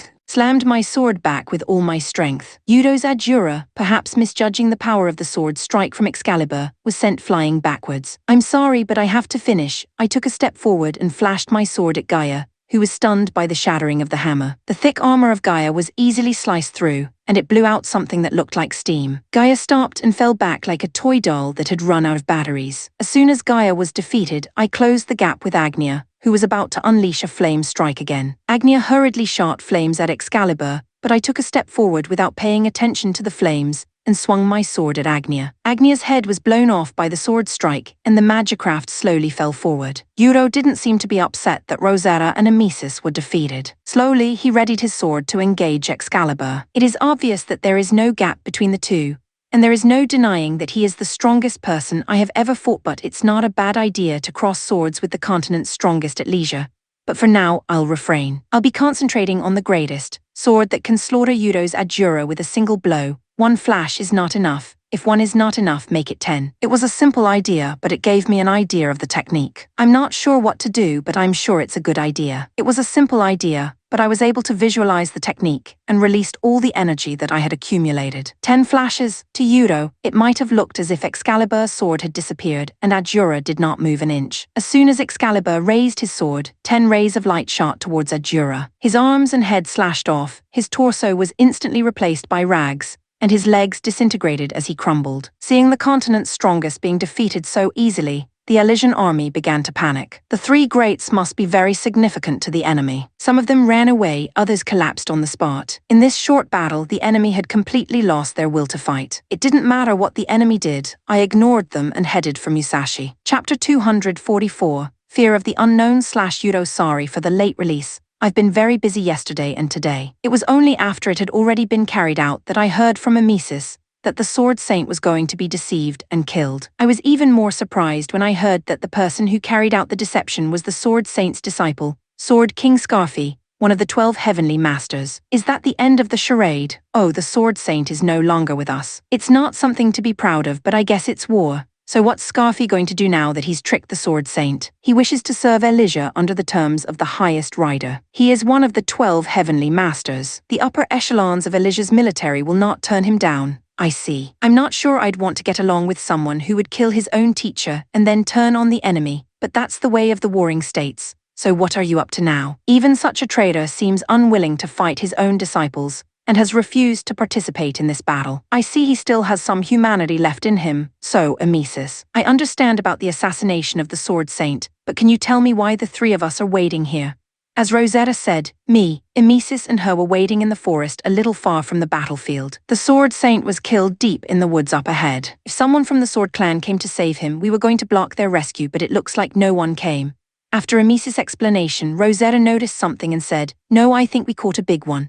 When I looked, I saw that one of the 12 heavenly masters, Kion's Magicraft Kiku Ikemanji, was coming this way. A big one indeed. The Sword Saint has been killed, and the Sword King has disappeared. If we can defeat the Sword Emperor here, there will be no more opponents in the Sword Clan to fear. As expected of the Sword Emperor, even the three of us, myself, Rosetta and Emesis, were not able to defeat her easily. However, we still managed to disable Kiku Ikamanji in the end. I approached Kiku Ikamanji to finish it off, but a new enemy interfered with that. It was a small magicraft that looked more like a civilian than a fighting machine. The little magicraft held its sword up to the three of us. I can feel a strange energy coming from that simple machine that is not designed for combat. This is a sign that I sense from the strong. Ha ha ha ha tilde, this is just too funny. It looks like he's really trying to fight the three of us. Oh yes, I remember now. This is the guy who scratched my Gaia in the last fight. Looks like I gave him the wrong idea, Emesis. Don't let your guard down. Even though he's on this plane, he's definitely a member of the Sword Clan. I'm not going to let my guard down. I'm only here to repay you for that time. The battle began, and at first I was wary because of the presence of a strong man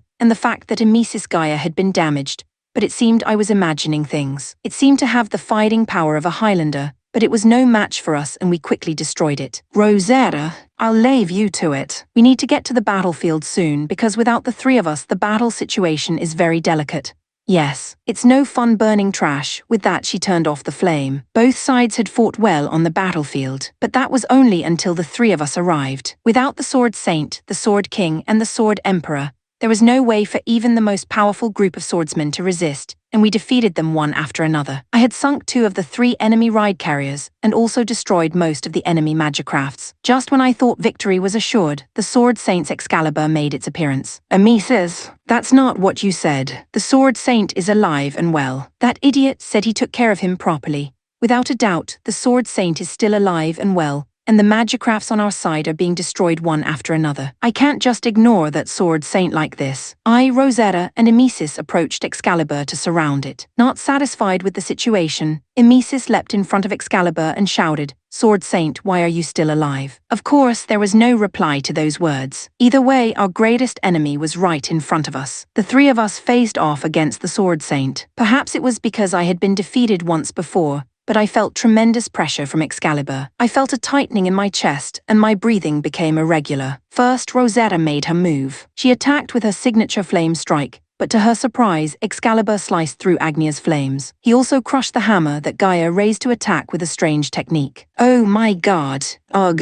I was surprised too, but I thought now was a good time to attack. I closed the gap between me and Excalibur, and then I swung my sword up from the bottom and tried to slash it down. However, Adjura and I were blown away by a numbing sensation, as if we had been struck by a meteor. I knew when I touched it, but I felt unbelievable power. I've never experienced power like this before. I feel something from Excalibur that is even more powerful than the Sword Saint that I've fought once. In one blow Gaia was destroyed, and in another breath or two, Agnia also fell prey to that powerful strike. I need to calm down no matter how skilled the Sword Saint is. I should be able to find an opening GAN focus on Ludia. As I looked, I saw that Excalibur had already drawn his sword. By the time I noticed it, it was too late, and a powerful impact hit me. I could feel that Adjura was being broken into pieces. It was as if he had been caught in a tornado, and there was nothing I could do about the incomprehensible impact. What the hell is this? What happened? What was I fighting when the shark subsided? Adjura stopped moving. Chapter 245. Title at the end. Since it's a spoiler somewhere in the back of my mind, I didn't believe that your Ludia value was over 1 million.